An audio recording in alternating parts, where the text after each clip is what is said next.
Process and Reality. Corrected edition. Alfred North Whitehead. Edited by David Ray Griffin and Donald W. Sherburne. Editor's Preface. Process and Reality, Whitehead's magnum opus, is one of the major philosophical works of the modern world, and an extensive body of secondary literature has developed around it. Yet surely no significant philosophical book has appeared in the last 2 centuries in nearly so deplorable a condition as has this one, with its many hundreds of errors and with over 300 discrepancies between the American, Macmillan, and the English, Cambridge, editions, which appeared in different formats with divergent paginations. The work itself is highly technical and far from easy to understand, and in many passages the errors in those editions were such as to compound the difficulties. The need for a corrected edition has been keenly felt for many decades. The principles to be used in deciding what sorts of corrections ought to be introduced into a new edition of Process and Reality are not, however, immediately obvious. Settling upon these principles requires that one take into account the attitude toward book production exhibited by Whitehead, the probable history of the production of this volume, and the 2 original editions of the text as they compare with each other and with other books by Whitehead. We will discuss these various factors to provide background in terms of which the reader can understand the rationale for the editorial decisions we have made. Whitehead did not spend much of his own time on the routine tasks associated with book production. Professor Raphael Demos was a young colleague of Whitehead on the Harvard faculty at the time, 1925, of the publication of Science and the Modern World. Demos worked over the manuscript editorially, read the proofs, and did the index for that volume. The final sentence of Whitehead's preface reads, "My most grateful thanks are due to my colleague Mr. Raphael Demos for reading the proofs and for the suggestion of many improvements in expression." After retiring from Harvard in the early 1960s, Demos became for 4 years a colleague at Vanderbilt University of Professor Sherburne and shared with him his personal observations concerning Whitehead's indifference to the production process. Bertrand Russell I provides further evidence of Whitehead's sense of priorities when he reports that Whitehead, in response to Russell's complaint that he had not answered a letter, justified himself by saying that if he answered letters, he would have no time for original work. Russell found this justification complete and unanswerable. In 1929, when Process and Reality was in production, the same sense of priorities was operative. Whitehead was 68 years old, and he still had major projects maturing in his mind, adventures of ideas, modes of thought, and numerous articles and lectures were still to come. Original work, fortunately, continued to take precedence in his life over humdrum details and trivia. Unfortunately, however, 1929 found Demos in England, working with Russell. As best we can determine at this time, no one with both a familiarity with Whitehead's thought and an eye for detail undertook to shepherd Process and Reality through the production process. Demos, in particular, was never aware that anyone else from the philosophical community had worked on the manuscript or proofs. Whitehead's only personal acknowledgement in the preface is to the constant encouragement and counsel which I owe to my wife.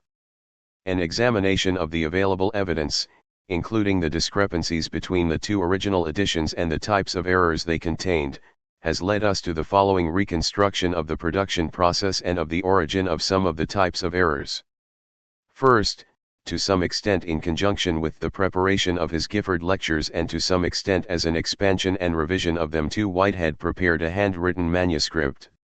Many of the errors in the final product, such as incorrect references, misquoted poetry, other faulty quotations, faulty and inconsistent punctuation, and some of the wrong and missing words, surely originated at this stage and were due to Whitehead's lack of attention to details.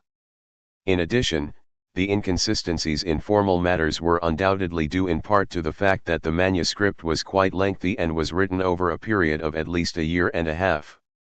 Second, a typist, possibly at Macmillan, prepared a typed copy for the printer.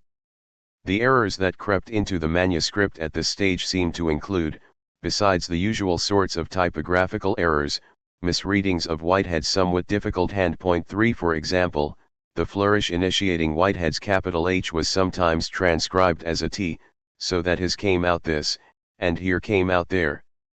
Also, not only the regular mistranscription of monadology as monadology, but also other mistranscriptions, such as transmuted for transmitted and goal for goad, probably occurred at this stage. Professor Victor Lowe has reported an incident which, whether or not it involved a misreading of Whitehead's handwriting, provided as Lowe says a bad omen for what would happen to the book. On April 11, 1928, Kemp Smith received this cable from Whitehead, title Gifford Lectures is Process and Reality Syllabus following shortly by mail Whitehead 4. Third, it appears that Macmillan set type first and that Cambridge set its edition a bit later, using either a copy of the typed manuscript or, more likely, a copy of Macmillan's proof sheets.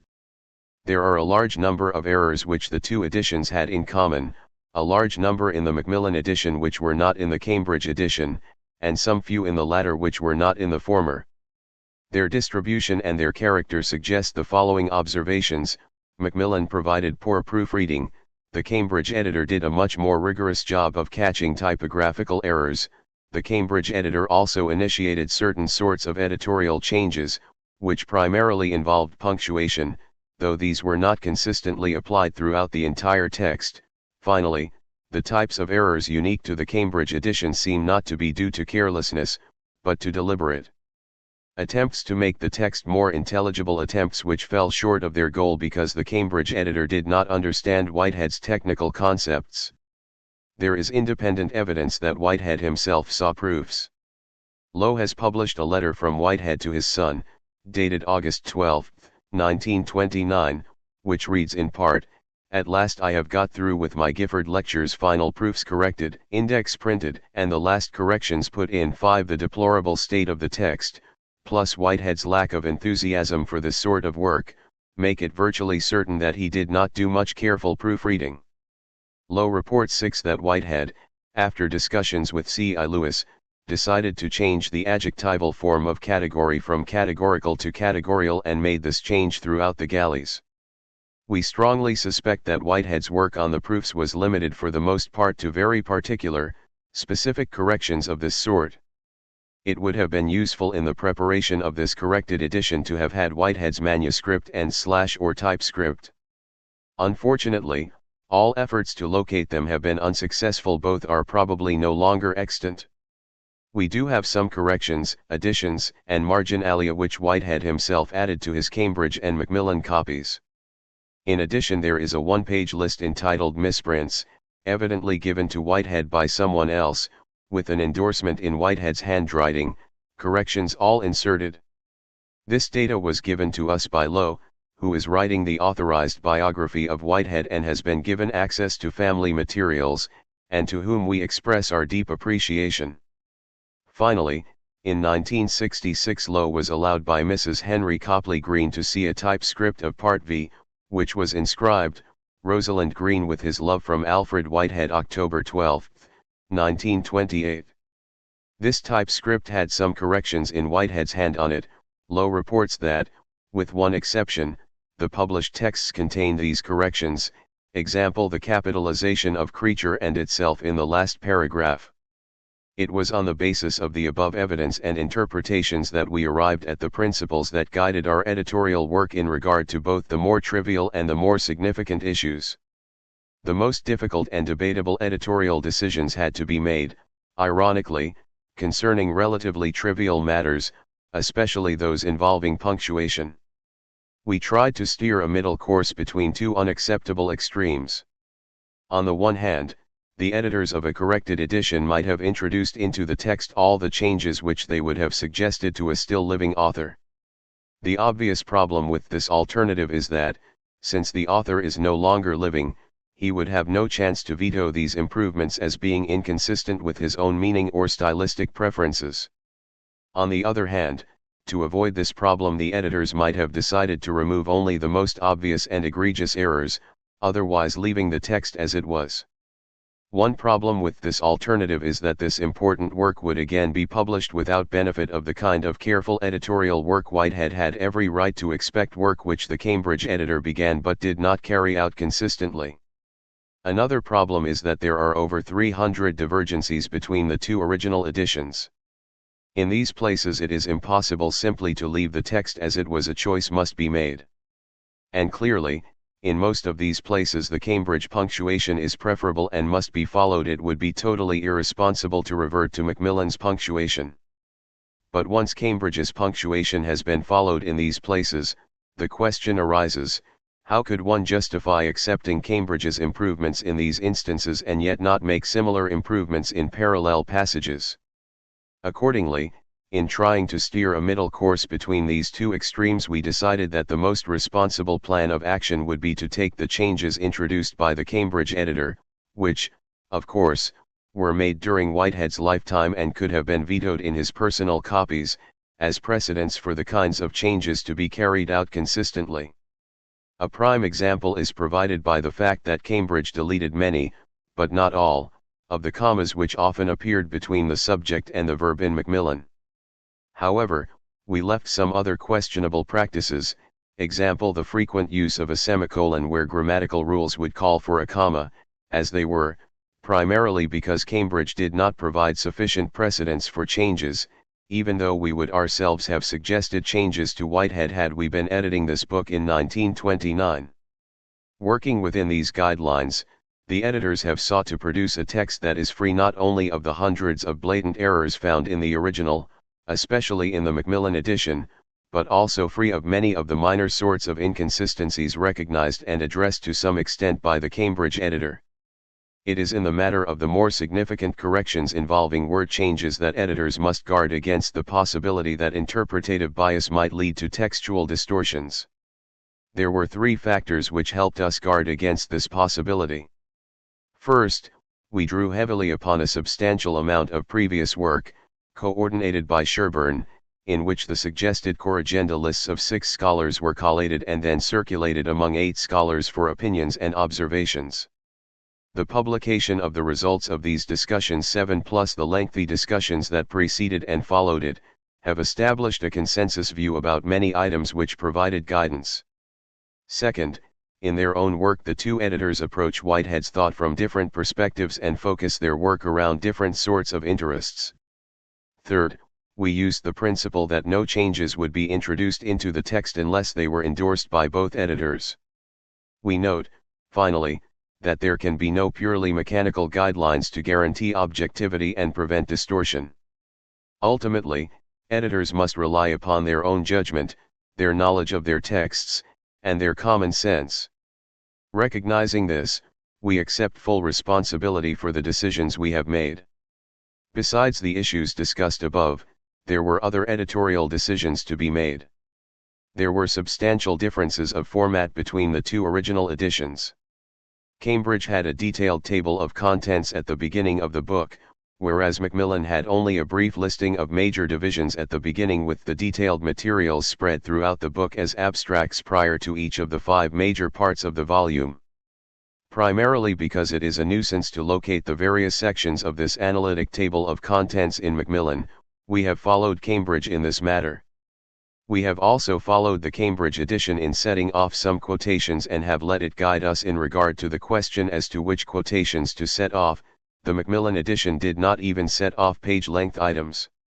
Since most of the secondary literature on process and reality gives page references to the Macmillan edition, we considered very seriously the possibility of retaining its pagination in this new edition. For several technical reasons this proved impractical. Consequently, we have inserted in this text, in brackets, the page numbers of the Macmillan edition, except in the table of contents. In regard to certain minor differences between the texts, some of which reflect American vs. British conventions, we have followed Macmillan. Examples are putting periods and commas inside the quotation marks, numbering the footnotes consecutively within each chapter rather than on each page, and writing section instead of using the symbol dot. Except for those matters, which simply reflect different conventions, we have left a record of all of the changes which we have made.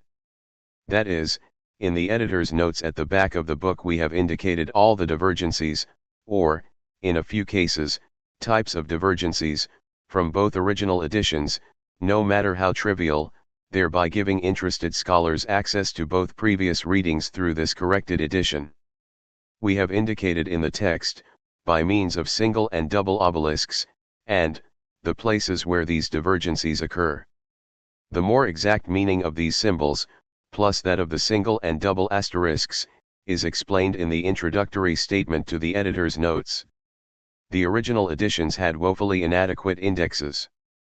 For this volume, Griffin has prepared a totally new, enormously expanded index. Sincere thanks are due to Professor Marjorie Suchakai, who correlated the index items to the pagination in this new edition, and to Professor Bernard M. Loomer, who many years ago prepared an expanded index which was made available to other scholars. One other edition of Process and Reality has appeared which has not yet been mentioned. In 1969, the Free Press published a paperback edition. It should in no way be confused with the present corrected edition, published by the same company. The 1969 edition did not incorporate the corrigenda which had been published by Sherburne.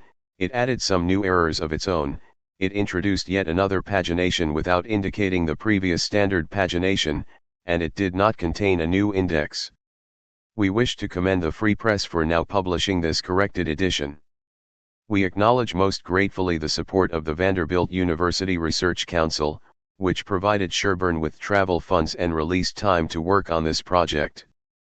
We are also deeply indebted to the Center for Process Studies, which has supported this project extensively, and in turn to both the Claremont Graduate School and the School of Theology at Claremont, which give support to the center.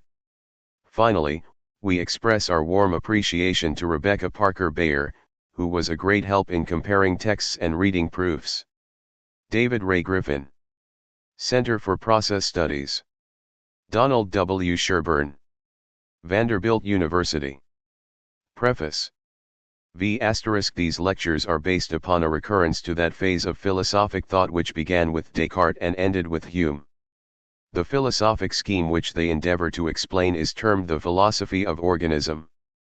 There is no doctrine put forward which cannot cite in its defense some explicit statement of one of this group of thinkers, or of one of the two founders of all Western thought, Plato and Aristotle.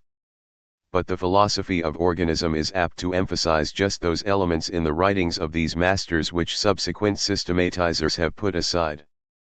The writer who most fully anticipated the main positions of the philosophy of organism is John Locke in his essay, especially one in its later books. The lectures are divided into 5 parts. In the first part, the method is explained, and the scheme of ideas, in terms of which the cosmology is to be framed, is stated summarily. In the second part an endeavor is made to exhibit the scheme as adequate for the interpretation of the ideas and problems which form the complex texture of civilized thought. Apart from such an investigation, the summary statement of Part I is practically unintelligible. Thus Part II at once gives meaning to the verbal phrases of the scheme by their use in discussion, and shows the power of the scheme to put the various elements of our experience into a consistent relation to each other. In order to obtain a reasonably complete account of human experience considered in relation to the philosophical 6 problems which naturally arise, the group of philosophers and scientists belonging to the 17th and 18th centuries has been considered, in particular Descartes, Newton, Locke, Hume, Kant. Any one of these writers is one-sided in his presentation of the groundwork of experience, but as a whole they give a general presentation which dominates the development of subsequent philosophy. I started the investigation with the expectation of being occupied with the exposition of the divergencies from every member of this group. But a careful examination of their exact statements disclosed that in the main the philosophy of organism is a recurrence to pre-Kantian modes of thought. These philosophers were perplexed by the inconsistent presuppositions underlying their inherited modes of expression. In so far as they, or their successors, have endeavored to be rigidly systematic, the tendency has been to abandon just those elements in their thought upon which the philosophy of organism bases itself. An endeavor has been made to point out the exact points of agreement and of disagreement.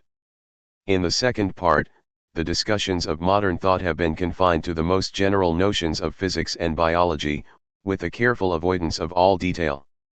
Also, it must be one of the motives of a complete cosmology to construct a system of ideas which brings the aesthetic, moral, and religious interests into relation with those concepts of the world which have their origin in natural science. In the third and fourth parts, the cosmological scheme is developed in terms of its own categorical notions, and without much regard to other systems of thought. For example, in Part 2 there is a chapter on the extensive continuum, which is largely concerned with the notions of Descartes and Newton, compared with the way in which the organic philosophy must interpret this feature of the world. But in Part 4, this question is treated from the point of view of developing the detailed method 7 in which the philosophy of organism establishes the theory of this problem. It must be thoroughly understood that the theme of these lectures is not a detached consideration of various traditional philosophical problems which acquire urgency in certain traditional systems of thought. The lectures are intended to state a condensed scheme of cosmological ideas, to develop their meaning by confrontation with the various topics of experience, and finally to elaborate an adequate cosmology in terms of which all particular topics find their interconnections. Thus the unity of treatment is to be looked for in the gradual development of the scheme, in meaning and in relevance, and not in the successive treatment of particular topics. For example, the doctrines of time, of space, of perception, and of causality are recurred to again and again, as the cosmology develops. In each recurrence, these topics throw some new light on the scheme, or receive some new elucidation. At the end, in so far as the enterprise has been successful, there should be no problem of space-time, or of epistemology, or of causality, left over for discussion. The scheme should have developed all those generic notions adequate for the expression of any possible interconnection of things. Among the contemporary schools of thought, my obligations to the English and American realists are obvious. In this connection, I should like especially to mention Professor T.P. Nunn, of the University of London. His anticipations, in the Proceedings of the Aristotelian Society, of some of the doctrines of recent realism, do not appear to be sufficiently well known. I am also greatly indebted to Bergson, William James, and John Dewey. One of my preoccupations has been to rescue their type of thought from the charge of anti-intellectualism, which rightly or wrongly has been associated with it. Finally, though throughout the main body of the work I am in sharp disagreement with Bradley, the final outcome is after all not so greatly different. I am particularly indebted to his chapter on the nature aid of experience, which appears in his essays on truth and reality. His insistence on feeling is very consonant with my own conclusions. This whole metaphysical position is an implicit repudiation of the doctrine of vacuous actuality. The fifth part is concerned with the final interpretation of the ultimate way in which the cosmological problem is to be conceived. It answers the question, what does it all come to? In this part, the approximation to Bradley is evident. Indeed, if this cosmology be deemed successful, it becomes natural at this point to ask whether the type of thought involved be not a transformation of some main doctrines of absolute idealism onto a realistic basis. These lectures will be best understood by noting the following list of prevalent habits of thought, which are repudiated, in so far as concerns their influence on philosophy. The distrust of speculative philosophy. The trust in language as an adequate expression of prepositions. The mode of philosophical thought which implies, and is implied by, the faculty psychology. The subject-predicate form of expression. The sensationalist doctrine of perception. The doctrine of vacuous actuality. The Kantian doctrine of the objective world as a theoretical construct from purely subjective experience. Arbitrary deductions in ex absurdo arguments. Belief that logical inconsistencies can indicate anything else than some antecedent errors. By reason of its ready acceptance of some, or all, of these 9 myths and fallacious procedures, much 19th-century philosophy excludes itself from relevance to the ordinary stubborn facts of daily life. The positive doctrine of these lectures is concerned with the becoming, the being, and the relatedness of actual entities. An actual entity is a residential vera in the 9 Cartesian sense of that term, too it is a Cartesian substance, and not an Aristotelian primary substance.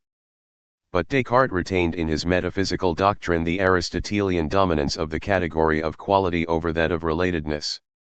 In these lectures, relatedness is dominant over quality. All relatedness has its foundation in the relatedness of actualities, and such relatedness is wholly concerned with the appropriation of the dead by the living, that is to say, with objective immortality, whereby what is divested of its own living immediacy becomes a real component in other living immediacies of becoming. This is the doctrine that the creative advance of the world is the becoming, the perishing, and the objective immortalities of those things which jointly constitute stubborn fact. The history of philosophy discloses two cosmologies which at different periods have dominated European thought, Plato's Timaeus III and the cosmology of the 17th century, whose chief authors were Galileo, Descartes, Newton, Locke. In attempting an enterprise of the same kind, it is wise to follow the clue that perhaps the true solution consists in a fusion of the two previous schemes, with modifications demanded by self-consistency and the advance of knowledge. The cosmology explained in these lectures has been framed in accordance with this reliance on the positive value of the philosophical tradition. One test of success is adequacy in the comprehension of the variety of experience within the limits of one scheme of ideas. The endeavor to satisfy this condition is illustrated by comparing chapters 3, 7, and X of Part 2, respectively entitled The Order of Nature, the Subjectivist Principle, and Process, with chapter XV of Part 3, entitled The Higher Phases of Experience, and with chapter V of Part 4, entitled Measurement, and with chapter 2 of Part V, entitled God and the World.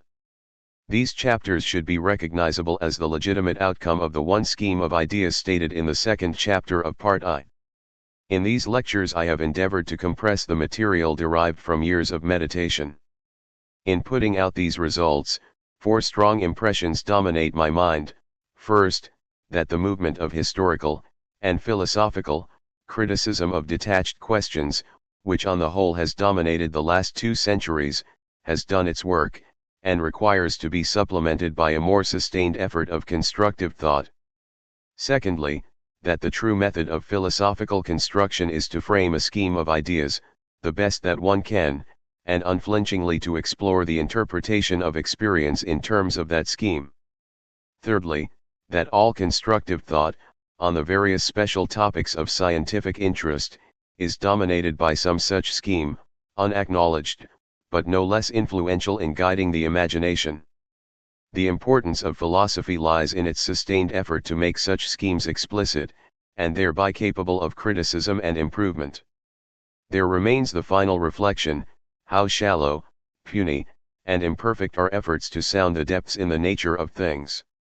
In philosophical discussion, the merest hint of dogmatic certainty as to finality of statement is an exhibition of folly. In the expansion of these lectures to the dimensions of the present book, I have been greatly indebted to the critical difficulties suggested by the members of my Harvard classes. Also, this work would never have been written without the constant encouragement and counsel which I owe to my wife. A.N.W. Harvard University. January, 1929. Part I: The Speculative Scheme. Chapter I: Speculative Philosophy. For this course of lectures is designed as an essay in speculative philosophy. Its first task must be to define speculative philosophy, and to defend it as a method productive of important knowledge. Speculative philosophy is the endeavor to frame a coherent, logical, necessary system of general ideas in terms of which every element of our experience can be interpreted. By this notion of interpretation I mean that everything of which we are conscious, as enjoyed, perceived, willed, or thought, shall have the character of a particular instance of the general scheme. Thus the philosophical scheme should be coherent, logical, and, in respect to its interpretation, applicable and adequate. Here applicable means that some items of experience are thus interpretable, and adequate means that there are no items incapable of such interpretation. 5. Coherence, as here employed, means that the fundamental ideas, in terms of which the scheme is developed, presuppose each other so that in isolation they are meaningless. This requirement does not mean that they are definable in terms of each other. it means that what is indefinable in one such notion cannot be abstracted from its relevance to the other notions. It is the ideal of speculative philosophy that its fundamental notions shall not seem capable of abstraction from each other. In other words, it is presupposed that no entity can be conceived in complete abstraction from the system of the universe, and that it is the business of speculative philosophy to exhibit this truth. This character is its coherence.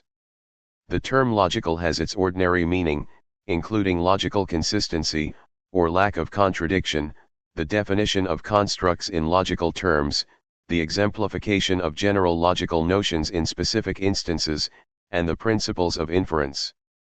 It will be observed that logical notions must themselves find their places in the scheme of philosophic notions. It will also be noticed that this ideal of speculative philosophy has its rational side and its empirical side. The rational side is expressed by the terms coherent and logical. The empirical side is expressed by the terms applicable and adequate. But the two sides are bound together by clearing away an ambiguity which remains in the previous explanation of the term adequate. The adequacy of the scheme over every item does not mean adequacy over such items as happen to have been considered. It means that the texture of observed experience, as illustrating the philosophic scheme, is such that all related experience must exhibit the same texture. Thus the philosophic scheme should be necessary in the sense of bearing in itself its own warrant of universality throughout all experience, provided that we confine ourselves to that which communicates with immediate matter of fact. But what does not so communicate is unknowable, and the unknowable is unknown, and so this universality defined by communication can suffice. This doctrine of necessity in universality means that there is an essence to the universe which forbids relationships beyond itself, as a violation of its rationality. Speculative philosophy seeks that essence. Philosophers can never hope finally to formulate these metaphysical first principles. Weakness of insight and deficiencies of language stand in the way inexorably. Words and phrases must be stretched towards a generality foreign to their ordinary usage, and however such elements of language be stabilized as technicalities, they remain metaphors mutely appealing for an imaginative leap. There is no first principle which is in itself unknowable, not to be captured by a flash of insight. But, putting aside the difficulties of language, deficiency in imaginative penetration forbids progress in any form other than that of an asymptotic approach to a scheme of principles, only definable in terms of the ideal which they should satisfy. The difficulty has its seat in the empirical side of philosophy. Our datum is the actual world, including ourselves, and this actual world spreads itself for observation in the guise of the topic of our immediate experience. The elucidation of immediate experience is the sole justification for any thought, and the starting point for thought is the analytic observation of components of this experience. But we are not conscious of any clear-cut complete analysis of immediate experience, in terms of the various details which comprise its definiteness. We habitually observe by the method of difference. Sometimes we see an elephant, and sometimes we do not. The result is that an elephant, when present, is noticed. 7. Facility of observation depends on the fact that the object observed is important when present, and sometimes is absent. The metaphysical first principles can never fail of exemplification. We can never catch the actual world taking a holiday from their sway. Thus, for the discovery of metaphysics, the method of pinning down thought to the strict systematization of detailed discrimination, already effected by antecedent observation, breaks down. This collapse of the method of rigid empiricism is not confined to metaphysics. It occurs whenever we seek the larger generalities. In natural science this rigid method is the Baconian method of induction, a method which, if consistently pursued, would have left science where it found it. What Bacon omitted was the play of a free imagination, controlled by the requirements of coherence and logic. The true method of discovery is like the flight of an aeroplane. It starts from the ground of particular observation, it makes a flight in the thin air of imaginative generalization, and it again lands for renewed observation rendered acute by rational interpretation. The reason for the success of this method of imaginative rationalization is that, when the method of difference fails, factors which are constantly present may yet be observed under the influence of imaginative thought. Such thought supplies the differences which the direct observation lacks. It can even play with inconsistency, and can thus throw light on the consistent, and persistent, elements in experience by comparison with what in imagination is inconsistent with them. The negative judgment is the peak of mentality. But the conditions for the success of imaginative construction must be rigidly adhered to. In the first place, this construction must have its origin in the generalization of particular factors discerned in particular topics of human interest, for example, in physics, or in physiology, or in psychology, or in aesthetics, or in ethical beliefs, or in sociology, or in languages conceived as storehouses of human experience. In this way the prime requisite, that anyhow there shall be some important application, is secured. The success of the imaginative experiment is always to be tested by the applicability of its results beyond the restricted locus from which it originated. In default of such extended application, a generalization started from physics, for example, remains merely an alternative expression of notions applicable to physics. The partially successful philosophic generalization will, if derived from physics, find applications in fields of experience beyond physics. It will enlighten observation in those remote fields, so that general principles can be discerned as in process of illustration, which in the absence of the imaginative generalization are obscured by their persistent exemplification. Thus the first requisite is to proceed by the method of generalization so that certainly there is some application, and the test of some success is application beyond the immediate origin. In other words, some synoptic vision has been gained. In this description of philosophic method, the term philosophic generalization has meant the utilization of specific notions, applying to a restricted group of facts, for the divination of the generic notions which apply to all facts. In its use of this method natural science has shown a curious mixture of rationalism and irrationalism. Its prevalent tone of thought has been ardently rationalistic within its own borders, and dogmatically irrational beyond those borders. In practice such an attitude tends to become a dogmatic denial that there are any factors in the world not fully expressible in terms of its own primary notions devoid of further generalization. Such a denial is the self-denial of thought. The second condition for the success of imaginative construction is unflinching pursuit of the two rationalistic ideals, coherence and logical perfection. Logical perfection does not here require any detailed explanation. An example of its importance is afforded by the role of mathematics in the restricted field of natural science. The history of mathematics exhibits the generalization of special notions observed in particular instances. In any branches of mathematics, the notions presuppose each other. It is a remarkable characteristic of the history of thought that branches of mathematics developed under the pure imaginative impulse, thus controlled, finally receive their important application.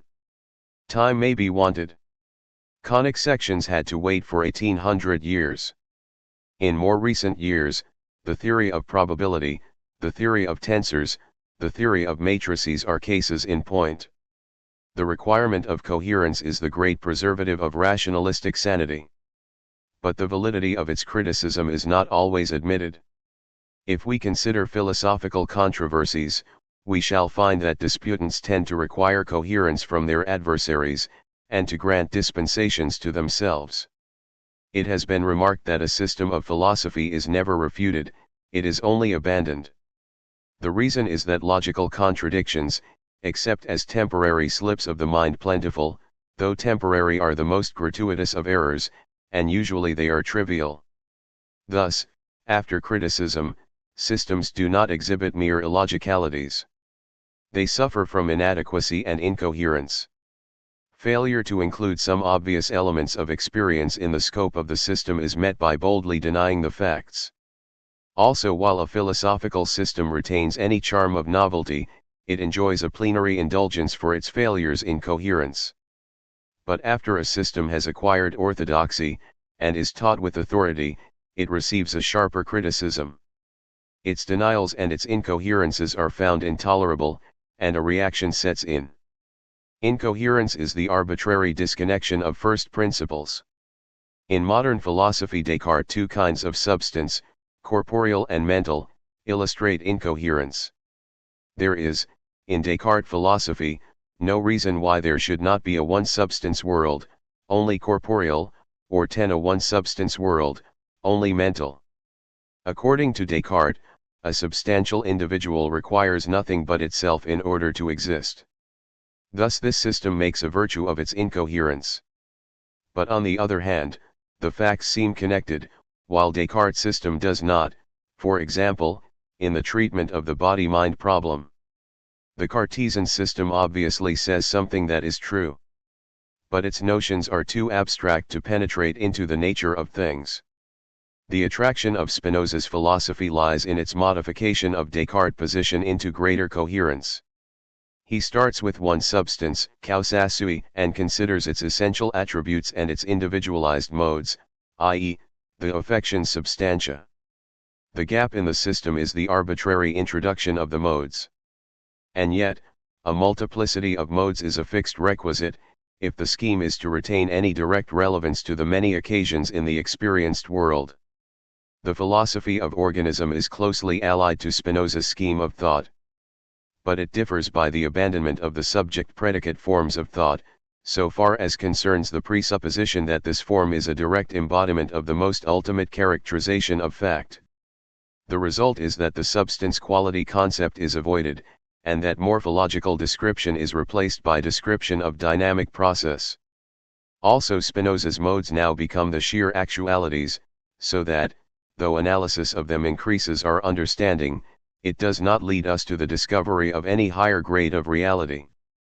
The coherence, which the system seeks to preserve, is the discovery that the process, or concrescence, of any one actual entity involves the other actual entities among its components. In this way, the obvious solidarity of the world receives its explanation. In all philosophic theory there is an ultimate which is actual in virtue of its accidents. It is only then capable of characterization through its accidental embodiments, and apart from these accidents is devoid of actuality. In the philosophy of organism this ultimate is termed creativity, and God is its primordial, non-temporal accident. In monistic philosophies, Spinoza's, or absolute idealism, this ultimate is God, who is also equivalently termed the absolute. In such monistic schemes, the ultimate is illegitimately allowed a final, eminent reality, beyond that ascribed to any of its accidents. In this general position the philosophy of organism seems to approximate more to some strains of Indian, or Chinese, thought, than to Western Asiatic, or European, thought. One side makes process ultimate, the other side makes fact ultimate. In its turn every philosophy will suffer a deposition. But the bundle of philosophic systems expresses a variety of general truths about the universe, awaiting coordination and assignment of their various spheres of validity. Such progress in coordination is provided by the advance of philosophy, and in this sense philosophy has advanced from Plato onwards. According to this account of the achievement of rationalism, the chief error in philosophy is overstatement. The aim at generalization is sound, but the estimate of success is exaggerated. There are two main forms of such overstatement. One form is what I have termed elsewhere the fallacy of misplaced concreteness. This fallacy consists in neglecting the degree of abstraction involved when an actual entity is considered merely so far as it exemplifies certain categories of thought. There are aspects of actualities which are simply ignored so long as we restrict thought to these categories. Thus the success of a philosophy is to be measured by its comparative avoidance of this fallacy, when thought is restricted within its categories. The other form of overstatement consists in a false estimate of logical procedure in respect to certainty, and in respect to premises. Philosophy has been haunted by the unfortunate notion that its method is dogmatically to indicate premises which are severally clear, distinct, and 12 certain, and to erect upon those premises a deductive system of thought. But the accurate expression of the final generalities is the goal of discussion and not its origin. Philosophy has been misled by the example of mathematics, and even in mathematics the statement of the ultimate logical principles is beset with difficulties, as yet insuperable. Point 3 The verification of a rationalistic scheme is to be sought in its general success, and not in the peculiar certainty, or initial clarity, of its first principles. In this connection the misuse of the ex absurdo argument has to be noted. Much philosophical reasoning is vitiated by it. The only logical conclusion to be drawn, when a contradiction issues from a train of reasoning, is that at least one of the premises involved in the inference is false. It is rashly assumed without further question that the peccant premise can at once be located. In mathematics this assumption is often justified, and philosophers have been thereby misled. But in the absence of a well-defined categorical scheme of entities, issuing in a satisfactory metaphysical system, every premise in a philosophical argument is under suspicion. Philosophy will not regain its proper status until the gradual elaboration of categorical schemes, definitely stated at each stage of progress, is recognized as its proper objective. There may be rival schemes, inconsistent among themselves, each with its own merits and its own failures. It will then be the purpose of research to conciliate the differences. Metaphysical categories are not dogmatic statements of the obvious, they are tentative formulations of the ultimate generalities. If we consider any scheme of philosophic categories as one complex assertion, and apply to it the logician's alternative, true or false, the answer must be that the scheme is false. The same answer must be given to a like case thirteen respecting the existing formulated principles of any science.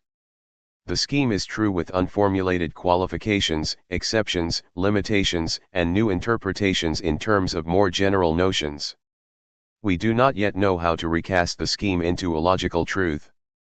But the scheme is a matrix from which true propositions applicable to particular circumstances can be derived. We can at present only trust our trained instincts as to the discrimination of the circumstances in respect to which the scheme is valid. The use of such a matrix is to argue from it boldly and with rigid logic. The scheme should therefore be stated with the utmost precision and definiteness, to allow of such argumentation. The conclusion of the argument should then be confronted with circumstances to which it should apply. The primary advantage thus gained is that experience is not interrogated with the benumbing repression of common sense. The observation acquires an enhanced penetration by reason of the expectation evoked by the conclusion of the argument. The outcome from this procedure takes one of three forms: I. The conclusion may agree with the observed facts. 2. The conclusion may exhibit general agreement, with disagreement in detail. 3. The conclusion may be in complete disagreement with the facts. In the first case, the facts are known with more adequacy and the applicability of the system to the world has been elucidated. In the second case, criticisms of the observation of the facts and of the details of the scheme are both required. The history of thought shows that false interpretations of observed facts enter into the records of their observation. Thus both theory, and received notions as to fact, are in doubt. In the third case, a fundamental reorganization of theory is required either by way of limiting it to some special province, or by way of entire abandonment of its main categories of thought. 14 After the initial basis of a rational life, with a civilized language, has been laid, all productive thought has proceeded either by the poetic insight of artists, or by the imaginative elaboration of schemes of thought capable of utilization as logical premises.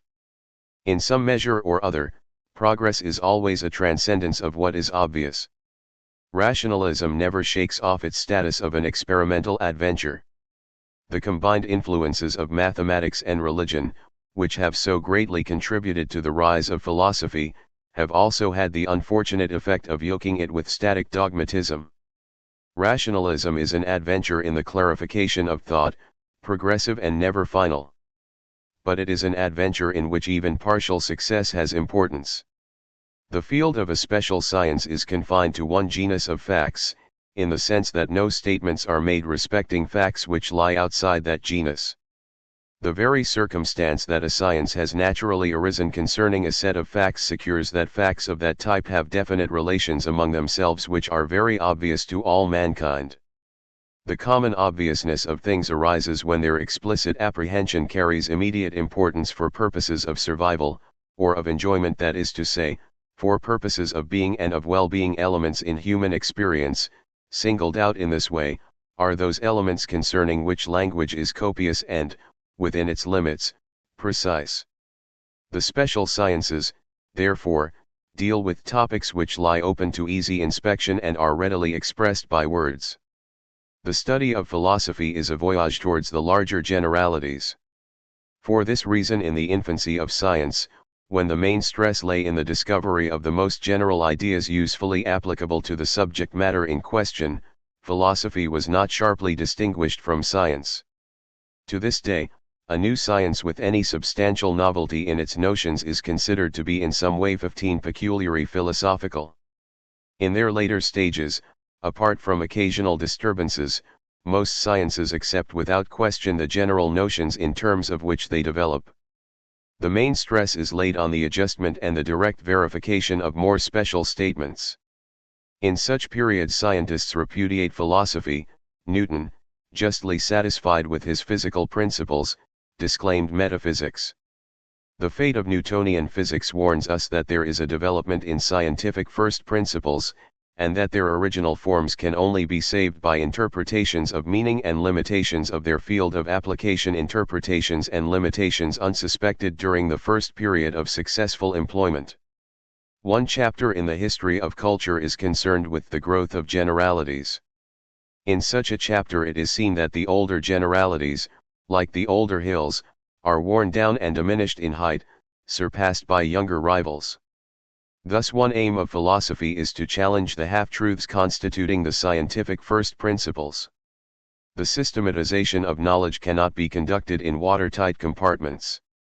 All general truths condition each other, and the limits of their application cannot be adequately defined apart from their correlation by yet wider generalities. The criticism of principles must chiefly take the form of determining the proper meanings to be assigned to the fundamental notions of the various sciences, when these notions are considered in respect to their status relatively to each other.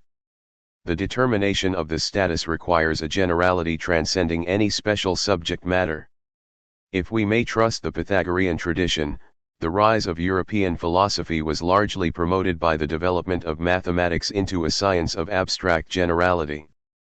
But in its subsequent development the method of philosophy has also been vitiated by the example of mathematics. The primary method of mathematics is deduction, the primary method of philosophy is descriptive generalization. Under the influence of mathematics, deduction has been foisted onto philosophy as its standard method, instead of taking its true place as an essential auxiliary mode of verification whereby to test the scope of generalities. This misapprehension of philosophic method has veiled the very considerable success of philosophy in providing generic notions which add lucidity to our apprehension of the facts of experience.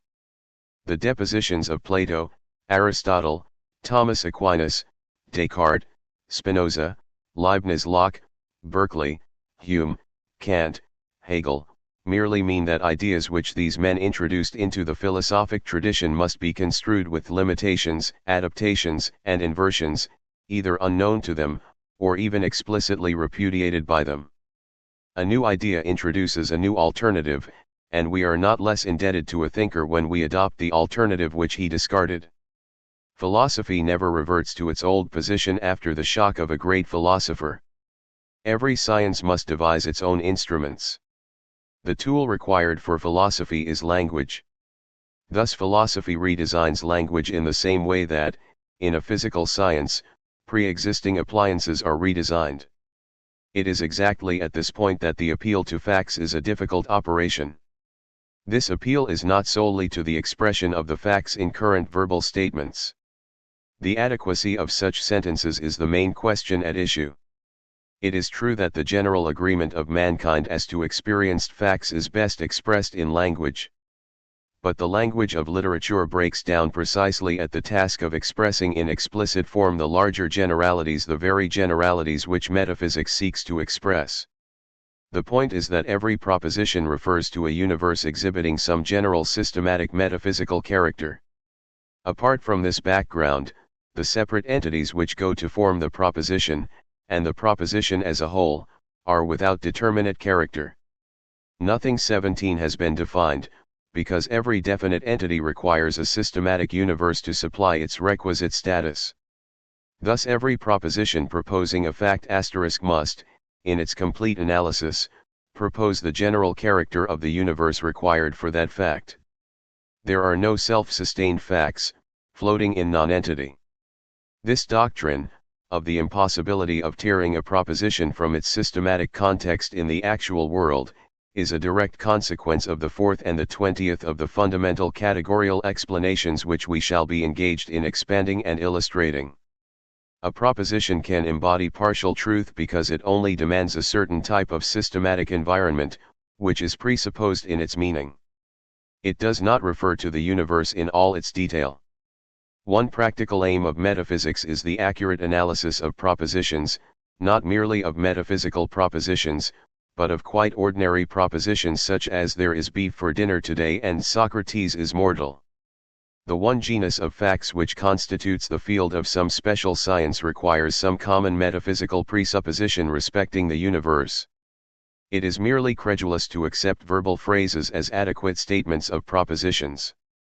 The distinction between verbal phrases and complete propositions is one of the reasons why the logician's rigid alternative, true or false, is so largely irrelevant for the pursuit of knowledge.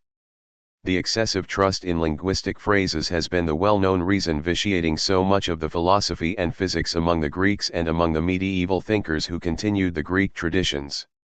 For example, John Stuart Mill writes, "The Greeks had great difficulty in distinguishing between things which their language confounded, or in putting mentally together things which it distinguished, and could hardly combine the objects in nature into any classes but those which were made for them by the popular phrases of their own country, or at least could not help fancying those classes to be natural, and all others arbitrary and artificial."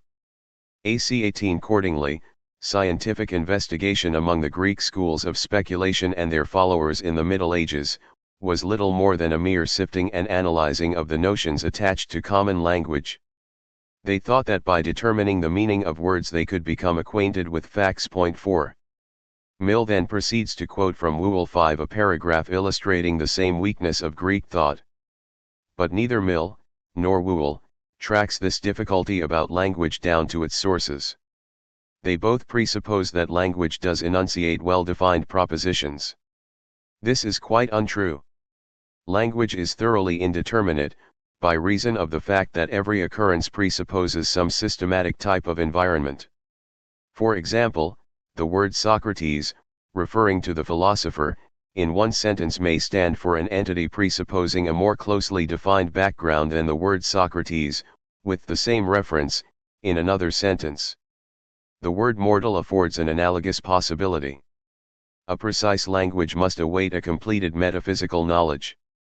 The technical language of philosophy represents attempts of various schools of thought to obtain explicit expression of general ideas presupposed by the facts of experience.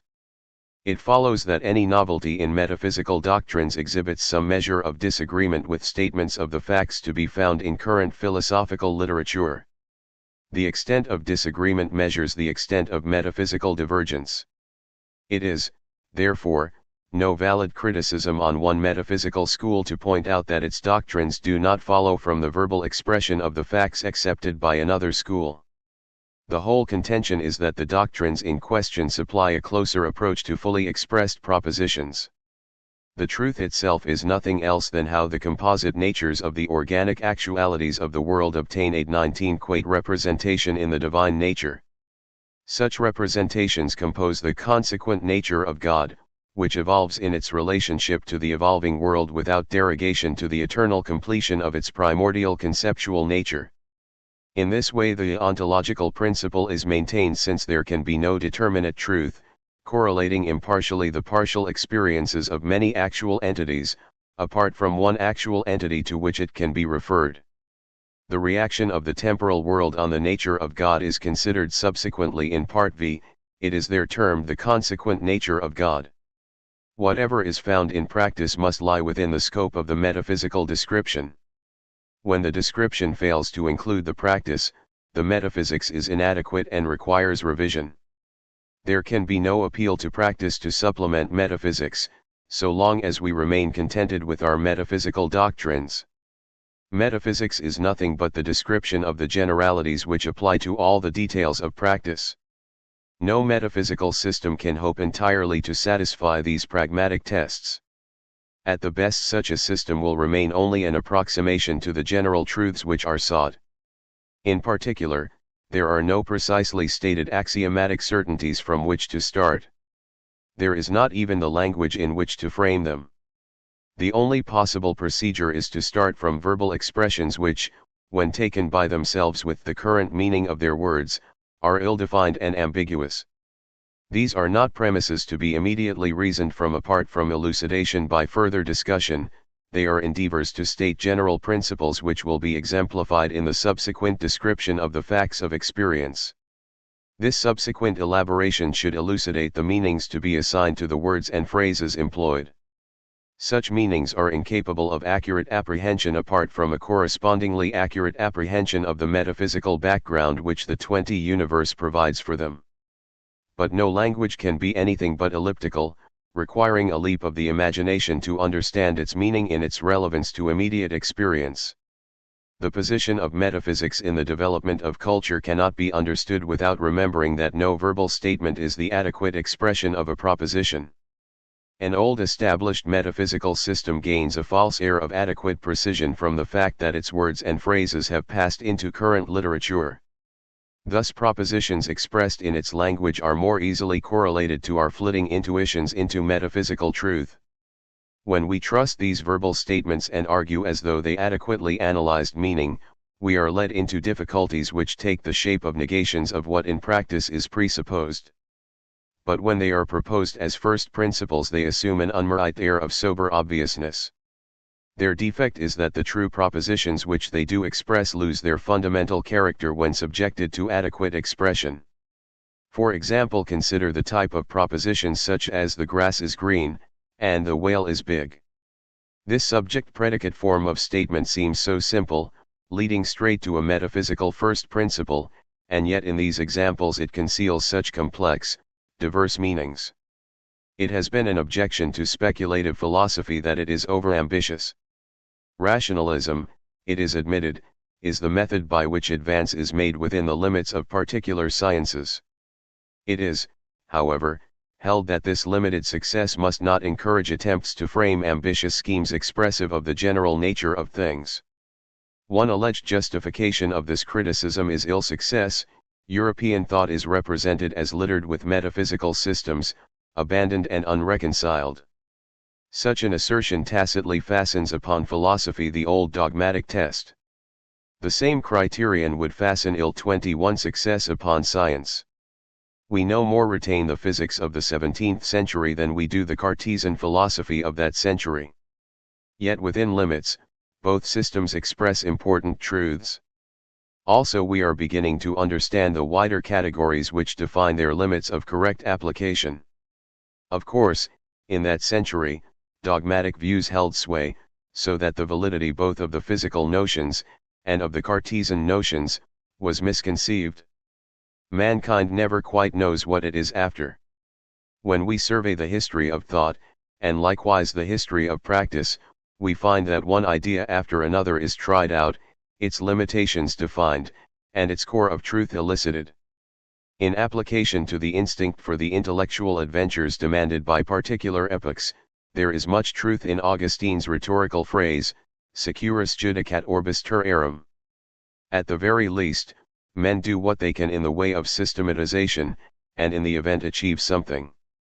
The proper test is not that of finality, but of progress. But the main objection, dating from the 16th century and receiving final expression from Francis Bacon, is the uselessness of philosophic speculation. The position taken by this objection is that we ought to describe detailed matter of fact, and elicit the laws with a generality strictly limited to the systematization of these described details. General interpretation, it is held, has no bearing upon this procedure, and thus any system of general interpretation, be it true or false, remains intrinsically barren. Unfortunately for this objection, there are no brute, self-contained matters of fact, capable of being understood apart from interpretation as an element in a system. Whenever we attempt to express the matter of immediate experience, we find that its understanding leads us beyond itself, to its contemporaries, to its past, to its future, and to the universals in terms of which its definiteness is exhibited. But such universals, by their very character of universality, embody the potentiality of other facts with variant types of definiteness. Thus 22 The understanding of the immediate brute fact requires its metaphysical interpretation as an item in a world with some systematic relation to it. When thought comes upon the scene, it finds the interpretations as matters of practice. Philosophy does not initiate interpretations. Its search for a rationalistic scheme is the search for more adequate criticism, and for more adequate justification, of the interpretations which we perforce employ. Our habitual experience is a complex of failure and success in the enterprise of interpretation. If we desire a record of uninterpreted experience, we must ask a stone to record its autobiography. Every scientific memoir in its record of the facts is shot through and through with interpretation. The methodology of rational interpretation is the product of the fitful vagueness of consciousness. Elements which shine with immediate distinctness, in some circumstances, retire into penumbral shadow in other circumstances, and into black darkness on other occasions. And yet all occasions proclaim themselves as actualities within the flux of a solid world, demanding a unity of interpretation. Philosophy is the self-correction by consciousness of its own initial excess of subjectivity. Each actual occasion contributes to the circumstances of its origin additional formative elements deepening its own peculiar individuality. Consciousness is only the last and greatest of such elements by which the selective character of the individual obscures the external totality from which it originates and which it embodies. An actual individual, of such higher grade, has struck with the totality of things by reason of its sheer actuality, but it has attained its individual depth of being by a selective emphasis limited to its own purposes. The task of philosophy is to recover the totality obscured by the selection. It replaces in rational experience what has been submerged in the higher sensitive experience and has been sunk yet deeper by the initial operations of consciousness itself. The selectiveness of individual experience is moral so far as it conforms to the balance of importance disclosed in the rational vision, and conversely the conversion of the intellectual insight into an emotional force corrects the sensitive experience in the direction of morality. The correction is in proportion to the rationality of the insight. Morality of outlook is inseparably conjoined with generality of outlook. The antithesis between the general good and the individual interest can be abolished only when the individual is such that its interest is the general good, thus exemplifying the loss of the minor intensities in order to find them again with finer composition in a wider sweep of interest. Philosophy frees itself from the taint of ineffectiveness by its close relations with religion and with science, natural and sociological. It attains its chief importance by fusing the two, namely, religion and science, into one rational scheme of thought. Religion should connect the rational generality of philosophy with the emotions and purposes springing out of existence in a particular society, in a particular epoch, and conditioned by particular antecedents. Religion is the translation of general ideas into particular thoughts, particular emotions, and particular purposes. It is directed to the end of stretching individual interest beyond its self-defeating particularity. Philosophy finds religion, and modifies it, and conversely religion is among the data of experience which philosophy must weave into its own scheme. Religion is an ultimate craving to infuse into the insistent particularity of emotion that non-temporal generality which primarily belongs to conceptual thought alone. In the higher organisms the differences of tempo between the mere emotions and the conceptual experiences produce a life tedium, unless this supreme fusion has been effected. The two sides of the organism require a reconciliation in which emotional experiences illustrate a conceptual justification, and conceptual experiences find an emotional illustration.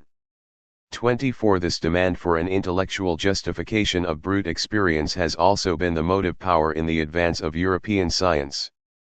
In this sense, scientific interest is only a variant form of religious interest.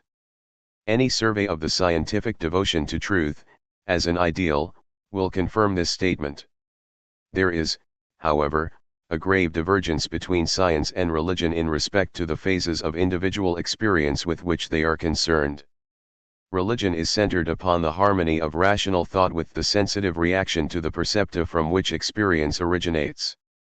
Science is concerned with the harmony of rational thought with the percepta themselves. When science deals with emotions, the emotions in question are percepta and not immediate passions, other people's emotion and not our own, at least our own in recollection, and not in immediacy.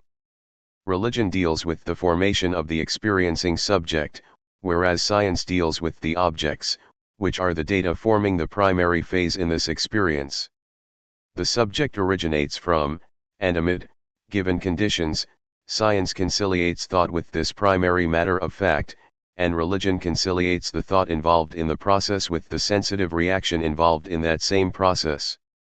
The process is nothing else than the experiencing subject itself. In this explanation, it is presumed that an experiencing subject is one occasion of sensitive reaction to an actual world. Science finds religious experiences among its percepta, and religion finds scientific concepts among the conceptual experiences to be fused with particular sensitive reactions.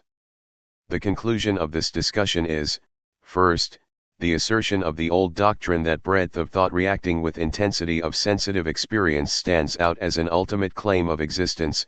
Secondly, the assertion that empirically the development of self-justifying thoughts has been achieved by the complex process of generalizing from particular topics, of imaginatively schematizing the generalizations, and finally by renewed comparison 25 of the imagined scheme with the direct experience to which it should apply. There is no justification for checking generalization at any particular stage.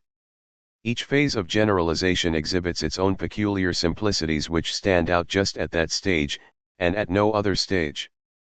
There are simplicities connected with the motion of a bar of steel which are obscured if we refuse to abstract from the individual molecules, and there are certain simplicities concerning the behavior of men which are obscured if we refuse to abstract from the individual peculiarities of particular specimens. In the same way, there are certain general truths, about the actual things in the common world of activity, which will be obscured when attention is confined to some particular detailed mode of considering them. These general truths, involved in the meaning of every particular notion respecting the actions of things, are the subject matter for speculative philosophy. Philosophy destroys its usefulness when it indulges in brilliant feats of explaining away. It is then trespassing with the wrong equipment upon the field of particular sciences. Its ultimate appeal is to the general consciousness of what in practice we experience.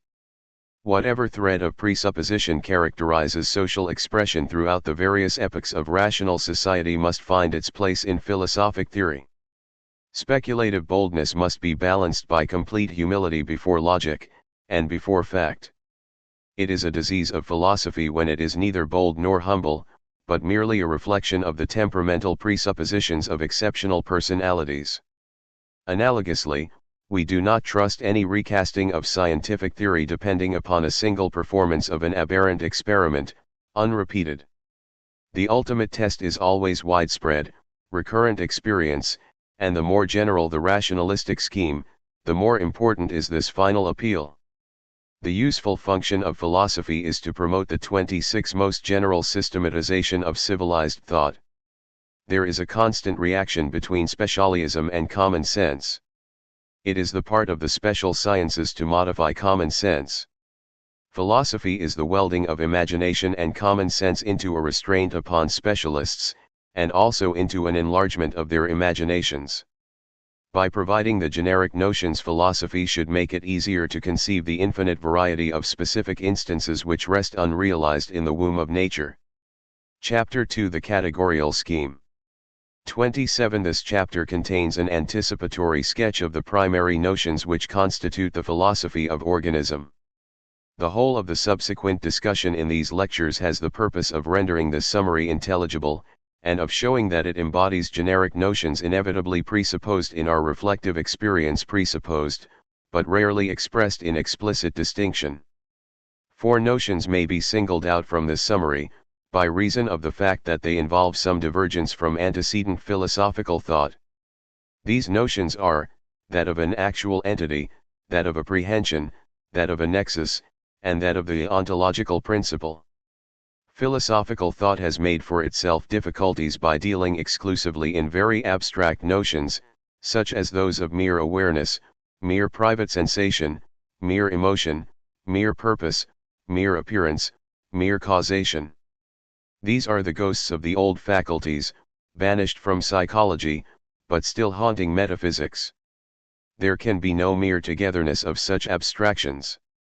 The result is that philosophical discussion is enmeshed in the fallacy of misplaced concreteness. One in the 3 notions: actual entity, prehension, nexus. An endeavor has been made to base philosophical thought upon the most concrete elements in our experience. Actual entities, also termed actual occasions, are the final real things of which the world is made up. There is no going behind actual entities to find anything 28 more real. They differ among themselves. God is an actual entity, and so is the most trivial puff of existence in far-off empty space. But, though there are gradations of importance, and diversities of function, yet in the principles which actuality exemplifies all are on the same level. The final facts are, all alike, actual entities, and these actual entities are drops of experience, complex and interdependent. In its recurrence to the notion of a plurality of actual entities, the philosophy of organism is through and through Cartesian. The ontological principle broadens and extends a general principle laid down by John Locke in his essay, BK2, CHXXIII, Sec 7, when he asserts that power is a great part of our complex ideas of substances. The notion of substance is transformed into that of actual entity, and the notion of power is transformed into the principle that the reasons for things are always to be found in the composite nature of definite actual entities, in the nature of God for reasons of the highest absoluteness, and in the nature of definite temporal actual entities for reasons which refer to a particular environment. The ontological principle can be summarized as, no actual entity, then no reason. Each actual entity is analyzable in an indefinite number of ways. In some modes of analysis the component elements are more abstract than in other modes of analysis. The analysis of an actual entity into prehensions is that mode of analysis which exhibits the most concrete elements in the nature of actual entities. This mode of analysis will be termed the division of the actual entity in question. Each actual entity is divisible in an indefinite number of ways, and each way of division yields its definite quota of prehensions. A prehension reproduces in itself the general characteristics of an actual entity. It is referent to an external world, and in this sense will be said to have a vector character. It involves emotion, and purpose, and valuation, and causation. In fact, any characteristic of an actual entity is reproduced 29 in a prehension. It might have been a complete actuality, but, by reason of a certain incomplete partiality, a prehension is only a subordinate element in an actual entity. A reference to the complete actuality is required to give the reason why such a prehension is what it is in respect to its subjective form. This subjective form is determined by the subjective aim at further integration, so as to obtain the satisfaction of the completed subject. In other words, final causation and atomism are interconnected philosophical principles. With the purpose of obtaining a one-substance cosmology, prehensions are a generalization from Descartes' mental cogitations, and from Locke's ideas, to express the most concrete mode of analysis applicable to every grade of individual actuality. Descartes and Locke maintained a two-substance ontology. Descartes explicitly, Locke by implication. Descartes, the mathematical physicist, emphasized his account of corporeal substance, and Locke, the physician and the sociologist, confined himself to an account of mental substance. The philosophy of organism, in its scheme for one type of actual entities, adopts the view that Locke's account of mental substance embodies, in a very special form, a more penetrating philosophic description than does Descartes' account of corporeal substance. Nevertheless, Descartes' account must find its place in the philosophic scheme. On the whole, This is the moral to be drawn from the monadology of Leibniz. His monads are best conceived as generalizations of contemporary notions of mentality. The contemporary notions of physical bodies only enter into his philosophy subordinately and derivatively. The philosophy of organism endeavors to hold the balance more evenly. But it does start with a generalization of Locke's account of mental operations. Actual entities involve each other by reason of their prehensions of each other. There are thus real individual facts of the togetherness of actual entities, which are real, individual, and particular, in the same sense in 30 which actual entities and the prehensions are real, individual, and particular. Any such particular fact of togetherness among actual entities is called a nexus, plural form is written nexus. The ultimate facts of immediate actual experience are actual entities, prehensions, and nexus. All else is, for our experience, derivative abstraction. The explanatory purpose of philosophy is often misunderstood. Its business is to explain the emergence of the more abstract things from the more concrete things. It is a complete mistake to ask how concrete particular fact can be built up out of universals. The answer is, in no way. The true philosophic question too is, how can concrete fact exhibit entities abstract from itself and yet participated in by its own nature?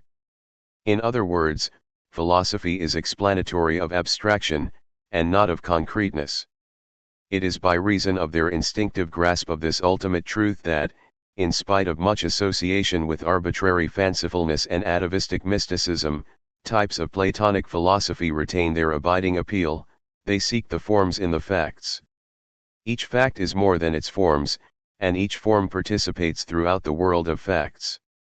The definiteness of fact is due to its forms, but the individual fact is a creature, and creativity is the ultimate behind all forms, inexplicable by forms, and conditioned by its creatures. The categories. The category of the ultimate. Categories of existence. Categories of explanation. Categorial obligations. It is the purpose of the discussion in these lectures to make clear the meaning of these categories, their applicability, and their adequacy. The course of the discussion will disclose how very far they are from satisfying this ideal. Every entity should be a specific instance of one category of existence, every explanation should be a specific instance of categories of explanation, and every obligation should be a specific instance of categorial obligations. The category of the ultimate expresses the general principle presupposed in the three more special categories. The category of the ultimate. Creativity, many, one are the ultimate notions involved in the meaning of the synonymous terms thing, being, entity. These three notions complete the category of the ultimate and are presupposed in all the more special categories. The term one does not stand for the integral number one, which is a complex special notion. It stands for the general idea underlying alike the indefinite article a or an, and the definite article the, and the demonstratives this or that, and the relatives which or what or how. It stands for the singularity of an entity. The term many presupposes the term one, and the term one presupposes the term many. The term many conveys the notion of disjunctive diversity. This notion is an essential asterisk element in the concept of being. There are many beings in disjunctive diversity. Creativity is the universal of universals characterizing ultimate matter of fact. It is that ultimate principle by which the many, which are the asterisk universe disjunctively, become the one actual occasion, which is the universe conjunctively. It lies in the nature of things that the many enter into complex unity. Creativity is the principle of novelty. An actual occasion is a novel entity diverse from any entity in the many which it unifies. Thus creativity introduces novelty into the content of the many, which are the 32 universe disjunctively. The creative advance is the application of this ultimate principle of creativity to each novel situation which it originates. Together is a generic term covering the various special ways in which various sorts of entities are together in any one actual occasion. Thus together presupposes the notions creativity, many, one, identity and diversity. The ultimate metaphysical principle is the advance from disjunction to conjunction, creating a novel entity other than the entities given in disjunction. The novel entity is at once the togetherness of the many which it finds, and also it is one among the disjunctive many which it leaves. It is a novel entity, disjunctively among the many entities which it synthesizes. The many become one, and are increased by one. In their natures, entities are disjunctively many in process of passage into conjunctive unity. This category of the ultimate replaces Aristotle's category of primary substance. Thus the production of novel togetherness is the ultimate notion embodied in the term concrescence. These ultimate notions of production of novelty and of concrete togetherness are inexplicable either in terms of higher universals or in terms of the components participating in the concrescence. The analysis of the components abstracts from the concrescence. The sole appeal is to intuition. The categories of existence. There are 8 categories of existence. Actual entities, also termed actual occasions, or final realities, or resveri. Prehensions, or concrete facts of relatedness. Nexus, plural of nexus, or public matters of fact. Subjective forms, or private matters of fact. Eternal objects, or pure potentials for the specific determination of fact, or forms of definiteness. Propositions, or matters of fact in potential 33 determination, or impure potentials for the specific determination of matters of fact, or theories. Multiplicities, or pure disjunctions of diverse entities. Contrasts, or modes of synthesis of entities in one prehension, or patterned entities. Among these 8 categories of existence, actual entities and eternal objects stand out with a certain extreme finality. The other types of existence have a certain intermediate character.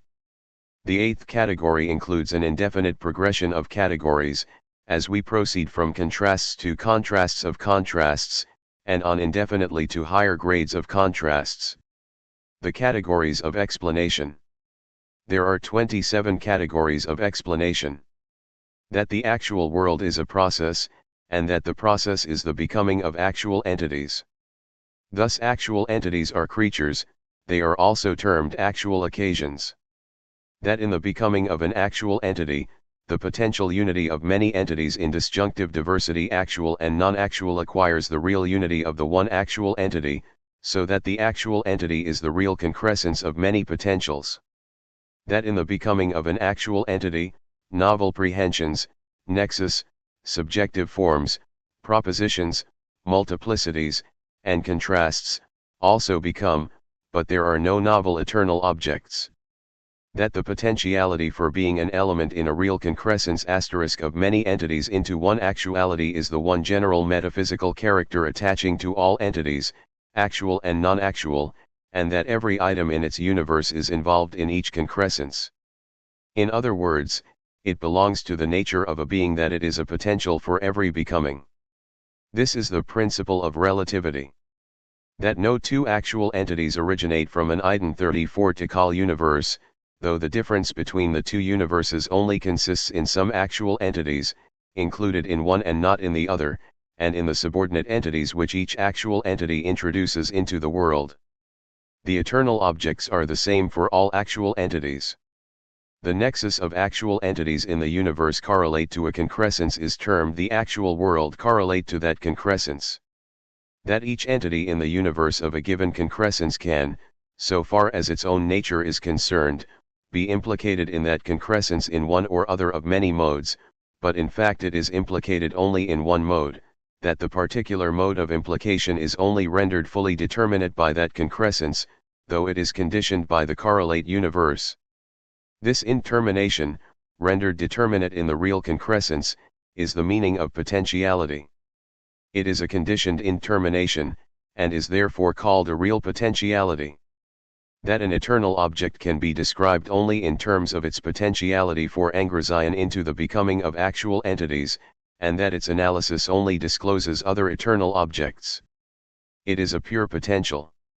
The term engrazion refers to the particular mode in which the potentiality of an eternal object is realized in a particular actual entity, contributing to the definiteness of that actual entity.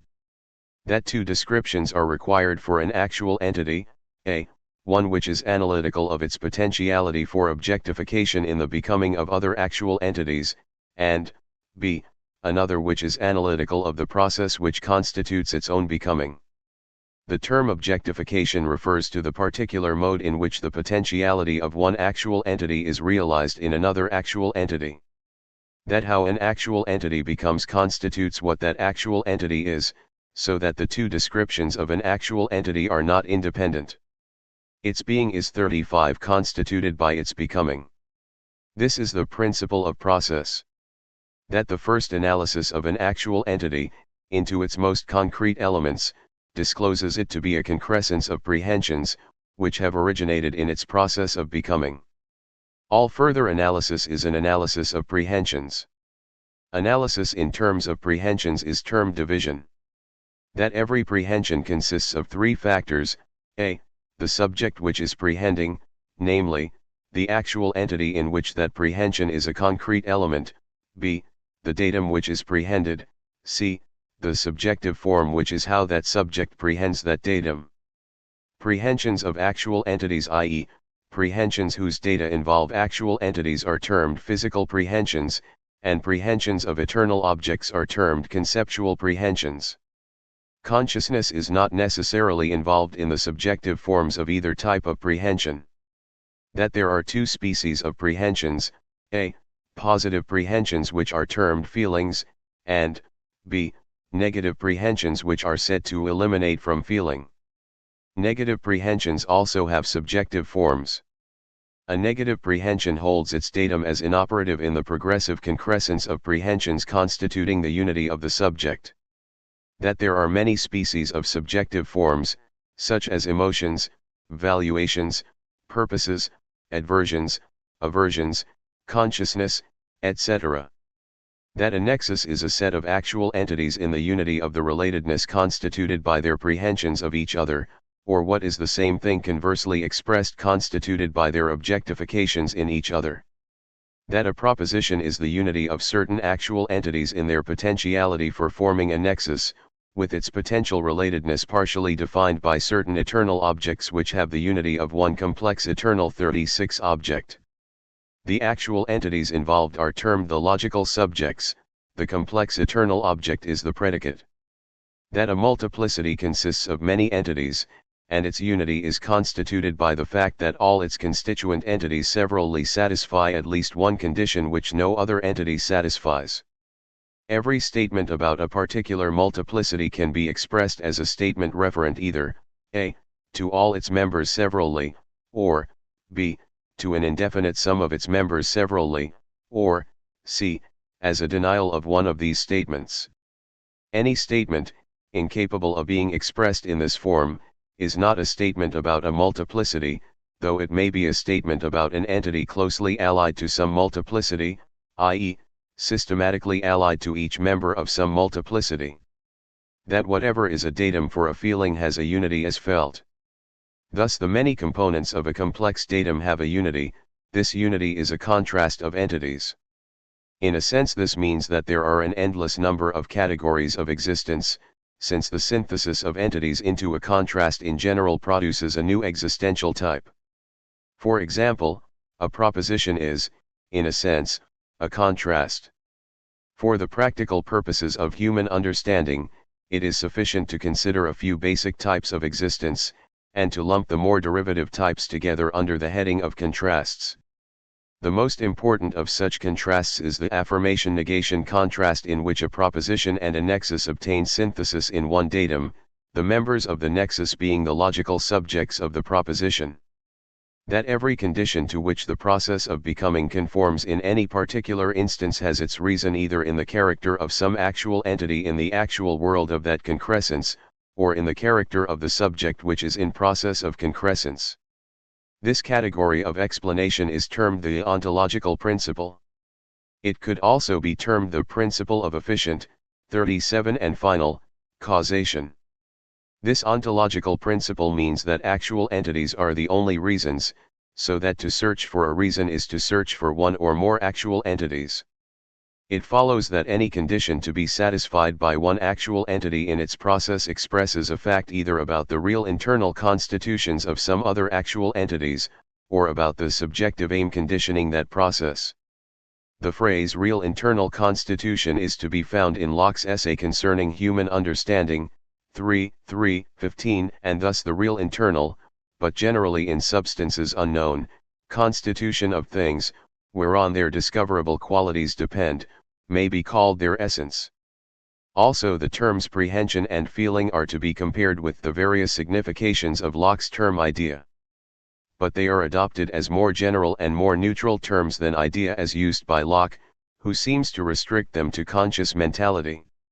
Also the ordinary logical account of propositions expresses only a restricted aspect of their role in the universe, namely, when they are the data of feelings whose subjective forms are those of judgments. It is an essential doctrine in the philosophy of organism that the primary function of a proposition is to be relevant as a lure for feeling. For example, some propositions are the data of feelings with subjective forms such as to constitute those feelings to be the enjoyment of a joke. Other propositions are felt with feelings whose subjective forms are horror, disgust, or indignation. The subjective aim, which controls the becoming of a subject, is that subject feeling a proposition with the subjective form of purpose to realize it in that process of self-creation. That the fundamental types of entities are actual entities, and eternal objects, and that the other types of entities only express how all entities of the two fundamental types are in community with each other, in the actual world. 38 That to function means to contribute determination to the actual entities in the nexus of some actual world.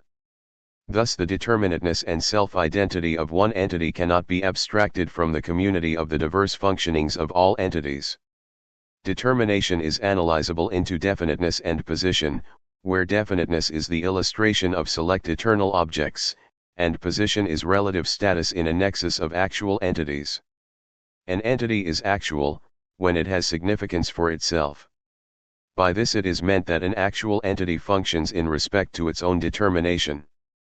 Thus an actual entity combines self-identity with self-diversity. That an actual entity by functioning in respect to itself plays diverse roles in self-formation without losing its self-identity. It is self-creative, and in its process of creation transforms its diversity of roles into one coherent role. Thus becoming is the transformation of incoherence into coherence, and in each particular instance ceases with this attainment. That this self-functioning is the real internal constitution of an actual entity. It is the immediacy of the actual entity. An actual entity is called the subject of its own immediacy. The functioning of one actual entity in the self-creation of another actual entity is the objectification of the former for the latter actual entity. The functioning of an eternal object in the self-creation of an actual entity is the angrazion of the eternal object in the actual entity. The final phase in the process of concrescence, constituting an actual entity, is one complex, fully determinate feeling. This final phase is termed the satisfaction. It is fully determinate, a, as to its genesis, b, as to its objective character for the transcendent creativity, and c, as to its prehension positive or negative of every item in its universe. Each element in the genetic process of an actual 39 entity has one self-consistent function, however complex, in the final satisfaction. In a process of concrescence, there is a succession of phases in which new prehensions arise by integration of prehensions in antecedent phases. In these integrations feelings contribute their subjective forms and their data to the formation of novel integral prehensions, but negative prehensions contribute only their subjective forms. The process continues till all prehensions are components in the one determinate integral satisfaction. There are 9 categorial obligations. The category of subjective unity. The many feelings which belong to an incomplete phase in the process of an actual entity, though unintegrated by reason of the incompleteness of the phase, are compatible for integration by reason of the unity of their subject. The category of objective identity. There can be no duplication of any element in the objective datum of the satisfaction of an actual entity, so far as concerns the function of that element in the satisfaction. Here, as always, the term satisfaction means the one complex fully determinate feeling which is the completed phase in the process. This category expresses that each element has one self-consistent function, however complex. Logic is the general analysis of self-consistency. The category of objective diversity. There can be no coalescence of diverse elements in the objective datum of an actual entity, so far as concerns the functions of those elements in that satisfaction. Coalescence here means the notion of diverse elements exercising an absolute identity of function, devoid of the contrasts inherent in their diversities. The category of conceptual valuation. From each physical feeling there is the derivation of a purely 4D conceptual feeling whose datum is the eternal object determinant of the definiteness of the actual entity, or of the nexus, physically felt. The category of conceptual reversion. There is secondary origination of conceptual feelings with data which are partially identical with, and partially diverse from, the eternal objects forming the data in the first phase of the mental pole. The diversity is a relevant diversity determined by the subjective aim. Note that category 4 concerns conceptual reproduction of physical feeling, and category V concerns conceptual diversity from physical feeling. The category of transmutation. When, in accordance with category 4, or with categories 4 and V, one and the same conceptual feeling is derived impartially by apprehending subject from its analogous simple physical feelings of various actual entities in its actual world, then, in a subsequent phase of integration of these simple physical feelings together with the derivate conceptual feeling, the prehending subject may transmute the datum of this conceptual feeling into a characteristic of some nexus containing those prehended actual entities among its members, or of some part of that nexus. In this way the nexus, or its part, thus characterized, is the objective datum of a feeling entertained by this prehending subject. It is evident that the complete datum of the transmuted feeling is a contrast, namely, the nexus, as one, in contrast with the eternal object. This type of contrast is one of the meanings of the notion qualification of physical substance by quality. This category is the way in which the philosophy of organism, which is an atomic theory of actuality, meets a perplexity which is inherent in all monadic cosmologies. Leibniz in his monadology meets the same difficulty by a theory of confused perception. But he fails to make clear how confusion originates. The category of subjective harmony. The Val-41 of conceptual feelings are mutually determined by the adaptation of those feelings to be contrasted elements congruent with the subjective aim. Category I, and Category 7, jointly express a pre-established harmony in the process of concrescence of any one subject. Category I has to do with data felt, and Category 7, with the subjective forms of the conceptual feelings. This pre-established harmony is an outcome of the fact that no prehension can be considered in abstraction from its subject, although it originates in the process creative of its subject. The category of subjective intensity. The subjective aim, whereby there is origination of conceptual feeling, is at intensity of feeling, alpha, in the immediate subject, and beta, in the relevant future. This double aim at the immediate present and the relevant future is less divided than appears on the surface. For the determination of the relevant future, and the anticipatory feeling respecting provision for its grade of intensity, are elements affecting the immediate complex of feeling. The greater part of morality hinges on the determination of relevance in the future.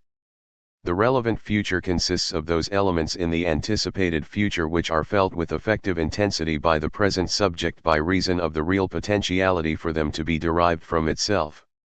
The category of freedom and determination. The concrescence of each individual actual entity is internally determined and is externally free. This category can be condensed into the formula, that in each concrescence whatever is determinable is determined, but that there is always a remainder for the decision of the subject superject of that concrescence. This subject superject is the universe in that synthesis, and beyond it there is non-entity. This final decision is the reaction of the unity of the whole to its own internal determination. This reaction is the final modification of emotion, appreciation, and purpose. But the decision 42 of the whole arises out of the determination of the parts, so as to be strictly relevant to it. The whole of the discussion in the subsequent parts either leads up to these categories, of the four types, or is explanatory of them, or is considering our experience of the world in the light of these categories. But a few preliminary notes may be useful. It follows from the fourth category of explanation that the notion of complete abstraction is self-contradictory. For you cannot abstract the universe from any entity, actual or non-actual, so as to consider that entity in complete isolation. Whenever we think of some entity, we are asking, what is it fit for here? In a sense, every entity pervades the whole world, for this question has a definite answer for each entity in respect to any actual entity or any nexus of actual entities. It follows from the first category of explanation that becoming is a creative advance into novelty. It is for this reason that the meaning of the phrase "the actual world" is relative to the becoming of a definite actual entity which is both novel and actual, relatively to that meaning, and to no other meaning of that phrase. Thus, conversely, each actual entity corresponds to a meaning of the actual world peculiar to itself. This point is dealt with more generally in categories of explanation, 3, and v. An actual world is a nexus, and the actual world of one actual entity sinks to the level of a subordinate nexus in actual worlds beyond that actual entity. The first, the fourth, the 18th, and 27th categories state different aspects of one and the same general metaphysical truth. The first category states the doctrine in a general way, that every ultimate actuality embodies in its own essence what Alexander 343 terms a principle of unrest, namely, its becoming. The fourth category applies this doctrine to the very notion of an entity. It asserts that the notion of an entity means an element contributory to the process of becoming. We have in this category the utmost generalization of the notion of relativity. The 18th category asserts that the obligations imposed on the becoming of any particular actual entity arise from the constitutions of other actual entities. The four categories of explanation, x, 2, 13, constitute the repudiation of the notion of vacuous actuality, which haunts realistic philosophy. The term vacuous actuality here means the notion of a residential vera devoid of subjective immediacy. This repudiation is fundamental for the organic philosophy, cf. Part 2, ch. 7, the subjectivist principle. The notion of vacuous actuality is very closely allied to the notion of the inherence of quality in substance. Both notions in their misapplication as fundamental metaphysical categories find their chief support in a misunderstanding of the true analysis of presentational immediacy, cf. Part 2, ch. 2, sex I and v. It is fundamental to the metaphysical doctrine of the philosophy of organism, that the notion of an actual entity as the unchanging subject of change is completely abandoned. An actual entity is at once the subject experiencing and the superject of its experiences. It is subject-superject, and neither half of this description can for a moment be lost sight of. The term subject will be mostly employed when the actual entity is considered in respect to its own real internal constitution. But subject is always to be construed as an abbreviation of subject-superject. Asterisk. The ancient doctrine that no one crosses the same river twice is extended.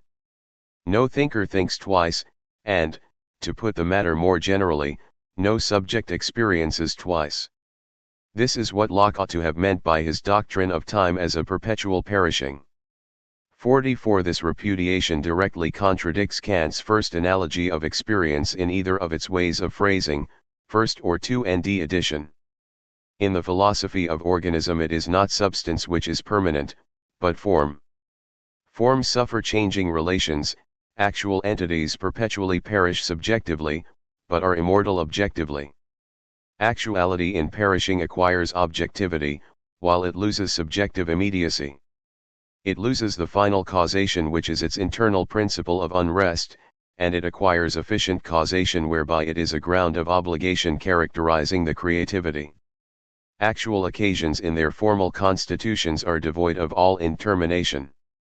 Potentiality has passed into realization. They are complete and determinate matter of fact, devoid of all indecision. They form the ground of obligation. But eternal objects, and propositions, and some more complex sorts of contrasts, involve in their own natures indecision. They are, like all entities, potentials for the process of becoming. Their engrazion expresses the definiteness of the actuality in question. But their own natures do not in themselves disclose in what actual entities this potentiality of engrazion is realized. Thus they involve intermination in a sense more complete than do the former set. A multiplicity merely enters into process through its individual members. The only statements to be made about a multiplicity express how its individual members enter into the process of the actual world. Any entity which enters into process in this way belongs to the multiplicity, and no other entities do belong to it. It can be treated as a unity for this purpose, and this purpose only. For example, each of the 6 kinds of entities just mentioned is a multiplicity, i.e., not the individual entities of the kinds, but the collective kinds of the entities. A multiplicity has solely a disjunctive relationship to the actual world. The universe comprising the absolutely initial data for an actual entity is a multiplicity. The treatment of a multiplicity as though it 45 had the unity belonging to an entity of any one of the other 6 kinds produces logical errors. Whenever the word entity is used, it is to be assumed, unless otherwise stated, that it refers to an entity of one of the 6 kinds, and not to a multiplicity.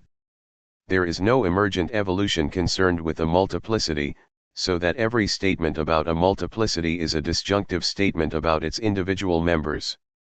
Entities of any of the first 6 kinds, and generic contrasts, will be called proper entities. In its development, the subsequent discussion of the philosophy of organism is governed by the belief that the subject-predicate form of proposition is concerned with high abstractions, except in its application to subjective forms. This sort of abstraction, apart from this exception, is rarely relevant to metaphysical description. The dominance of Aristotelian logic from the late classical period onwards has imposed on metaphysical thought the categories naturally derivative from its phraseology. This dominance of his logic does not seem to have been characteristic of Aristotle's own metaphysical speculations. The divergencies, such as they are, in these lectures from other philosophical doctrines mostly depend upon the fact that many philosophers, who in their explicit statements criticize the Aristotelian notion of substance, yet implicitly throughout their discussions presuppose that the subject-predicate form of proposition embodies the finally adequate mode of statement about the actual world. The evil produced by the Aristotelian primary substance is exactly this habit of metaphysical emphasis upon the subject-predicate form of proposition. Chapter 3 Some Derivative Notions 46 The primordial created fact is the unconditioned conceptual valuation of the entire multiplicity of eternal objects. This is the primordial nature of God.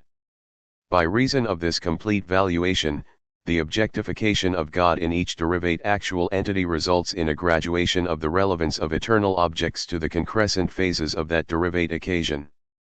There will be additional ground of relevance for select eternal objects by reason of their engrazion into derivate actual entities belonging to the actual world of the concrescent occasion in question. But whether or no this be the case, there is always the definite relevance derived from God. Apart from God, eternal objects unrealized in the actual world would be relatively non-existent for the concrescence in question. For effective relevance requires agency of comparison, and agency belongs exclusively to actual occasions. This divine ordering is itself matter of fact, thereby conditioning creativity. Thus possibility which transcends realized temporal matter of fact has a real relevance to the creative advance. God is the primordial creature, but the description of his nature is not exhausted by this conceptual side of it. His consequent nature results from his physical prehensions of the derivative actual entities, cf. Part B. Creativity is another rendering of the Aristotelian matter, and of the modern neutral stuff. But it is divested of the notion of passive receptivity, either of form, or of external relations, it is the pure notion of the activity conditioned by the objective immortality of 47, the actual world, a world which is never the same twice, though always with the stable element of divine ordering. Creativity is without a character of its own in exactly the same sense in which the Aristotelian matter is without a character of its own. It is that ultimate notion of the highest generality at the base of actuality. It cannot be characterized, because all characters are more special than itself. But creativity is always found under conditions, and described as conditioned. The non-temporal act of all-inclusive unfettered valuation is at once a creature of creativity and a condition for creativity. It shares this double character with all creatures. By reason of its character as a creature, always in concrescence and never in the past, it receives a reaction from the world. This reaction is its consequent nature. It is here termed God, because the contemplation of our natures, as enjoying real feelings derived from the timeless source of all order, acquires that subjective form of refreshment and companionship at which religions aim. This function of creatures, that they constitute the shifting character of creativity, is here termed the objective immortality of actual entities. Thus God has objective immortality in respect to his primordial nature and his consequent nature. The objective immortality of his consequent nature is considered later, cf. Part V. We are now concerned with his primordial nature. God's immanence in the world in respect to his primordial nature is an urge towards the future based upon an appetite in the present. Appetition is at once the conceptual valuation of an immediate physical feeling combined with the urge towards realization of the datum conceptually prehended. For example, thirst is an immediate physical feeling integrated with the conceptual prehension of its quenching. Appetition 1 is immediate matter of fact, including in itself a principle of unrest, involving realization of what 48 is not and may be. The immediate occasion thereby conditions creativity so as to procure, in the future, physical realization of its mental pole, according to the various valuations inherent in its various conceptual prehensions. All physical experience is accompanied by an appetite for, or against, its continuance. An example is the appetition of self-preservation. But the origination of the novel conceptual prehension has, more especially, to be accounted for. Thirst is an appetite towards a difference, towards something relevant, something largely identical, but something with a definite novelty. This is an example at a low level which shows the germ of a free imagination. In what sense can unrealized abstract form be relevant? What is its basis of relevance? Relevance must express some real fact of togetherness among forms. The ontological principle can be expressed as, all real togetherness is togetherness in the formal constitution of an actuality. So if there be a relevance of what in the temporal world is unrealized, the relevance must express a fact of togetherness in the formal constitution of a non-temporal actuality. But by the principle of relativity there can only be one non-derivative actuality, unbounded by its prehensions of an actual world. Such a primordial superject of creativity achieves, in its unity of satisfaction, the complete conceptual valuation of all eternal objects. This is the ultimate, basic adjustment of the togetherness of eternal objects on which creative order depends. It is the conceptual adjustment of all appetites in the form of aversions and adversions. It constitutes the meaning of relevance. Its status as an actual efficient fact is recognized by terming it the primordial nature of God. The word appetition illustrates a danger which lurks in technical terms. This same danger is also illustrated in the psychology derived from Freud. The mental poles of actualities contribute various grades of complex feelings to the actualities, including them as factors. The 49 basic operations of mentality are conceptual prehensions. These are the only operations of pure mentality. All other mental operations are impure, in the sense that they involve integrations of conceptual prehensions with the physical prehensions of the physical pole. Since impurity in prehension refers to the prehension arising out of the integration of pure physical prehensions with pure mental prehensions, it follows that an impure mental prehension is also an impure physical prehension and conversely. Thus the term impure applied to a prehension has a perfectly definite meaning, and does not require the terms mental or physical, except for the direction of attention in the discussion concerned. The technical term conceptual prehension is entirely neutral, devoid of all suggestiveness. But such terms present great difficulties to the understanding, by reason of the fact that they suggest no particular exemplifications. Accordingly, we seek equivalent terms which have about them the suggestiveness of familiar fact.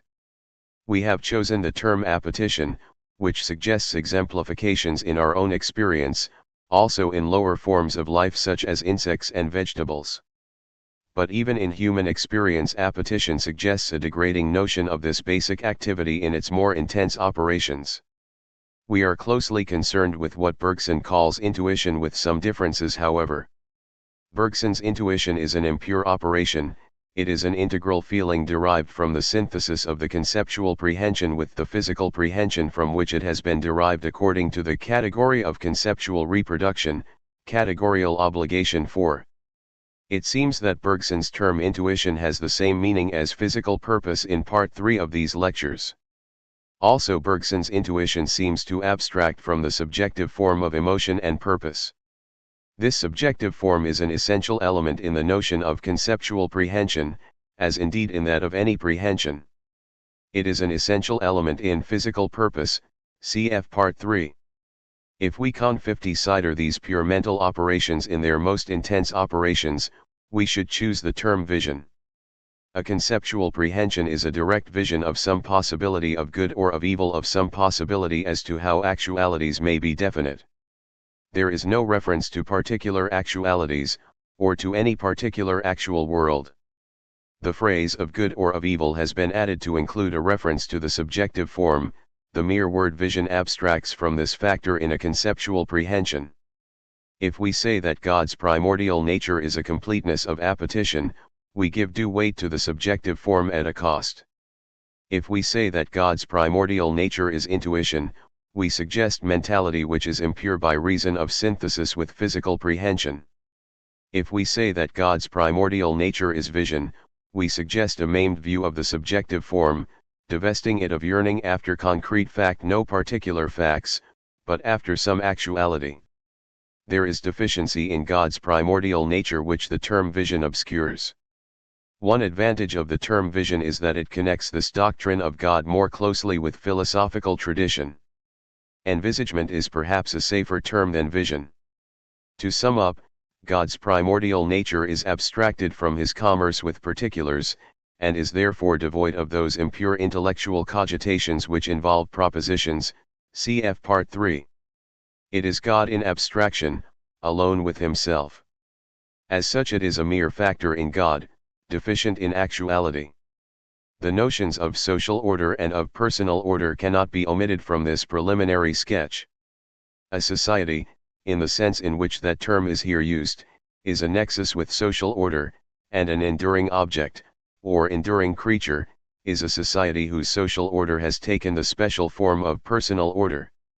A nexus enjoys social order where, there is a common element of form illustrated in the definiteness 51 of each of its included actual entities, and, 2, this common element of form arises in each member of the nexus by reason of the conditions imposed upon it by its prehensions of some other members of the nexus, and, 3, these prehensions impose that condition of reproduction by reason of their inclusion of positive feelings of that asterisk common form. Such a nexus is called a society, and the common form is the defining characteristic of the society.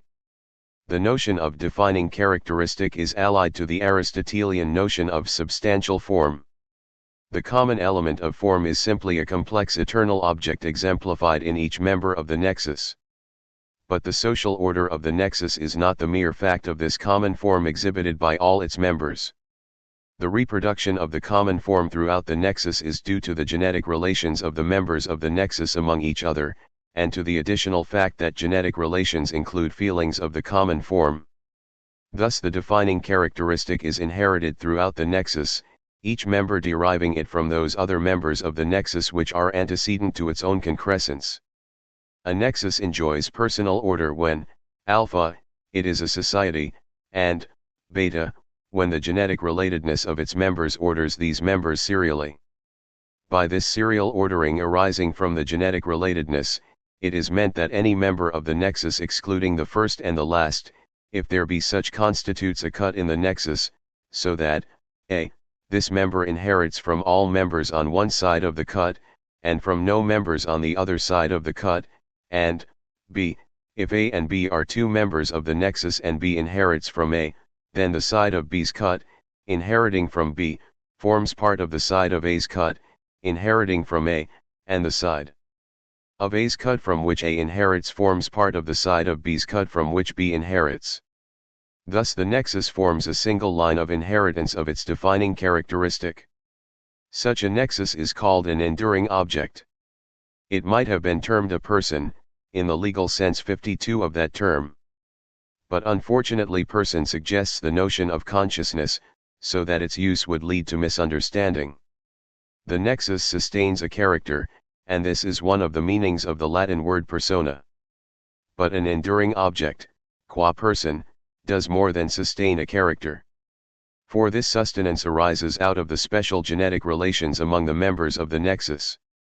An ordinary physical object, which has temporal endurance, is a society. In the ideally simple case, it has personal order and is an enduring object. A society may, or may not, be analyzable into many strands of enduring objects. This will be the case for most ordinary physical objects. These enduring objects and societies, analyzable into strands of enduring objects, are the permanent entities which enjoy adventures of change throughout time and space. For example, they form the subject matter of the science of dynamics. Actual entities perish, but do not change, they are what they are. A nexus which, I, enjoys social order, and, 2, is analyzable into strands of enduring objects may be termed a corpuscular society. A society may be more or less corpuscular, according to the relative importance of the defining characteristics of the various enduring objects compared to that of the defining characteristic of the whole corpuscular nexus. There is a prevalent misconception that becoming involves the notion of a unique seriality for its advance into novelty. This is the classic notion of time, which philosophy took over from common sense. Mankind made an unfortunate generalization from its experience of enduring objects. Recently physical science has abandoned this notion. Accordingly we should now purge cosmology of a point of view which it ought never to have adopted as an ultimate metaphysical principle. In these lectures the term creative advance is not to be construed in the sense of a uniquely serial advance. 53 Finally, the extensive continuity of the physical universe has usually been construed to mean that there is a continuity of becoming. But if we admit that something becomes, it is easy, by employing Zeno's method, to prove that there can be no continuity of becoming. Point 2 There is a becoming of continuity, but no continuity of becoming. The actual occasions are the creatures which become, and they constitute a continuously extensive world. In other words, extensiveness becomes, but becoming is not itself extensive. Thus the ultimate metaphysical truth is atomism. The creatures are atomic. In the present cosmic epoch there is a creation of continuity. Perhaps such creation is an ultimate metaphysical truth holding of all cosmic epochs, but this does not seem to be a necessary conclusion. The more likely opinion is that extensive continuity is a special condition arising from the society of creatures which constitute our immediate epoch. But atomism does not exclude complexity and universal relativity. Each atom is a system of all things. The proper balance between atomism and continuity is of importance to physical science. For example, the doctrine, here explained, conciliates Newton's corpuscular theory of light with the wave theory. For both a corpuscle, and an advancing element of a wave front, are merely a permanent form propagated from atomic creature to atomic creature. A corpuscle is in fact an enduring object. The notion of an enduring object is, however, capable of more or less completeness of realization. Thus, in different stages of its career, a wave of light may be more or less corpuscular. A train of such waves at all stages of its career involves social order, but in the earlier stages this social order takes the more special form of loosely related strands of personal order. This dominant personal order gradually vanishes as the time advances. Its defining characteristics become less and 54 less important, as their various features peter out. The waves then become a nexus with important social order, but with no strands of personal order. Thus the train of waves starts as a corpuscular society, and ends as a society which is not corpuscular. Finally, in the cosmological scheme here outlined, one implicit assumption of the philosophical tradition is repudiated. The assumption is that the basic elements of experience are to be described in terms of one, or all, of the three ingredients: consciousness, thought, sense perception. The last term is used in the sense of conscious perception in the mode of presentational immediacy. Also in practice sense perception is narrowed down to visual perception. According to the philosophy of organism, these three components are unessential elements in experience, either physical or mental. Any instance of experience is dipolar, whether that instance be God or an actual occasion of the world. The origination of God is from the mental pole, the origination of an actual occasion is from the physical pole, but in either case these elements, consciousness, thought, sense perception, belong to the derivative impure phases of the concrescence, if in any effective sense they enter at all. This repudiation is the reason why, in relation to the topic under discussion, the status of presentational immediacy is a recurrent theme throughout the subsequent parts of these lectures. Part 2: Discussions and Applications. Chapter I: Fact and Form. 62. All human discourse which bases its claim to consideration on the truth of its statements must appeal to the facts. In none of its branches can philosophy claim immunity to this rule. But in the case of philosophy the difficulty arises that the record of the facts is in part dispersed vaguely through the various linguistic expressions of civilized language and of literature, and is in part expressed more precisely under the influence of schemes of thought prevalent in the traditions of science and philosophy. In this second part of these lectures, the scheme of 63 thought, which is the basis of the philosophy of organism, is confronted with various interpretations of the facts widely accepted in that European tradition, literary, philosophic, and scientific. So far as concerns philosophy, only a selected group can be explicitly mentioned. There is no point in endeavoring to force the interpretations of divergent philosophers into a vague agreement. What is important is that the scheme of interpretation here adopted can claim for each of its main positions the express authority of one, or the other, of some supreme master of thought: Plato, Aristotle, Descartes, Locke, Hume, Kant. But ultimately nothing rests on authority, the final court of appeal is intrinsic reasonableness. The safest general characterization of the European philosophical tradition is that it consists of a series of footnotes to Plato. I do not mean the systematic scheme of thought which scholars have doubtfully extracted from his writings. I allude to the wealth of general ideas scattered through them. His personal endowments, his wide opportunities for experience at a great period of civilization, his inheritance of an intellectual tradition not yet stiffened by excessive systematization, have made his writings an inexhaustible mine of suggestion. Thus, in one sense, by stating my belief that the train of thought in these lectures is Platonic, I am doing no more than expressing the hope that it falls within the European tradition. But I do mean more. I mean that if we had to render Plato's general point of view with the least changes made necessary by the intervening 2,000 years of human experience in social organization, in aesthetic attainments, in science, and in religion, we should have to set about the construction of a philosophy of organism. In such a philosophy the actualities constituting the process of the world are conceived as exemplifying the angryzion, or participation, of other things which constitute the potentialities of definiteness for any actual existence. The things which are temporal arise by their participation in the things which are eternal. The 64 two sets are mediated by a thing which combines the actuality of what is temporal with the timelessness of what is potential. This final entity is the divine element in the world, by which the barren inefficient disjunction of abstract potentialities obtains primordially the efficient conjunction of ideal realization. This ideal realization of potentialities in a primordial actual entity constitutes the metaphysical stability whereby the actual process exemplifies general principles of metaphysics, and attains the ends proper to specific types of emergent order. By reason of the actuality of this primordial valuation of pure potentials, each eternal object has a definite, effective relevance to each concrescent process. Apart from such orderings, there would be a complete disjunction of eternal objects unrealized in the temporal world. Novelty would be meaningless, and inconceivable. We are here extending and rigidly applying Hume's principle, that ideas of reflection are derived from actual facts. By this recognition of the divine element, the general Aristotelian principle is maintained that, apart from things that are actual, there is nothing either in fact or in efficacy. This is the true general principle which also underlies Descartes' dictum.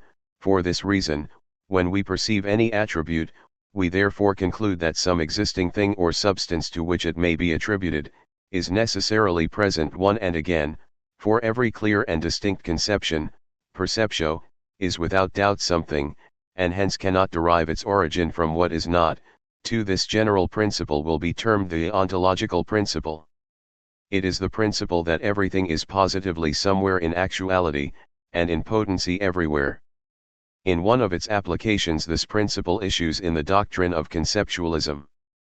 Thus 65 The search for a reason is always the search for an actual fact which is the vehicle of the reason. The ontological principle, as here defined, constitutes the first step in the description of the universe as a solidarity of many actual entities. Each actual entity is conceived as an act of experience arising out of data. It is a process of feeling the many data, so as to absorb them into the unity of one individual satisfaction.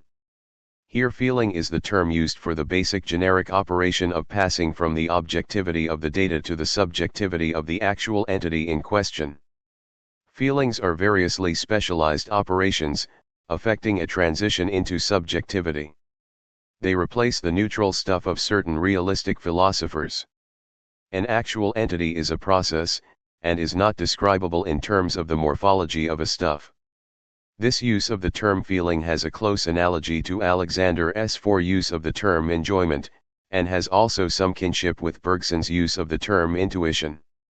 A near analogy is Locke's use of the term idea, including ideas of particular things, cf. his essay, 3, 2, 6, and 7. But the word feeling, as used in these lectures, is even more reminiscent of Descartes. For example, let it be so, still it is at least quite certain that it seems to me that I see light, that I hear noise, and that I feel heat. That cannot be false. Properly speaking, it is what is in me called feeling, sentire, and used in this precise sense that is no other thing than thinking. 5. In Cartesian language, the essence of an actual entity consists solely in the fact that it is a prehending thing, i.e., a substance whose whole essence or nature is to prehend. Point 6. A feeling belongs to the positive species 66 of prehensions. There are two species of prehensions, the positive species and the negative species. An actual entity has a perfectly definite bond with each item in the universe. This determinate bond is its prehension of that item.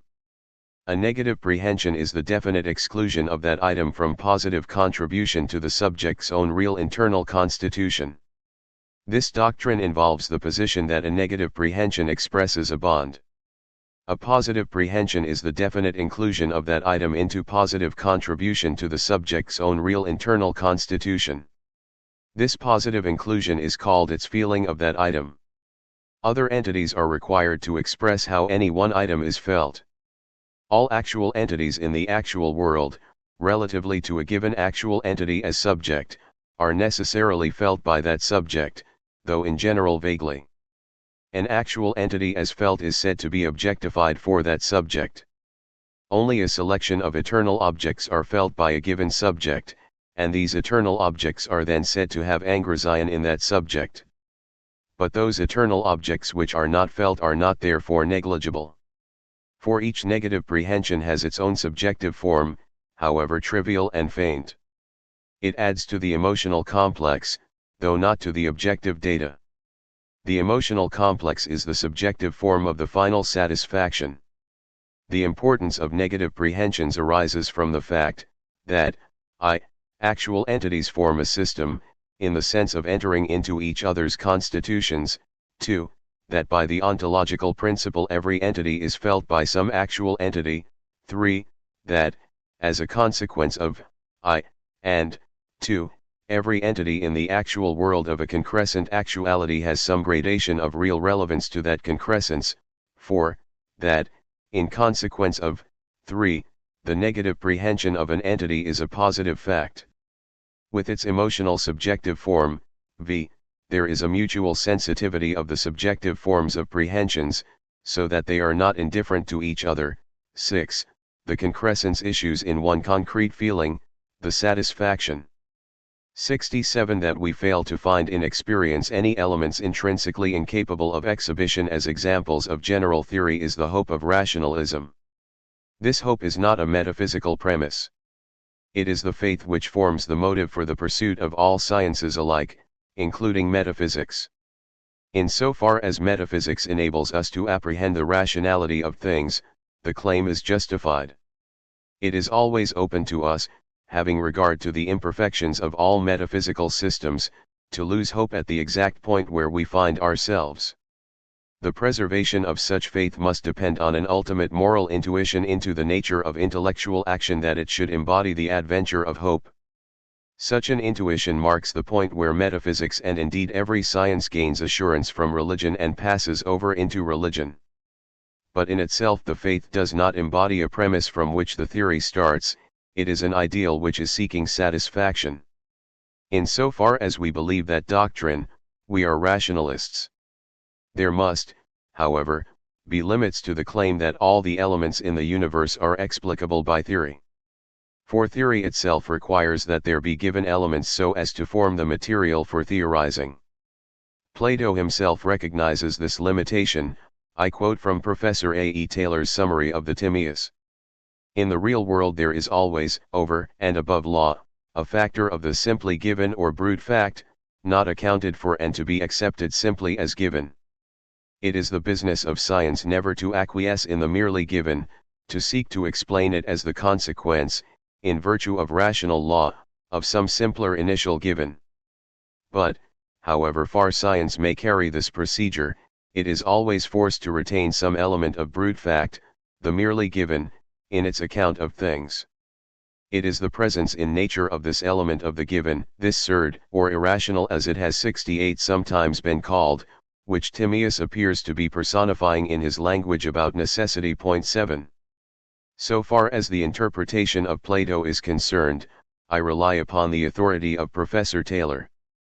But, apart from this historical question, a clear understanding of the given elements in the world is essential for any form of Platonic realism. For rationalistic thought, the notion of givenness carries with it a reference beyond the mere data in question. It refers to a decision whereby what is given is separated off from what for that occasion is not given. This element of givenness in things implies some activity procuring limitation. The word decision does not here imply conscious judgment, though in some decisions consciousness will be a factor. The word is used in its root sense of a cutting off.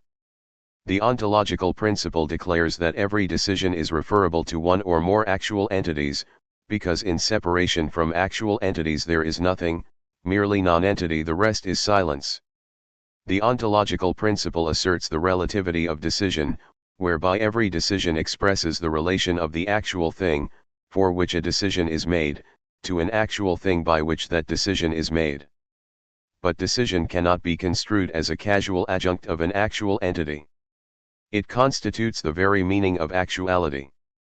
An actual entity arises from decisions for it, and by its very existence provides decisions for other actual entities which supersede it. Thus the ontological principle is the first stage in constituting a theory embracing the notions of actual entity, givenness, and process. Just as potentiality for process is the meaning of the more general term entity, or thing, so decision is the additional meaning imported by the word actual into the phrase actual entity. Actuality is the decision amid potentiality. It represents stubborn fact which cannot be evaded. The real internal constitution of an actual 69 entity progressively constitutes a decision conditioning the creativity which transcends that actuality. The Castle Rock at Edinburgh exists from moment to moment, and from century to century, by reason of the decision effected by its own historic root of antecedent occasions. And if, in some vast upheaval of nature, it were shattered into fragments, that convulsion would still be conditioned by the fact that it was the destruction of that rock. The point to be emphasized is the insistent particularity of things experienced and of the act of experiencing. Bradley's doctrine 8 wolf-eating lamb as a universal qualifying the absolute is a travesty of the evidence. That wolf eat ** that lamb at that spot at that time, the wolf knew it, the lamb knew it, and the carrion birds knew it. Explicitly in the verbal sentence, or implicitly in the understanding of the subject entertaining it, every expression of a proposition includes demonstrative elements. In fact, each word, and each symbolic phrase, is such an element, exciting the conscious prehension of some entity belonging to one of the categories of existence. Conversely, where there is no decision involving exclusion, there is no givenness. For example, the total multiplicity of Platonic forms is not given. But in respect of each actual entity, there is givenness of such forms. The determinate definiteness of each actuality is an expression of a selection from these forms. It grades them in a diversity of relevance. This ordering of relevance starts from those forms which are, in the fullest sense, exemplified, and passes through grades of relevance down to those forms which in some faint sense are proximately relevant by reason of contrast with actual fact. This whole gamut of relevance is given, and must be referred to the decision of actuality. The term Platonic form has here been used as the 70 briefest way of indicating the entities in question. But these lectures are not an exegesis of Plato's writings. The entities in question are not necessarily restricted to those which he would recognize as forms. Also, the term idea has a subjective suggestion in modern philosophy, which is very misleading for my present purposes, and in any case it has been used in many senses and has become ambiguous. The term essence, as used by the critical realists, also suggests their use of it, which diverges from what I intend. Accordingly, by way of employing a term devoid of misleading suggestions, I use the phrase eternal object for what in the preceding paragraph of this section I have termed a Platonic form. Any entity whose conceptual recognition does not involve a necessary reference to any definite actual entities of the temporal world is called an eternal object. In this definition, the conceptual recognition must of course be an operation constituting a real feeling belonging to some actual entity. The point is that the actual subject which is merely conceiving the eternal object is not thereby in direct relationship to some other actual entity, apart from any other peculiarity in the composition of that conceiving subject. This doctrine applies also to that primordial nature of God, which is his complete envisagement of eternal objects. He is not thereby directly related to the given course of history. The given course of history presupposes his primordial nature, but his primordial nature does not presuppose it. An eternal object is always a potentiality for actual entities, but in itself, as conceptually felt, it is neutral as to the fact of its physical engrosian in any particular actual entity of the temporal world. Potentiality is the correlative of givenness. The meaning of givenness is that what is given * might not have been given, and that what is not given might have been given. Further, in the complete particular givenness for an actual entity there is an element of exclusiveness. The 71 various primary data and the concrescent feelings do not form a mere multiplicity. Their synthesis in the final unity of one actual entity is another fact of givenness. The actual entity terminates its becoming in one complex feeling involving a completely determinate bond with every item in the universe, the bond being either a * positive or a negative prehension. This termination is the satisfaction of the actual entity. Thus the addition of another component alters this synthetic givenness. Any additional component is therefore contrary to this integral givenness of the original. This principle may be illustrated by our visual perception of a picture. The pattern of colors is given for us. But an extra patch of red does not constitute a mere addition, it alters the whole balance. Thus in an actual entity the balanced unity of the total givenness excludes anything that is not given. This is the doctrine of the emergent unity of the superject. An actual entity is to be conceived both as a subject presiding over its own immediacy of becoming, and a superject which is the atomic creature exercising its function of objective immortality. It has become a being, and it belongs to the nature of every being that it is a potential for every becoming. This doctrine, that the final satisfaction of an actual entity is intolerant of any addition, expresses the fact that every actual entity, since it is what it is finally its own reason for what it omits. In the real internal constitution of an actual entity there is always some element which is contrary to an omitted element. Here contrary means the impossibility of joint entry in the same sense. In other words, intermination has evaporated from satisfaction, so that there is a complete determination of feeling, or of negation of feeling, respecting the universe. This evaporation of intermination is merely another way of considering the process whereby the actual entity arises from its data. Thus, in another sense, each actual entity includes the Uni 72 verse, by reason of its determinate attitude towards every element in the universe. Thus the process of becoming is dipolar, I, by reason of its qualification by the determinateness of the actual world, and, 2, by its conceptual prehensions of the indeterminateness of eternal objects. The process is constituted by the influx of eternal objects into a novel determinateness of feeling which absorbs the actual world into a novel actuality. The formal constitution of an actual entity is a process of transition from intermination towards terminal determination. But the intermination is referent to determinate data. The objective constitution of an actual entity is its terminal determination, considered as a complex of component determinates by reason of which the actual entity is a datum for the creative advance. The actual entity on its physical side is composed of its determinate feelings of its actual world, and on its mental side is originated by its conceptual apathions. Returning to the correlation of givenness and potentiality, we see that givenness refers to potentiality and potentiality to givenness. Also we see that the completion of givenness in actual fact converts the not given for that fact into impossibility for that fact. The individuality of an actual entity involves an exclusive limitation. This element of exclusive limitation is the definiteness essential for the synthetic unity of an actual entity. This synthetic unity forbids the notion of mere addition to the included elements.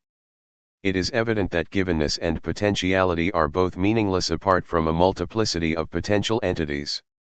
These potentialities are the eternal objects. Apart from potentiality and givenness, there can be no nexus of actual things in process of supersession by novel actual things. The alternative is a static monistic universe, without unrealized potentialities, since potentiality is then a meaningless term. 73. The scope of the ontological principle is not exhausted by the corollary that decision must be referable to an actual entity. Everything must be somewhere, and here somewhere means some actual entity. Accordingly the general potentiality of the universe must be somewhere, since it retains its proximate relevance to actual entities for which it is unrealized. This proximate relevance reappears in subsequent concrescence as final causation regulative of the emergence of novelty. This somewhere is the non-temporal actual entity. Thus proximate relevance means relevance as in the primordial mind of God. It is a contradiction in terms to assume that some explanatory fact can float into the actual world out of nonentity. Nonentity is nothingness. Every explanatory fact refers to the decision and to the efficacy of an actual thing.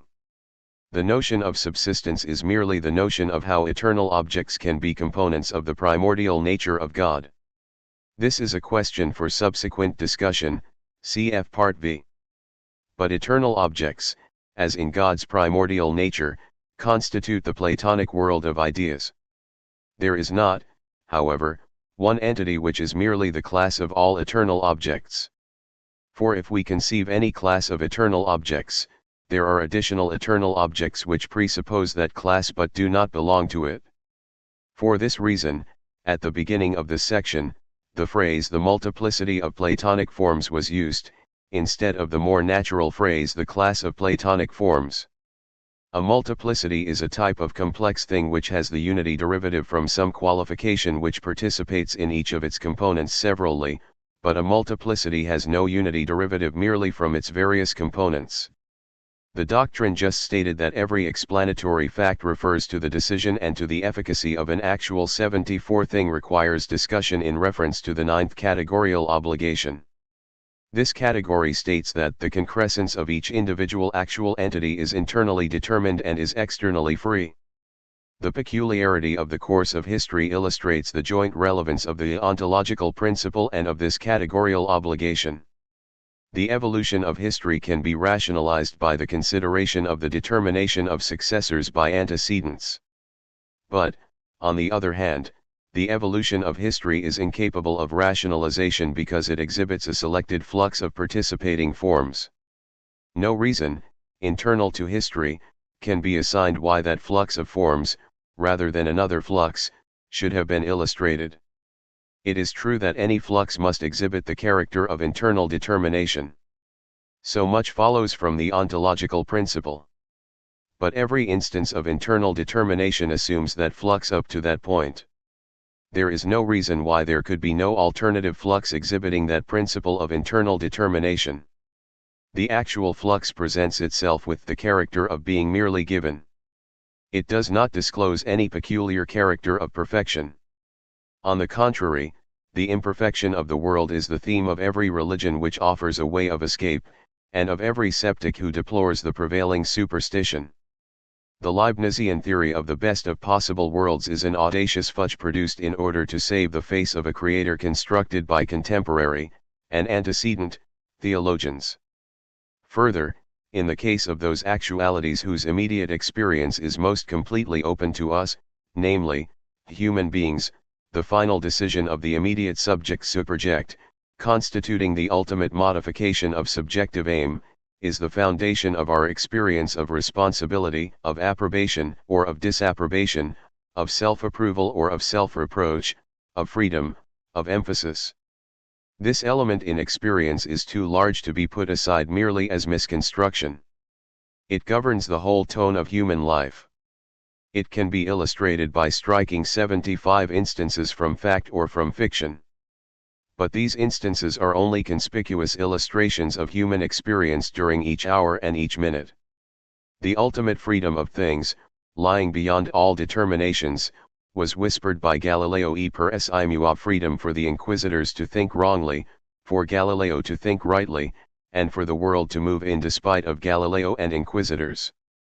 The doctrine of the philosophy of organism is that, however far the sphere of efficient causation be pushed in the determination of components of a concrescence, its data, its emotions, its appreciations, its purposes, its phases of subjective aim beyond the determination of these components, there always remains the final reaction of the self-creative unity of the universe. This final reaction completes the self-creative act by putting the decisive stamp of creative emphasis upon the determinations of efficient cause. Each occasion exhibits its measure of creative emphasis in proportion to its measure of subjective intensity. The absolute standard of such intensity is that of the primordial nature of God, which is neither great nor small because it arises out of no actual world. It has within it no components which are standards of comparison. But in the temporal world, for occasions of relatively slight experient intensity, their decisions of creative emphasis are individually negligible compared to the determined components which they receive and transmit. But the final accumulation of all such decisions, the decision of God's nature and the decisions of all occasions, constitutes that special element in the flux of forms in history, which is given and incapable of rationalization beyond the fact that within it every component which is determinable is internally determined. The doctrine is, that each concrescence is to be referred to a definite free initiation and a definite free conclusion. The initial fact is macrocosmic, in the sense of having equal relevance to all occasions. The final fact is micro-76 cosmic, in the sense of being peculiar to that occasion. Neither fact is capable of rationalization, in the sense of tracing the antecedents which determine it. The initial fact is the primordial appetition, and the final fact is the decision of emphasis, finally creative of the satisfaction. The antithetical terms universals and particulars are the usual words employed to denote respectively entities which nearly, though not quite correspond to the entities here termed eternal objects, and actual entities. These terms, universals and particulars, both in the suggestiveness of the two words and in their current philosophical use, are somewhat misleading. The ontological principle, and the wider doctrine of universal relativity, on which the present metaphysical discussion is founded, blur the sharp distinction between what is universal and what is particular. The notion of a universal is of that which can enter into the description of many particulars, whereas the notion of a particular is that it is described by universals, and does not itself enter into the description of any other particular. According to the doctrine of relativity, which is the basis of the metaphysical system of the present lectures, both these notions involve a misconception. An actual entity cannot be described, even inadequately, by universals, because other actual entities do enter into the description of any one actual entity. Thus every so-called universal is particular in the sense of being just what it is, diverse from everything else, and every so-called particular is universal in the sense of entering into the constitutions of other actual entities. The contrary opinion led to the collapse of Descartes' many substances into Spinoza's one substance, to Leibniz's windowless monads with their pre-established harmony, to the septical reduction of Hume's philosophy, a reduction first effected by Hume himself, 77, and reissued with the most beautiful exposition by Santayana in his Scepticism and Animal Faith. The point is that the current view of universals and particulars inevitably leads to the epistemological position stated by Descartes. From this I should conclude that I knew the wax by means of vision and not simply by the intuition of the mind, unless by chance I remember that, when looking from a window and saying I see men who pass in the street, I really do not see them, but infer that what I see is men, just as I say that I see wax. And yet what do I see from the window but hats and coats which may cover automatic machines? Yet I judge these to be men. And similarly solely by the faculty of judgment judicandi which rests in my mind, I comprehend that which I believed I saw with my eyes. 10. In this passage it is assumed 11 that Descartes, the ego in question, is a particular, characterized only by universals. Thus his impressions, to use Hume's word, are characterizations by universals. Thus there is no perception of a particular actual entity. He arrives at the belief in the actual entity by the faculty of judgment. But on this theory he has absolutely no analogy upon which to found any such inference with the faintest shred of probability. Hume, accepting Descartes' account of perception, in this passage, which also belongs to Locke in some sections of his essay, easily draws the sceptical conclusion. Santayana irrefutably exposes the full extent to which the scepticism must be carried. The philosophy of organism recurs to Descartes' alternative theory of realitas objectiva, and endeavors to interpret it in terms of a consistent ontology. Descartes endeavored to combine the two theories, but his unquestioned acceptance of the subject-predicate dogma forced him 78 into a representative theory of perception, involving a judicium validated by our assurance of the power and the goodness of God. The philosophy of organism in its account of prehension takes its stand upon the Cartesian terms realitas objectiva, inspectio, and intuitio. The two latter terms are transformed into the notion of a positive prehension, and into operations described in the various categories of physical and conceptual origination. A recurrence to the notion of God is still necessary to mediate between physical and conceptual prehensions, but not in the crude form of giving a limited letter of credit to a judicium. Hume, in effect, agrees that mind is a process of concrescence arising from primary data. In his account, these data are impressions of sensation, and in such impressions no elements other than universals are discoverable. For the philosophy of organism, the primary data are always actual entities absorbed into feeling in virtue of certain universals shared alike by the objectified actuality and the experienced subject, cf. Part 3. Descartes takes an intermediate position. He explains perception in Humean terms, but adds an apprehension of particular actual entities in virtue of an inspectio and a judicium effected by the mind, Meditations 2 and 3. Here he is paving the way for Kant, and for the degradation of the world into mere appearance. All modern philosophy hinges round the difficulty of describing the world in terms of subject and predicate, substance and quality, particular and universal. The result always does violence to that immediate experience which we express in our actions, our hopes, our sympathies, our purposes, and which we enjoy in spite of our lack of phrases for its verbal analysis. We find ourselves in a buzzing 12th world, amid a democracy of fellow creatures, whereas, under some disguise or other, orthodox philosophy can only introduce us to solitary substances, each enjoying an illusory experience. O bottom, thou 79 art changed, what do I see on thee?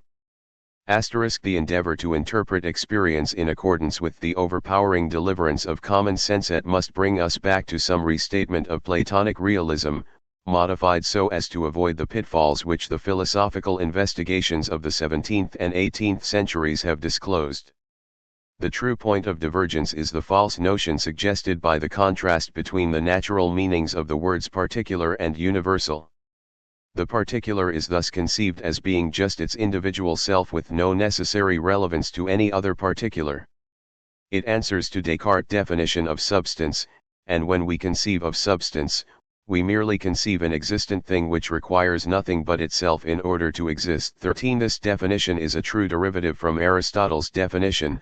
A primary substance is neither asserted of a subject nor present in a subject. 14. We must add the title phrase of Descartes' The Second Meditation, of the nature of the human mind, and that it is more easily known than the body, together with his two statements: thought constitutes the nature of thinking substance, and everything that we find in mind is but so many diverse forms of thinking. 15. This sequence of quotations exemplifies the set of presuppositions which led to Locke's empiricism and to Kant's critical philosophy, the two dominant influences from which modern thought is derived.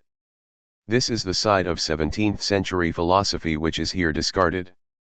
The principle of universal relativity directly traverses Aristotle's dictum: a substance is not present in a subject. On the contrary, according to this principle, an actual entity is present in other actual entities. In fact, if we allow for degrees of relevance, and for negligible relevance, we must say that every actual entity is present in every other actual entity. The philosophy of organism 80 is mainly devoted to the task of making clear the notion of being present in another entity. This phrase is here borrowed from Aristotle. It is not a fortunate phrase, and in subsequent discussion it will be replaced by the term objectification. The Aristotelian phrase suggests the crude notion that one actual entity is added to another simpliciter. This is not what is meant. One role of the eternal objects is that they are those elements which express how any one actual entity is constituted by its synthesis of other actual entities, and how that actual entity develops from the primary dative phase into its own individual actual existence, involving its individual enjoyments and appetitions. An actual entity is concrete because it is such a particular concrescence of the universe. A short examination of Locke's essay concerning human understanding will throw light on the presuppositions from which the philosophy of organism originates. These citations from Locke are valuable as clear statements of the obvious deliverances of common sense, expressed with their natural limitations. They cannot be bettered in their character of presentations of facts which have to be accepted by any satisfactory system of philosophy.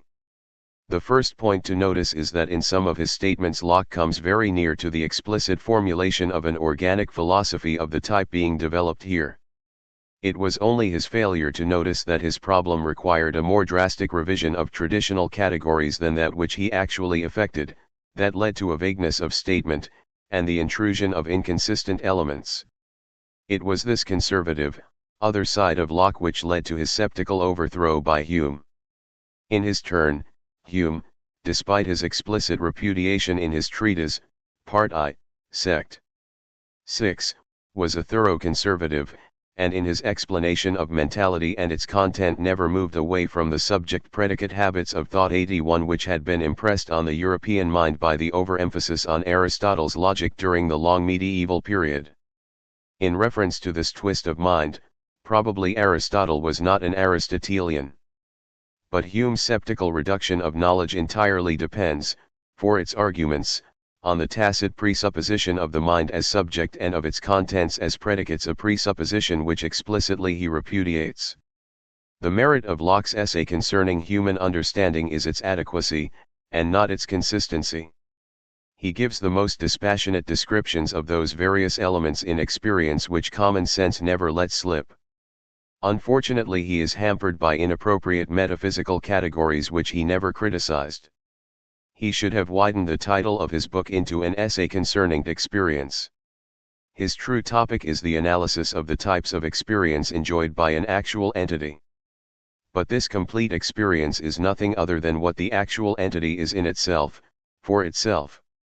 I will adopt the pre-Kantian phraseology, and say that the experience enjoyed by an actual entity is that entity formaliter. By this I mean that the entity, when considered formally, is being described in respect to those forms of its constitution whereby it is that individual entity with its own measure of absolute self-realization. Its ideas of things are what other things are for it. In the phraseology of these lectures, they are its feelings. The actual entity is composite and analyzable, and its ideas express how, and in what sense, other things are components in its own constitution. Thus the form of its constitution is to be found by an analysis of the Lockean ideas. Locke talks of understanding and perception. He should have started with a more general neutral term to express the synthetic concrescence whereby the many things of the universe become the one actual entity. Accordingly, I have adopted the term prehension, to express the activity whereby an actual entity affects its own concretion of other things. 82. The prehension of one actual entity by another actual entity is the complete transaction, analyzable into the objectification of the former entity as one of the data for the latter, and into the fully clothed feeling whereby the datum is absorbed into the subjective satisfaction clothed with the various elements of its subjective form. But this definition can be stated more generally so as to include the case of the prehension of an eternal object by an actual entity, namely, the positive prehension of an entity by an actual entity is the complete transaction analyzable into the angrazion, or objectification, of that entity as a datum for feeling, and into the feeling whereby this datum is absorbed into the subjective satisfaction. I also discard Locke's term idea. Instead of that term, the other things, in their limited roles as elements for the actual entity in question, are called objects for that thing. There are four main types of objects, namely, eternal objects, propositions, objectified actual entities and nexus. These eternal objects are Locke's ideas as explained in his essay, 1, where he writes, idea is the object of thinking, every man being conscious to himself that he thinks, and that which his mind is applied about, whilst thinking, being the ideas that are there. It is past doubt that men have in their mind several ideas, such as are those expressed by the words, whiteness, hardness, sweetness, thinking, motion, man, elephant, army, drunkenness, and others. But later, 2, when discussing general terms, and subconsciously, earlier in his discussion of substance in 2, he adds parenthetically another type of ideas which are practically what I term objectified actual entities and nexus. He calls them ideas of particular things, and he explains why, in general, such ideas cannot have their separate names. The reason is simple and undeniable: there are too many actual entities. He writes, but it is beyond the power of human capacity to frame and retain distinct ideas of all the particular things we meet with. Every bird and beast men saw, 83 every tree and plant that affected the senses, could not find a place in the most capacious understanding. The context shows that it is not the impossibility of an idea of any particular thing which is the seat of the difficulty, it is solely their number. This notion of a direct idea, or feeling, of an actual entity is a presupposition of all common sense. Santayana ascribes it to animal faith. But it accords very ill with the sensationalist theory of knowledge which can be derived from other parts of Locke's writings. Both Locke and Descartes wrestle with exactly the same difficulty. The principle that I am adopting is that consciousness presupposes experience, and not experience consciousness. It is a special element in the subjective forms of some feelings. Thus an actual entity may, or may not, be conscious of some part of its experience. Its experience is its complete formal constitution, including its consciousness, if any. Thus, in Locke's phraseology, its ideas of particular things are those other things exercising their function as felt components of its constitution.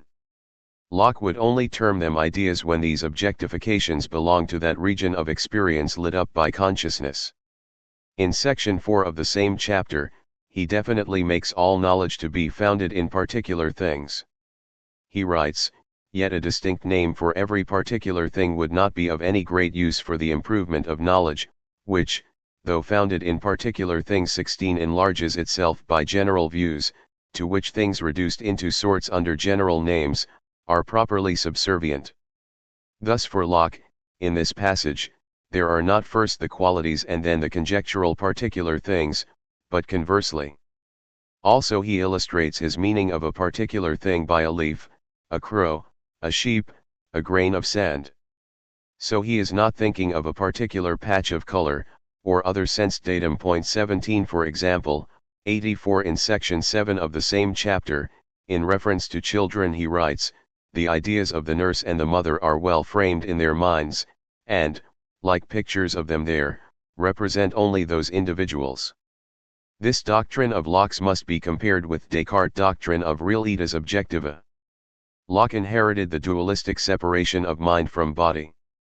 If he had started with the one fundamental notion of an actual entity, the complex of ideas disclosed in consciousness would have at once turned into the complex constitution of the actual entity disclosed in its own consciousness, so far as it is conscious fitfully, partially, or not at all. Locke definitely states how ideas become general. In section 6 of the chapter he writes, "And ideas become general by separating from them the circumstances of time and place and any other ideas that may determine them to this or that particular existence." Thus for Locke the abstract idea is preceded by the idea of a particular existent. Children frame an idea which they find those many particulars do partake in. This statement of Locke's should be compared with the category of conceptual valuation, which is the fourth categorial obligation. Locke discusses the constitution of actual things under the term real essences. He writes, section 15 same chapter, "And thus the real internal, but generally in substances unknown, constitution of things, whereon their discoverable qualities depend, may be called their essence." The point is that Locke entirely endorses the doctrine that an actual entity arises out of a complex constitution involving other entities, though by his unfortunate use of such terms as cabinet, he puts less emphasis on the notion of process than does Hume. Locke has in fact stated in his work one main problem for the philosophy of organism. He discovers that the mind is a unity arising out of the active prehension of ideas into one concrete thing. Unfortunately, he presupposes both the Cartesian dualism whereby minds are one kind of particulars, and natural entities are another kind 85 of particulars, and also the subject-predicate dogma. He is thus, in company with Descartes, driven to a theory of representative perception. For example, in one of the quotations already cited he writes, "And, like pictures of them there, represent only those individuals." This doctrine obviously creates an insoluble problem for epistemology, only to be solved either by some sturdy make-believe of animal faith, with Santayana, or by some doctrine of illusoriness, some doctrine of mere appearance, inconsistent if taken as real with Bradley. Anyhow, representative perception can never, within its own metaphysical doctrines, produce the title deeds to guarantee the validity of the representation of fact by idea. Locke and the philosophers of his epoch, the 17th and 18th centuries, are misled by one fundamental misconception. It is the assumption, unconscious and uncriticized, that logical simplicity can be identified with priority in the process constituting an experient occasion. Locke founded the first two books of his essay on this presupposition, with the exception of his early sections on substance, which are quoted immediately below. In the third and fourth books of the essay he abandons this presupposition, again unconsciously as it seems. This identification of priority in logic with priority in practice has vitiated thought and procedure from the first discovery of mathematics and logic by the Greeks. For example, some of the worst defects in educational procedure have been due to it. Locke's nearest approach to the philosophy of organism, and from the point of view of that doctrine his main oversight, are best exemplified by the first section of his chapter, of our complex ideas of substances, 2, XXIII, 1.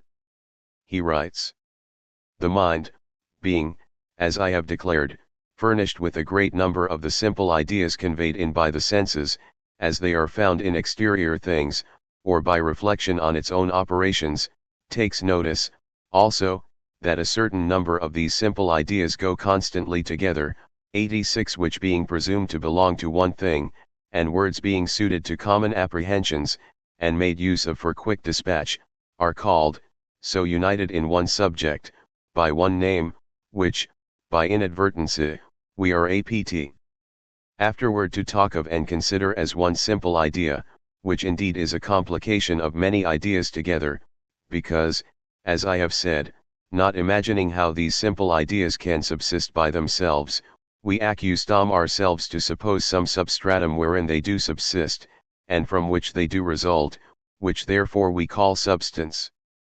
In this section, Locke's first statement, which is the basis of the remainder of the section, is exactly the primary assumption of the philosophy of organism, the mind. Being, furnished with a great number of the simple ideas conveyed in by the senses, as they are found in exterior things, here the last phrase, as they are found in exterior things, asserted what later I shall call the vector character of the primary feelings.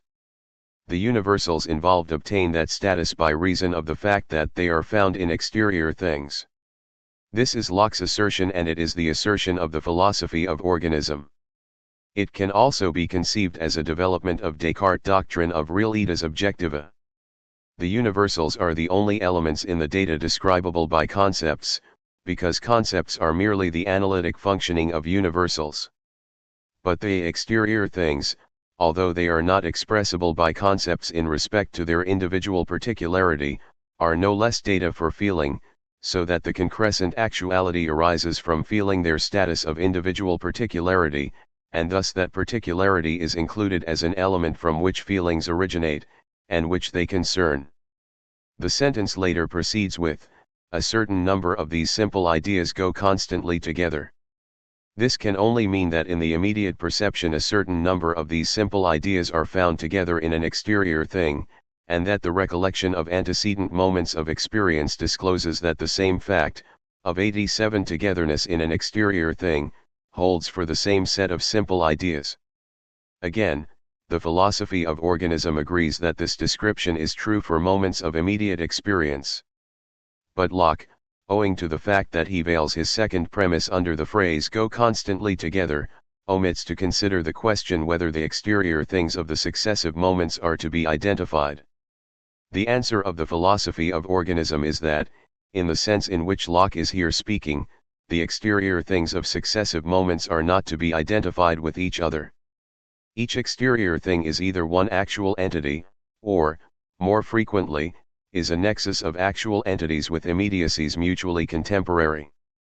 For the sake of simplicity we will speak only of the simpler case where the exterior thing means one actual entity at the moment in question.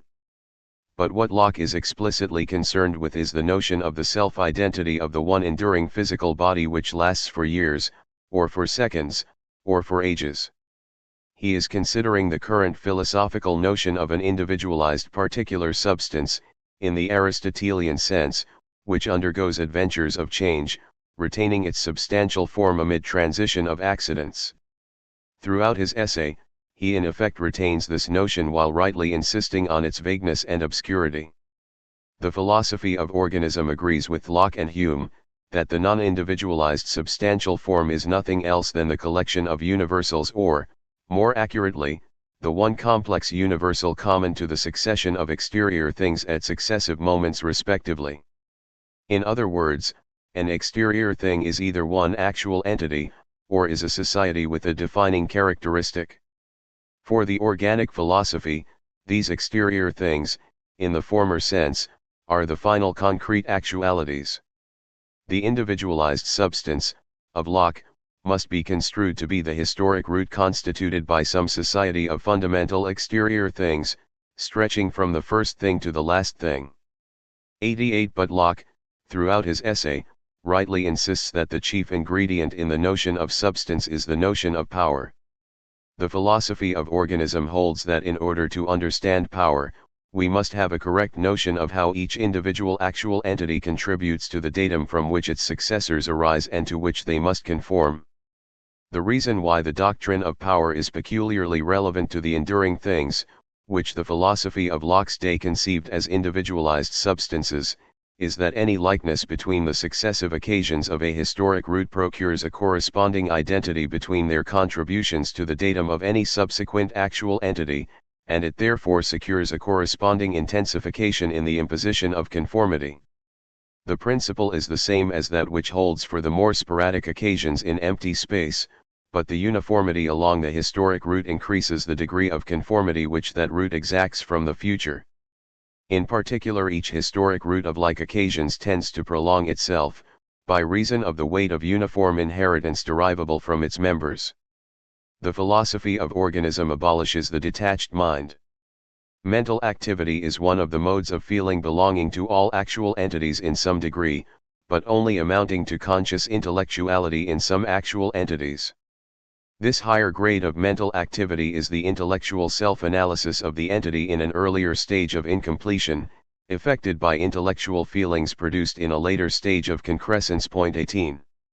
The perceptive constitution of the actual entity presents the problem: how can the other actual entities, each with its own formal existence, also enter objectively into the perceptive constitution of the actual entity in question? This is the problem of the solidarity of the universe. The classical doctrines of universals and particulars, of subject and predicate, of individual substances not present in other individual substances, of 89 the externality of relations, alike render this problem incapable of solution. The answer given by the organic philosophy is the doctrine of prehensions, involved in concrescent integrations, and terminating in a definite, complex unity of feeling. To be actual must mean that all actual things are alike objects, enjoying objective immortality in fashioning creative actions, and that all actual things are subjects, each prehending the universe from which it arises. The creative action is the universe always becoming one in a particular unity of self-experience, and thereby adding to the multiplicity which is the universe as many. This insistent concrescence into unity is the outcome of the ultimate self-identity of each entity. No entity, be it universal or particular, can play disjoint roles.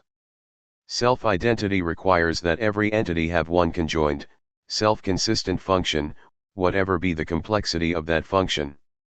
There is another side of Locke, which is his doctrine of power. This doctrine is a better illustration of his admirable adequacy than of his consistency. There is no escape from Hume's demonstration that no such doctrine is compatible with a purely sensationalist philosophy. The establishment of such a philosophy, though derivative from Locke, was not his explicit purpose. Every philosophical school in the course of its history requires two presiding philosophers. One of them, under the influence of the main doctrines of the school, should survey experience with some adequacy, but inconsistently. The other philosopher should reduce the doctrines of the school to a rigid consistency. He will thereby effect a reductio ad absurdum. No school of thought has performed its full service to philosophy until these men have appeared. In this way the school of sensationalist empiricism derives its importance from Locke and Hume. Locke introduces his doctrine of power as follows: 2, XXI, 1-3. This idea how got the mind being 90 every day informed, by the senses, of the alteration of those simple ideas it observes in things without, and taking notice how one comes to an end and ceases to be, and another begins to exist which was not before, reflecting also on what passes within itself, and observing a constant change of its ideas, sometimes by the impression of outward objects on the senses, and sometimes by the determination of its own choice, and concluding, from what it has so constantly observed to have been, that the like changes will for the future be made in the same things by like agents, and by the like ways, considers in one thing the possibility of having any of its simple ideas changed, and in another the possibility of making that change, and so comes by that idea which we call power. Thus we say, fire has a power to melt gold, and gold has a power to be melted. In which and that like cases, the power we consider is in reference to the change of perceivable ideas, for we cannot observe any alteration to be made in, or operation upon, anything, but by the observable change of its sensible ideas, nor conceive any alteration to be made, but by conceiving a change of some of its ideas. Power thus considered is twofold, viz.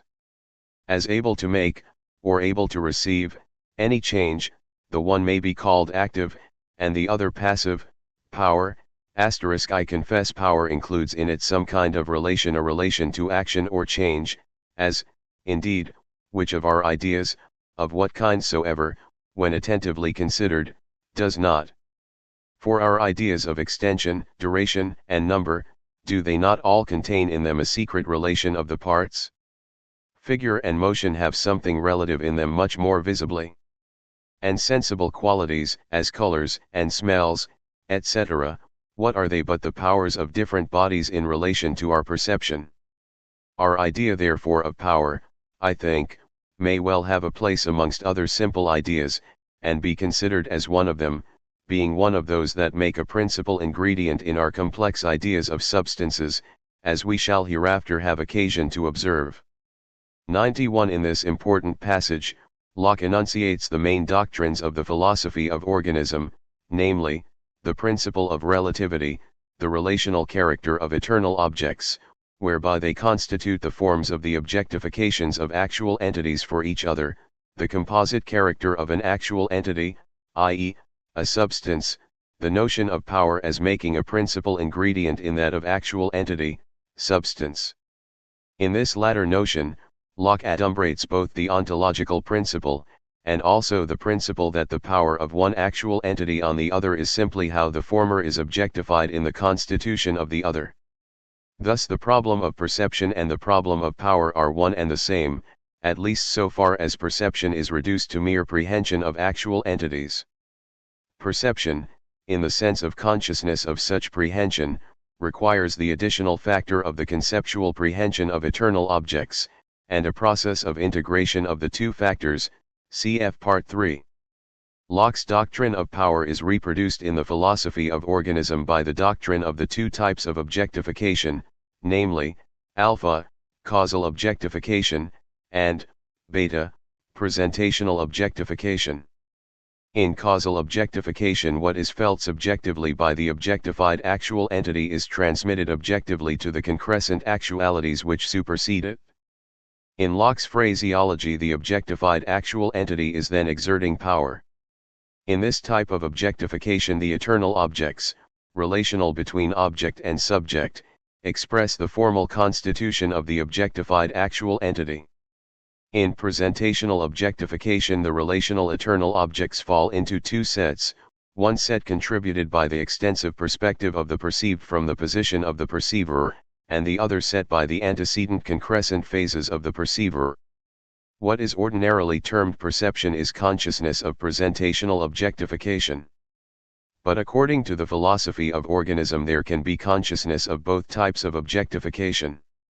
There can be such consciousness of both 92 types because, according to this philosophy, the knowable is the complete nature of the knower, at least such phases of it as are antecedent to that operation of knowing. Locke misses one essential doctrine, namely, that the doctrine of internal relations makes it impossible to attribute change to any actual entity. Every actual entity is what it is, and is with its definite status in the universe, determined by its internal relations to other actual entities. Change is the description of the adventures of eternal objects in the evolving universe of actual things. The doctrine of internal relations introduces another consideration which cannot be overlooked without error. Locke considers the real essence and the nominal essence of things. but on the theory of the general relativity of actual things between each other, and of the internality of these relations.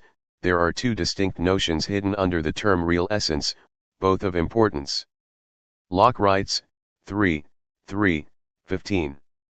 Essence may be taken for the being of anything, whereby it is what it is. And thus the real internal, but generally in substances unknown, constitution of things, whereon their discoverable qualities depend, may be called their essence.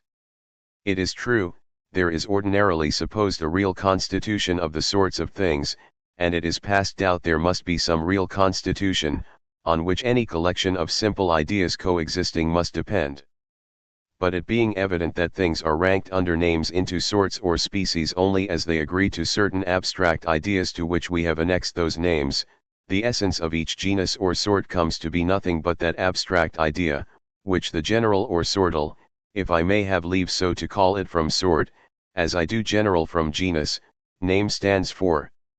And this we shall find to be that which the word essence imparts in its most familiar use. These two sorts of essences, I suppose, may not unfitly be termed, the one the real, the other the nominal, essence. 93. The fundamental notion of the philosophy of organism is expressed in Locke's phrase, "It is past doubt there must be some real constitution, on which any collection of simple ideas coexisting must depend." Locke makes it plain, cf. 2:1, that by a simple idea he means the engrosian in the actual entity, illustrated by a piece of wax, a piece of ice, a rose, of some abstract quality which is not complex, illustrated by softness, warmth, whiteness. For Locke, such simple ideas, coexisting in an actual entity, require a real constitution for that entity. Now in the philosophy of organism, passing beyond Locke's explicit statement, the notion of a real constitution is taken to mean that the eternal objects function by introducing the multiplicity of actual entities as constitutive of the actual entity in question. Thus the constitution is real because it assigns its status in the real world to the actual entity. In other words, the actual entity, in virtue of being what it is also where it is. It is somewhere because it is some actual thing with its correlated actual world. This is the direct denial of the Cartesian doctrine, an existent thing which requires nothing but itself in order to exist. It is also inconsistent with Aristotle's phrase, neither asserted of a subject nor present in a subject. I am certainly not maintaining that Locke grasped explicitly the implications of his words as thus developed for the philosophy of organism. But it is a short step from a careless phrase to a flash of insight, nor is it unbelievable that Locke saw further into metaphysical problems than some of his followers. But abandoning the question of what Locke had in his own mind, the organic doctrine demands a real essence in the sense of a complete analysis of the relations, and interrelations of the actual entities which are formative of the actual entity in question, and an abstract essence in which the specified actual entities are replaced by the notions of unspecified entities in such a combination. This is the notion of an unspecified actual entity. Thus the real 94 essence involves real objectifications of specified actual entities. The abstract essence is a complex eternal object. There is nothing self-contradictory in the thought of many actual entities with the same abstract essence, but there can only be one actual entity with the same real essence. For the real essence indicates where the entity is, that is to say, its status in the real world. The abstract essence omits the particularity of the status. The philosophy of organism in its appeal to the facts can thus support itself by an appeal to the insight of John Locke, who in British philosophy is the analogue to Plato, in the epoch of his life, in personal endowments, in width of experience, and in dispassionate statement of conflicting intuitions. This doctrine of organism is the attempt to describe the world as a process of generation of individual actual entities, each with its own absolute self-attainment. This concrete finality of the individual is nothing else than a decision referent beyond itself. The perpetual perishing, cf. Locke, 2:14, of individual absoluteness is thus foredoomed. But the perishing of absoluteness is the attainment of objective immortality. This last conception expresses the further element in the doctrine of organism that the process of generation is to be described in terms of actual entities. Chapter 2: The Extensive Continuum. 95. We must first consider the perceptive mode in which there is clear, distinct consciousness of the extensive relations of the world. These relations include the extensiveness of space and the extensiveness of time. Undoubtedly, this clarity, at least in regard to space, is obtained only in ordinary perception through the senses. This mode of perception is here termed presentational immediacy. In this mode the contemporary world is consciously prehended as a continuum of extensive relations. It cannot be too clearly understood that some chief notions of European thought were framed under the influence of a misapprehension, only partially corrected by the scientific progress of the last century. This mistake consists in the confusion of mere potentiality with actuality.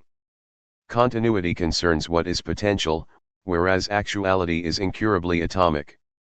This misapprehension is promoted by the neglect of the principle that, so far as physical relations are concerned, contemporary events happen in causal independence of each other. 1. This principle will have to be explained later, in connection with an examination of process and of time.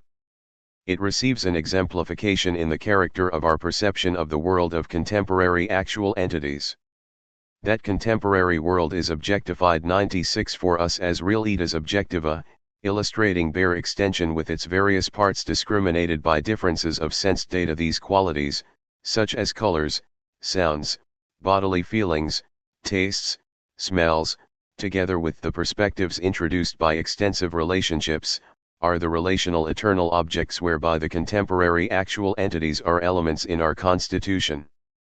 This is the type of objectification which, in Sec 7 of the previous chapter, has been termed presentational objectification. In this way, by reason of the principle of contemporary independence, the contemporary world is objectified for us under the aspect of passive potentiality. The very sense data by which its parts are differentiated are supplied by antecedent states of our own bodies, and so is their distribution in contemporary space. Our direct perception of the contemporary world is thus reduced to extension, defining, I, our own geometrical perspectives, and, 2, possibilities of mutual perspectives for other contemporary entities inter se, and, 3, possibilities of division. These possibilities of division constitute the external world a continuum. For a continuum is divisible, so far as the contemporary world is divided by actual entities, it is not a continuum, but is atomic. Thus the contemporary world is perceived with its potentiality for extensive division, and not in its actual atomic division. The contemporary world as perceived by the senses is the datum for contemporary actuality, and is therefore continuous divisible but not divided. The contemporary world is in fact divided and atomic, being a multiplicity of definite actual entities. These contemporary actual entities are divided from each other, and are not themselves divisible into other contemporary actual entities. This antithesis will have to be discussed later, cf. Part 4. But it is necessary to adumbrate it here. This limitation of the way in which the contemporary actual entities are relevant to the formal existence of the subject in question is the first example of the general 97 principle, that objectification relegates into irrelevance, or into a subordinate relevance, the full constitution of the objectified entity. Some real component in the objectified entity assumes the role of being how that particular entity is a datum in the experience of the subject. In this case, the objectified contemporaries are only directly relevant to the subject in their character of arising from a datum which is an extensive continuum. They do, in fact, atomize this continuum, but the aboriginal potentiality, which they include and realize, is what they contribute as the relevant factor in their objectifications. They thus exhibit the community of contemporary actualities as a common world with mathematical relations where the term mathematical is used in the sense in which it would have been understood by Plato, Euclid, and Descartes, before the modern discovery of the true definition of pure mathematics. The bare mathematical potentialities of the extensive continuum require an additional content in order to assume the role of real objects for the subject. This content is supplied by the eternal objects termed sense data. These objects are given for the experience of the subject. Their givenness does not arise from the decision of the contemporary entities which are thus objectified. It arises from the functioning of the antecedent physical body of the subject, and this functioning can in its turn be analyzed as representing the influence of the more remote past, a past common alike to the subject and to its contemporary actual entities. Thus these sense data are eternal objects playing a complex relational role. They connect the actual entities of the past with the actual entities of the contemporary world, and thereby effect objectifications of the contemporary things and of the past things. For instance, we see the contemporary chair, but we see it with our eyes, and we touch the contemporary chair, but we touch it with our hands. Thus colors objectify the chair in one way, and objectify the eyes in another way, as elements in the experience of the subject. 98 Also touch objectifies the chair in one way, and objectifies the hands in another way, as elements in the experience of the subject. But the eyes and the hands are in the past, the almost immediate past, and the chair is in the present. The chair, thus objectified, is the objectification of a contemporary nexus of actual entities in its unity as one nexus. This nexus is illustrated as to its constitution by the spatial region, with its perspective relations. This region is, in fact, atomized by the members of the nexus. By the operation of the category of transmutation, cf. parts 3 and 4, in the objectification an abstraction is made from the multiplicity of members and from all components of their formal constitutions, except the occupation of this region. This prehension, in the particular example considered, will be termed the prehension of a chair image.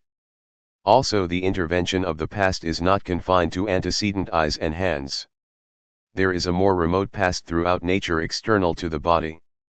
The direct relevance of this remote past, relevant by reason of its direct objectification in the immediate subject, is practically negligible, so far as concerns prehensions of a strictly physical type. But external nature has an indirect relevance by the transmission through it of analogous prehensions. In this way there are in it various historical roots of intermediate objectifications. Such relevant historical roots lead up to various parts of the animal body, and transmit into it prehensions which form the physical influence of the external environment on the animal body. But this external environment which is in the past of the concrescent subject is also, with negligible exceptions, in the past of the nexus which is the objectified chair image. If there be a real chair, there will be another historical root of objectifications from nexus to nexus in this environment. The members of each nexus will be mutually contemporaries. Also the historical root will lead up to the nexus which is the chair image. The complete nexus, composed of this historical root and the 99 chair image, will form a corpuscular society. This society is the real chair. The prehensions of the concrescent subject and the formal constitutions of the members of the contemporary nexus which is the chair image are thus conditioned by the properties of the same environment in the past. The animal body is so constructed that, with rough accuracy and in normal conditions, important emphasis is thus laid upon those regions in the contemporary world which are particularly relevant for the future existence of the enduring object of which the immediate percipient is one occasion. A reference to the category of transmutation will show that perception of contemporary images in the mode of presentational immediacy is an impure prehension. The subsidiary pure physical prehensions are the components which provide some definite information as to the physical world. The subsidiary pure mental prehensions are the components by reason of which the theory of secondary qualities was introduced into the theory of perception. The account here given traces back these secondary qualities to their root in physical prehensions expressed by the witness of the body. If the familiar correlations between physical paths and the life histories of a chair and of the animal body are not satisfied, we are apt to say that our perceptions are delusive. The word delusive is all very well as a technical term, but it must not be misconstrued to mean that what we have directly perceived, we have not directly perceived. Our direct perception, via our senses, of an immediate extensive shape, in a certain geometrical perspective to ourselves, and in certain general geometrical relations to the contemporary world, remains an ultimate fact. Our inferences are at fault. In Cartesian phraseology, it is a final inspectio, also termed intuitio, which, when purged of all judicium i.e., of inference is final for belief. This whole question of delusive perception must be considered later, cf. Part 3, chs 3-v, in more 100 detail. We can, however, see at once that there are grades of delusiveness. There is the non-delusive case, when we see a chair image and there is a chair. There is the partially delusive case when we have been looking in a mirror. In this case, the chair image we see is not the culmination of the corpuscular society of entities which we call the real chair. Finally, we may have been taking drugs, so that the chair image we see has no familiar counterpart in any historical root of a corpuscular society. Also, there are other delusive grades where the lapse of time is the main element. These cases are illustrated by our perceptions of the heavenly bodies. In delusive cases we are apt, in a confusing way, to say that the societies of entities which we did not see but correctly inferred are the things that we really saw. The conclusion of this discussion is that the angrazion of the eternal objects termed sense data into the experience of a subject cannot be construed as the simple objectification of the actual entity to which, in ordinary speech, we ascribe that sense datum as a quality. The angrazion involves a complex relationship, whereby the sense datum emerges as the given eternal object by which some past entities are objectified, for example, color seen with the eyes and bad temper inherited from the viscera, and whereby the sense datum also enters into the objectification of a society of actual entities in the contemporary world. Thus a sensidatum has angrazion into experience by reason of its forming the what of a very complex multiple integration of prehensions within that occasion. For example, the angrazion of a visual sense datum involves the causal objectification of various antecedent bodily organs and the presentational objectification of the shape seen, this shape being a nexus of contemporary actual entities. In this account of the angrazion of sense data, the animal body is nothing more than the most intimately relevant part of the antecedent settled world. To sum up this account, when we perceive a contemporary extended shape which we term a chair, the sense 101 data involved are not necessarily elements in the real internal constitution of this chair image, they are elements in some way of feeling in the real internal constitutions of those antecedent organs of the human body with which we perceive the chair. The direct recognition of such antecedent actual entities, with which we perceive contemporaries, is hindered and, apart from exceptional circumstances, rendered impossible by the spatial and temporal vagueness which infects such data. Later, cf. Part 3, chs 3-v, the whole question of this perception of a nexus vaguely, that is to say, without distinction of the actual entities composing it, is discussed in terms of the theory of prehensions, and in relation to the category of transmutation. This account of presentational immediacy presupposes two metaphysical assumptions. That the actual world, in so far as it is a community of entities which are settled, actual, and already become, conditions and limits the potentiality for creativeness beyond itself. This given world provides determinate data in the form of those objectifications of themselves which the characters of its actual entities can provide. This is a limitation laid upon the general potentiality provided by eternal objects, considered merely in respect to the generality of their natures.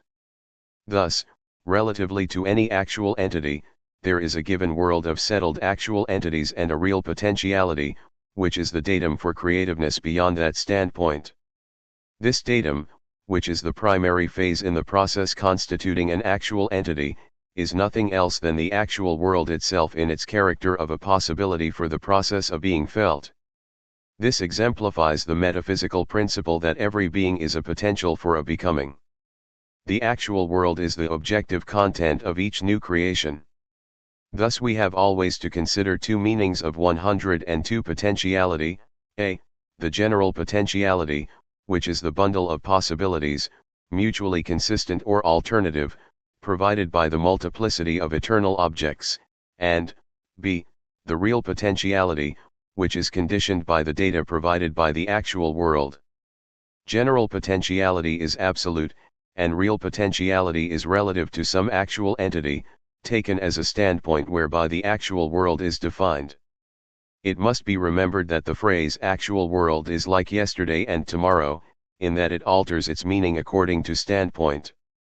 The actual world must always mean the community of all actual entities, including the primordial actual entity called God and the temporal actual entities.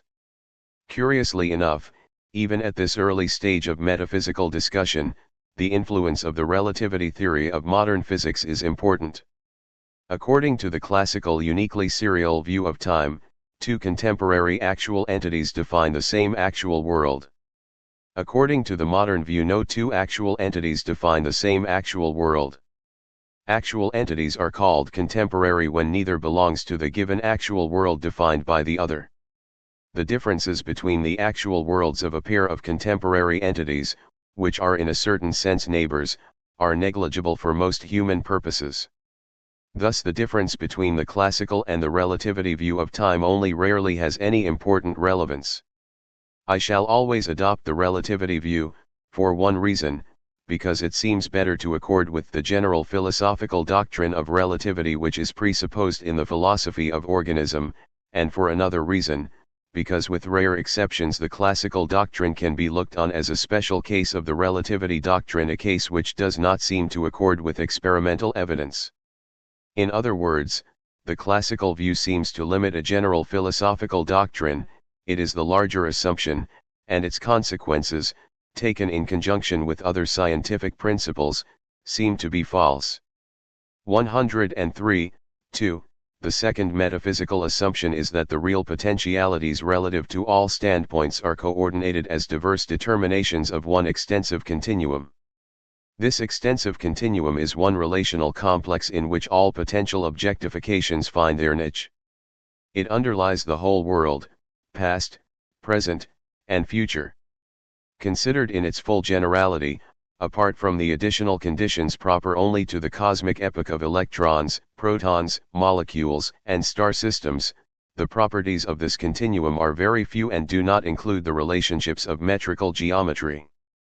An extensive continuum is a complex of entities united by the various allied relationships of whole to part, and of overlapping so as to possess common parts, and of contact, and of other relationships derived from these primary relationships. The notion of a continuum involves both the property of indefinite divisibility and the property of unbounded extension. There are always entities beyond entities, because non-entity is no boundary. This extensive continuum expresses the solidarity of all possible standpoints throughout the whole process of the world. It is not a fact prior to the world, it is the first determination of order, that is, of real potentiality arising out of the general character of the world. In its full generality beyond the present epoch, it does not involve shapes, dimensions, or measurability. These are additional determinations of real potentiality arising from our cosmic epoch. This extensive continuum is real, because it expresses a fact derived from the actual world and concerning the contemporary actual world. All actual entities are related according to the determinations of this continuum, and all possible actual entities in the future must exemplify these determinations in their relations with the already actual world. The reality of the future is bound up with the reality of this continuum. It is the reality of what is potential, in its character of a real component of what is actual. Such a real component must be interpreted in 104 terms of the relatedness of prehensions. This task will be undertaken in Chapter V of Part 4 of these lectures. Actual entities atomize the extensive continuum. This continuum is in itself merely the potentiality for division. An actual entity affects this division. The objectification of the contemporary world merely expresses that world in terms of its potentiality for subdivision and in terms of the mutual perspectives which any such subdivision will bring into real effectiveness. These are the primary governing data for any actual entity, for they express how all actual entities are in the solidarity of one world. With the becoming of any actual entity, what was previously potential in the space-time continuum is now the primary real phase in something actual. For each process of concrescence, a regional standpoint in the world, defining a limited potentiality for objectifications, has been adopted. In the mere extensive continuum there is no principle to determine what regional quanta shall be atomized, so as to form the real perspective standpoint for the primary data constituting the basic phase in the concrescence of an actual entity. The factors in the actual world whereby this determination is effected will be discussed at a later stage of this investigation. They constitute the initial phase of the subjective aim. This initial phase is a direct derivate from God's primordial nature. In this function, as in every other, God is the organ of novelty, aiming at intensification. In the mere continuum there are contrary potentialities. In the actual world there are definite atomic actualities determining one coherent system of real divisions throughout the region of actuality. Every actual entity in its relationship to other actual entities is in this sense somewhere in the continuum, and arises out of the data provided by this standpoint. But in another sense it is everywhere throughout the continuum, for its constitution includes the objectifications of the actual world and thereby includes the continuum. Also the 105 potential objectifications of itself contribute to the real potentialities whose solidarity the continuum expresses. Thus the continuum is present in each actual entity, and each actual entity pervades the continuum. This conclusion can be stated otherwise. Extension, apart from its spatialization and temporalization, is that general scheme of relationships providing the capacity that many objects can be welded into the real unity of one experience. Thus, an act of experience has an objective scheme of extensive order by reason of the double fact that its own perspective standpoint has extensive content, and that the other actual entities are objectified with the retention of their extensive relationships. These extensive relationships are more fundamental than their more special spatial and temporal relationships. Extension is the most general scheme of real potentiality, providing the background for all other organic relations. The potential scheme does not determine its own atomization by actual entities. It is divisible, but its real division by actual entities depends upon more particular characteristics of the actual entities constituting the antecedent environment. In respect to time, this atomization takes the special form too of the epochal theory of time. In respect to space, it means that every actual entity in the temporal world is to be credited with a spatial volume for its perspective standpoint. These conclusions are required by the consideration 3 of Zeno's arguments, in connection with the presumption that an actual entity is an act of experience. The authority of William James can be quoted in support of this conclusion. He writes, "Either your experience is of no content, of no change, or it is of a perceptible amount of content or change. Your acquaintance with reality grows literally by buds or drops of perception. Intellectually and on reflection you can divide these into components, but as immediately given, 106 they come totally or not at all." For James also refers to Zeno.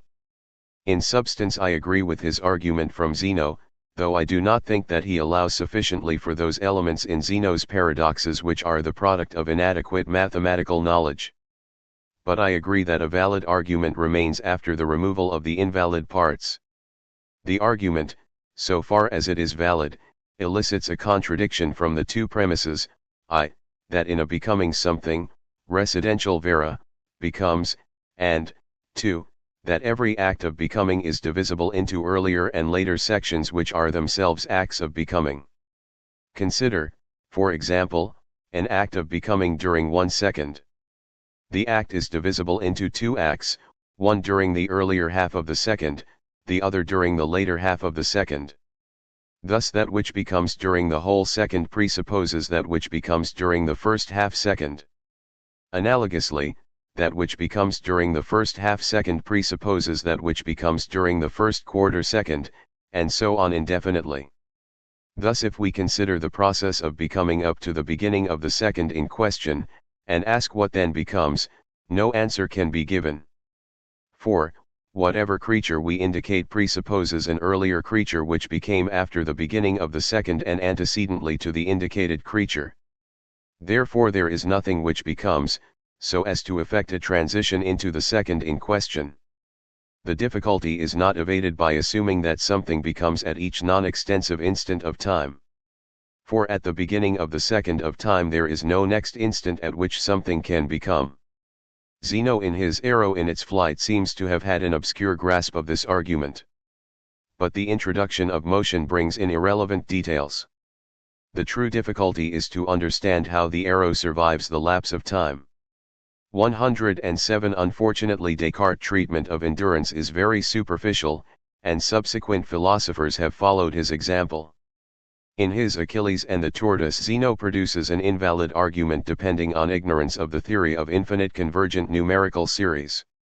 Eliminating the irrelevant details of the race and of motion, details which have endeared the paradox to the literature of all ages, consider the first half-second as one act of becoming, the next quarter-second as another such act, the next eighth-second as yet another, and so on indefinitely. Zeno then illegitimately assumes this infinite series of acts of becoming can never be exhausted. But there is no need to assume that an infinite series of acts of becoming, with a first act, and each act with an immediate successor, is inexhaustible in the process of becoming. Simple arithmetic assures us that the series just indicated will be exhausted in the period of 1 second. The way is then open for the intervention of a new act of becoming which lies beyond the whole series. Thus this paradox of Zeno is based upon a mathematical fallacy.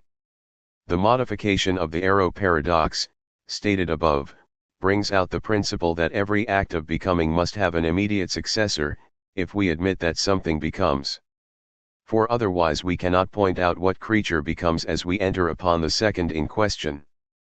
But we cannot, in the absence of some additional premise, infer that every act of becoming must have had an immediate predecessor.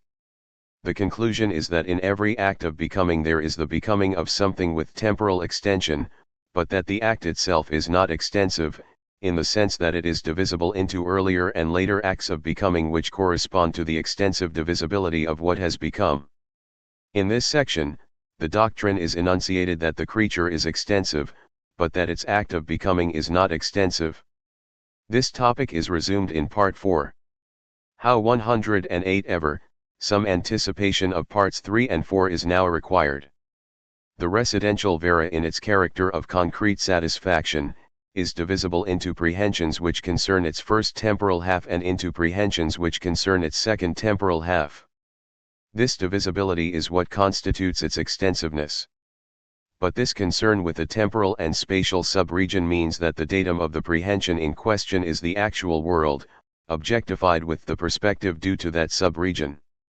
A prehension, however, acquires subjective form, and this subjective form is only rendered fully determinate by integration with conceptual prehensions belonging to the mental pole of the residential vera. The concrescence is dominated by a subjective aim which essentially concerns the creature as a final superject. This subjective aim is the subject itself determining its own self-creation as one creature.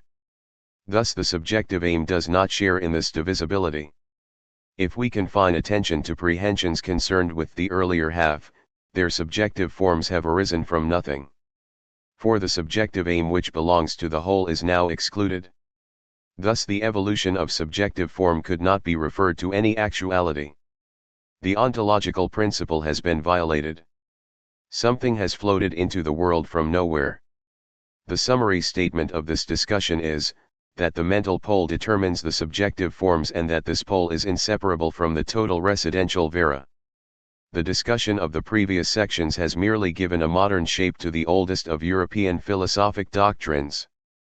But as a doctrine of common sense, it is older still, as old as consciousness itself.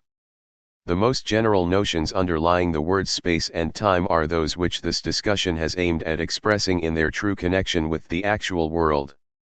The alternative doctrine, which is the Newtonian cosmology, emphasized the 109 receptacle theory of space-time, and minimized the factor of potentiality. Thus bits of space and time were conceived as being as actual as anything else, and as being occupied by other actualities which were the bits of matter. This is the Newtonian absolute theory of space-time, which philosophers have never accepted, though at times some have acquiesced. Newton's famous Scholium 5 to his first 8 definitions in his Principia expresses this point of view with entire clearness. Hitherto I have laid down the definitions of such words as are less known, and explained the sense in which I would have them to be understood in the following discourse. I do not define time, space, place, and motion, as being well known to all. Only I must observe, that the vulgar conceive those quantities under no other notions but from the relation they bear to sensible objects. And thence arise certain prejudices, for the removing of which, it will be convenient to distinguish them into absolute and relative, true and apparent, mathematical and common. Absolute, true, and mathematical time, of itself, and from its own nature, flows equably without regard to anything external, and by another name is called duration. Relative, apparent, and common time, is some sensible and external, whether accurate or unequable, measure of duration by the means of motion, which is commonly used instead of true time, such as an hour, a day, a month, a year. 2. Absolute space, in its own nature, and without regard to anything external, remains always similar and immovable. Relative space is some movable dimension or measure of the absolute spaces, which our senses determine by its position to bodies, and which is vulgarly taken for immovable space. Absolute and relative space are the same in figure and magnitude, but they do not remain always numerically the same. 4. As the order of the parts of time is 110 immutable, so also is the order of the parts of space. Suppose those parts to be moved out of their places, and they will be moved, if the expression may be allowed, out of themselves. For times and spaces are, as it were, the places as well of themselves as of all other things. All things are placed in time as to order of succession, and in space as to order of situation. It is from their essence or nature that they are places, and that the primary places of things should be movable, is absurd. These are, therefore, the absolute places, and translations out of those places are the only absolute motions. Now no other places are immovable but those that, from infinity to infinity, do all retain the same given positions one to another, and upon this account must ever remain unmoved, and do thereby constitute, what I call, immovable space. The causes by which true and relative motions are distinguished, one from the other, are the forces impressed upon bodies to generate motion. True motion is neither generated nor altered, but by some force impressed upon the body moved, but relative motion may be generated or altered without any force impressed upon the body. For it is sufficient only to impress some force on other bodies with which the former is compared, that by their giving way, that relation may be changed, in which the relative rest or motion of this other body did consist. The effects which distinguish absolute from relative motion are, the forces of receding from the axis of circular motion. For there are no such forces in a circular motion purely relative, but, in a true and absolute circular motion, they are greater or less, according to the quantity of motion. Wherefore relative quantities are not the quantities themselves, whose names they bear, but those sensible measures of them, either accurate or inaccurate, which are commonly used instead of the measured quantities themselves. I have quoted at such length from Newton's Scholium because this document constitutes the clearest, most definite, and most influential statement among the COS 111 logical speculations of mankind, speculations of a type which first assumed scientific importance with the Pythagorean school preceding and inspiring Plato. Newton is presupposing 4 types of entities which he does not discriminate in respect to their actuality. For him minds are actual things, bodies are actual things, absolute durations of time are actual things, and absolute places are actual things. He does not use the word actual, but he is speaking of matter of fact, and he puts them all on the same level in that respect. The result is to land him in a clearly expressed but complex and arbitrary scheme of relationships between spaces inter se, between durations inter se, and between minds, bodies, times and places, for the conjunction of them all into the solidarity of the one universe. For the purposes of science it was an extraordinarily clarifying statement, that is to say, for all the purposes of science within the next 200 years, and for most of its purposes since that period. But, as a fundamental statement, it lies completely open to skeptical attack, and also, as Newton himself admits, diverges from common sense. The vulgar conceive those quantities under no other notions but from the relation they bear to sensible objects. Kant only saved it by reducing it to the description of a construct by means of which pure intuition introduces an order for chaotic data, and for the schools of transcendentalists derived from Kant this construct has remained in the inferior position of a derivative from the proper ultimate substantial reality. For them it is an element in appearance, and appearance is to be distinguished from reality. The philosophy of organism is an attempt, with the minimum of critical adjustment, to return to the conceptions of the vulgar. In the first place, the discussion must fasten on the notion of a sensible object, to quote Newton's phrase. We may expand Newton's phrase, and state that the common sense of mankind conceives that all its notions ultimately refer to actual entities, or as Newton terms them, sensible objects. Newton, basing himself upon 112 current physical notions, conceived sensible objects to be the material bodies to which the science of dynamics applies. He was then left with the antithesis between sensible objects and empty space. Newton, indeed, as a private opinion, conjectured that there is a material medium pervading space. But he also held that there might not be such a medium. For him the notion empty space, that is, mere spatiality, had sense, conceived as an independent actual existence from infinity to infinity. In this he differed from Descartes. Modern physics sides with Descartes.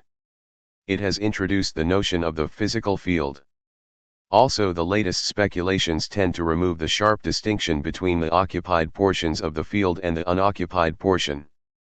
Further, in these lectures, CFCH 3 of Part 2, a distinction is introduced, not explicitly in the mind either of the vulgar or of Newton. This distinction is that between I, an actual entity, 2, an enduring object, 3, a corpuscular society, 4, a non-corpuscular society, v, a non-social nexus. A non-social nexus is what answers to the notion of chaos.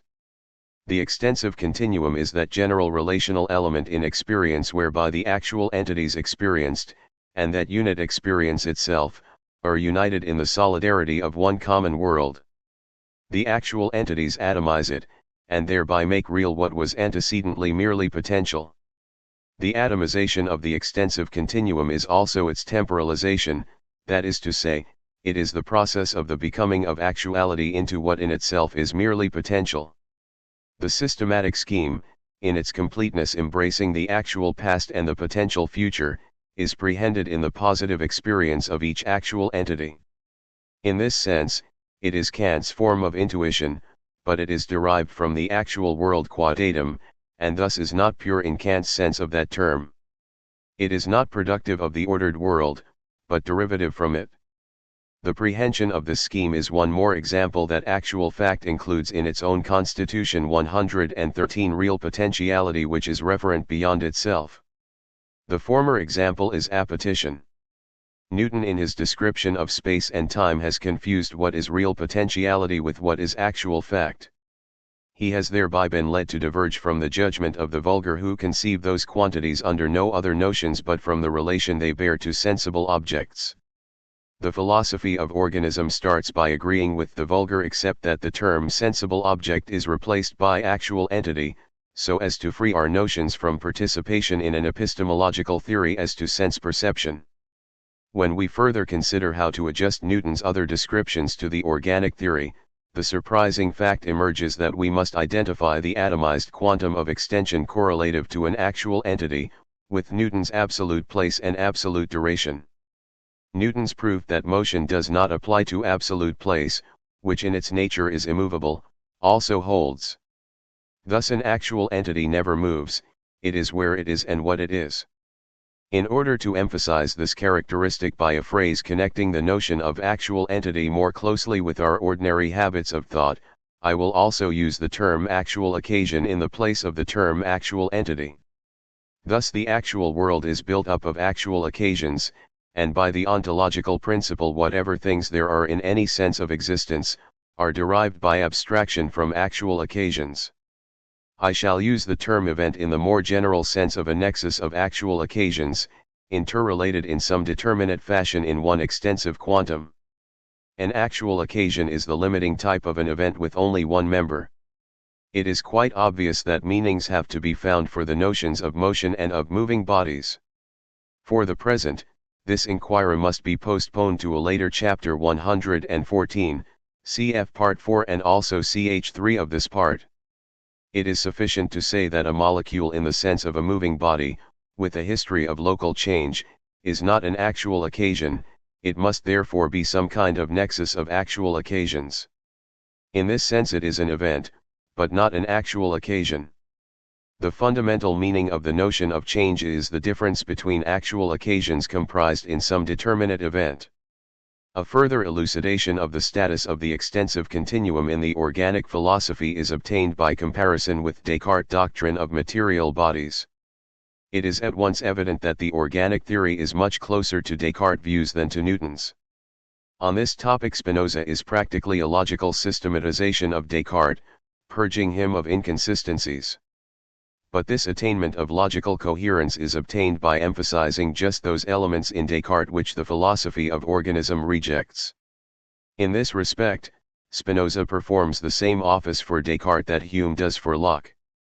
The philosophy of organism may be conceived as a recurrence to Descartes and to Locke, in respect to just those elements in their philosophies which are usually rejected by reason of their inconsistency with the elements which their successors developed. Thus the philosophy of organism is pluralistic in contrast with Spinoza's monism, and is a doctrine of experience prehending actualities, in contrast with Hume's sensationalist phenomenalism. First let us recur to Descartes at the stage of thought antecedent to his disastrous classification of substances into two species, bodily substance and mental substance. At the beginning of meditation he writes. For example, there is the fact that I am here, seated by the fire, attired in a dressing gown, having this paper in my hands and other similar matters. And how could I deny that these hands and this body are mine, were it not perhaps that I compare myself to certain persons, devoid of sense? But they are mad, and I should not 115 be any that less insane were I to follow examples so extravagant. At the same time I must remember that I am a man, and that consequently I am in the habit of sleeping, and in my dreams representing to myself the same things or sometimes even less probable things, than do those who are insane in their waking moments. At the same time we must at least confess that the things which are represented to us in sleep are like painted representations which can only have been formed as the counterparts of something real and true ad similitudinem rerum verum, and that in this way those general things at least, i.e. eyes, a head, hands, and a whole body, are not imaginary things, but things really existent.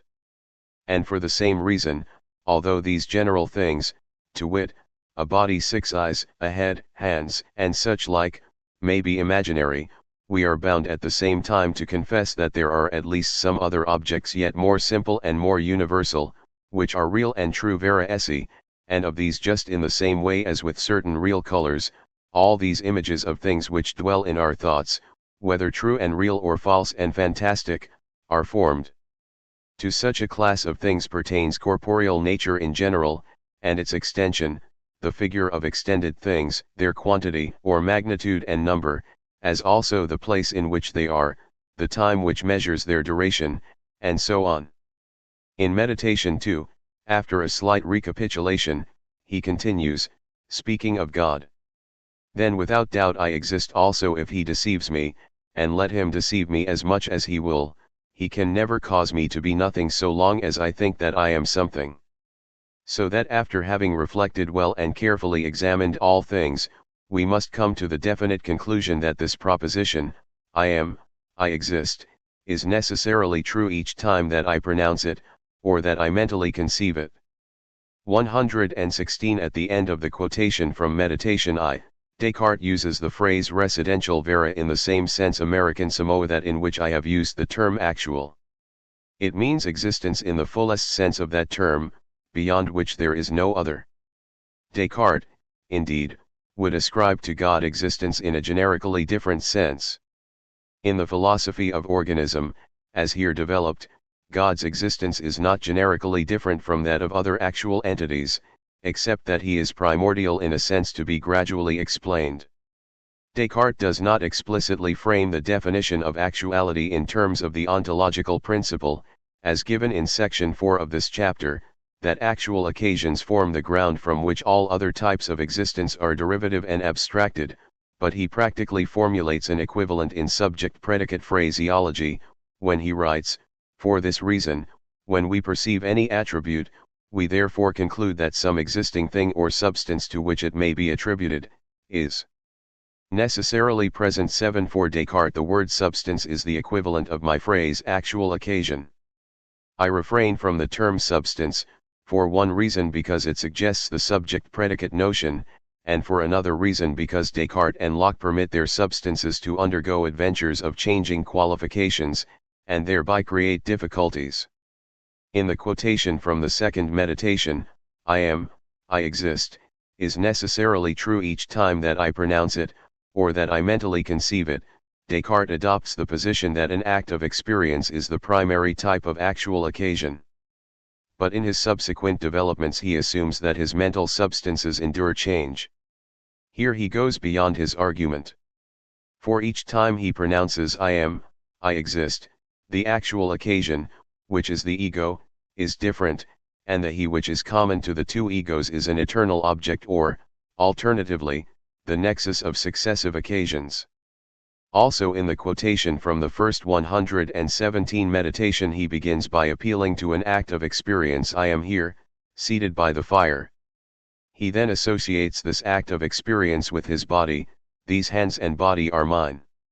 He then finally appeals for some final notion of actual entities in the remarkable sentence, and for the same reason, although these general things, to wit, a body, eyes, a head, hands, and such like, may be imaginary, we are bound at the same time to confess that there are at least some other objects yet more simple and more universal, which are real and true, and of these, all these images of things which dwell in our thoughts, whether true and real or false and fantastic, are formed. Notice the peculiarly intimate association with immediate experience which Descartes claims for his body. An association beyond the mere sense perception of the contemporary world. These hands and feet are mine. In the philosophy of organism, this immediate association is the recognition of them as distinguishable data whose formal constitutions are immediately felt in the origination of experience. In this function the animal body does not differ in principle from the rest of the past actual world, but it does differ in an intimacy of association by reason of which its spatial and temporal connections obtain some definition in the experience of the subject. What is vague for the rest of the world has obtained some additional measure of distinctness for the bodily organs. But, in principle, it would be equally true to say, the actual world is mine. Descartes also asserts that objects yet more simple and more universal, which are real and true, are what the images of things which dwell in our thoughts are formed of. This does not seem to accord with his theory of perception, of a later date, stated in his Principles, Part 4, 196, 197, 198. In the later theory the emphasis is on the judicium, in the sense of inference, and not in the sense of inspectio of real itas objectiva. But it does accord with the organic theory, that the objectifications of other actual occasions form the given data from which an actual exa 118 Zion originates. He has also brought the body into its immediate association with the act of experience. Descartes, with Newton, assumes that the extensive continuum is actual in the full sense of being an actual entity. But he refrains from the additional material bodies which Newton provides. Also in his efforts to guard his representative ideas from the fatal gap between mental symbol and actuality symbolized, he practically, in some sentences, expresses the doctrine of objectification here put forward.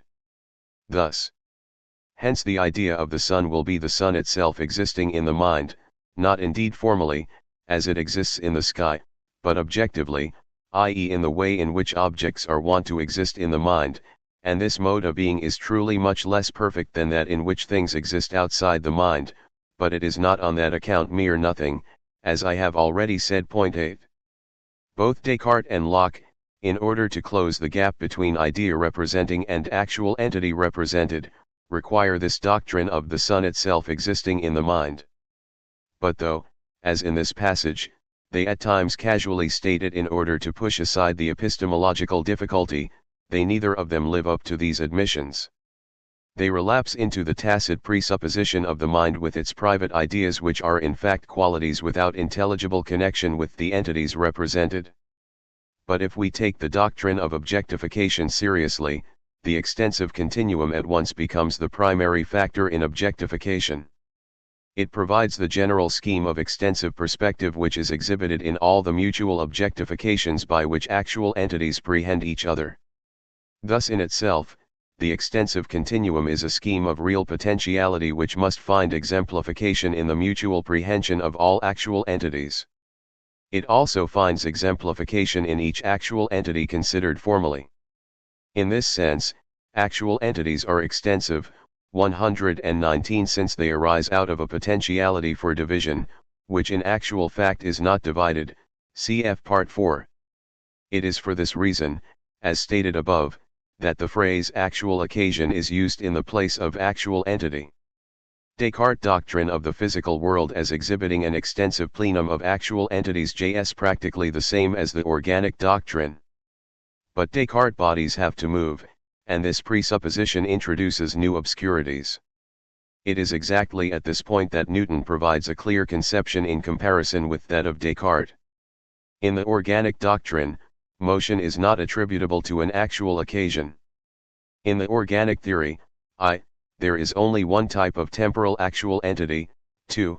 Each such actual entity is extensive. 3. From the standpoint of any one actual entity, the given actual world is a nexus of actual entities, transforming the potentiality of the extensive scheme into a plenum of actual occasions. 4. In this plenum, motion cannot be significantly attributed to any actual occasion. V. The plenum is continuous in respect to the potentiality from which it arises, but each actual entity is atomic. 6. The term actual occasion is used synonymously with actual entity, but chiefly when its character of extensiveness has some direct relevance to the discussion, either extensiveness in the form of temporal extensiveness, that is to say duration, or extensiveness in the form of spatial extension, or in the more complete signification of spatio-temporal extensiveness. The baseless metaphysical doctrine of undifferentiated endurance is a subordinate derivative from the misapprehension of the proper character of the extensive scheme. In our perception of the contemporary world via presentational immediacy, nexus of actual entities are objectified for the percipient under the perspective of their characters of extensive continuity. In the perception of a contemporary stone, for example, the separate indi 120 visuality of each actual entity in the nexus constituting the stone is merged into the unity of the extensive plenum, which for Descartes and for common sense, is the stone. The complete objectification is effected by the generic extensive perspective of the stone, specialized into the specific perspective of some sense datum, such as some definite color, for example. Thus the immediate percept assumes the character of the quiet undifferentiated endurance of the material stone, perceived by means of its quality of color. This basic notion dominates language, and haunts both science and philosophy. Further, by an unfortunate application of the excellent maxim, that our conjectural explanation should always proceed by the utilization of a vera causa, whenever science or philosophy has ventured to extrapolate beyond the limits of the immediate deliverance of direct perception, a satisfactory explanation has always complied with the condition that substances with undifferentiated endurance of essential attributes be produced, and that activity be explained as the occasional modification of their accidental qualities and relations. Thus the imaginations of men are dominated by the quiet extensive stone with its relationships of positions, and its quality of color relationships and qualities which occasionally change. The stone, thus, interpreted, guarantees the vera causa, and conjectural explanations in science and philosophy follow its model. Thus in framing cosmological theory, the notion of continuous stuff with permanent attributes, enduring without differentiation, and retaining its self-identity through any stretch of time however small or large, has been fundamental. The stuff undergoes change in respect to accidental qualities and relations, but it is numerically self-identical in its character of one actual entity throughout its accidental adventures. The admission of this fundamental metaphysical concept has wrecked the various systems of pluralistic realism. This metaphysical concept has formed the basis of scientific materialism. For example, when the activities 121 associated with so-called empty space required scientific formulation, the scientists of the 19th century produced the materialistic ether as the ultimate substratum whose accidental adventures constituted these activities. But the interpretation of the stone, on which the whole concept is based, has proved to be entirely mistaken. In the first place, from the 17th century onwards the notion of the simple inherence of the color in the stone has had to be given up.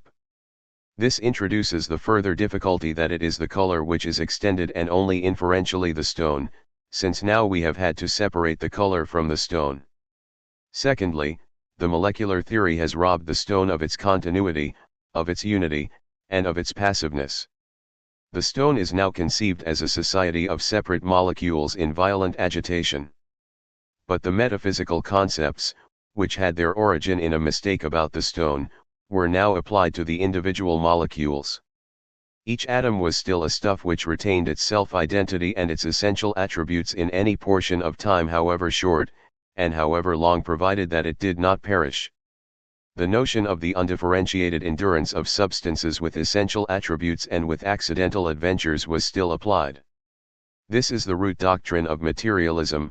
The substance, thus conceived, is the ultimate actual entity. But this materialistic concept has proved to be as mistaken for the atom as it was for the stone. The atom is only explicable as a society with activities involving rhythms with their definite periods. Again the concept shifted its application.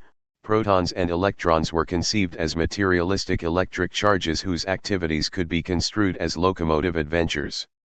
We are now approaching the limits of any reasonable certainty in our scientific knowledge, but again there is evidence that the concept may be mistaken. The mysterious quanta of energy have made their appearance, derived, as it would seem, from the recesses of protons, or of electrons.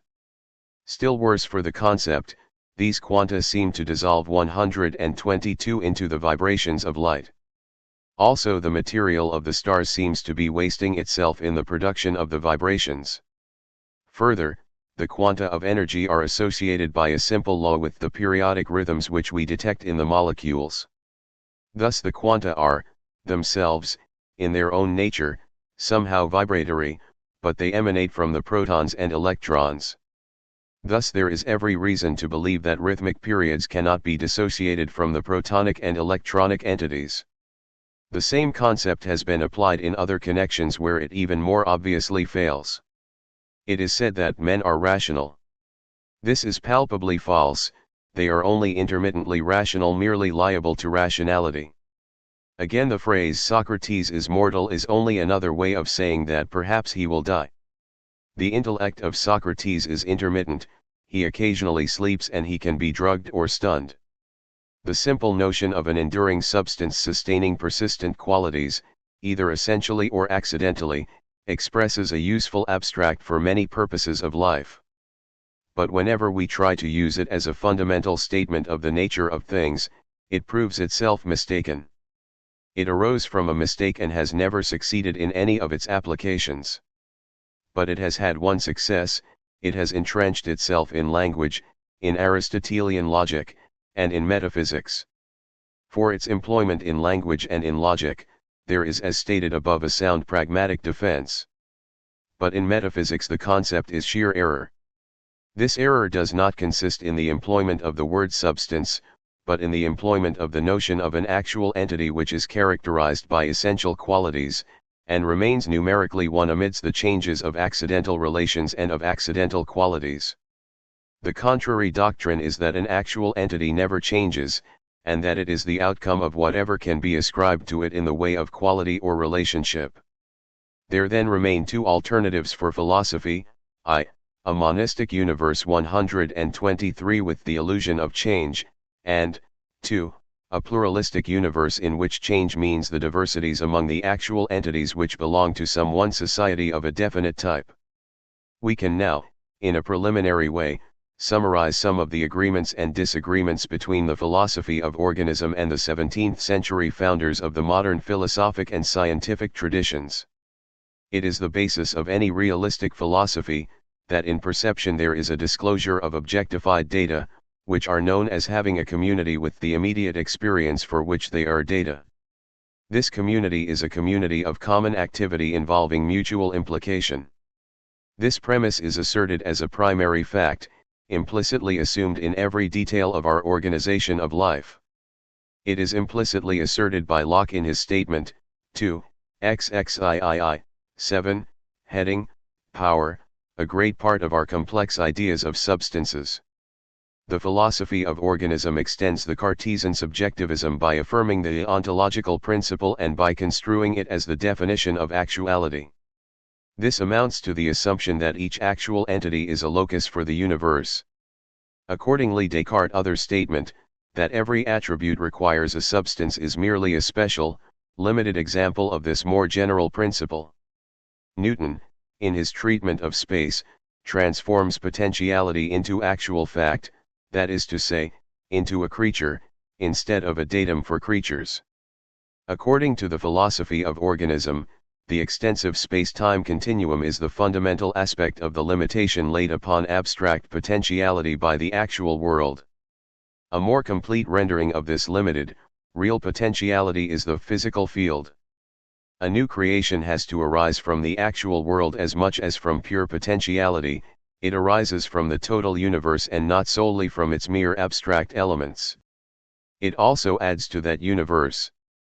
Thus 124 every actual entity springs from that universe which there is for it. Causation is nothing else than one outcome of the principle that every actual entity has to house its actual world. According to Newton, a portion of space cannot move. We have to ask how this truth, obvious from Newton's point of view, takes shape in the organic theory. Instead of a region of space, we should consider a bit of the physical field. This bit, expressing one way in which the actual world involves the potentiality for a new creation, acquires the unity of an actual entity. The physical field is, in this way, atomized with definite divisions. It becomes a nexus of actualities. Such a quantum, i.e., each actual division, of the extensive continuum is the primary phase of a creature. This quantum is constituted by its totality of relationships and cannot move.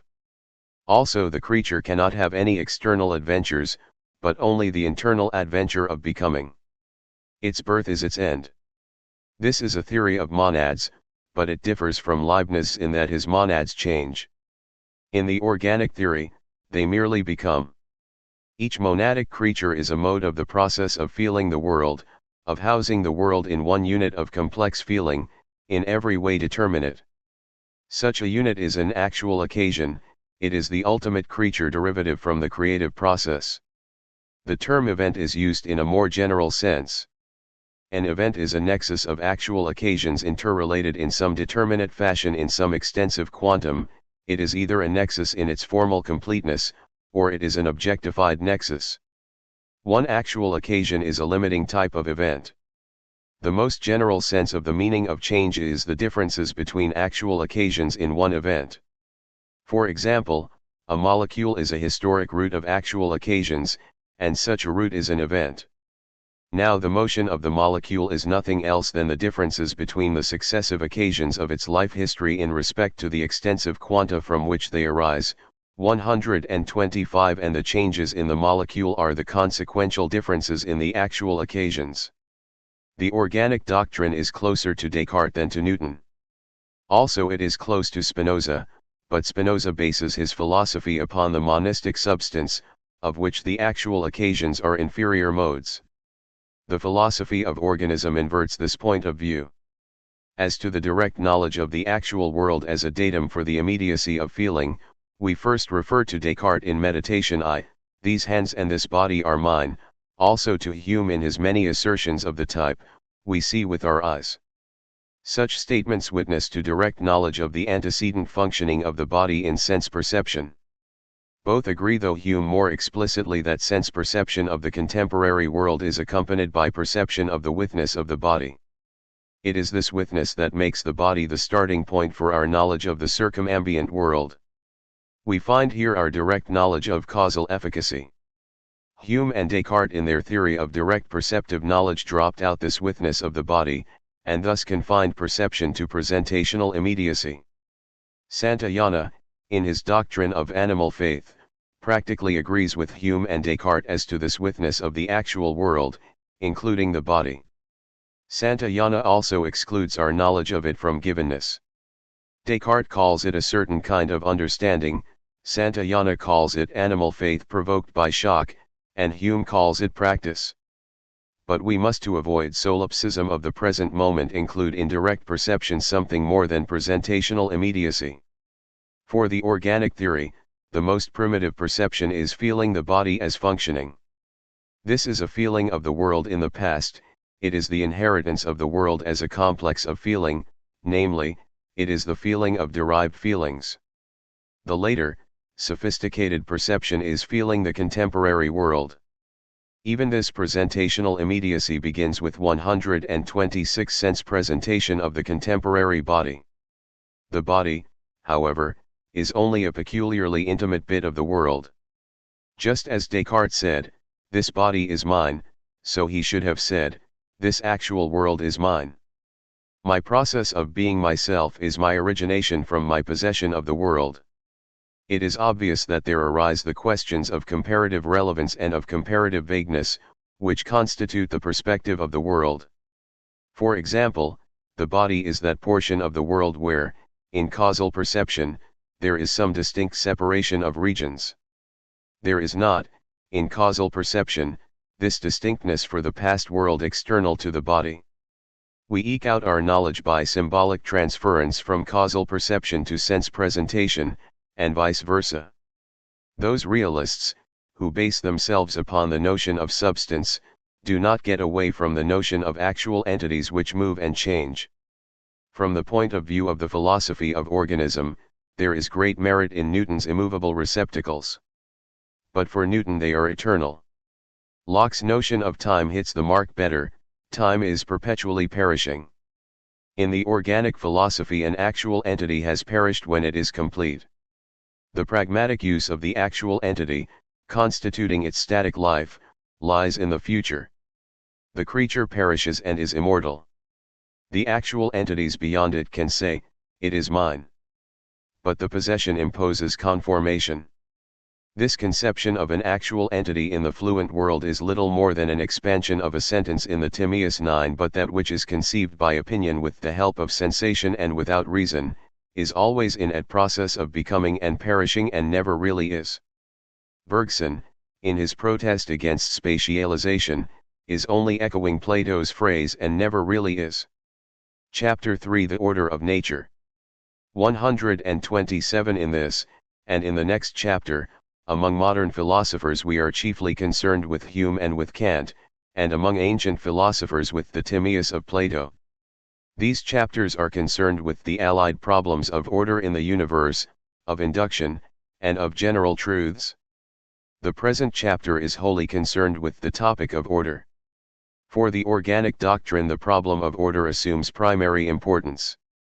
No actual entity can rise beyond what the actual world as a datum from its standpoint, its actual world, allows it to be. Each such entity arises from a primary phase of the concrescence of objectifications which are in some respects settled, the basis of its experience is given. Now the correlative of order is disorder. There can be no peculiar meaning in the notion of order unless this contrast holds. Apart from it, order must be a synonym for givenness. But order means more than givenness, though it presupposes givenness. Disorder is also given. Each actual entity requires a totality of givenness, and each totality of givenness attains its measure of order. Four grounds of order at once emerge. That order in the actual world is differentiated from mere givenness by introduction of adaptation for the attainment of an end. That this end is concerned with the gradations of intensity in the satisfactions of actual entities, members of the nexus, in whose formal constitutions the nexus 128, i.e., antecedent members of the nexus, in question is objectified. That the heightening of intensity arises from order such that the multiplicity of components in the nexus can enter explicit feeling as contrasts, and are not dismissed into negative prehensions as incompatibilities. That intensity in the formal constitution of a subject superject involves appetition in its objective functioning as superject.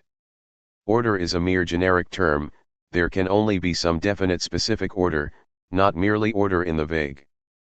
Thus every definite total phase of givenness involves a reference to that specific order which is its dominant ideal, and involves the specific disorder due to its inclusion of given components which exclude the attainment of the full ideal. The attainment is partial, and thus there is disorder, but there is some attainment, and thus there is some order. There is not just one ideal order which all actual entities should attain and fail to attain.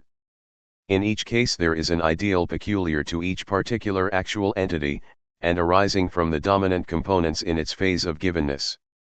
This notion of dominance will have to be discussed later in connection with the notion of the systematic character of a cosmic epoch and of the subordinate systematic characters of societies included in a cosmic epoch. The notion of one ideal arises from the disastrous over-moralization of thought under the influence of fanaticism, or pedantry.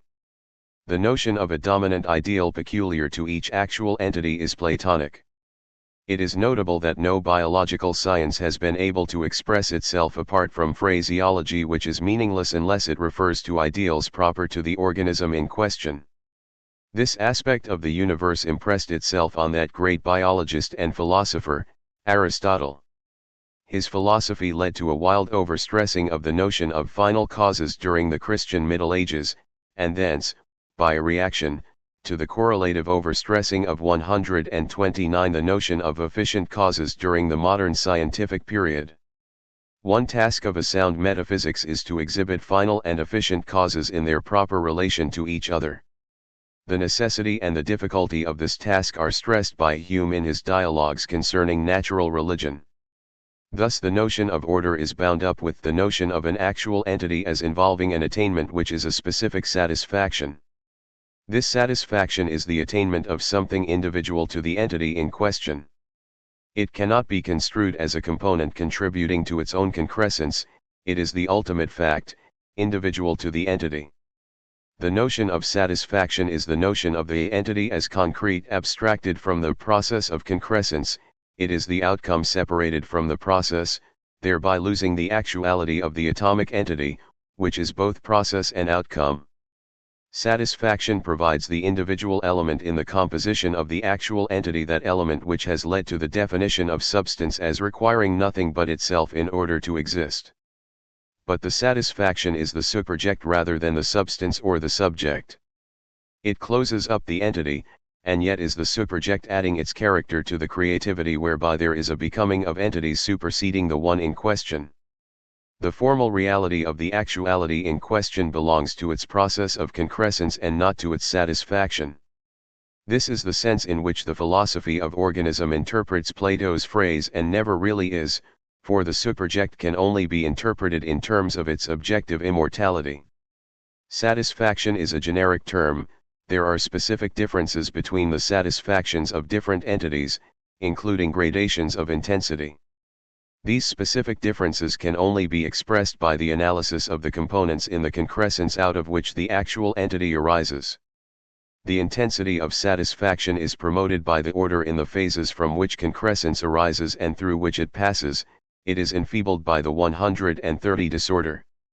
The components in the concrescence are thus values contributory to the satisfaction. The concrescence is thus the building up of a determinate satisfaction, which constitutes the completion of the actual togetherness of the discrete components. The process of concrescence terminates with the attainment of a fully determinate satisfaction, and the creativity thereby passes over into the given primary phase for the concrescence of other actual entities. This transcendence is thereby established when there is attainment of determinate satisfaction completing the antecedent entity. Completion is the perishing of immediacy, it never really is. No actual entity can be conscious of its own satisfaction, for such knowledge would be a component in the process, and would thereby alter the satisfaction.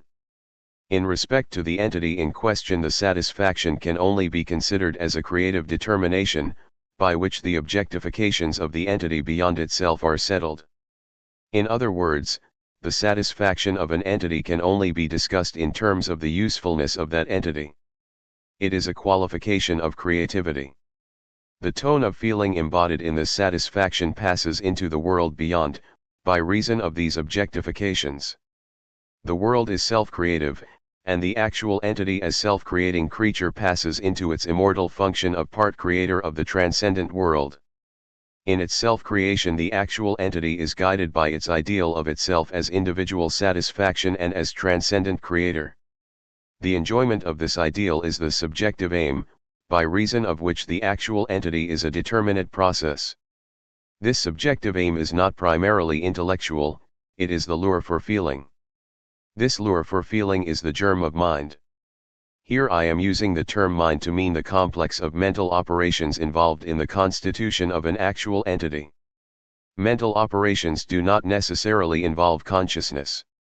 The concrescence, absorb 131ing the derived data into immediate privacy, consists in mating the data with ways of feeling provocative of the private synthesis. These subjective ways of feeling are not merely receptive of the data as alien facts, they clothe the dry bones with the flesh of a real being, emotional, purposive, appreciative. The miracle of creation is described in the vision of the prophet Ezekiel. So I prophesied as he commanded me, and the breath came into them, and they lived, and stood up upon their feet, an exceeding great army. 1. The breath of feeling which creates a new individual fact has an origination not wholly traceable to the mere data. It conforms to the data, in that it feels the data. But the how of feeling, though it is germane to the data, is not fully determined by the data. The relevant feeling is not settled, as to its inclusions or exclusions of subjective form, by the data about which the feeling is concerned. The concrescent process is the elimination of these interminations of subjective forms. The quality of feeling has to be definite in respect to the eternal objects with which feeling clothes itself in its self-definition.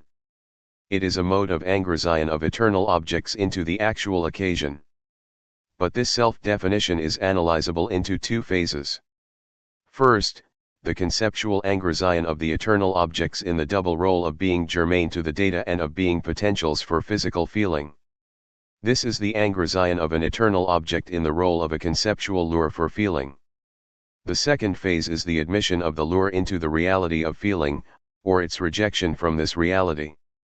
The relevance of an eternal object in its role of lure is a fact inherent in the data.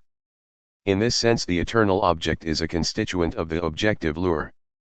But the admission into, or rejection from, reality of conceptual feeling is the originative decision of the actual occasion.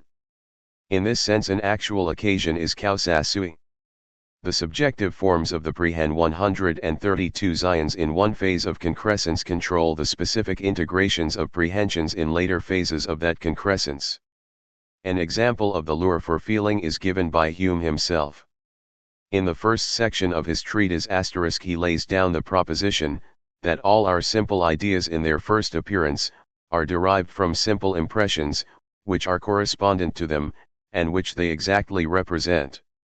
It must be remembered that in the organic philosophy the data of objectifications are the nearest analog to Hume's simple impressions. Thus, modifying Hume's principle, the only lure to conceptual feeling is an exact conformation to the qualities realized in the objectified actualities. But Hume, LOCCIT, notes an exception which carries with it the exact principle which has just been laid down, namely, the principle of relevant potentials, unrealized in the datum and yet constituent of an objective lure by proximity to the datum. The point is that order in the actual world introduces a derivative order among eternal objects.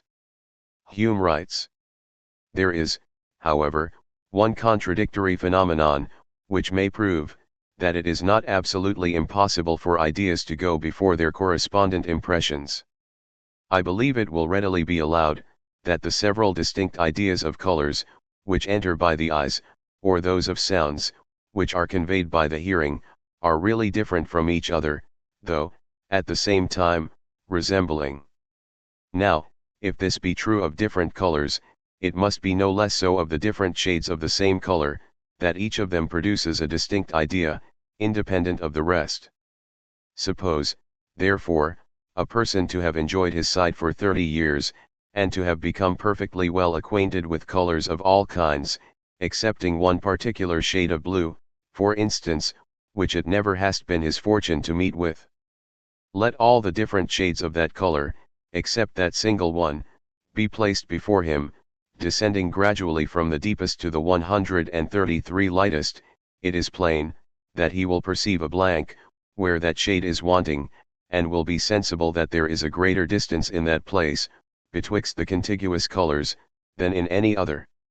Now I ask, whether it is possible for him, from his own imagination, to supply this deficiency, and raise up to himself the idea of that particular shade, though it had never been conveyed to him by his senses? I believe there are few but will be of opinion that he can, and this may serve as a proof, that the simple ideas are not always derived from the correspondent impressions, though the instance is so particular and singular, that it is scarce worth our observing, and does not merit that, for it alone, we should alter our general maxim. This passage requires no comment, except for its final clause. Hume puts the instance aside as being particular and singular. It is exactly this estimate which is challenged by the philosophy of organism. The analysis of concrescence, here adopted, conceives that there is an origination of conceptual feeling, admitting or rejecting whatever is apt for feeling by reason of its germaneness to the basic data. The gradation of eternal objects in respect to this germaneness is the objective lure for feeling. The concrescent process admits a selection from this objective lure into subjective efficiency. This is the subjective ideal of itself which guides the process. Also the basic data are constituted by the actual world which belongs to that instance of concrescent process. Feelings are vectors, for they feel what is there and transform it into what is here. The term potential difference is an old one in physical science, and recently it has been introduced in physiology with a meaning diverse from, though generically allied to, its older meaning in physics.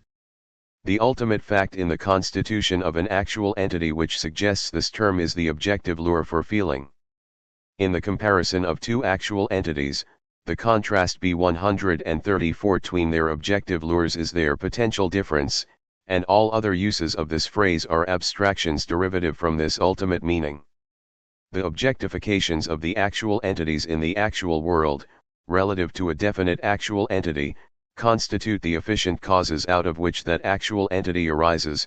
The subjective aim at satisfaction constitutes the final cause, or lure, whereby there is determinate concrescence, and that attained satisfaction remains as an element in the content of creative purpose. There is, in this way, transcendence of the creativity, and this transcendence affects determinate objectifications for the renewal of the process in the concrescence of actualities beyond that satisfied superject. Thus an actual entity has a threefold character. I. It has the character given for it by the past. 2. It has the subjective character aimed at in its process of concrescence. 3. It has the superjective character, which is the pragmatic value of its specific satisfaction qualifying the transcendent creativity. In the case of the primordial actual entity, which is God, there is no past. Thus the ideal realization of conceptual feeling takes the precedence. God differs from other actual entities in the fact that Hume's principle, of the derivate character of conceptual feelings, does not hold for him. There is still, however, the same threefold character. The primordial nature of God is the concrescence of at unity of conceptual feelings, including among their data all eternal objects. The concrescence is directed by the subjective aim, that the subjective forms of the feelings shall be such as to constitute the eternal objects into relevant lures of feeling *, severally appropriate for all realizable basic conditions. 2. The consequent nature of God is the physical prehension by God of the actualities of the evolving universe. His primordial nature directs such perspectives of objectification that each novel actuality in the temporal world contributes such elements as it can to a realization in God. 135 Free from inhibitions of intensity by reason of discordance. 3. The subjective nature of God is the character of the pragmatic value of his specific satisfaction, qualifying the transcendent creativity in the various temporal instances. This is the conception of God, according to which he is considered as the outcome of creativity, as the foundation of order, and as the goad towards novelty. Order and novelty are but the instruments of his subjective aim, which is the intensification of formal immediacy. It is to be noted that every actual entity, including God, is something individual for its own sake, and thereby transcends the rest of actuality. And also it is to be noted that every actual entity, including God, is a creature transcended by the creativity which it qualifies. A temporal occasion in respect to the second element of its character, and God in respect to the first element of his character satisfy Spinoza's definition of substance, that it is causa sui. To be causa sui means that the process of concrescence is its own reason for the decision in respect to the qualitative clothing of feelings. It is finally responsible for the decision by which any lure for feeling is admitted to efficiency. The freedom inherent in the universe is constituted by this element of self-causation. In the subsequent discussion, actual entity will be taken to mean a conditioned actual entity of the temporal world, unless God is expressly included in the discussion. The term actual occasion will always exclude God from its scope. The philosophy of organism is the inversion of Kant's philosophy. The Critique of Pure Reason describes the process by which subjective data pass into the appearance of an objective world. The philosophy of organism seeks to describe how objective data pass into subjective satisfaction, and how order in the objective data provides intensity in the subjective satisfaction. For Kant, the world emerges from the subject. For the philosophy of 136 organism, the subject emerges from the world as superject rather than a subject. The word object thus means an entity which is a potentiality for being a component in feeling, and the word subject means the entity constituted by the process of feeling, and including this process. The feeler is the unity emergent from its own feelings, and feelings are the details of the process intermediary between this unity and its many data. The data are the potentials for feeling, that is to say, they are objects. The process is the elimination of indeterminateness of feeling from the unity of one subjective experience. The degree of order in the datum is measured by the degree of richness in the objective lure.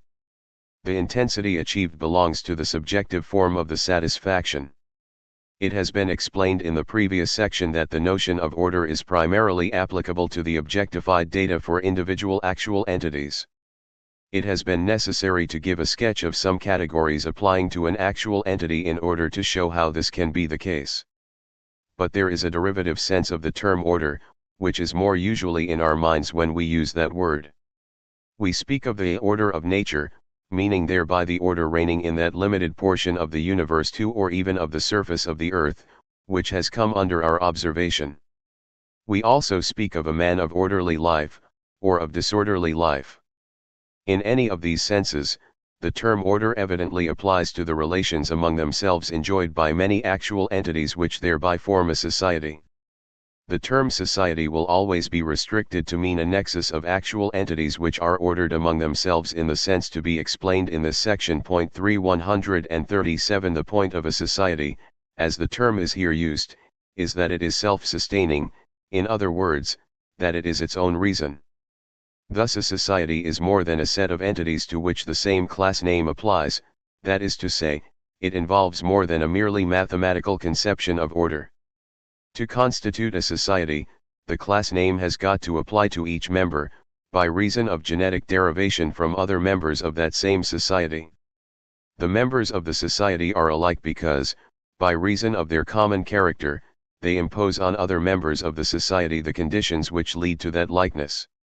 This likeness consists in the fact that, a certain element of form is a contributory component to the individual satisfaction of each member of the society, and that, 2. The contribution by the element to the objectification of any one member of the society for prehension by other members promotes its analogous reproduction in the satisfactions of those other members. Thus a set of entities is a society, in virtue of a defining characteristic shared by its members, and, 2. In virtue of the presence of the defining characteristic being due to the environment provided by the society itself. For example, the life of man is a historic root of actual occasions which in a marked degree to be discussed more fully later inherit from each other. That set of occasions, dating from his first acquirement of the Greek language and including all those occasions up to his loss of any adequate knowledge of that language, constitutes a society in reference to knowledge of the Greek language. Such knowledge is a common characteristic inherited from occasion to occasion along the historic route. This example has purposely been chosen for its reference to a somewhat trivial element of order, viz. Knowledge of the Greek language. A more important character of order would have been that complex character in virtue of which a man is considered to be the same enduring person from birth to death. Also in 138 stance the members of the society are arranged in a serial order by their genetic relations. Such a society is said 5 to possess personal order. Thus a society is, for each of its members, an environment with some element of order in it, persisting by reason of the genetic relations between its own members. Such an element of order is the order prevalent in the society. But there is no society in isolation.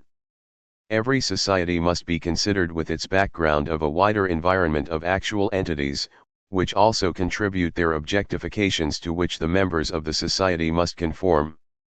Thus the given contributions of the environment must at least be permissive of the self-sustenance of the society.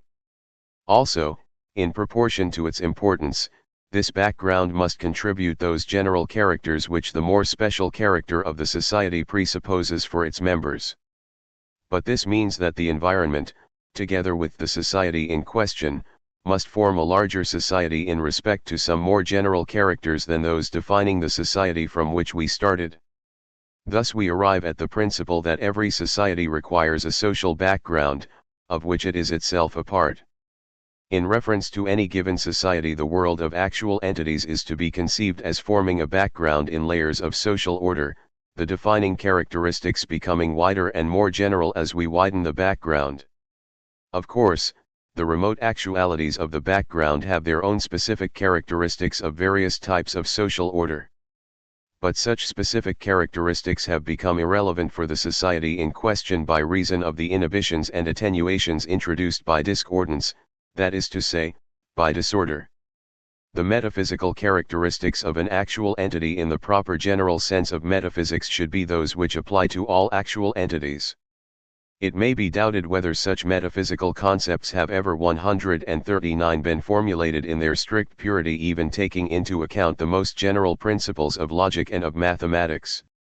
We have to confine ourselves to societies sufficiently wide, and yet such that their defining characteristics cannot safely be ascribed to all actual entities which have been or may be.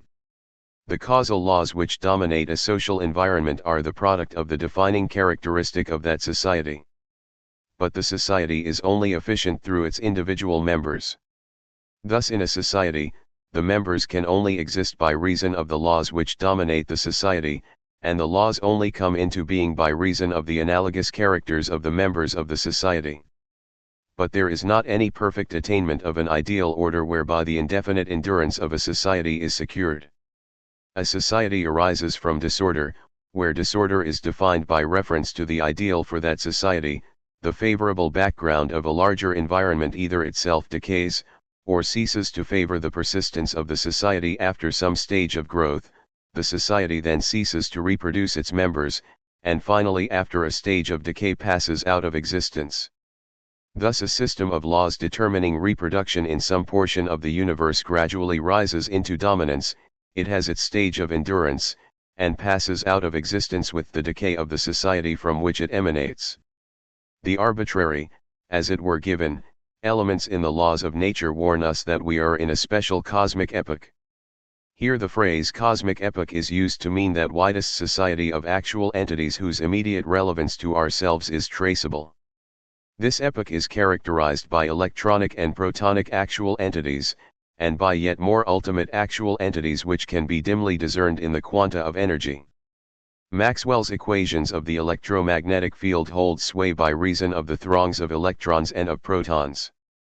Also, each electron is a society of electronic occasions, and each proton is a soci 140 eddy of protonic occasions.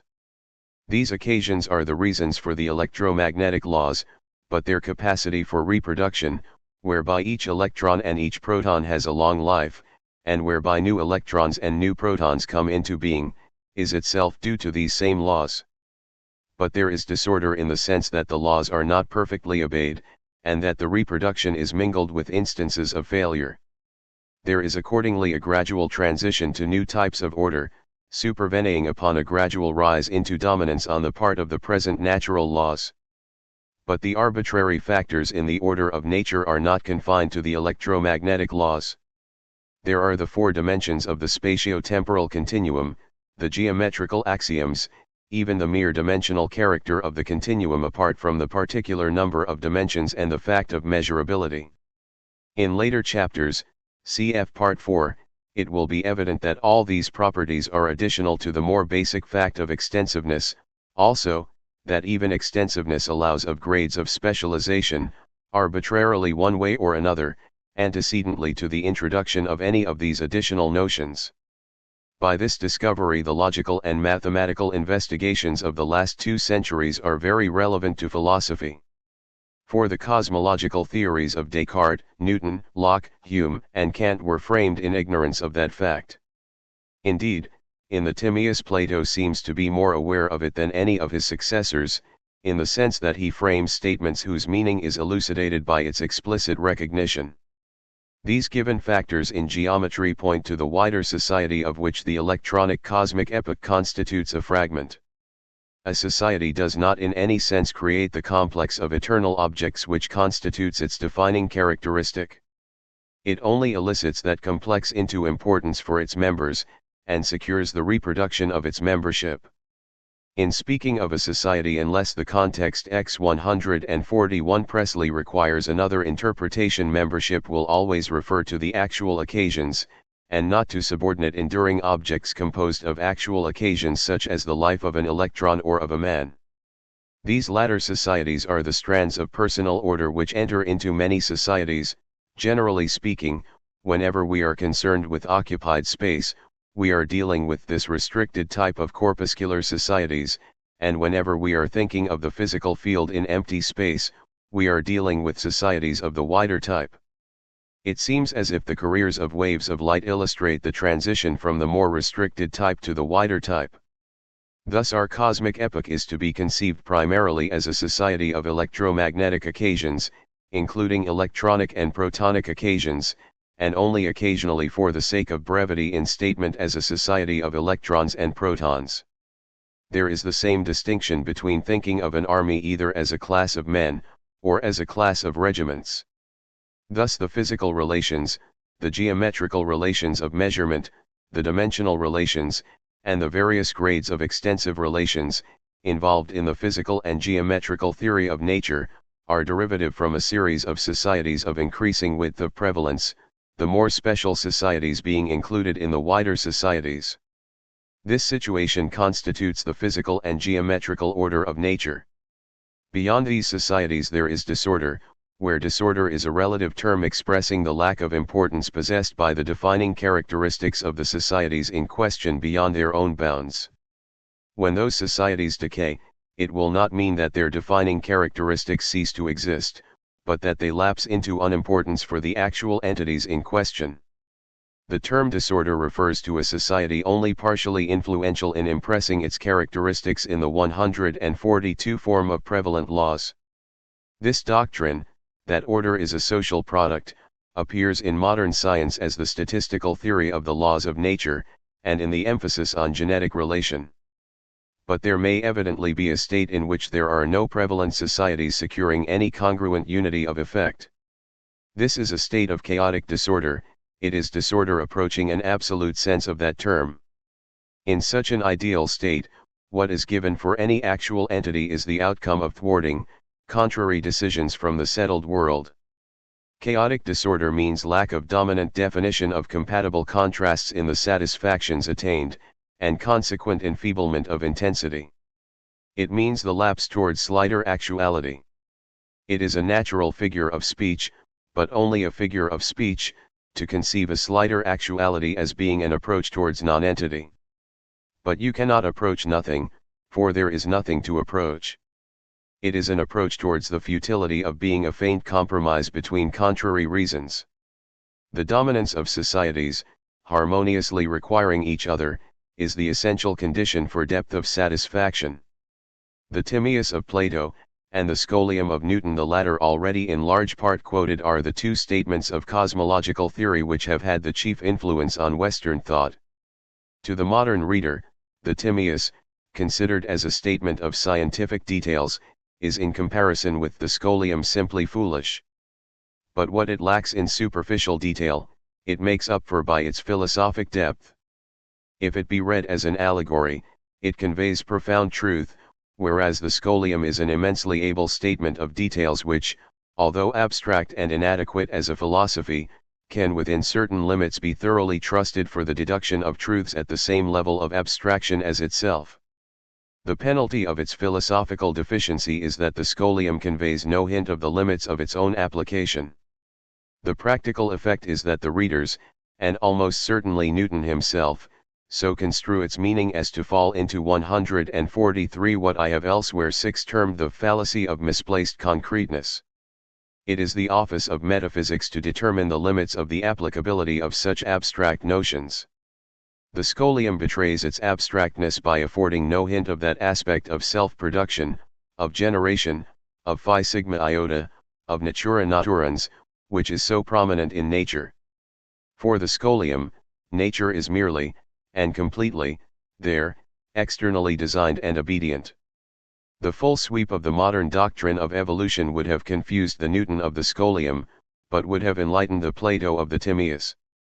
So far as Newton is concerned, we have his own word for this statement.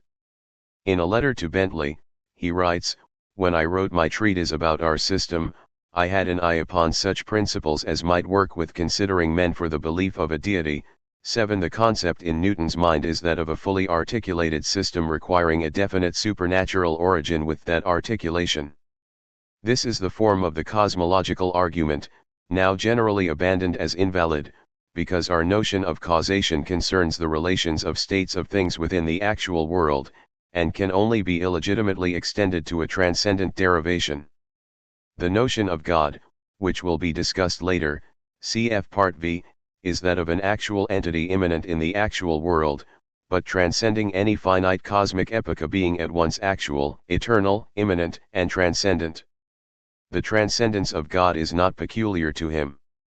Every actual entity, in virtue of its novelty, transcends its universe, God included.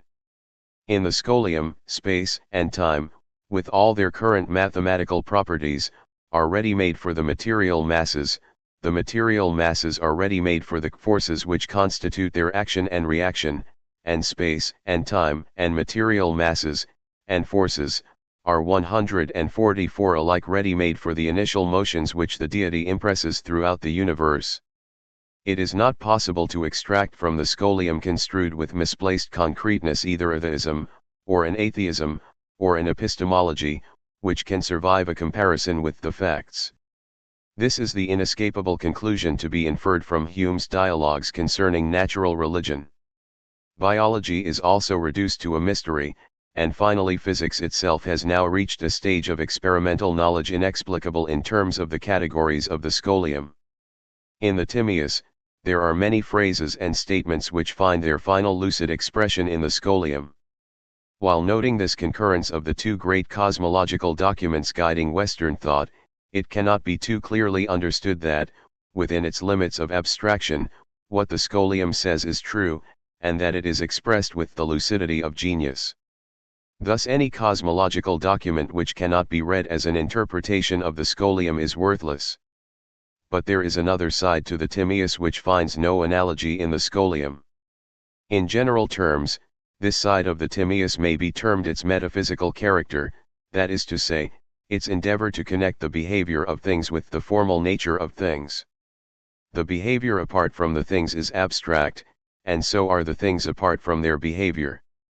Newton wisely, for his purposes, made this abstraction which the Timaeus endeavors to avoid. In the first place, the Timaeus connects behavior with the ultimate molecular characters of the actual entities.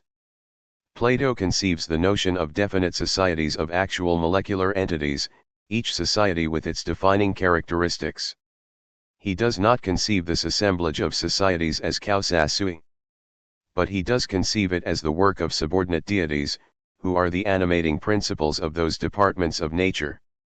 In Greek thought, either poetic or philosophic, the separation between the phi sigma and such deities had not that absolute character which it has for us who have inherited the Semitic Jehovah. 145 Newton could have accepted a molecular theory as easily as Plato, but there is this difference between them: Newton would have been surprised at the modern quantum theory and at the dissolution of quanta into vibrations. Plato would have expected it.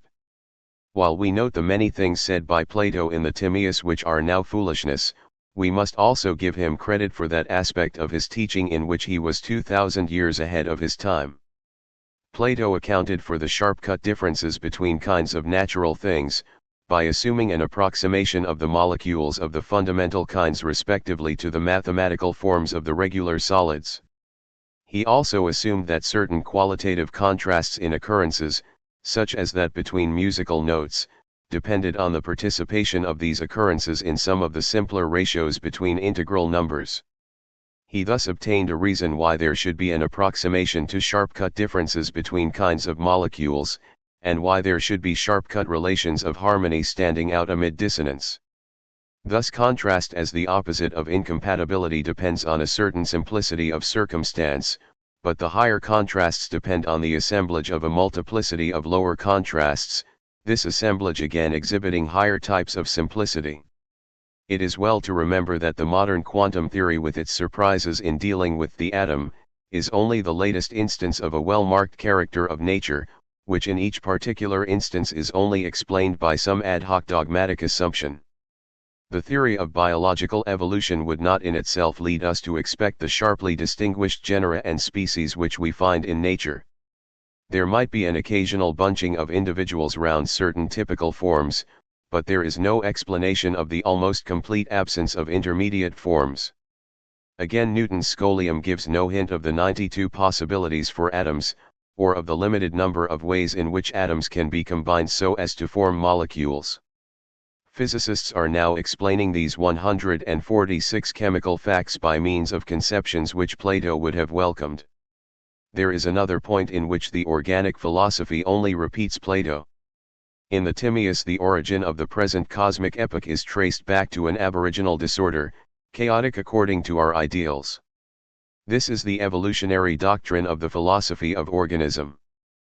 Plato's notion has puzzled critics who are obsessed with the Semitic theory of a wholly transcendent God creating out of nothing an accidental universe. Newton held the Semitic theory. The scholium made no provision for the evolution of matter very naturally, since the topic lay outside its scope. The result has been that the non-evolution of matter has been a tacit presupposition throughout modern thought. Until the last few years, the sole alternatives were, either the material universe, with its present type of order, is eternal, or else it came into being, and will pass out of being, according to the fiat of Jehovah. Thus, on all sides, Plato's allegory of the evolution of a new type of order based on new types of dominant societies became a daydream, puzzling to commentators. Milton, curiously enough, in his Paradise Lost wavers between the Timaeus and the Semitic doctrine. This is only another instance of the intermixture of classical and Hebrew notions on which his charm of thought depends.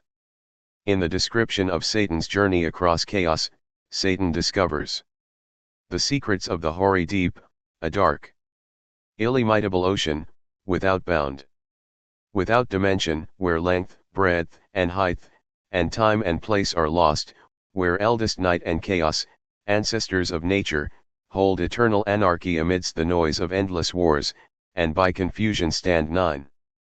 Milton is here performing for Plato the same poetic service that Lucretius performed for Democritus with 147 less justification, since Plato was quite capable of being his own poet. Also the fact of Satan's journey helped to evolve order, for he left a permanent track, useful for the devils and the damned. The appeal to Plato in this section has been an appeal to the facts against the modes of expression prevalent in the last few centuries. These recent modes of expression are partly the outcome of a mixture of theology and philosophy, and are partly due to the Newtonian physics, no longer accepted as a fundamental statement.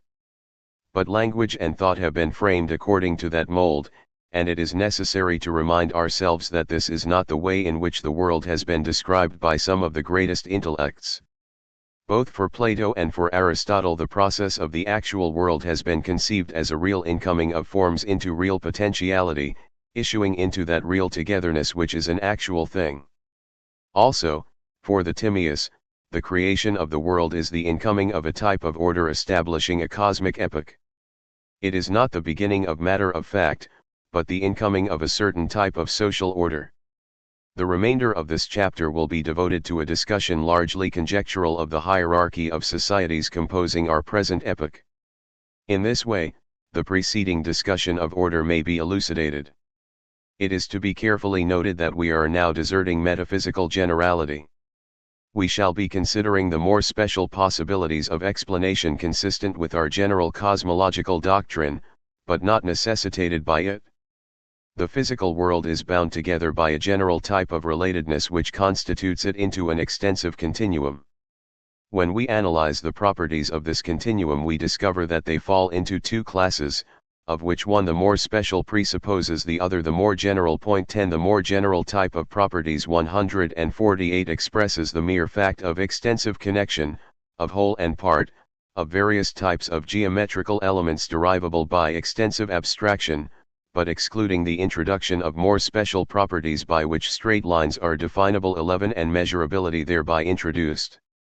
In these general properties of extensive connection, we discern the defining characteristic of a vast nexus extending far beyond our immediate cosmic epoch.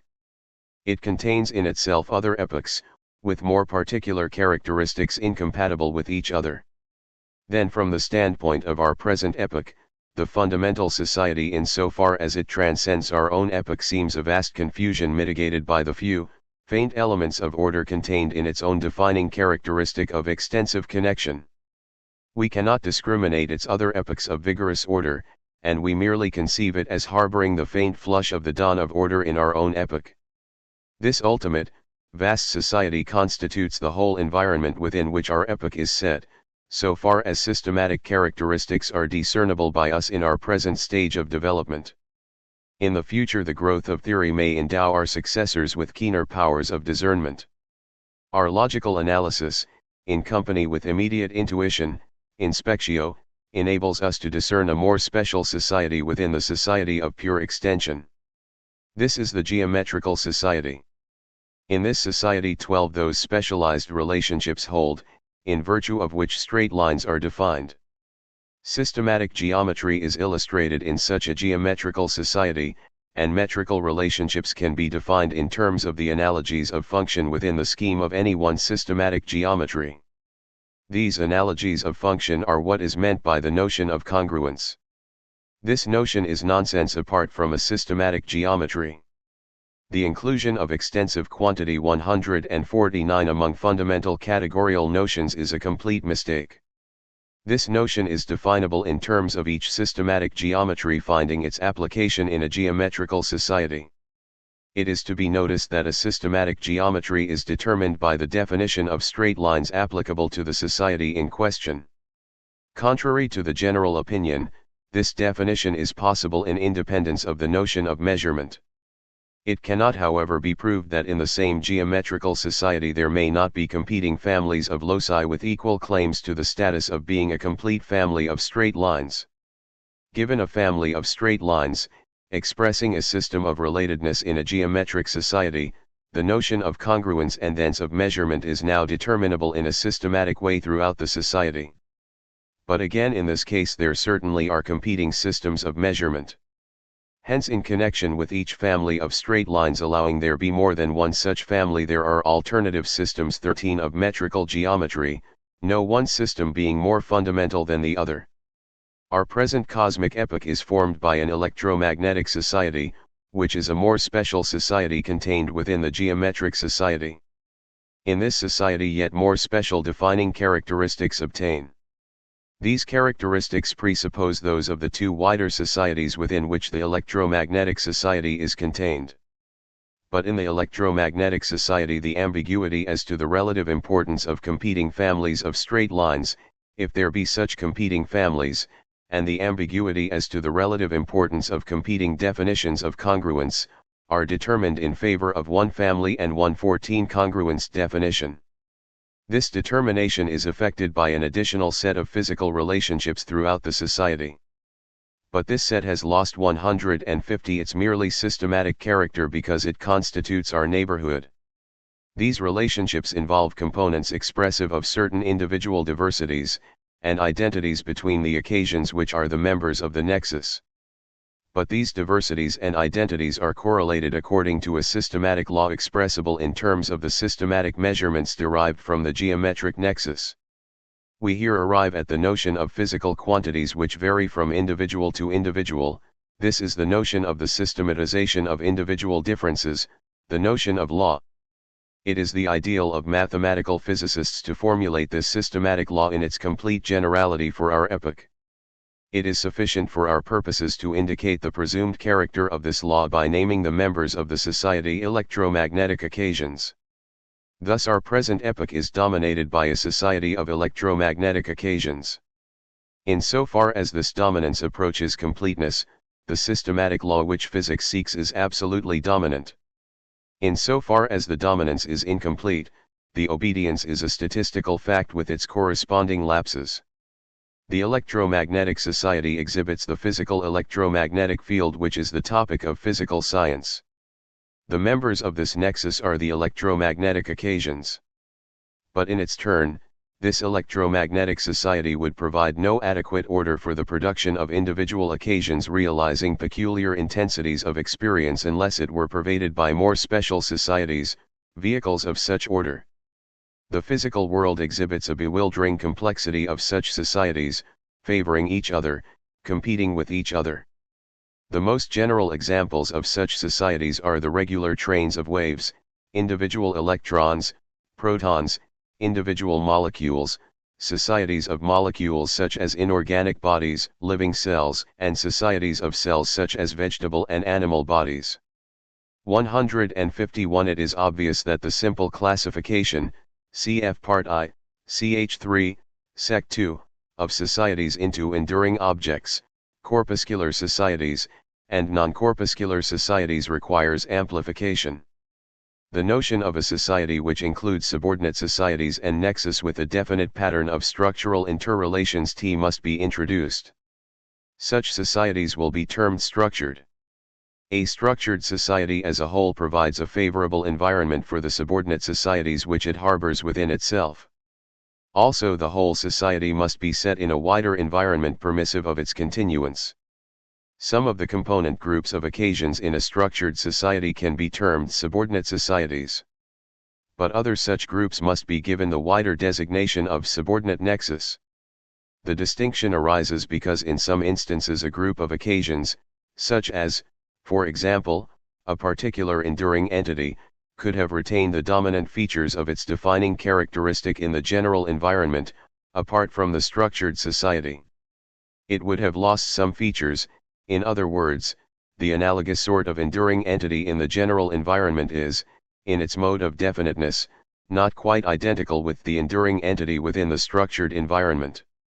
But, abstracting such additional details from the generalized defining characteristic, the enduring object with that generalized characteristic may be conceived as independent of the structured society within which it finds itself. For example, we speak of a molecule within a living cell, because its general molecular features are independent of the environment of the cell. Thus a molecule is a subordinate society in the structured society which we call the living cell. But there may be other nexus included in a structured society which, accepting the general systematic characteristics of the external environment, present no features capable of genetically sustaining themselves apart from 152 the special environment provided by that structured society. It is misleading, therefore, to term such a nexus a society when it is being considered in abstraction from the whole structured society. In such an abstraction it can be assigned no social features. Recurring to the example of a living cell, it will be argued that the occasions composing the empty space within the cell exhibit special features which analogous occasions outside the cell are devoid of. Thus the nexus, which is the empty space within a living cell, is called a subordinate nexus, but not a subordinate society. Molecules are structured societies, and so in all probability are separate electrons and protons. Crystals are structured societies. But gases are not structured societies in any important sense of that term, although their individual molecules are structured societies. It must be remembered that each individual occasion within a special form of society includes features which do not occur in analogous occasions in the external environment. The first stage of systematic investigation must always be the identification of analogies between occasions within the society and occasions without it. The second stage is constituted by the more subtle procedure of noting the differences between behavior within and without the society, differences of behavior exhibited by occasions which also have close analogies to each other. The history of science is marked by the vehement, dogmatic denial of such differences, until they are found out. An obvious instance of such distinction of behavior is afforded by the notion of the deformation of the shape of an electron according to variations in its physical situation. A structured society may be more or less complex in respect to the multiplicity of its associated subsocieties and subnexus and to the intricacy of their structural pattern. A structured society which is highly complex can be 153 correspondingly favorable to intensity of satisfaction for certain sets of its component members. This intensity arises by reason of the ordered complexity of the contrasts which the society stages for these components. The structural relations gather intensity from this intensity in the individual experiences. Thus the growth of a complex structured society exemplifies the general purpose pervading nature. The mere complexity of givenness which procures incompatibilities has been superseded by the complexity of order which procures contrasts. The doctrine that every society requires a wider social environment leads to the distinction that a society may be more or less stabilized in reference to certain sorts of changes in that environment. A society is stabilized in reference to a species of change when it can persist through an environment whose relevant parts exhibit that sort of change. If the society would cease to persist through an environment with that sort of heterogeneity, then the society is in that respect unstable. A complex society which is stable provided that the environment exhibits certain features is said to be specialized in respect to those features. The notion of specialization seems to include both that of complexity and that of strictly conditioned stability. An unspecialized society can survive through important changes in its environment. This means that it can take on different functions in respect to its relationship to a changing environment. In general, the defining characteristic of such a society will not include any particular determination of structural pattern. By reason of this flexibility of structural pattern, the society can adopt that special pattern adapted to the circumstances of the moment. Thus an unspecialized society is apt to be deficient in structural pattern, when viewed as a whole. L54 Thus in general an unspecialized society does not secure conditions favorable for intensity of satisfaction among its members, whereas a structured society with a high grade of complexity will in general be deficient in survival value. In other words, such societies will in general be specialized in the sense of requiring a very special sort of environment. Thus the problem for nature is the production of societies which are structured with a high complexity, and which are at the same time unspecialized. In this way, intensity is mated with survival. There are two ways in which structured societies have solved this problem. Both ways depend on that enhancement of the mental pole, which is a factor in intensity of experience. One way is by eliciting a massive average objectification of a nexus, while eliminating the detailed diversities of the various members of the nexus in question. This method, in fact, employs the device of blocking out unwelcome detail. It depends on the fundamental truth that objectification is abstraction. It utilizes this abstraction inherent in objectification so as to dismiss the thwarting elements of a nexus into negative prehensions. At the same time, the complex intensity in the structured society is supported by the massive objectifications of the many environmental nexus, each in its unity as one nexus, and not in its multiplicity as many actual occasions. This mode of solution requires the intervention of mentality operating in accordance with the category of transmutation, i.e., categorial obligation 6. It ignores diversity of detail by overwhelming the nexus by means of some congenial uniformity which pervades it. The environment may then change indefinitely so far as concerns the ignored details so long as they can be ignored.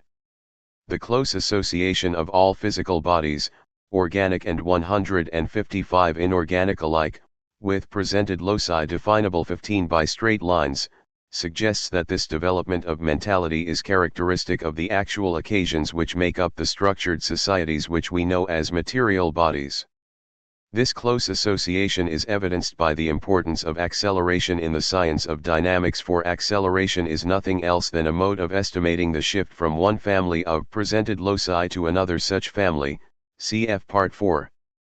Such mentality represents the first grade of ascent beyond the mere reproductive stage, which employs nothing more than the category of conceptual reproduction, i.e., categorial obligation 4. There is some initiative of conceptual integration, but no originality in conceptual prehension. This initiative belongs to the category of transmutation, and the excluded originality belongs to the category of reversion. These material bodies belong to the lowest grade of structured societies which are obvious to our gross apprehensions. They comprise societies of various types of complexity: crystals, rocks, planets, and suns. Such bodies are easily the most long-lived of the structured societies known to us, capable of being traced through their individual life histories. The second way of solving the problem is by an initiative in conceptual prehensions, i.e., in appetition. The purpose of this initiative is to receive the novel elements of the environment into explicit feelings with such subjective forms as conciliate them with the complex experiences proper to members of the structured society. Thus in each concrescent occasion its subjective aim originates novelty to match the novelty of the environment. In the case of the higher organisms, this conceptual initiative amounts to thinking about the diverse experiences; in the case of lower organisms, this conceptual initiative merely amounts to thoughtless adjustment of aesthetic emphasis in obedience to an ideal of harmony. 156. In either case, the creative determination which transcends the occasion in question has been deflected by an impulse original to that occasion. This deflection in general originates a self-preservative reaction throughout the whole society. It may be unfortunate or inadequate, and in the case of persistent failure we are in the province of pathology. This second mode of solution also presupposes the former mode. Thus the categories of conceptual reversion and of transmutation are both called into play. Structured societies in which the second mode of solution has importance are termed living. It is obvious that a structured society may have more or less life, and that there is no absolute gap between living and non-living societies. For certain purposes, whatever life there is in a society may be important, and for other purposes, unimportant. A structured society in which the second mode is unimportant, and the first mode is important, will be termed inorganic. In accordance with this doctrine of life, the primary meaning of life is the origination of conceptual novelty of appetition. Such origination can only occur in accordance with the category of reversion. Thus a society is only to be termed living in a derivative sense. A living society is one which includes some living occasions. Thus a society may be more or less living, according to the prevalence in it of living occasions. Also an occasion may be more or less living according to the relative importance of the novel factors in its final satisfaction. Thus the two ways in which dominant members of structured societies secure stability amid environmental novelties are, I. Elimination of diversities of detail, and 2. Origination of novelties of conceptual reaction. As the result, there is withdrawal or addition of those details of emphasis whereby the subjective aim directs the 157 integration of prehensions in the concrescent phases of dominant members. There is yet another factor in living societies which requires more detached analysis. A structured society consists in the patterned intertwining of various nexus with markedly diverse defining characteristics. Some of these nexus are of lower types than others, and some will be of markedly higher types. There will be the subservient nexus and the regnant nexus within the same structured society. This structured society will provide the immediate environment which sustains each of its sub-societies, subservient and regnant alike. In a living society only some of its nexus will be such that the mental poles of all their members have any original reactions. These will be its entirely living nexus, and in practice a society is only called living when such nexus are regnant.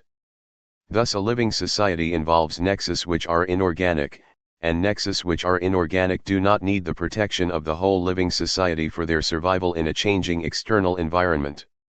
Such nexus are societies. But entirely living nexus do require such protection, if they are to survive. According to this conjectural theory, an entirely living nexus is not a society. This is the theory of the animal body, including a unicellular body as a particular instance. A complex inorganic system of interaction is built up for the protection of the entirely living nexus, and the originative actions of the living elements are protective of the whole system. On the other hand, the reactions of the whole system provide the intimate environment required by the entirely living nexus. We do not know of any living society devoid of its subservient apparatus of inorganic societies. Physical physiology deals with the subservient inorganic apparatus, and psychological physiology seeks to deal with entirely living nexus, partly in abstraction 158 from the inorganic apparatus, and partly in respect to their response to the inorganic apparatus, and partly in regard to their response to each other.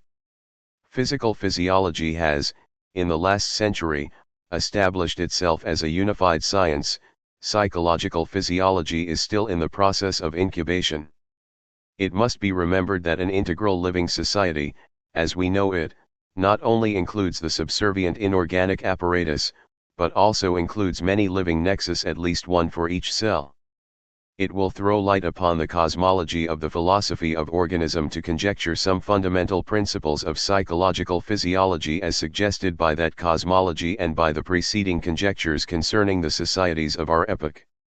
These principles are not necessitated by this cosmology, but they seem to be the simplest principles which are both consonant with that cosmology, and also fit the facts. In the first instance, consider a single living cell. Such a cell includes subservient inorganic societies, such as molecules and electrons. Thus, the cell is an animal body, and we must presuppose the physical physiology proper to this instance. But what of the individual living occasions?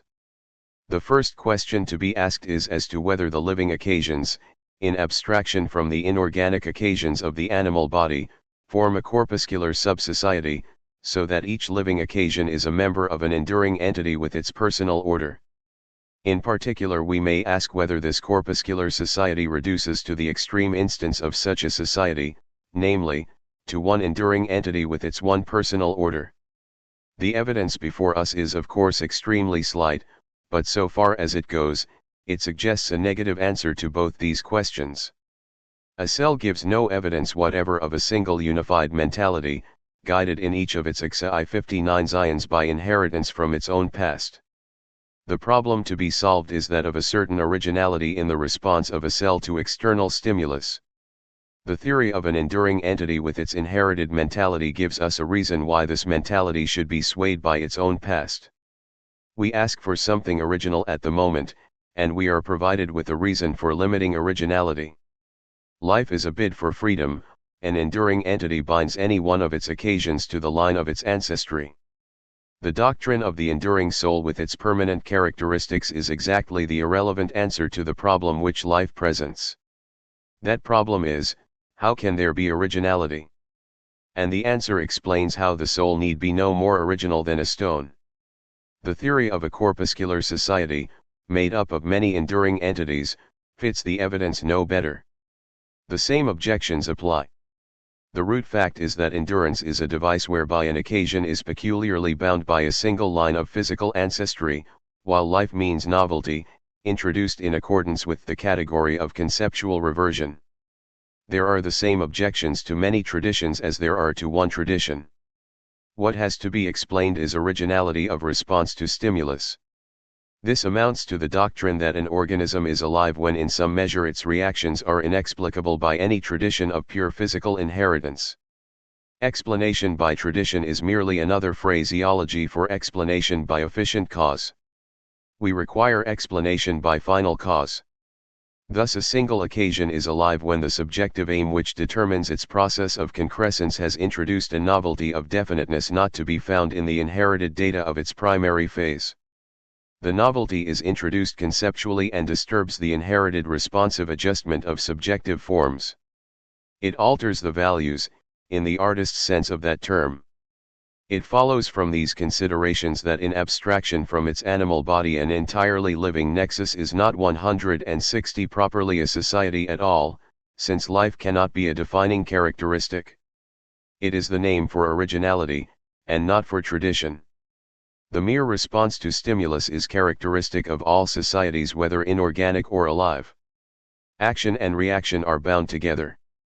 The characteristic of life is reaction adapted to the capture of intensity, under a large variety of circumstances. But the reaction is dictated by the present and not by the past. It is the clutch at vivid immediacy. Another characteristic of a living society is that it requires food. In a museum the crystals are kept under glass cases, in zoological gardens the animals are fed. Having regard to the universality of reactions with environment, the distinction is not quite absolute. It cannot, however, be ignored. The crystals are not agencies requiring the destruction of elaborate societies derived from the environment. A living society is such an agency. The societies which it destroys are its food. This food is destroyed by dissolving it into somewhat simpler social elements. It has been robbed of something. Thus, all societies require interplay with their environment, and in the case of living societies this interplay takes the form of robbery. The living society may, or may not, be a higher type of organism than the food which it disintegrates. But whether or no it be for the general good, life is robbery. It is at this point that with life morals become acute. The robber requires justification. The primordial apathions which jointly constitute God's purpose are seeking intensity, and not preservation. Because they are primordial, there is nothing to preserve. He, in his primordial nature, is unmoved by love for this particular, or that particular, for in this foundational process of creativity, there are no preconstituted particulars. In the foundations of his being, God is indifferent alike to preservation and to novelty. 161 He cares not whether an immediate occasion be old or new, so far as concerns derivation from its ancestry. His aim 16 for it is depth of satisfaction as an intermediate step towards the fulfillment of his own being. His tenderness is directed towards each actual occasion, as it arises. Thus God's purpose in the creative advance is the evocation of intensities. The evocation of societies is purely subsidiary to this absolute end. The characteristic of a living society is that a complex structure of inorganic societies is woven together for the production of a non-social nexus characterized by the intense physical experiences of its members. But such an experience is derived from the complex order of the material animal body, and not from the simple personal order of past occasions with analogous experience. There is intense experience without the shackle of reiteration from the past. This is the condition for spontaneity of conceptual reaction.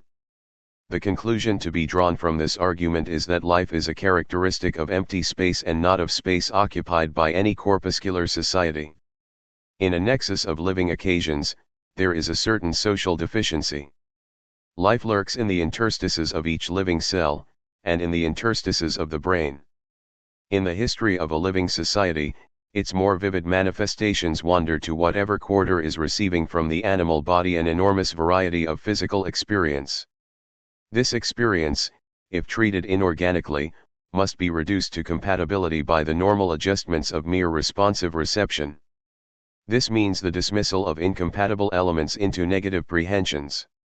The complexity of the animal body is so ordered that in the critical portions of its interstices the varied datum of physical experience is complex, and on the edge of a compatibility beyond that to be achieved by mere inorganic treatment.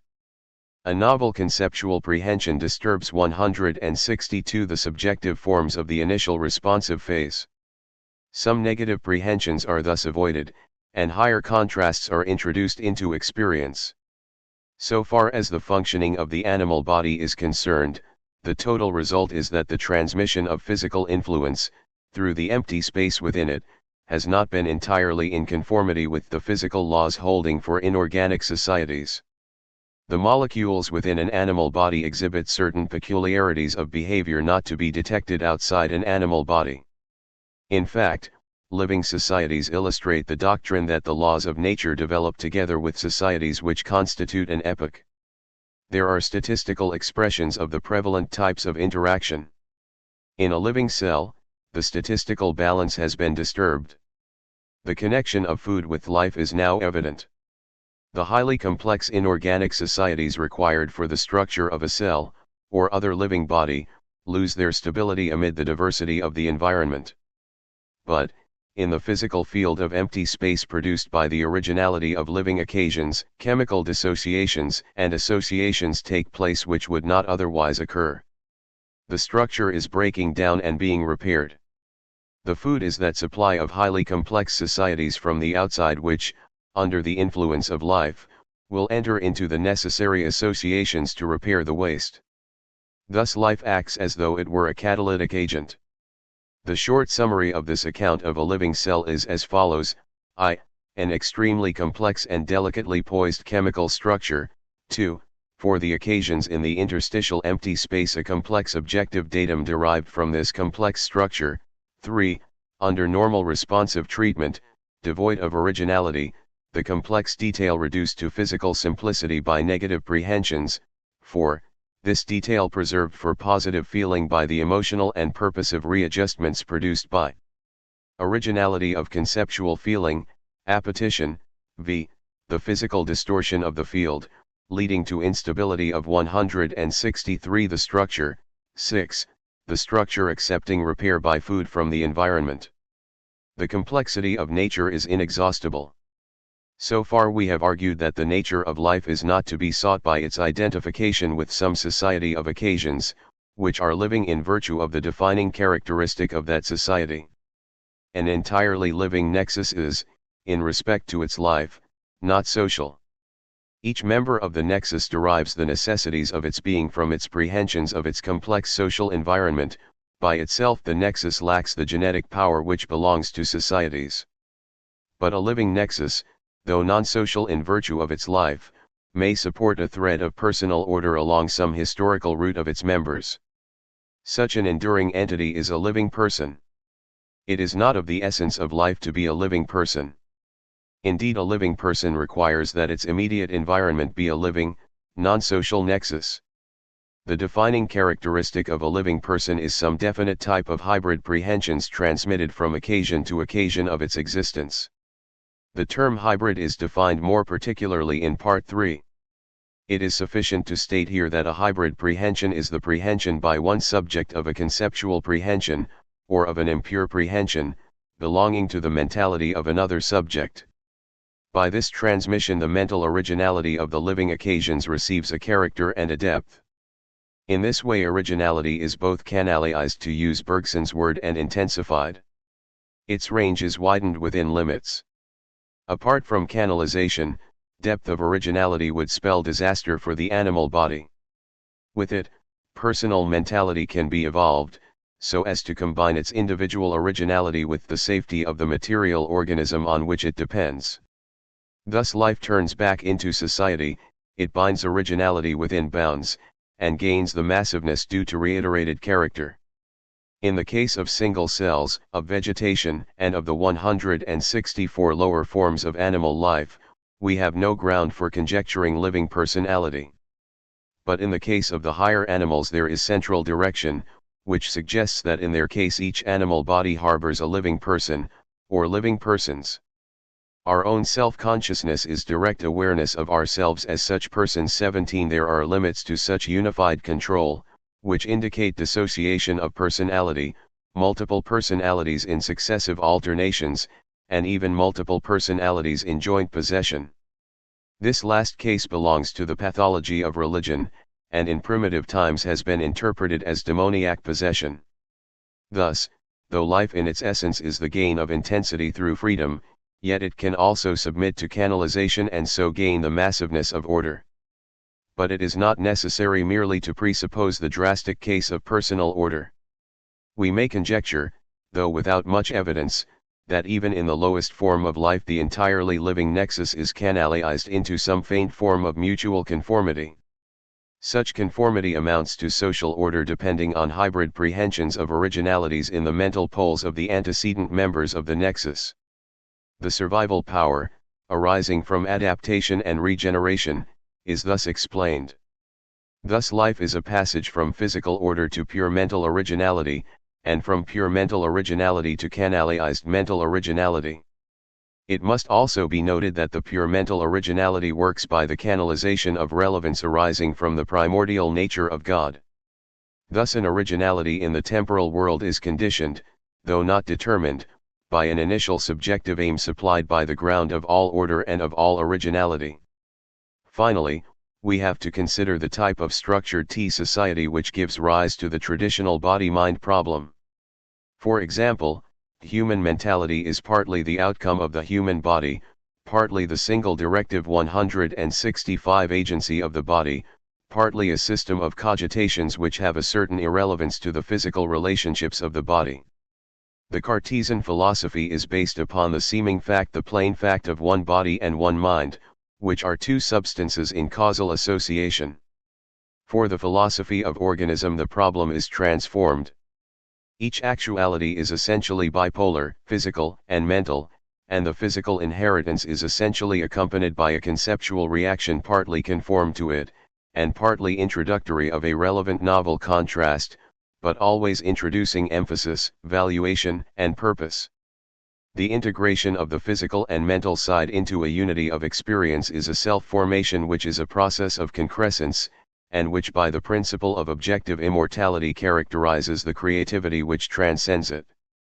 So though mentality is non-spatial, mentality is always a reaction from, and integration with, physical experience which is spatial. It is obvious that we must not demand another mentality presiding over these other actualities, a kind of Uncle Sam, over and above all the U.S. citizens. All the life in the body is the life of the individual cells. There are thus millions upon millions of centers of life in each animal body. So what needs to be explained is not dissociation of personality but unifying control, by reason of which we not only have unified behavior, which can be observed by others, but also consciousness of a unified experience. A good many actions do not seem to be due to the unifying control. Example, with proper stimulants a heart can be made to go on beating after it has been taken out of the body. There are centers of reaction and control which cannot be identified with the center of experience. This is still more so with insects. For example, worms and jellyfish seem to be merely harmonized cells, very little centralized. When cut in two, their parts go on performing their functions independently.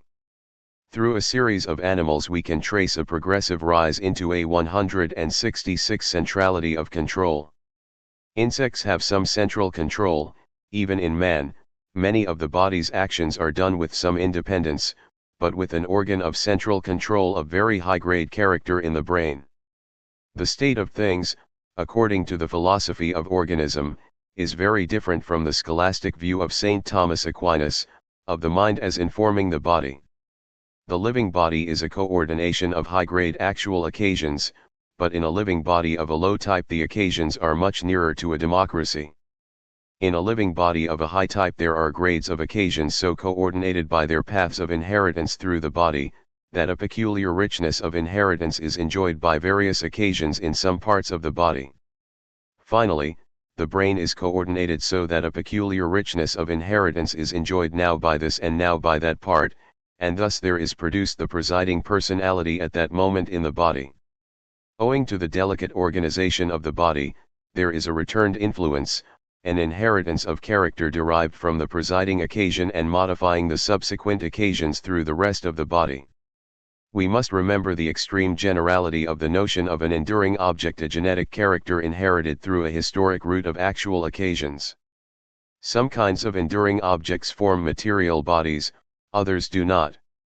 But just as the difference between living and non-living occasions is not sharp, but more or less, so the distinction between an enduring object which is an atomic material body and one which is not is again more or less. Thus the question as to whether to call an enduring object a transition of matter or of character is very much a verbal question as to where you draw the line between the various properties, cf. the way in which the distinction between matter and radiant energy has now vanished. Thus in an animal body the presiding occasion, if there be one, is the final node, or intersection, of a complex 167 structure of many enduring objects. Such a structure pervades the human body. The harmonized relations of the parts of the body constitute this wealth of inheritance into a harmony of contrasts, issuing into intensity of experience. The inhibitions of opposites have been adjusted into the contrasts of opposites. The human mind is thus conscious of its bodily inheritance.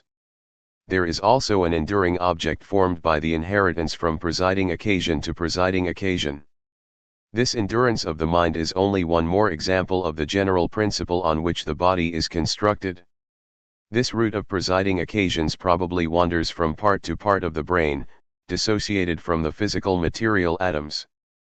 But central personal dominance is only partial, and in pathological cases is apt to vanish. Chapter 4: Organisms and Environment. 168. So far the discussion has chiefly concentrated upon the discrimination of the modes of functioning which in germ, or in mere capacity, are represented in the constitution of each actual entity. The presumption that there is only one genus of actual entities constitutes an ideal of cosmological theory to which the philosophy of organism endeavors to conform. The description of the generic character of an actual entity should include God, as well as the lowliest actual occasion, though there is a specific difference between the nature of God and that of any occasion. Also the differences between actual occasions, arising from the characters of their data, and from the narrowness and widths of their feelings, and from the comparative importance of various stages, enable a classification to be made whereby these occasions are gathered into various types. From the metaphysical standpoint these types are not to be sharply discriminated. As a matter of empirical observation, the occasions do seem to fall into fairly distinct classes. The character of an actual entity is finally governed by its datum. Whatever be the freedom of feeling arising in the concrescence, there can be no transgression of the limitations of capacity inherent in the datum. The datum both limits and supplies. It follows from this doctrine that the character of an organism depends on that of its environment. But the character of an environment is the sum of the characters of the various societies of actual entities which jointly constitute that NV 169 environment, although it is pure assumption that every environment is completely overrun by societies of entities. Spread through the environment there may be many entities which cannot be assigned to any society of entities. The societies in an environment will constitute its orderly element, and the non-social actual entities will constitute its element of chaos. There is no reason, so far as our knowledge is concerned, to conceive the actual world as purely orderly, or as purely chaotic. Apart from the reiteration gained from its societies, an environment does not provide the massiveness of emphasis capable of dismissing its contrary elements into negative prehensions. Any ideal of depth of satisfaction, arising from the combination of narrowness and width, can only be achieved through adequate order. In proportion to the chaos there is triviality. There are different types of order, and it is not true that in proportion to the orderliness there is depth. There are various types of order, and some of them provide more trivial satisfaction than do others. Thus, if there is to be progress beyond limited ideals, the course of history by way of escape must venture along the borders of chaos in its substitution of higher for lower types of order. The immanence of God gives reason for the belief that pure chaos is intrinsically impossible. At the other end of the scale, the immensity of the world negatives the belief that any state of order can be so established that beyond it there can be no progress. This belief in a final order, popular in religious and philosophic thought, seems to be due to the prevalent fallacy that all types of seriality necessarily involve terminal instances. It follows that Tennyson's phrase, "one far-off divine event to which the whole creation moves," presents a fallacious conception of the universe. An actual entity must be classified in respect to its 170 satisfaction, and this arises out of its datum by the operations constituting its process. Satisfactions can be classified by reference to triviality, vagueness, narrowness, width. Triviality and vagueness are characteristics in the satisfaction which have their origins respectively in opposed characteristics in the datum. Triviality arises from lack of coordination in the factors of the datum, so that no feeling arising from one factor is reinforced by any feeling arising from another factor. In other words, the specific constitution of the actual entity in question is not such as to elicit depth of feeling from contrasts thus presented. Incompatibility has predominated over contrast. Then the process can involve no coordinating intensification either from a reinforced narrowness, or from enhancement of relevance due to the higher contrasts derived from harmonized width. Triviality is due to the wrong sort of width, that is to say, it is due to width without any reinforced narrowness in its higher categories. Harmony is this combination of width and narrowness. Some narrow concentration on a limited set of effects is essential for depth, but the difference arises in the levels of the categories of contrast involved. A high category involves unplumbed potentiality for the realization of depth in its lower components. Thus triviality arises from excess of incompatible differentiation. On the other hand, vagueness is due to excess of identification. In the datum the objectifications of various actual entities are replicas with faint coordinations of perspective contrast. Under these conditions the contrasts between the various objectifications are faint, and there is deficiency in supplementary feeling discriminating the objects from each other. There can thus be intensive narrowness in the prehension of the whole nexus, by reason of the common character combined with vagueness, which is the irrelevance of the differences between the definite actual entities of the nexus. The objectified entities reinforce each other by their likeness. But their 171 is lack of differentiation among the component objectifications owing to the deficiency in relevant contrasts. In this way a group of actual entities contributes to the satisfaction as one extensive whole. It is divisible, but the actual divisions, and their sporadic differences of character, have sunk into comparative irrelevance beside the one character belonging to the whole and any of its parts. By reason of vagueness, many count as one, and are subject to indefinite possibilities of division into such multifold unities. When there is such vague prehension, the differences between the actual entities so prehended are faint chaotic factors in the environment, and have thereby been relegated to irrelevance. Thus vagueness is an essential condition for the narrowness which is one condition for depth of relevance. It enables a background to contribute its relevant quota, and it enables a social group in the foreground to gain concentrated relevance for its community of character. The right chaos, and the right vagueness, are jointly required for any effective harmony. They produce the massive simplicity which has been expressed by the term narrowness. Thus chaos is not to be identified with evil, for harmony requires the due coordination of chaos, vagueness, narrowness, and width. According to this account, the background in which the environment is set must be discriminated into two layers. There is first the relevant background, providing a massive systematic uniformity. This background is the presupposed world to which all ordinary propositions refer. Secondly, there is the more remote chaotic background which has merely an irrelevant triviality, so far as concerns direct objectification in the actual entity in question. This background represents those entities in the actual world with such perspective remoteness that there is even a chaos of diverse cosmic epochs.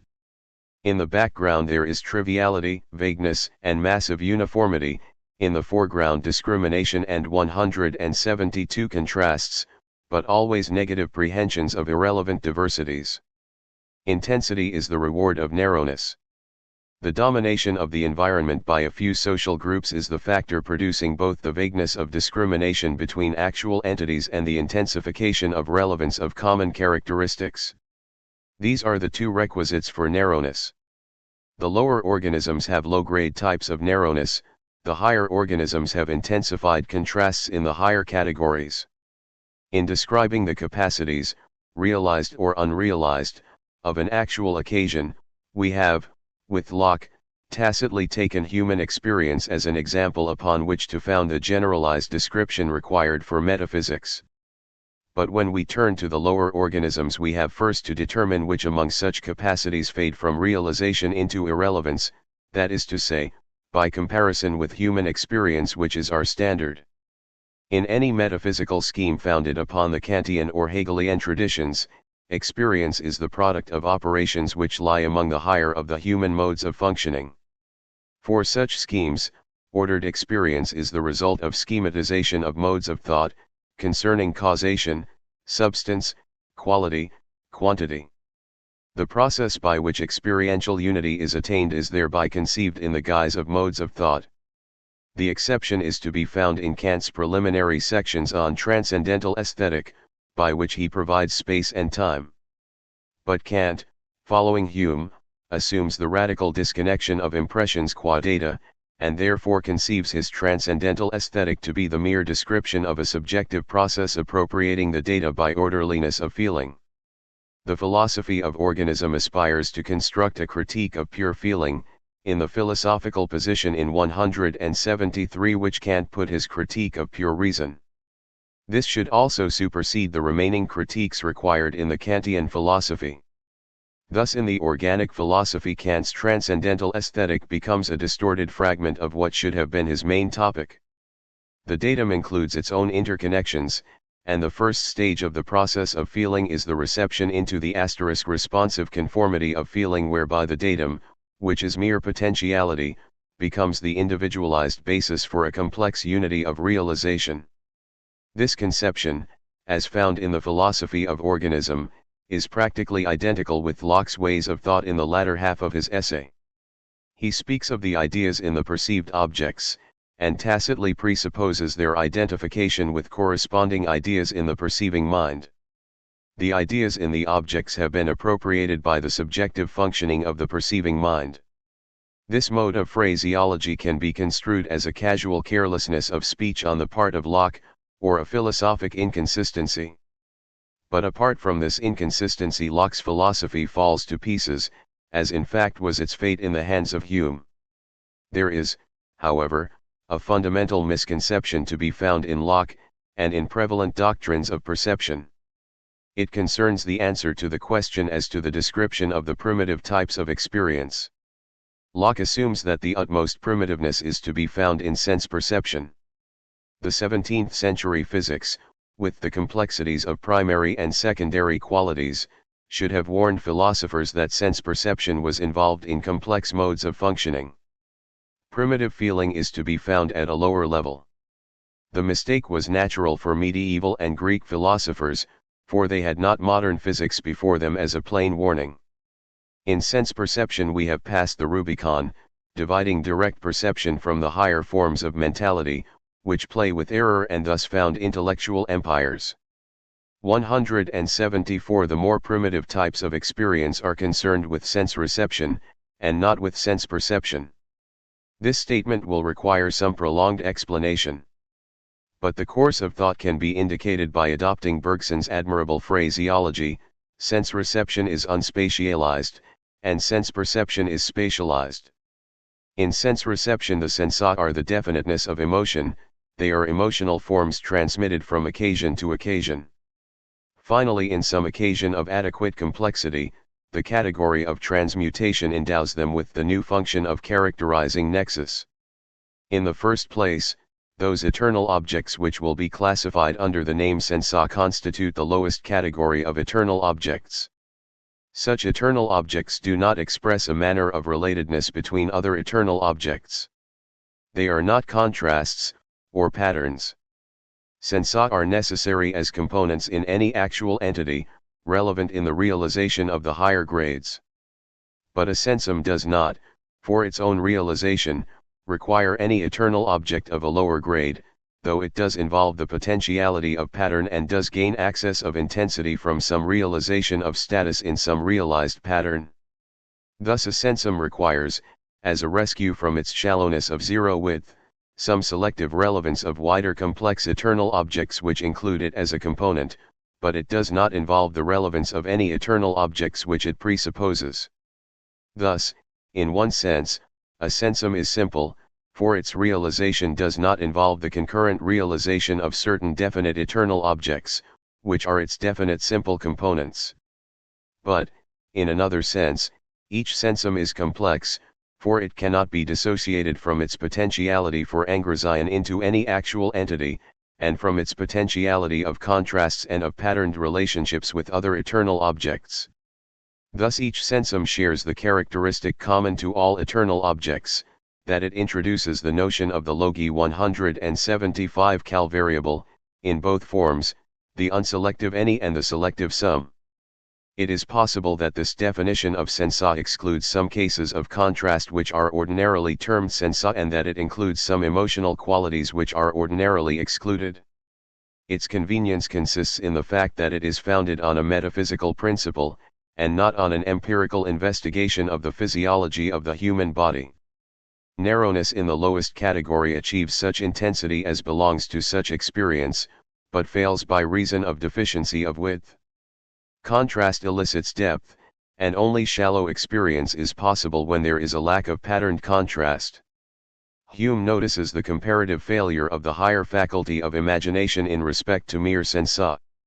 He exaggerates this comparative failure into a dogma of absolute inhibition to imagine a novel sensum, whereas the evidence which he himself adduces, of the imagination of a new shade of color to fill a gap in a graduated scale of shades, shows that a contrast between given shades can be imaginatively extended so as to generate the imagination of the missing shade. But Hume's example also shows that imagination finds its easiest freedom among the higher categories of eternal objects. A pattern is in a sense simple. A pattern is the manner of a complex contrast abstracted from the specific eternal objects which constitute the matter of the contrast. But the pattern refers unselectively to any eternal objects with the potentiality of being elements in the matter of some contrast in that manner. A pattern and a sensum are thus both simple in the sense that neither involves other specified eternal objects in its own realization. The manner of a pattern is the individual essence of the pattern. But no individual essence is realizable apart from some of its potentialities of relationship, that is, apart from its relational essence. But a pattern lacks simplicity in another sense, in which 176 a sensum retains simplicity. The realization of a pattern necessarily involves the concurrent realization of a group of eternal objects capable of contrast in that pattern. The realization of the pattern is through the realization of this contrast. The realization might have occurred by means of another contrast in the same pattern, but some complex contrast in that pattern is required. But the realization of a sensum in its ideal shallowness of intensity, with zero width, does not require any other eternal object, other than its intrinsic apparatus of individual and relational essence. It can remain just itself, with its unrealized potentialities for patterned contrasts. An actual entity with this absolute narrowness has an ideal faintness of satisfaction, differing from the ideal zero of chaos, but equally impossible. For realization means engrazion in an actual entity, and this involves the synthesis of all ingredients with data derived from a complex universe. Realization is ideally distinguishable from the engrazion of contrasts, but not in fact. The simplest grade of actual occasions must be conceived as experiencing a few sensa, with the minimum of patterned contrast. The sensa are then experienced emotionally, and constitute the specific feelings whose intensities sum up into the unity of satisfaction. In such occasions the process is deficient in its highest phases, the process is the slave to the datum. There is the individualizing phase of conformal feeling, but the originative phases of supplementary and conceptual feelings are negligible. According to this account, the experience of the simplest grade of actual entity is to be conceived as the unoriginative response to the datum with its simple content of sensa. The datum is simple, because it presents the objectified experiences of the past under the guise of simplicity. Occasions A, B, and C enter into the experience of occasion M as themselves experiencing 177 sensa S1 and S2 unified by some faint contrast between S1 and S2. Occasion M responsively feels sensa S1 and S2 as its own sensations. There is thus a transmission of sensation emotion from A, B, and C to M. If M had the wit of self-analysis, M would know that it felt its own sensa, by reason of a transfer from A, B, and C to itself. Thus the unconscious, direct perception of A, B, and C is merely the causal efficacy of A, B, and C as elements in the constitution of M. Such direct perception will suffer from vagueness, for if A, B, and C tell the same tale with minor variation of intensity, the discrimination of A, and B, and C from each other will be irrelevant. There may thus remain a sense of the causal efficacy of actual presences, whose exact relationships in the external world are shrouded. Thus the experience of M is to be conceived as a quantitative emotion arising from the contribution of sensa from A, B, C and proportionately conformed to by M. Generalizing from the language of physics, the experience of M is an intensity arising out of specific sensa, directed from A, B, C. There is in fact a directed influx from A, B, C of quantitative feeling, arising from specific forms of feeling. The experience has a vector character, a common measure of intensity, and specific forms of feelings conveying that intensity. If we substitute the term energy for the concept of a quantitative emotional intensity, and the term form of energy for the concept of specific form of feeling, and remember that in physics vector means definite transmission from elsewhere, we see that this metaphysical description of the simplest elements in the constitution of actual entities agrees absolutely with the general principles according to which the notions of modern physics are framed.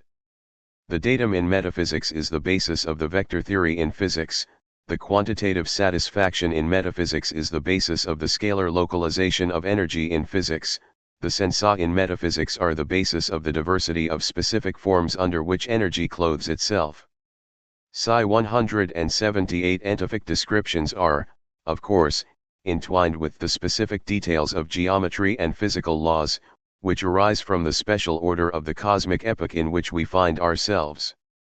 But the general principles of physics are exactly what we should expect as a specific exemplification of the metaphysics required by the philosophy of organism.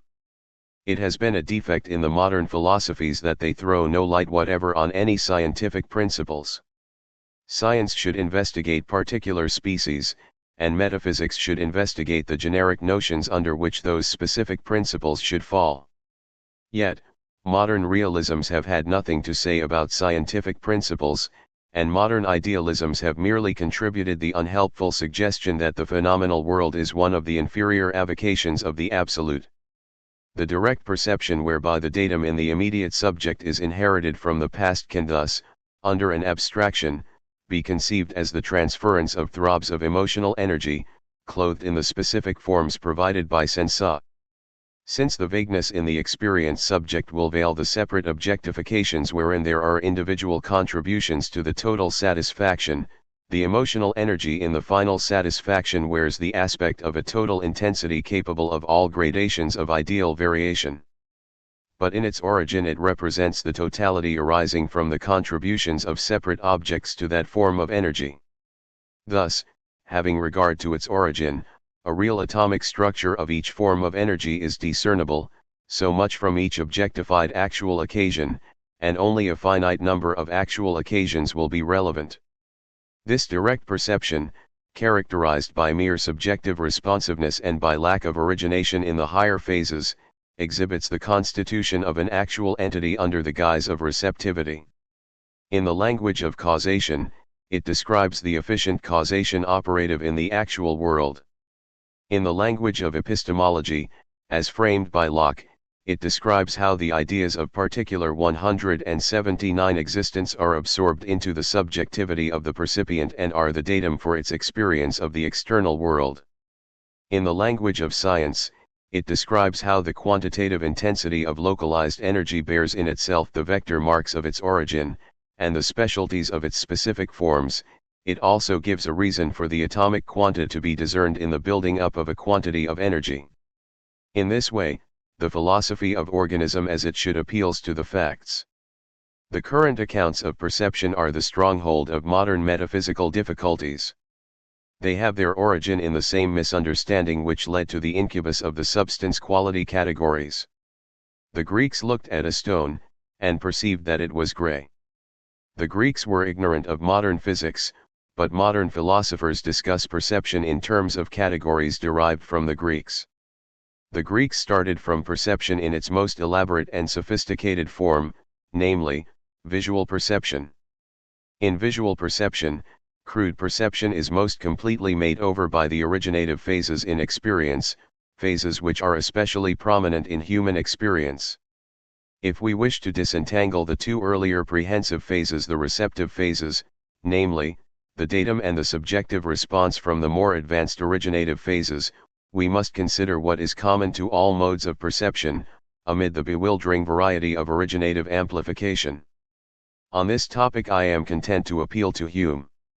He writes, "But my senses convey to me only the impressions of colored points, disposed in a certain manner. If the eye is sensible of anything further, I desire it may be pointed out to me." One and again, it is universally allowed by the writers on optics, that the eye at all times sees an equal number of physical points, and that a man 180 on the top of a mountain has no larger an image presented to his senses, than when he is cooped up in the narrowest court or chamber too. In each of these quotations Hume explicitly asserts that the eye sees. The conventional comment on such a passage is that Hume, for the sake of intelligibility, is using common forms of expression, that he is only really speaking of impressions on the mind, and that in the dim future, some learned scholar will gain reputation by amending I into ego. The reason for citing the passages is to enforce the thesis that the form of speech is literary and intelligible because it expresses the ultimate truth of animal perception. The ultimate momentary ego has as its datum the I as experiencing such and such sights. In the second quotation, the reference to the number of physical points is a reference to the excited area on the retina. Thus the eye as experiencing such and such sights is passed on as a datum, from the cells of the retina, through the train of actual entities forming the relevant nerves, up to the brain. Any direct relation of eye to brain is entirely overshadowed by this intensity of indirect transmission. Of course this statement is merely a pale abstraction from the physiological theory of vision. But the physiological account does not pretend to be anything more than indirect inductive knowledge. The point here to be noticed is the immediate literary obviousness of the eye as experiencing such and such sights. This is the very reason why Hume uses the expression in spite of his own philosophy. The conclusion, which the philosophy of organism draws, is that in human experience the fundamental fact of perception is the inclusion, in the datum, of the objectification of an antecedent part of the human body with such and such experiences. Hume agrees with this conclusion sufficiently well so as to argue from it, when it suits his purpose.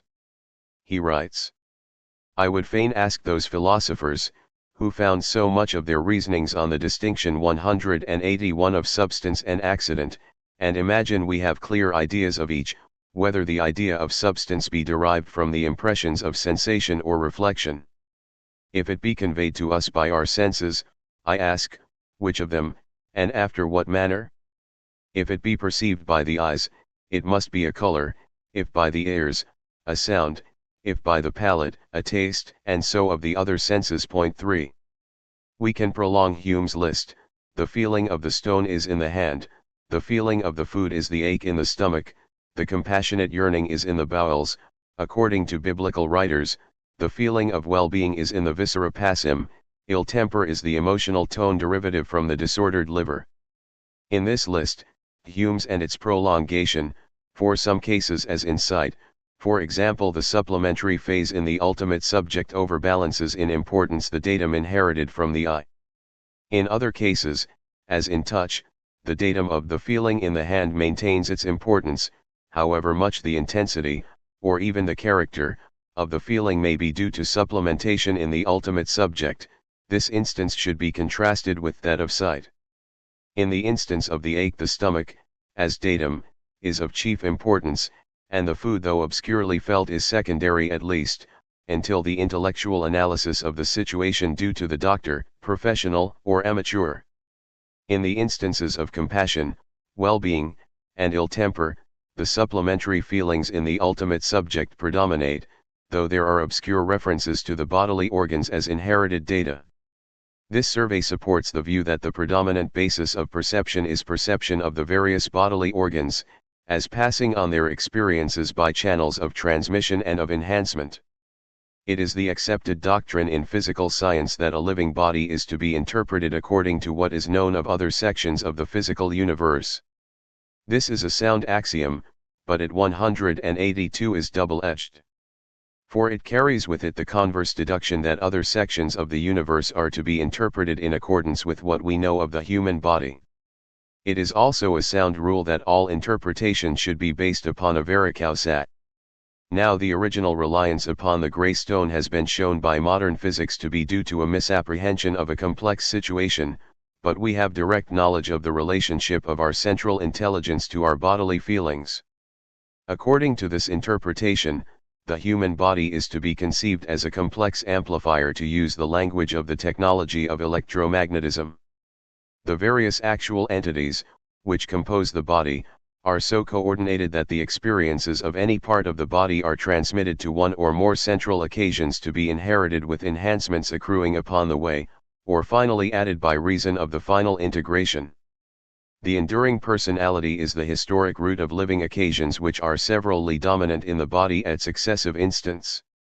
The human body is thus achieving on a scale of concentrated efficiency a type of social organization, which with every gradation of efficiency constitutes the orderliness whereby a cosmic epoch shelters in itself intensity of satisfaction.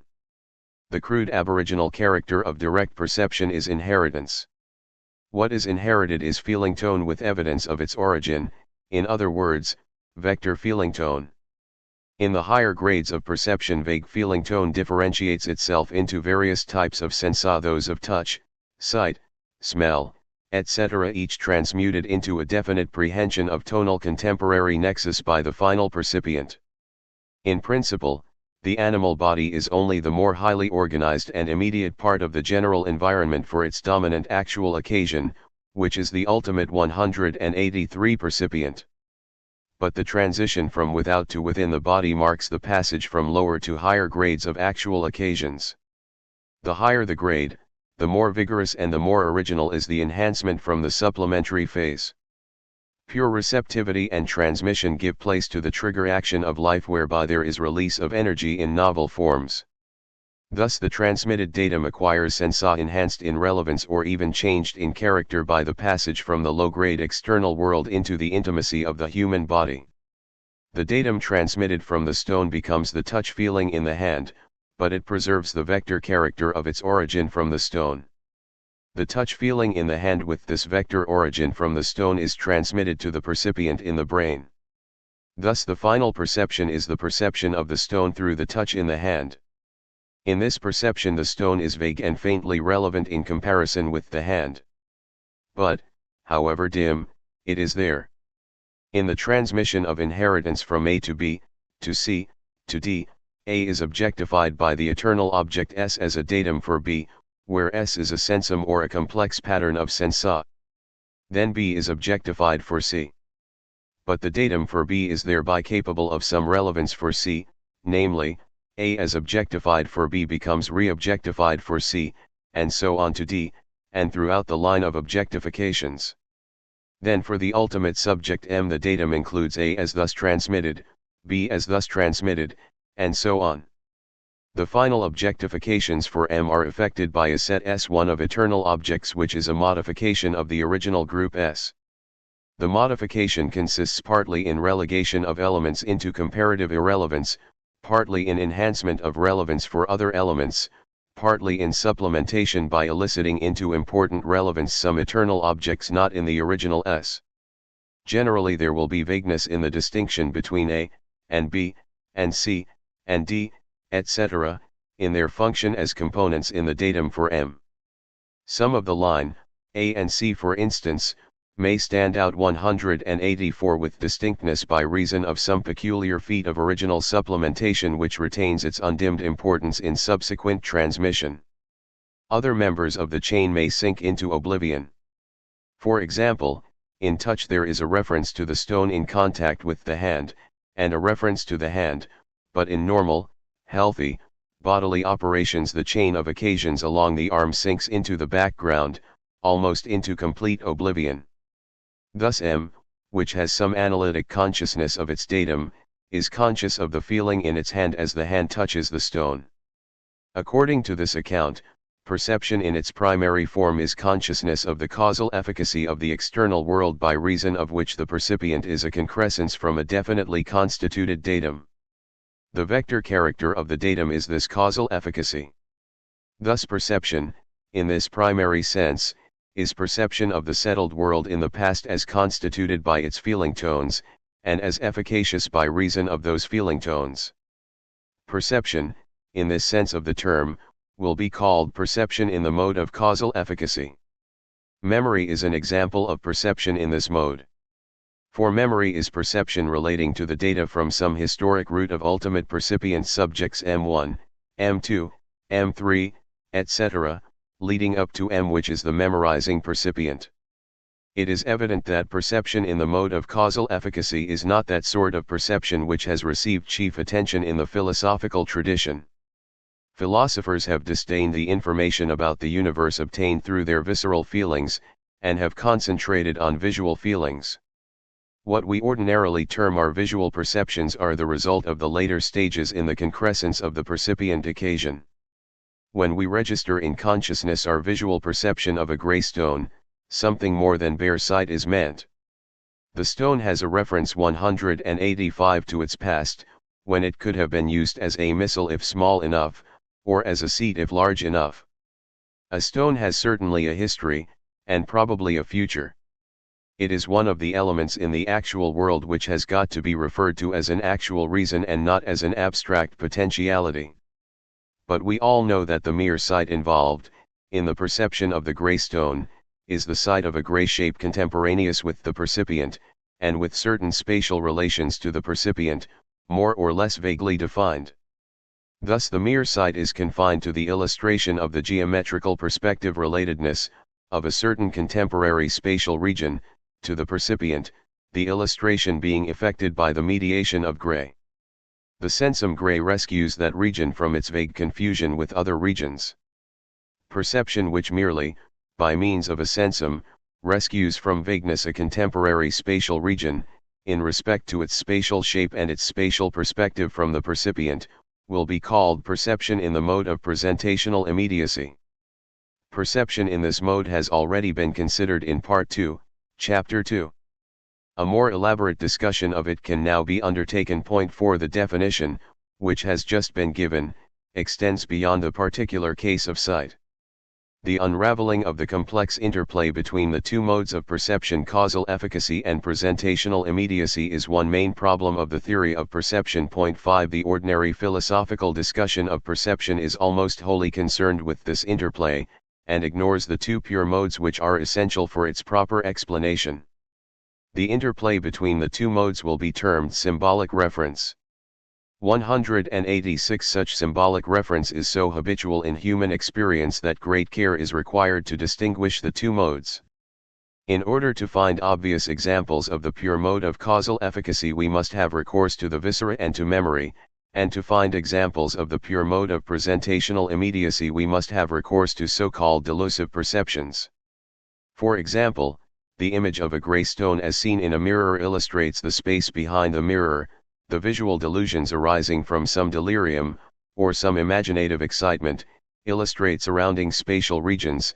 Analogously for the double vision due to maladjustment of the eyes, the sight at night, of the stars and nebulae and Milky Way, illustrates vague regions of the contemporary sky. The feelings in amputated limbs illustrate spaces beyond the actual body, a bodily pain, referred to some part not the cause of the disorder, illustrates the painful region though not the pain-giving region. All these are perfectly good examples of the pure mode of presentational immediacy. The epithet delusive, which fits many, if not all, of these examples of presentational immediacy, is evidence that the mediating eternal object is not to be ascribed to the donation of the perceived region. It must have acquired its angrazion in this mode from one of the originative phases of the percipient occasion. To this extent, the philosophy of organism is in agreement with the 17th century doctrine of primary and secondary qualities, the mediating eternal object being, in this mode of angrazion, a secondary quality. But in the philosophy of organism the doctrine does not have the consequences which follow in the earlier philosophies. The account of perception in the pure mode of presentational immediacy, which has just been given, agrees absolutely with Descartes' doctrine of perception in general, so far as can be judged from his arguments which presuppose perception, and putting aside a few detached 187 passages wherein he comes near to the doctrine of objectification and near to Locke's second doctrine of ideas determined to particular existence.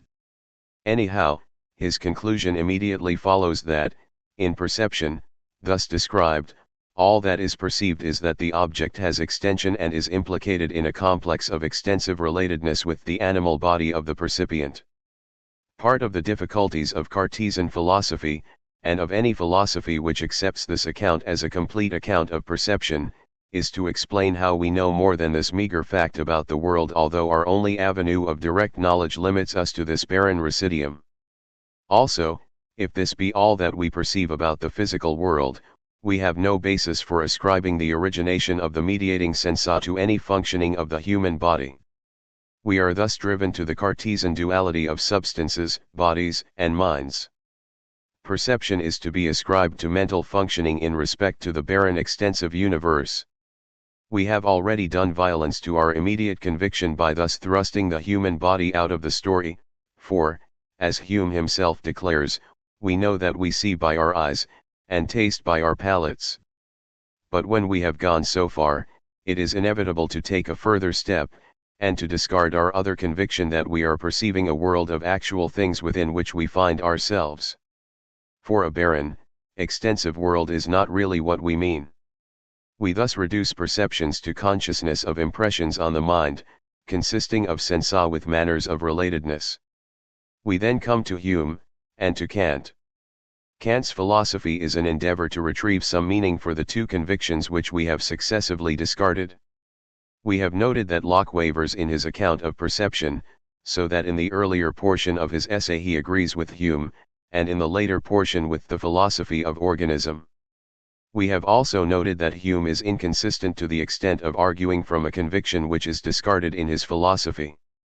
188 Presentational immediacy illustrates the contemporary world in respect to its potentiality for extensive subdivision into atomic actualities and in respect to the scheme of perspective relationships which thereby eventuates. But it gives no information as to the actual atomization of this contemporary real potentiality. By its limitations it exemplifies the doctrine, already stated above, that the contemporary world happens independently of the actual occasion with which it is contemporary. This is in fact the definition of contemporaneousness, cf. Part 2, ch. 2, Sect I, namely, that actual occasions, A and B, are mutually contemporary, when A does not contribute to the datum for B, and B does not contribute to the datum for A, except that both A and B are atomic regions in the potential scheme of spatio-temporal extensiveness which is a datum for both A and B.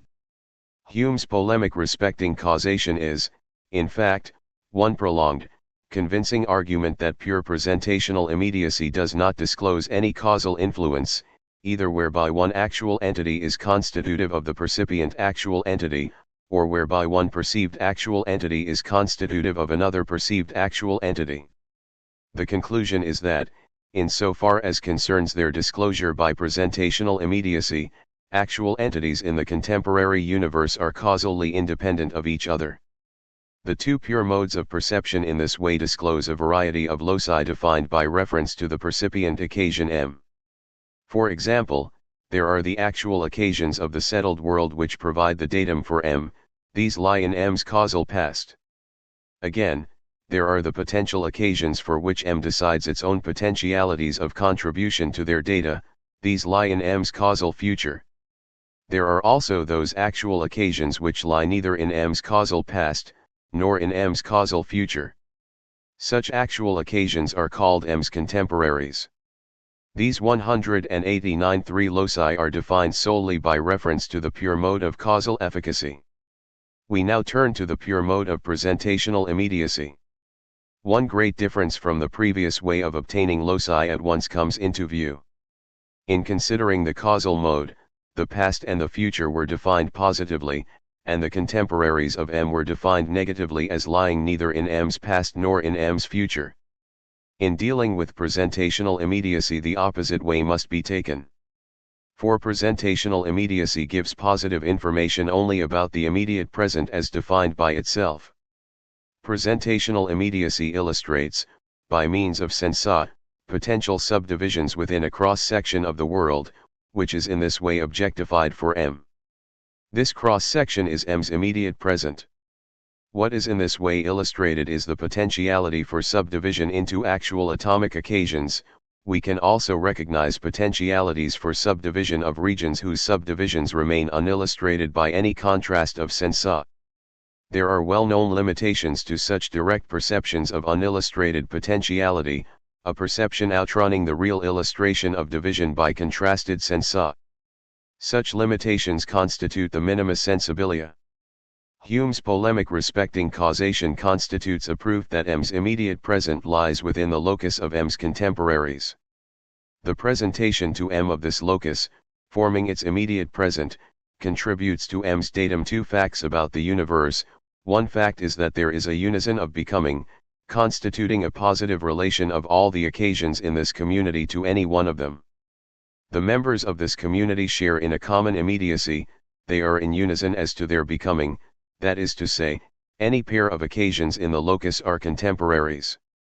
The other fact is the subjective illustration of the potential extensive subdivision with complete vagueness respecting the actual atomization. For example, the stone, which in the immediate 190 present is a group of many actual occasions, is illustrated as one gray spatial region. But, to go back to the former fact, the many actual entities of the present stone and the percipient are connected together in the unison of immediate becoming. This community of concrescent occasions, forming M's immediate present, thus establishes a principle of common relatedness, a principle realized as an element in M's datum. This is the principle of mutual relatedness in the unison of becoming. But this mutual relatedness is independent of the illustration by those sensat through which presentational immediacy for M is effected. Also, the illustration by these sensa has unequal relevance for M, throughout the locus.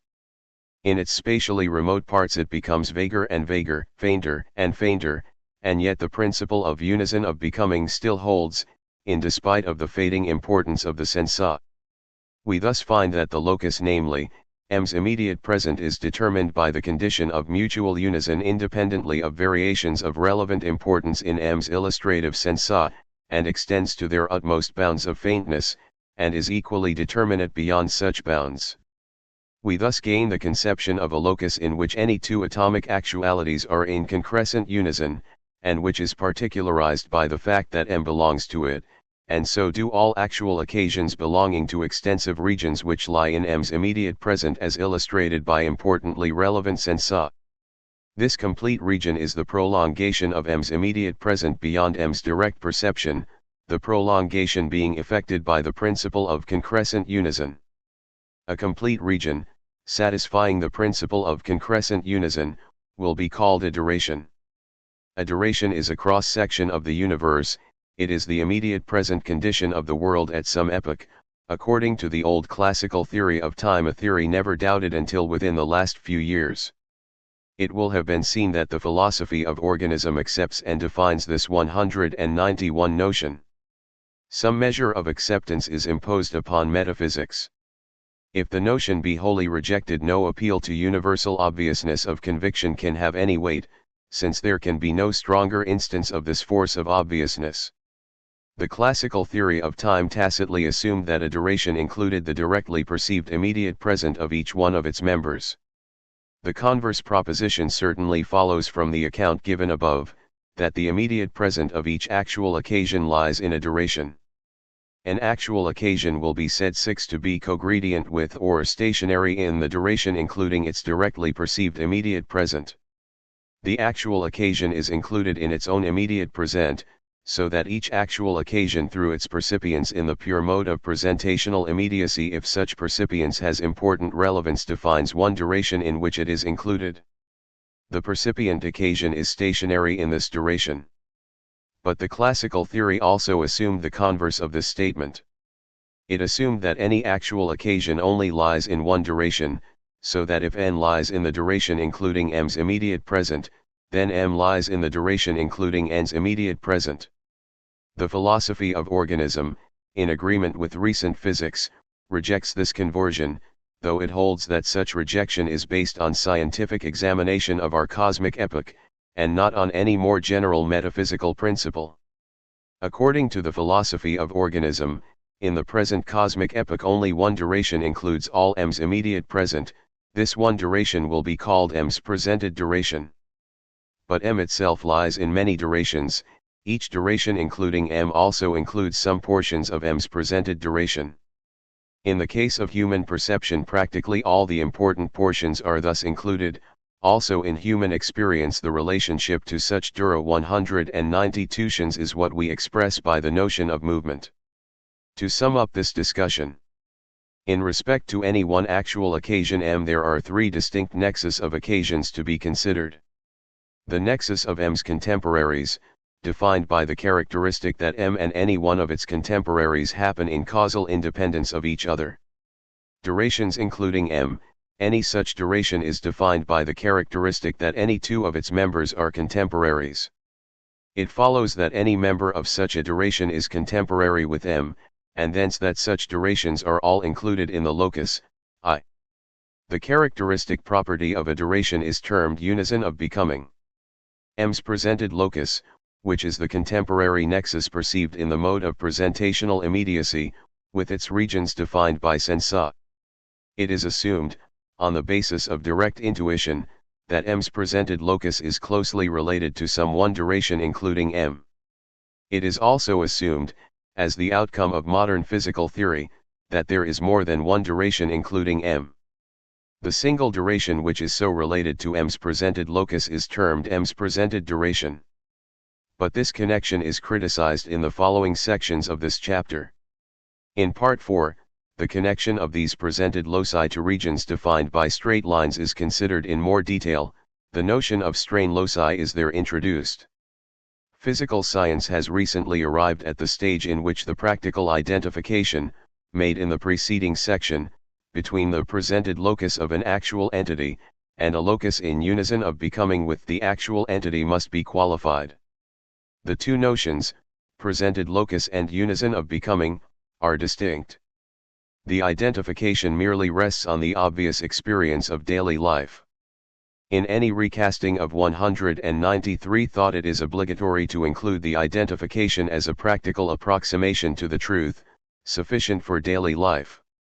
Subject to this limitation, there is no reason for rejecting any distinction between them which the evidence suggests. In the first place, the presented locus is defined by some systematic relation to the human body so far as we rely, as we must, upon human experience. A certain state of geometrical strain in the body, and a certain qualitative physiological excitement in the cells of the body, govern the whole process of presentational immediacy. In sense perception, the whole function of antecedent occurrences outside the body is merely to excite these strains and physiological excitements within the body. But any other means of production would do just as well, so long as the relevant states of the body are in fact produced. The perceptions are functions of the bodily states. The geometrical details of the projected sense perception depend on the geometrical strains in the body. The qualitative sensa depend on the physiological excitements of the requisite cells in the body. Thus the presented locus must be a locus with a systematic geometrical relation to the body. According to all the evidence, it is completely independent of the contemporary actualities which in fact make up the nexus of actualities in the locus. For example, we see a picture on the wall with direct vision. But if we turn our back to the wall, and gaze into a good mirror, we see the same sight as an image behind the mirror.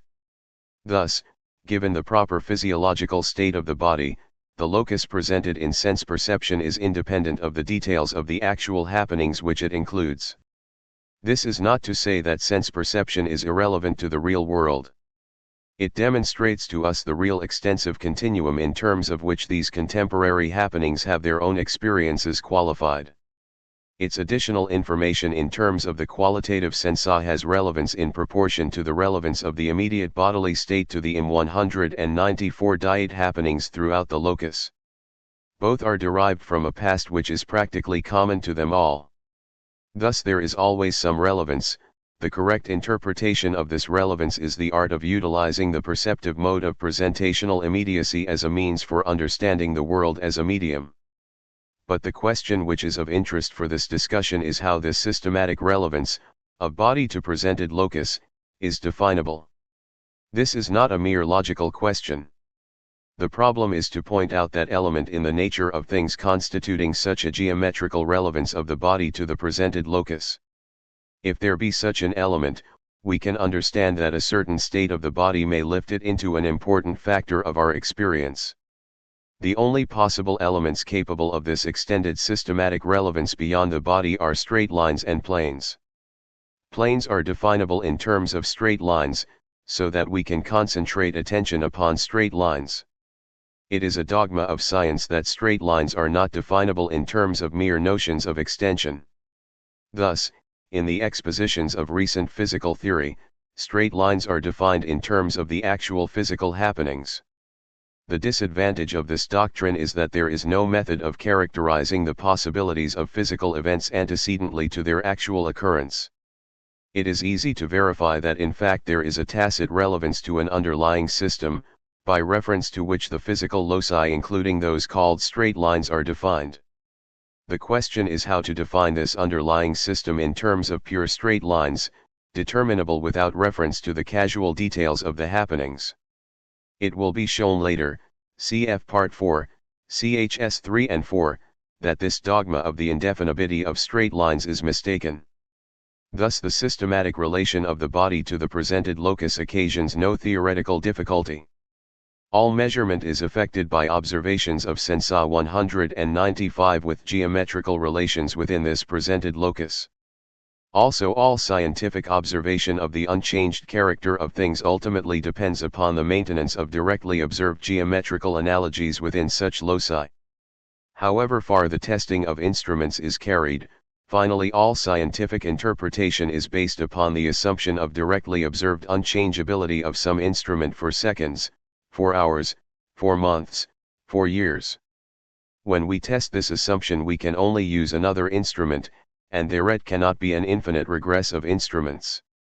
Thus ultimately all science depends upon direct observation of homology of status within a system.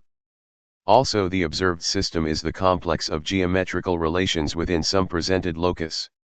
In the second place, a locus of entities in unison of becoming obviously depends on the particular actual entities. The question, as to how the extensive continuum is in fact atomized by the atomic actualities, is relevant to the determination of the locus. The factor of temporal endurance selected for any one actuality will depend upon its initial subjective aim. The categorical conditions which govern the subjective aim are discussed later in Part 3. They consist generally in satisfying some condition of a maximum, to be obtained by the transmission of inherited types of order. This is the foundation of the stationary conditions in terms of which the ultimate formulations of physical science can be mathematically expressed. Thus the loci of unison of becoming are only determinable in terms of the actual happenings of the world. But the conditions which they satisfy are expressed in terms of measurements derived from the qualification of actualities by the systematic character of the extensive continuum. The term duration will be used for a locus of unison of becoming, and the terms presented locus and strain 196 locus for the systematic locus involved in presentational immediacy. Point 7. The strain loci provide the systematic geometry with its homology of relations throughout all its regions. The durations share in the deficiency of homology characteristic of the physical field which arises from the peculiarities of the actual events. We can now sum up this discussion of organisms, order, society's nexus. The aim of the philosophy of organism is to express a coherent cosmology based upon the notions of system, process, creative advance into novelty, res vera, in Descartes' sense, stubborn fact, individual unity of experience, feeling, time as perpetual perishing, endurance as recreation, purpose, universals as forms of definiteness, particulars i.e., res veri as ultimate agents of stubborn fact. Every one of these notions is explicitly formulated either by Descartes or by Locke. Also no one can be dropped without doing violence to common sense. But neither Descartes nor Locke weaves these notions into one coherent system of cosmology. In so far as either philosopher is systematic, he relies on alternative notions which in the end lead to Hume's extreme of sensationalism. In the philosophy of organism it is held that the notion of organism has two meanings, interconnected but intellectually separable, namely, the microscopic meaning and the macroscopic meaning. The microscopic meaning is concerned with the formal constitution of an actual occasion, considered as a process of realizing an individual unity of experience. The macroscopic meaning is concerned with the givenness of the actual world, considered as the stubborn fact which at once limits and provides 197 opportunity for the actual occasion. The canalization of the creative urge, exemplified in its massive reproduction of social nexus, is for common sense the final illustration of the power of stubborn fact. Also in our experience, we essentially arise out of our bodies which are the stubborn facts of the immediate relevant past. We are also carried on by our immediate past of personal experience. We finish a sentence because we have begun it. The sentence may embody a new thought, never phrased before, or an old one rephrased with verbal novelty. There need be no well-worn association between the sounds of the earlier and the later words. But it remains remorselessly true, that we finish a sentence because we have begun it. We are governed by stubborn fact. It is in respect to this stubborn fact that the theories of modern philosophy are weakest. Philosophers have worried themselves about remote consequences, and the inductive formulations of science. They should confine attention to the rush of immediate transition. Their explanations would then be seen in their native absurdity. Chapter V. Locke and Hume. 198. A more detailed discussion of Descartes, Locke, and Hume in this and in the succeeding chapter may make plain how deeply the philosophy of organism is founded on 17th-century thought and how at certain critical points it diverges from that thought. We shall understand better the discussion, if we start with some analysis of the presuppositions upon which Hume's philosophy rests. These presuppositions were not original to Hume, nor have they ceased with him.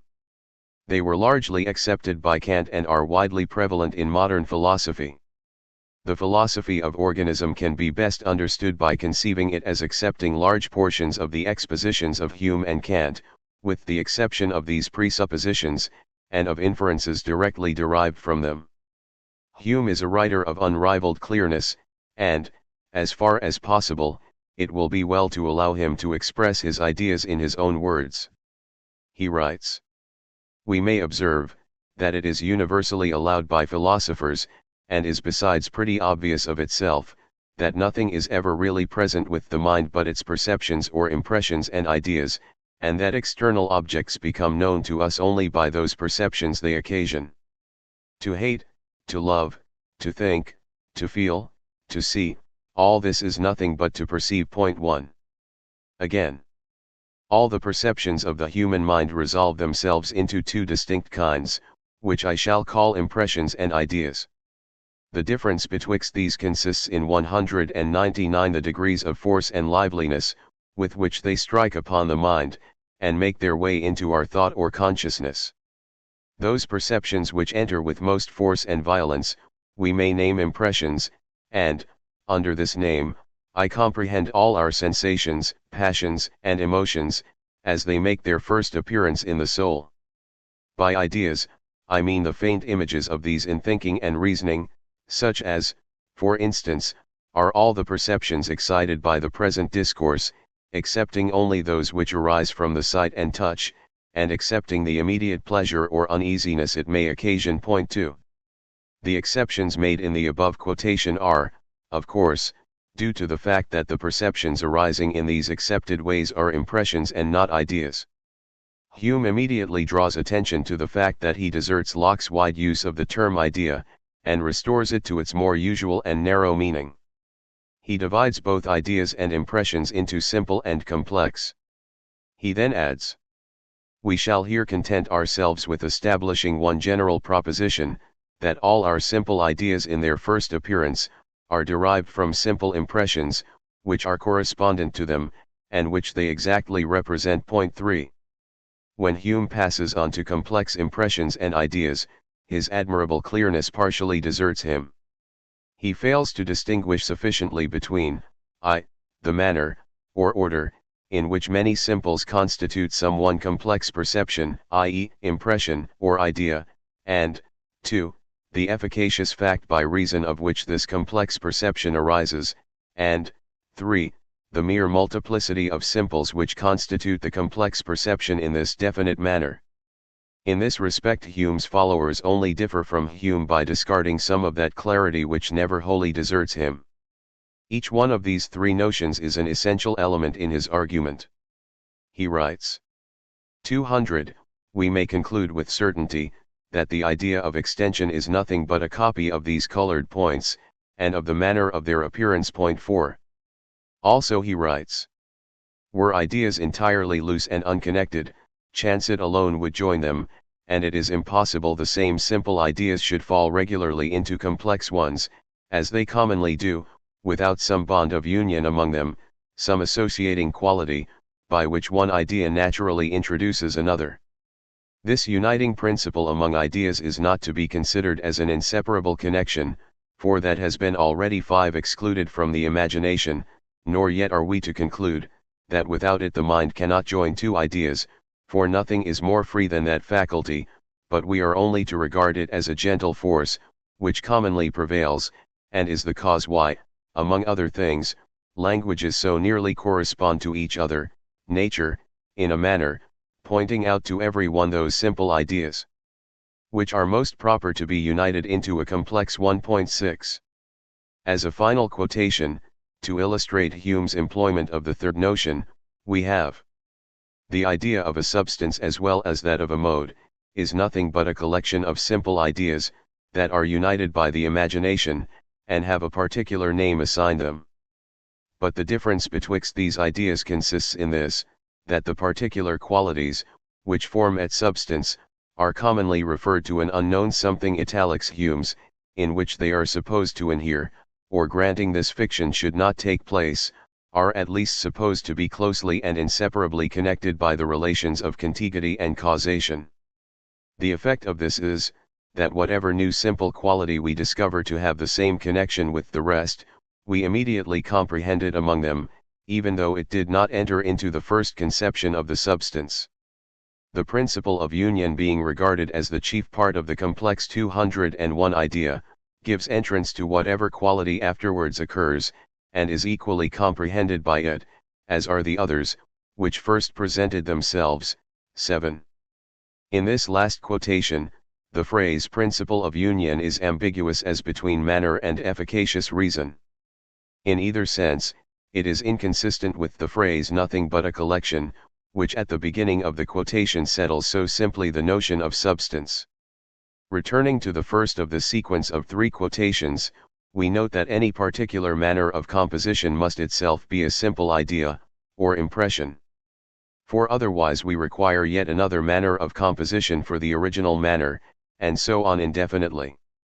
Thus there is either a vicious infinity or a final simple idea.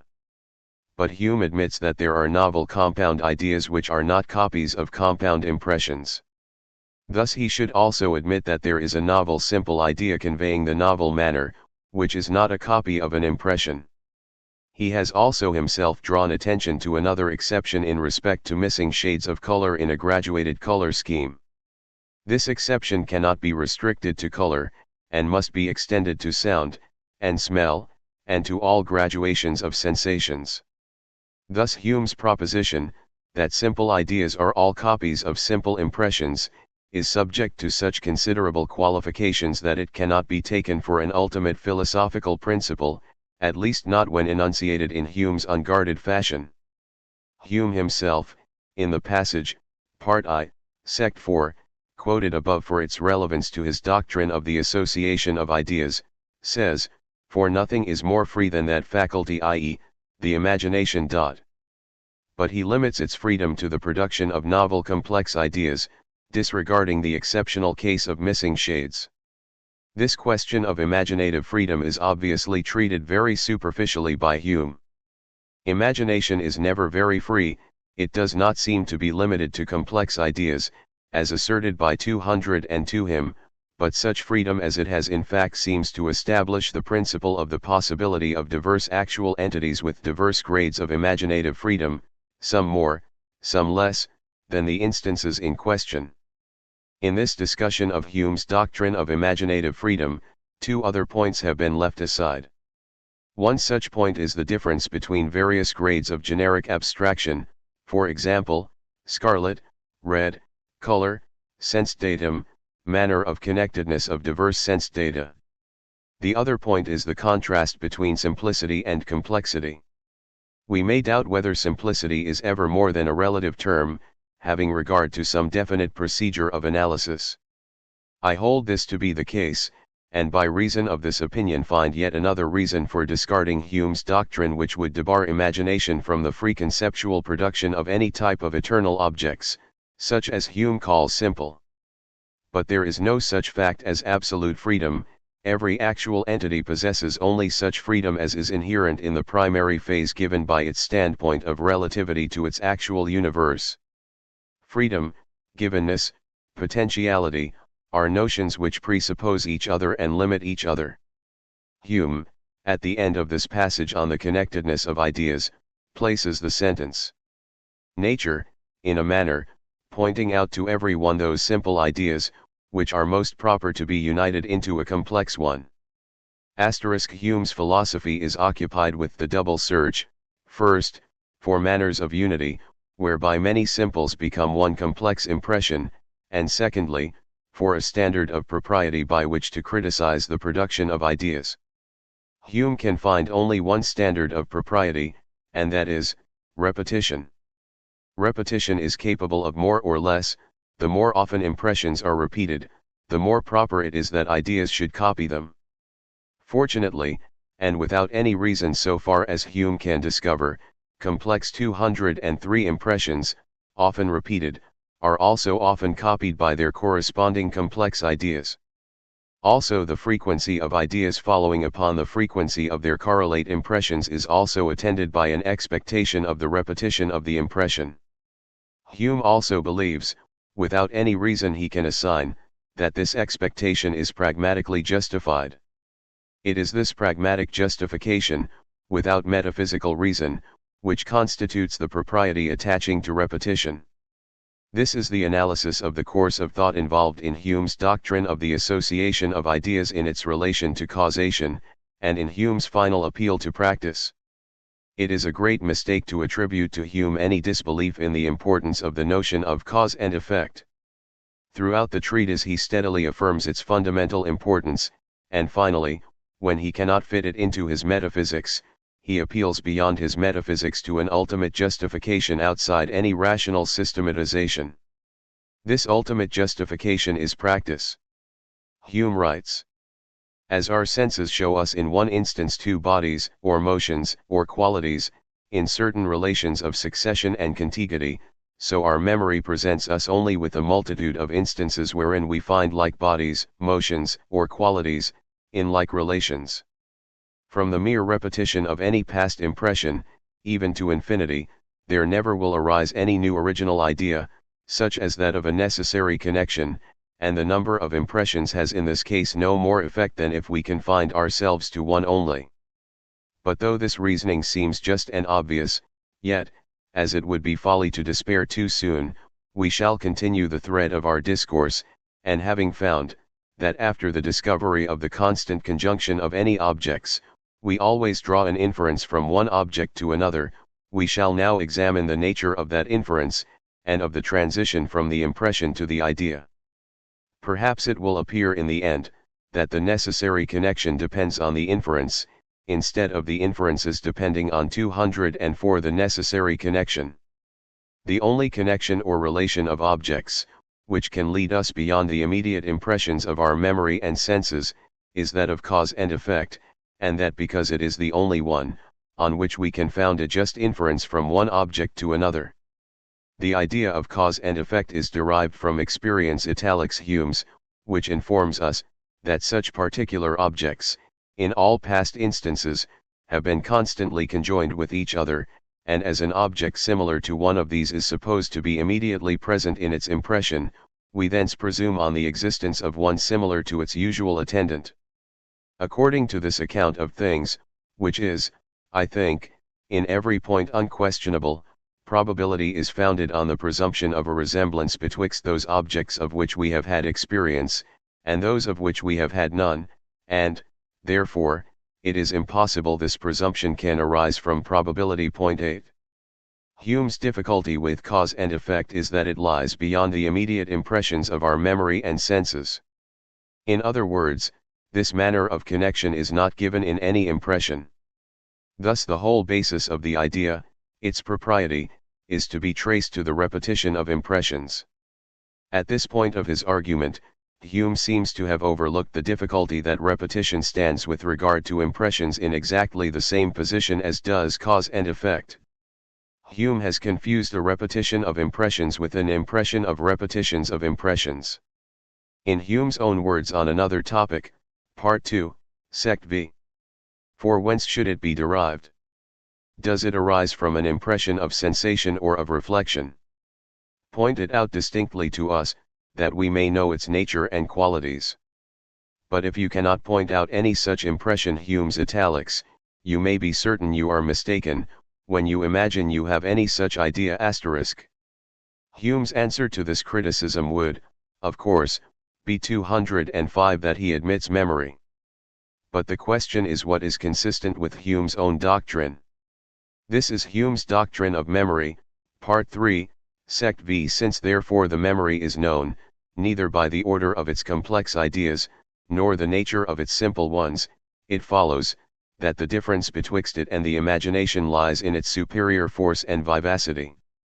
But, in Part I, Sect I, he writes, by ideas I mean the faint images of these, i.e., impressions in thinking and reasoning, and later on he expands faint into degree of force and vivacity 9. Thus, purely differing in force and vivacity, we have the order, impressions, memories, ideas.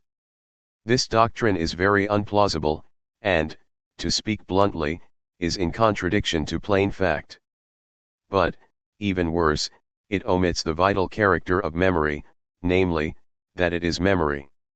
In fact, the whole notion of repetition is lost in the force and vivacity doctrine. What Hume does explain is that with a number of different perceptions immediately concurrent, he sorts them out into 3 different classes according to force and vivacity. But the repetition character, which he ascribes to simple ideas, and which is the whole point of memory, finds no place in his explanation. Nor can it do so, without an entire recasting of his fundamental philosophic notions. Hume's argument has become circular. In the beginning of his treatise, he lays down the general proposition, that all our simple ideas in their first appearance, are derived from simple impressions. He proves this by an empirical survey. but the proposition itself employs covertly, so far as language is concerned, the notion of repetition, which itself is not an impression. Again, later he finds necessary connection, he discards 206 this because he can find no corresponding impression. But the original proposition was only founded on an empirical survey, so the argument for dismissal is purely circular. Further, if Hume had only attended to his own excellent Part 2, Section 6, of the idea of existence, and of external existence, he would have remembered that whatever we do think of, thereby in some sense exists. Thus, having the idea of necessary connection, the only question is as to its exemplification in the connectedness of our impressions. He muddles the importance of an idea with the fact of our entertainment of the idea. We cannot even be wrong in thinking that we think of necessary connection, unless we are thinking of necessary connection. Of course, we may be very wrong in believing that the notion is important.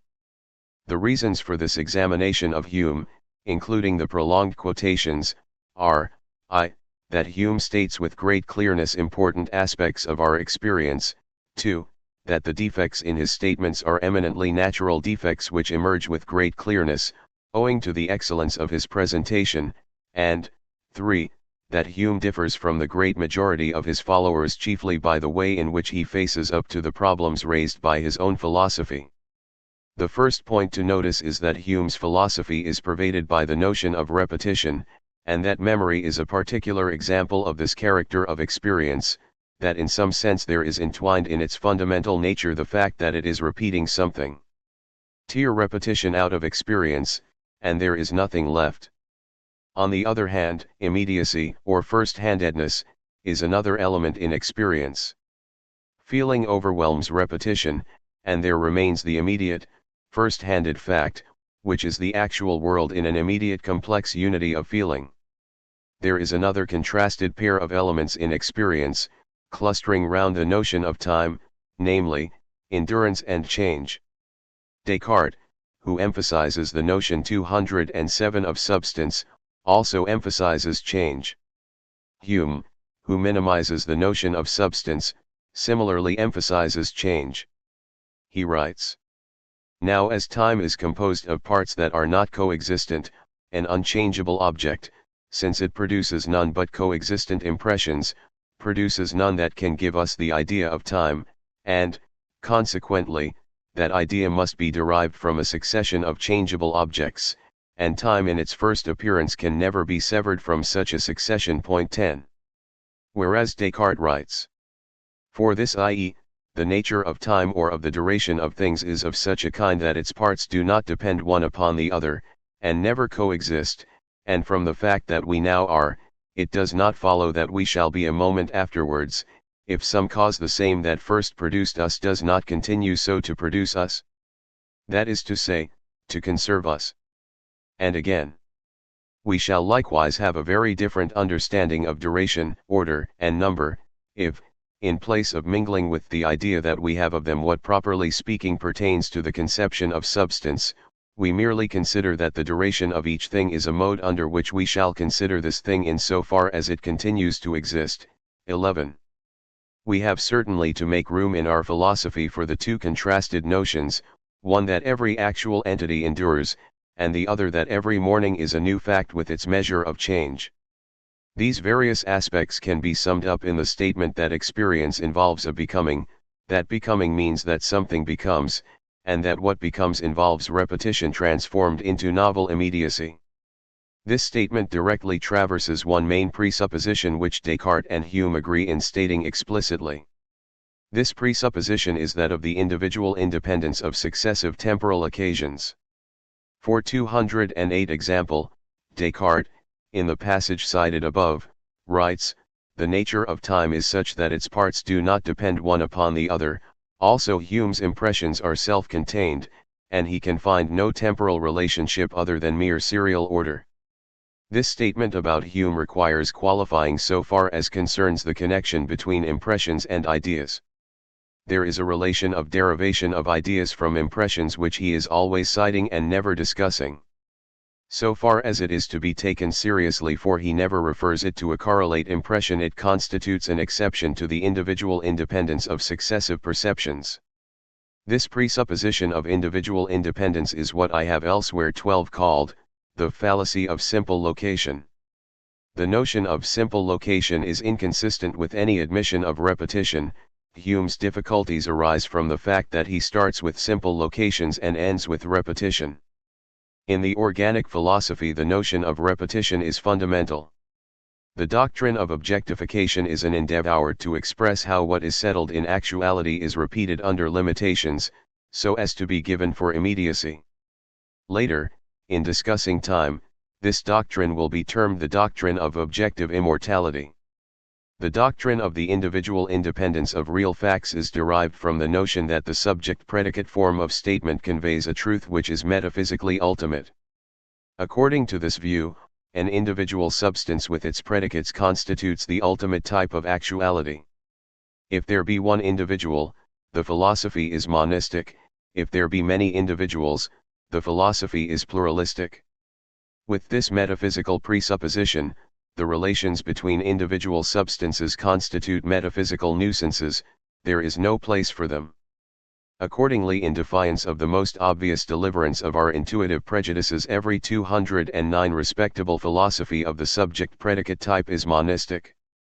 The exclusive dominance of the substance-quality metaphysics was enormously promoted by the logical bias of the medieval period.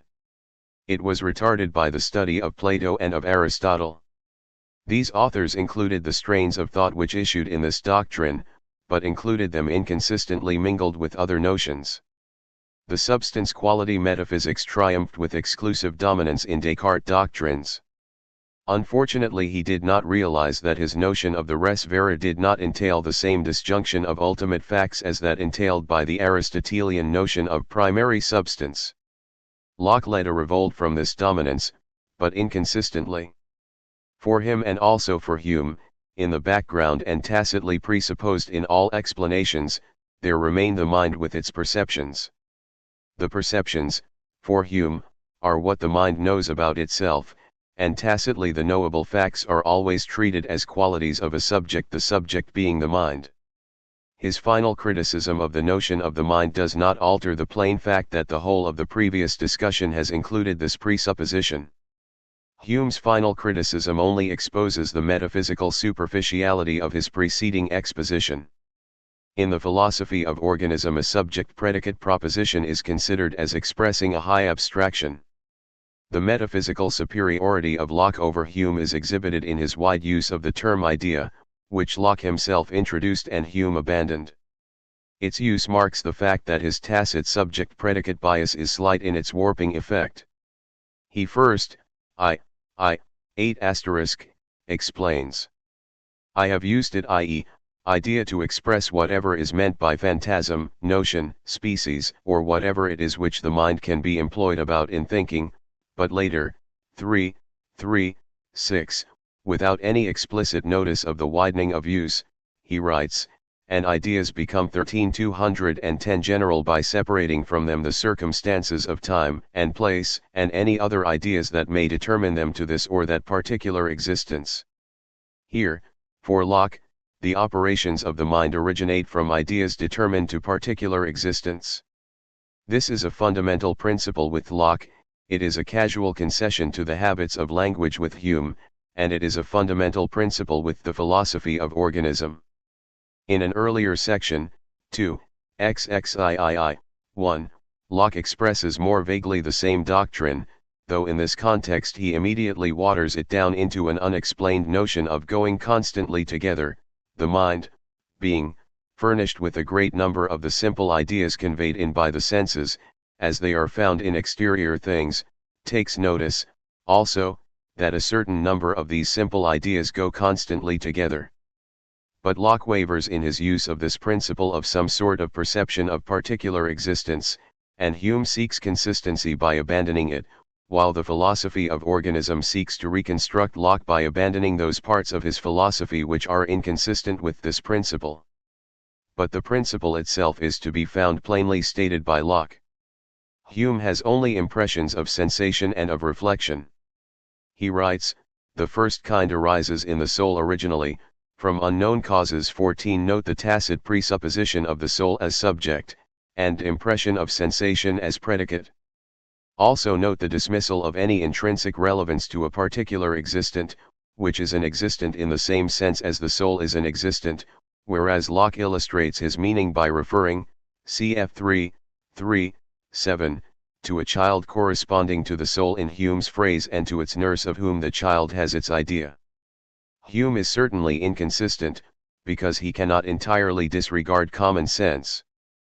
But his inconsistencies are violent, and his main argument negates Locke's use.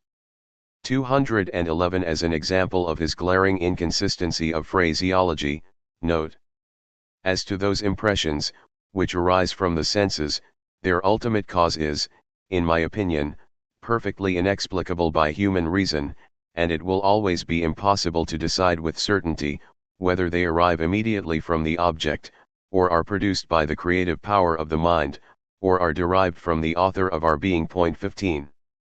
Here he inconsistently speaks of the object, whereas he has nothing on hand in his philosophy which justifies the demonstrative word the. In the second reference the object has emerged into daylight.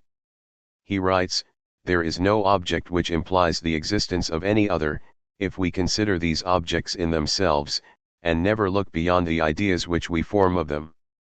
This quotation exhibits an ingenious confusion whereby Hume makes the best of two metaphysical worlds, the world with Locke's principle, and his own world which is without Locke's principle. But Locke's principle amounts to this, that there are many actual existents, and that in some sense one actual existent repeats itself in another actual existent, so that in the analysis of the latter existent a component determined to the former existent is discoverable. The philosophy of organism expresses this principle by its doctrines of prehension and of objectification. Locke always supposes that consciousness is consciousness of the ideas in the conscious mind. But he never separates the ideas from the consciousness. The philosophy of organism makes this separation, and thereby relegates consciousness to a subordinate metaphysical position, and gives to Locke's essay a metaphysical interpretation which was not in Locke's mind. This separation asserts Kant's principle, Gedanken ohne Inhalt sind leer, Anschauungen ohne Begriff sind blind. 16. But Kant's principle is here applied in exactly the converse way to Kant's own use of it. Kant is obsessed with the mentality 212 of intuition, and hence with its necessary involution in consciousness. His suppressed premise is intuitions are never blind. In one important respect Hume's philosophical conceptions show a marked superiority over those of Locke. In the essay concerning human understanding, the emphasis is laid upon the morphological structure of human understanding, the logical relationships of various sorts of ideas are examined. Now, whether in physics, biology, or elsewhere, morphology, in the sense of the analysis of logical relationships, constitutes the first stage of knowledge. It is the basis of the new mathematical method which Descartes introduced. Morphology deals in analytical propositions, as they are termed by Kant.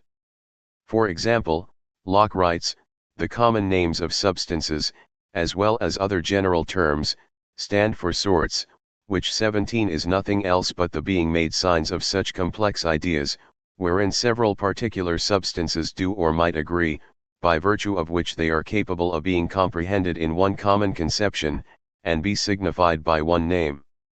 And again, our abstract ideas are to us the measures of species. And again, nor let anyone say, that the power of propagation in animals by the mixture of male and female, and in plants by seeds, keeps the supposed real species distinct and entire. 18. In technical language, Locke had no use for genetic evolution. On the other hand, Hume's train of thought unwittingly emphasizes process. His very scepticism is nothing but the discovery that there is something in the world which cannot be expressed in analytic propositions. Hume discovered that we murder to dissect. He did not say this, because he belonged to the mid-18th century, and so left the remark to Wordsworth.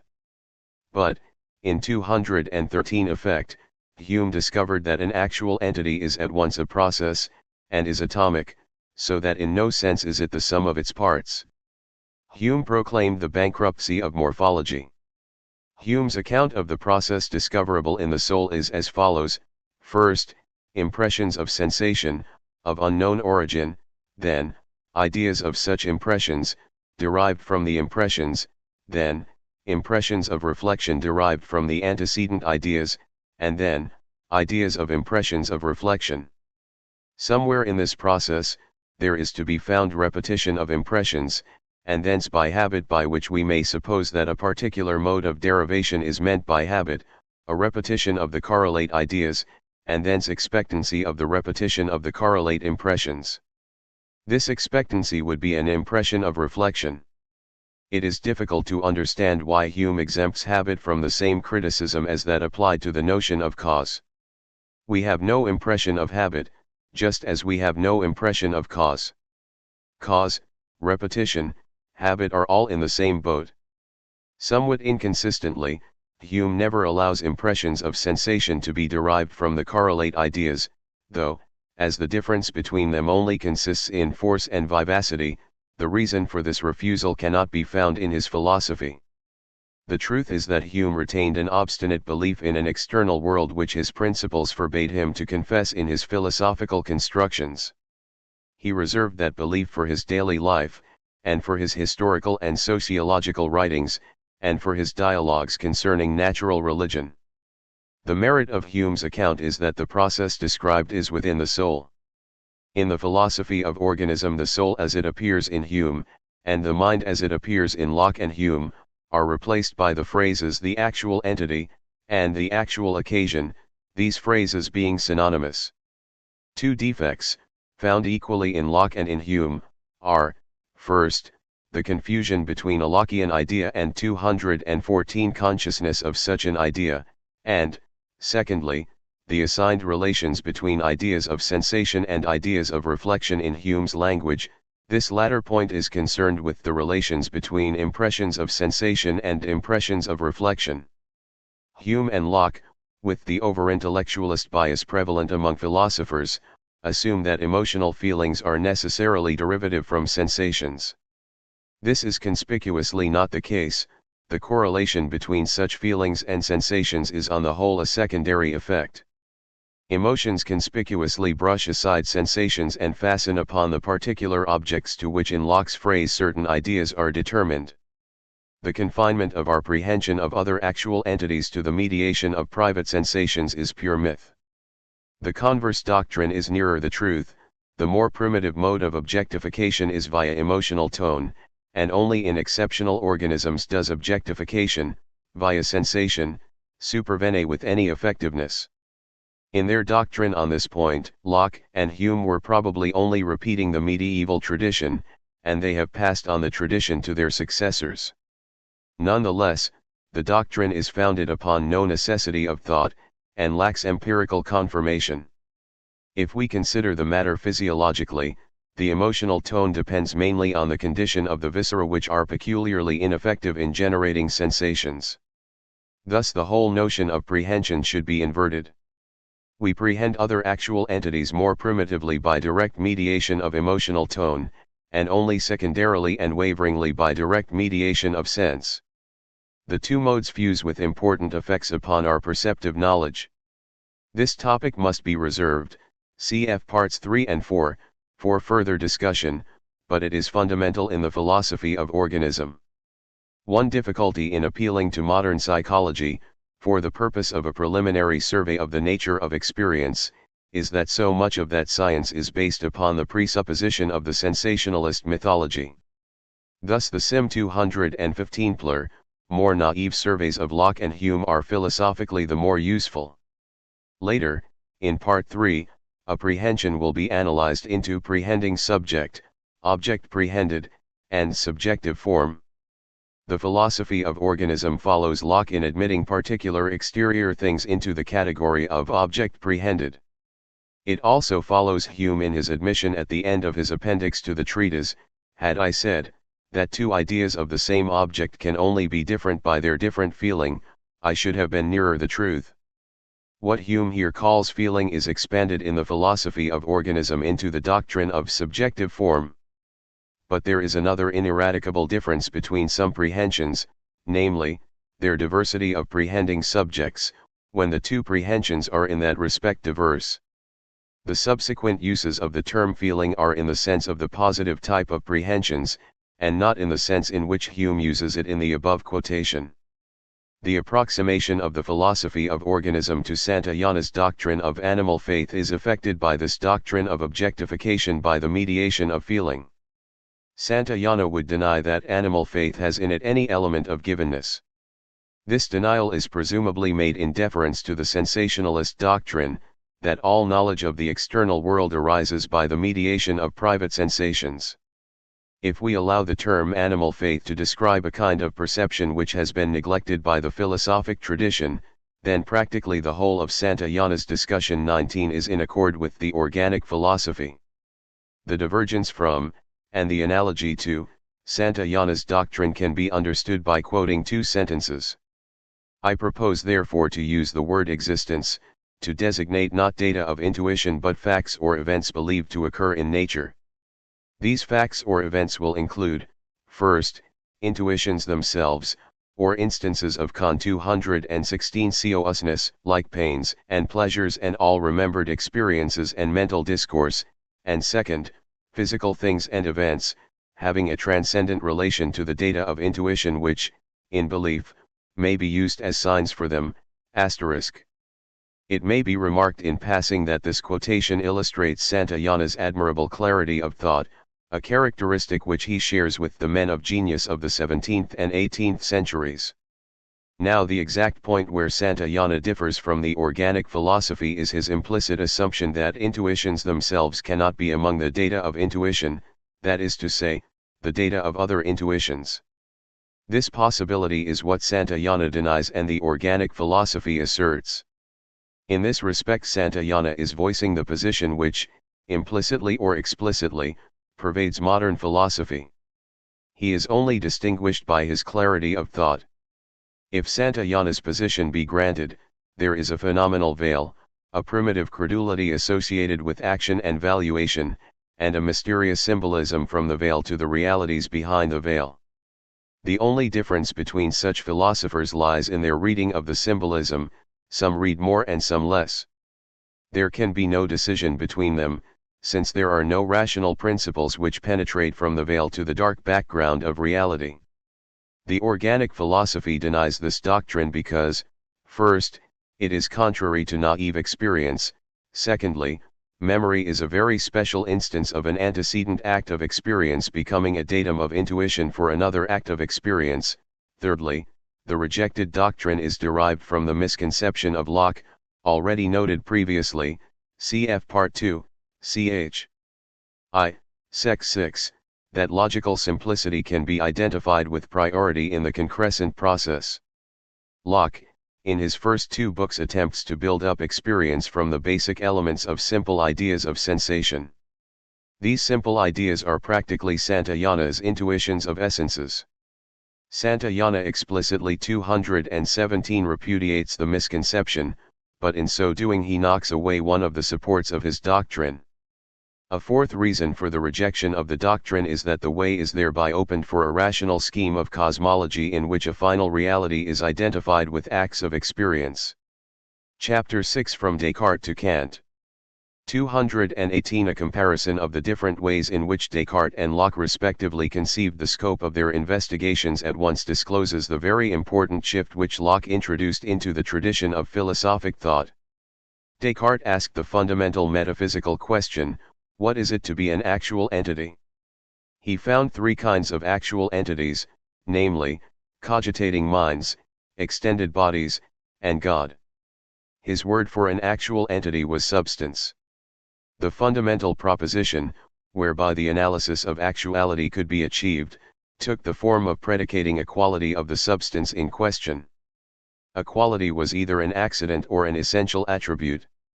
In the Cartesian philosophy there was room for three distinct kinds of change. One was the change of accidents of an enduring substance, another was the origination of an individual substance, and the third was the cessation of the existence of an enduring substance. Any individual belonging to either of the first two kinds of substances did not require any other individual of either of these kinds in order to exist. But it did require the concurrence of God. Thus the essential attributes of a mind were its dependence on God and its cogitations, and the essential attributes of a body were its dependence on God and its extension. Descartes does not apply the term attribute to the dependence on God, but it is an essential element in his philosophy. It is quite obvious that the accidental relationships between diverse individual substances form a great difficulty for Descartes. If they are to be included in his scheme of the actual 219 world, they must be qualities of a substance. Thus a relationship is the correlation of a pair of qualities, one belonging exclusively to one individual, and the other exclusively to the other individual. The correlaton itself must be referred to God as one of his accidental qualities. This is exactly Descartes' procedure in his theory of representative ideas. In this theory, the perceived individual has one quality, the perceiving individual has another quality, which is the idea representing this quality. God is aware of the correlation, and the perceiver's knowledge of God guarantees for him the veracity of his idea.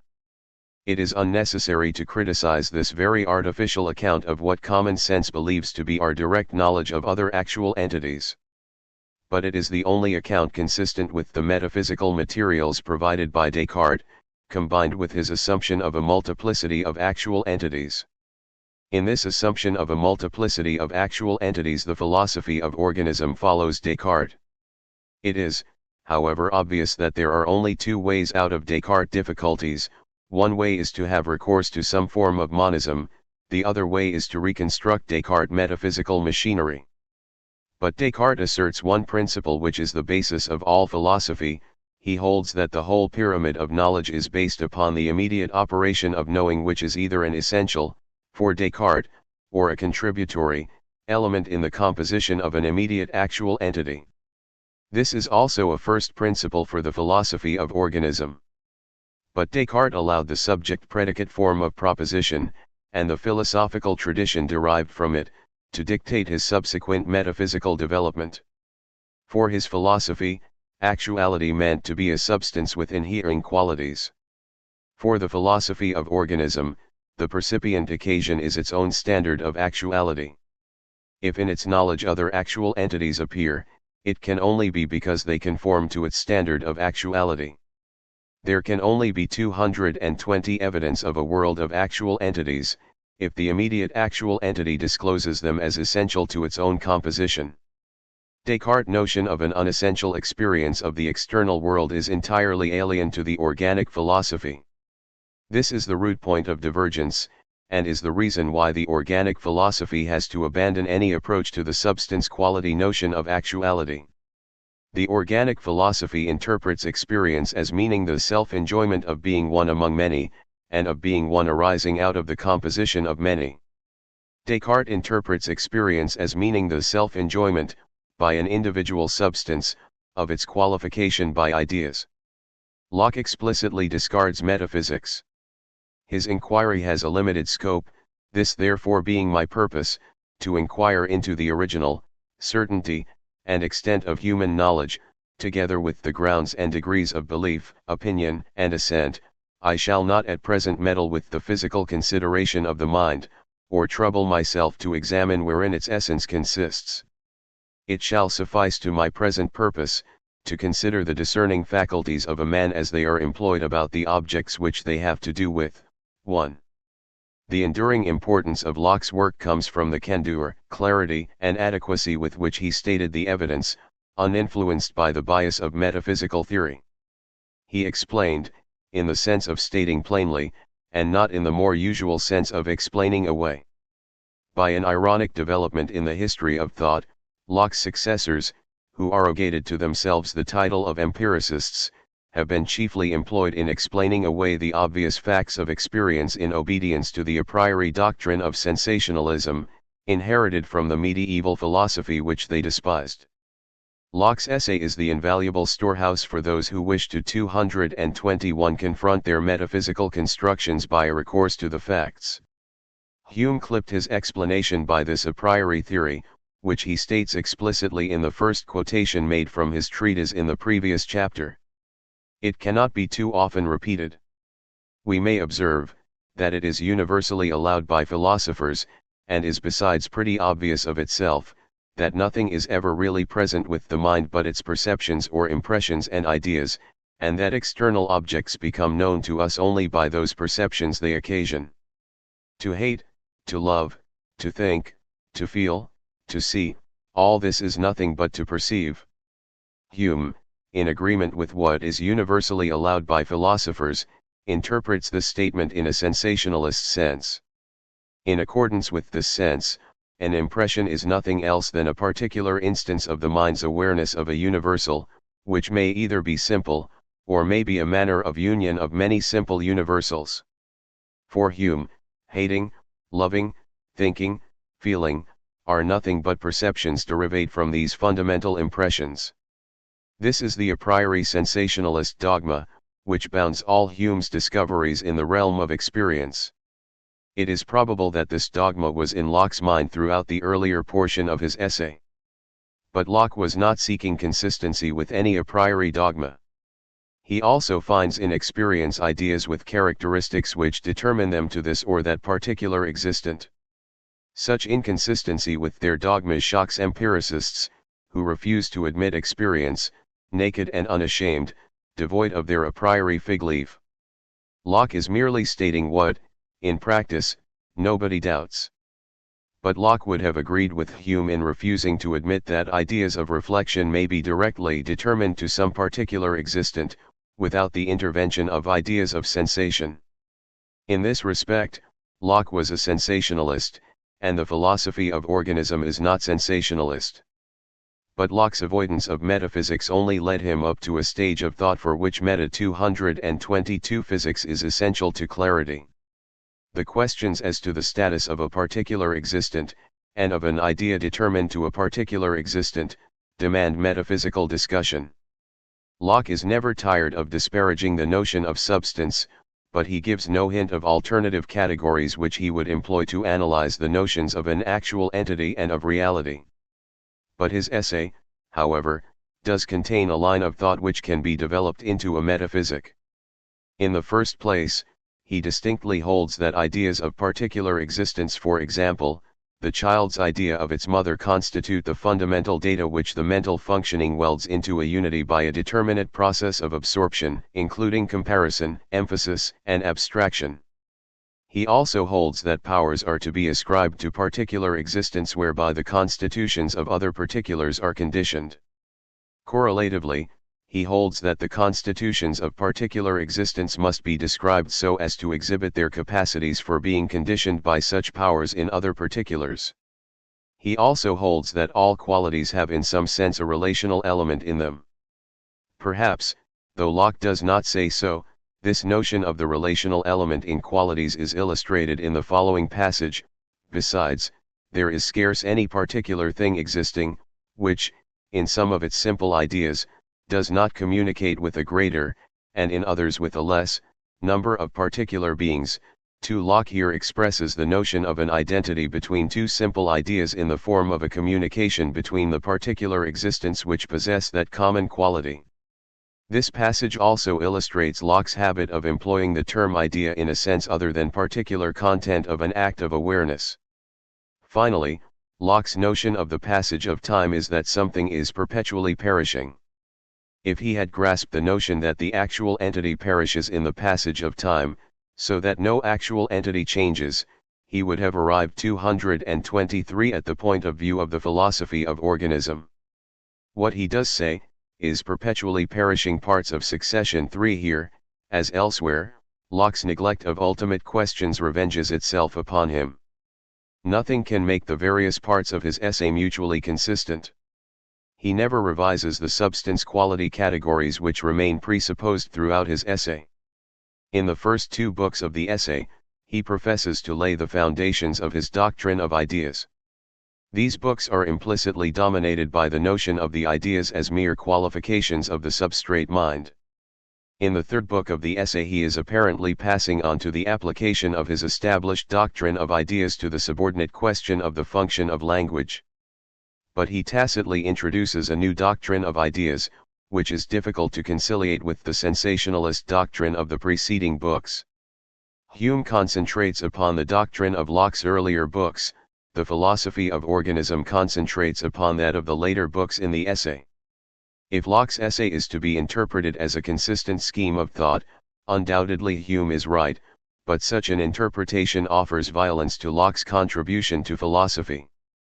In the philosophy of organism it is assumed that an actual entity is composite. Actuality is the fundamental exemplification of composition, all other meanings of composition are referent to this root meaning. But actuality is a general term, which merely indicates this ultimate type of composite unity. There are many composite unities to which this general term applies. There is no general fact of composition, not expressible in terms of the composite constitutions of the individual occasions. Every proposition is entertained in the constitution of some one actual entity, or severally in the constitutions of many actual entities. This is only 224 another rendering of the ontological principle. It follows from the ontological principle, thus interpreted, that the notion of a common world must find its exemplification in the constitution of each actual entity, taken by itself for analysis. For an actual entity cannot be a member of a common world, except in the sense that the common world is a constituent of its own constitution. It follows that every item of the universe, including all the other actual entities, is a constituent in the constitution of any one actual entity. This conclusion has already been employed under the title of the principle of relativity. This principle of relativity is the axiom by which the ontological principle is rescued from issuing in an extreme monism. Hume adumbrates this principle in his notion of repetition. Some principle is now required to rescue actual entities from being undifferentiated repetitions, each of the other, with mere numerical diversity. This requisite is supplied by the principle of intensive relevance. The notion of intensive relevance is fundamental for the meaning of such concepts as alternative possibilities, more or less, important or negligible. The principle asserts that any item of the universe, however preposterous as an abstract thought, or however remote as an actual entity, has its own gradation of relevance, as prehended, in the constitution of any one actual entity. It might have had more relevance, and it might have had less relevance, including the zero of relevance involved in the negative prehension, but in fact it has just that relevance whereby it finds its status in the constitution of that actual entity. It will be remembered that Hume finds it necessary to introduce the notion of variations in force and vivacity.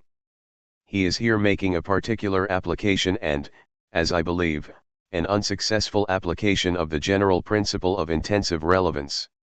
There is interconnection between the degrees of relevance of different items in the same actual entity. This fact of interconnection is asserted in the principle of 225 compatibility and contrariety. There are items which, in certain respective gradations of relevance, are contraries to each other, so that those items, with their respective intensities of relevance, cannot coexist in the constitution of one actual entity. If some group of items, with their variety of relevance, can coexist in one actual entity, then the group, as thus variously relevant, is a compatible group. The various specific essences of one genus, whereby an actual entity may belong to one or other of the species but cannot belong to more than one, illustrate the incompatibility between two groups of items.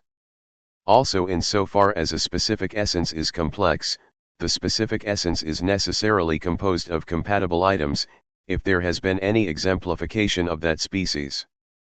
But feelings are the entities which are primarily compatible or incompatible. All other usages of these terms are derivative. The words real and potential are, in this exposition, taken in senses which are antithetical. In their primary senses, they qualify the eternal objects.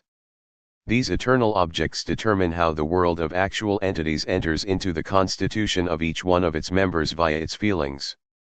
And they also express how the constitution of any one actual entity is analyzable into phases, related as presupposed and presupposing. Eternal objects express how the predecessor phase is absorbed into the successor phase without limitation of itself, but with additions necessary for the determination of an actual unity in the form of individual satisfaction. The actual entities enter into each other's constitutions under limitations imposed by incompatibilities of feelings. Such incompatibilities relegate various elements in the constitutions of felt objects to the intensive zero, which is termed irrelevance. The preceding phases enter into their successors with additions which eliminate the in 226 terminations. The how of the limitations, and the how of the additions, are alike the realization of eternal objects in the constitution of the actual entity in question. An eternal object in abstraction from any one particular actual entity is a potentiality for engrazion into actual entities. In its engrazion into any one actual entity, either as relevant or as irrelevant, it retains its potentiality of indefinite diversity of modes of engrazion, a potential intermination rendered determinate in this instance. The definite engrazion into a particular actual entity is not to be conceived as the sheer evocation of that eternal object from not being into being, it is the evocation of determination out of intermination. Potentiality becomes reality, and yet retains its message of alternatives which the actual entity has avoided. In the constitution of an actual entity, whatever component is red, might have been green, and whatever component is loved, might have been coldly esteemed. The term universal is unfortunate in its application to eternal objects, for it seems to deny, and in fact it was meant to deny, that the actual entities also fall within the scope of the principle of relativity. If the term eternal objects is disliked, the term potentials would be suitable. The eternal objects are the pure potentials of the universe, and the actual entities differ from each other in their realization of potentials. Locke's term idea, in his primary use of it in the first two books of the essay, means the determinate engrazion of an eternal object into the actual entity in question.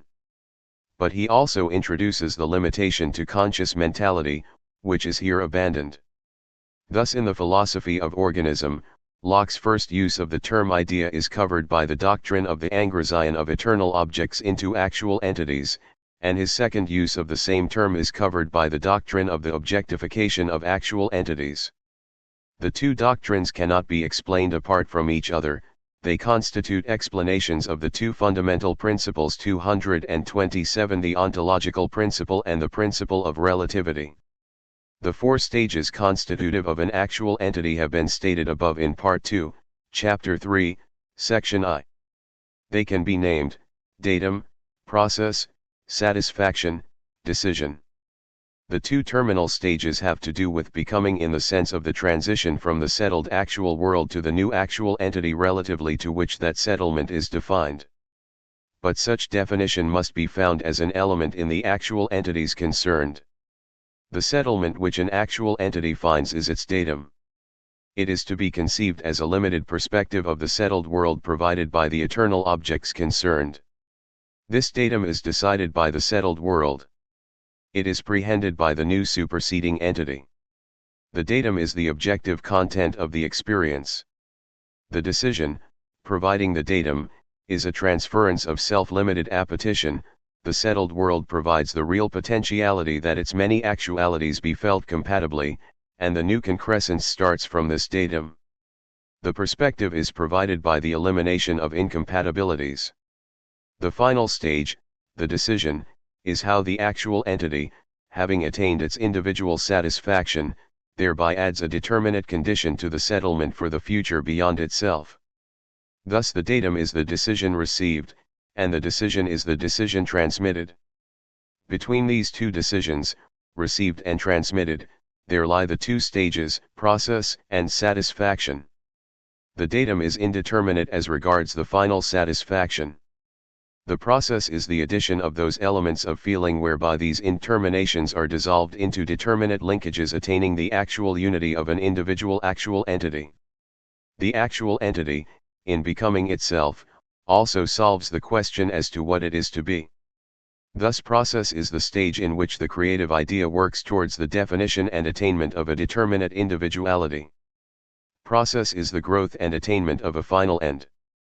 The progressive defini 228 of the final end is the efficacious condition for its attainment.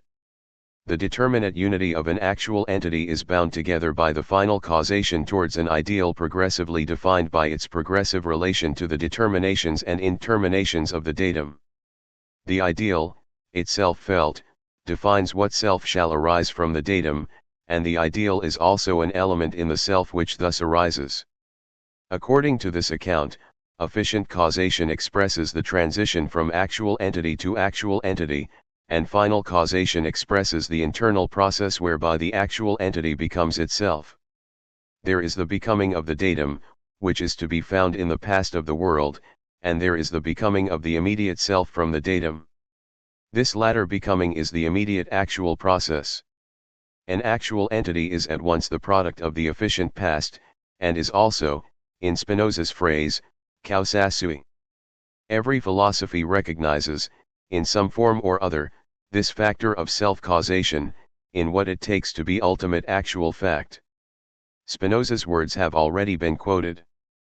Descartes' argument, from the very fact of thinking, assumes that this freely determined operation is thereby constitutive of an occasion in the endurance of an actual entity.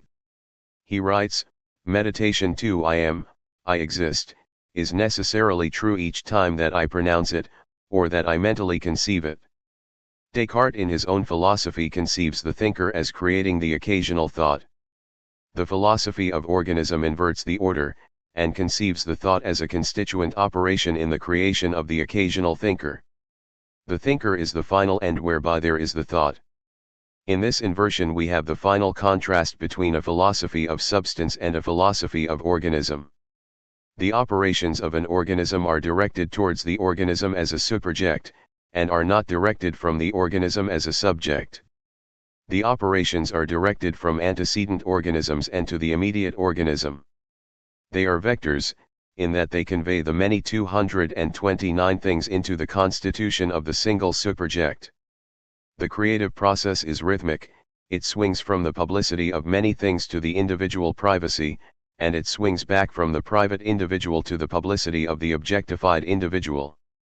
The former swing is dominated by the final cause, which is the ideal, and the latter swing is dominated by the efficient cause which is actual.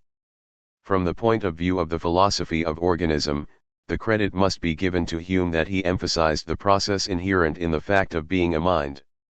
His analysis of that process is faulty in its details. It was bound to be so, because, with Locke, he misconceived his problem to be the analysis of mental operations. He should have conceived it as the analysis of operations constituent of actual entities. He would then have found mental operations in their proper place. Kant followed Hume in this misconception, and was thus led to balance the world upon thought oblivious to the scanty supply of thinking. But Hume, Kant, and the philosophy of organism agree that the task of the critical reason is the analysis of constructs, and construction is process. Hume's analysis of the construct which constitutes a mental occasion is, impressions of sensation, ideas of impressions of sensation, impressions of reflection, ideas of impressions of reflection. This analysis may be found obscurely in Locke. But Hume exhibits it as an orderly process, and then endeavors and fails to express in terms of it our ordinary beliefs, in which he shares. For subsequent empiricists the pleasure of the dogma has overcome the metaphysical rule of evidence, that we must bow to those presumptions, which, in despite of criticism, we still employ for the regulation of our lives. Such presumptions are imperative in experience. Rationalism is the search for the coherence of such presumptions. Hume, in his series of ideas and of impressions derivates from impressions of sensation, implicitly allows 230 that the building up of experience is a process of addition to original data. The philosophy of organism, in this respect, agrees with Hume. It disagrees with Hume as to the proper characterization of the primary data. In Hume's philosophy the primary impressions are characterized in terms of universals. Example, in the first section of his treatise he refers to the color red as an illustration. This is also the doctrine of the first two books of Locke's essay. But in Locke's third book a different doctrine appears, and the primary data are explicitly said to be ideas of particular existence. According to Locke's second doctrine, the ideas of universals are derived from these primary data by a process of comparison and analysis. The philosophy of organism agrees in principle with this second doctrine of Locke's. It is difficult, and trifling, to determine the exact extent of the agreement, because the expositions of Locke and Hume bring in the very derivative operations involving consciousness. The organic philosophy does not hold that the particular existents are prehended apart from universals. On the contrary, it holds that they are prehended by the mediation of universals. In other words, each actuality is prehended by means of some element of its own definiteness. This is the doctrine of the objectification of actual entities. Thus the primary stage in the concrescence of an actual entity is the way in which the antecedent universe enters into the constitution of the entity in question, so as to constitute the basis of its nascent individuality. A converse way of looking at this truth is that the relevance to other actual entities of its own status in the actual world is the initial datum in the process of its concrescence. When it is desired to emphasize this interpretation of the datum, the phrase objective content will be used synonymously with the term datum. Of course, strictly speaking, the universals, to which Hume confines the datum, are also objects, but the phrase objective content is meant to emphasize the doctrine of objectification of actual entities. If Expery 231 ins be not based upon an objective content, there can be no escape from a solipsist subjectivism. But Hume, and Locke in his main doctrine, fail to provide experience with any objective content. Kant, for whom process is mainly a process of thought, accepts Hume's doctrine as to the datum and turns the apparent objective content into the end of the construct. So far, Kant's apparent objective content seems to take the place of the satisfaction in the philosophy of organism. In this way there can be no real escape from the solipsist difficulty. But Kant in his appeal to practical reason admits also the satisfaction in a sense analogous to that in the philosophy of organism, and by an analysis of its complex character he arrives at ultimate actualities which, according to his account, cannot be discovered by any analysis of mere appearance. This is a very complex doctrine, which has been reproduced in all philosophies derivative from Kant. The doctrine gives each actual entity two worlds, one world of mere appearance, and the other world compact of ultimate substantial fact. On this point, as to the absence of objective content in the datum for experience, Santayana 5 seems to agree with Hume and Kant.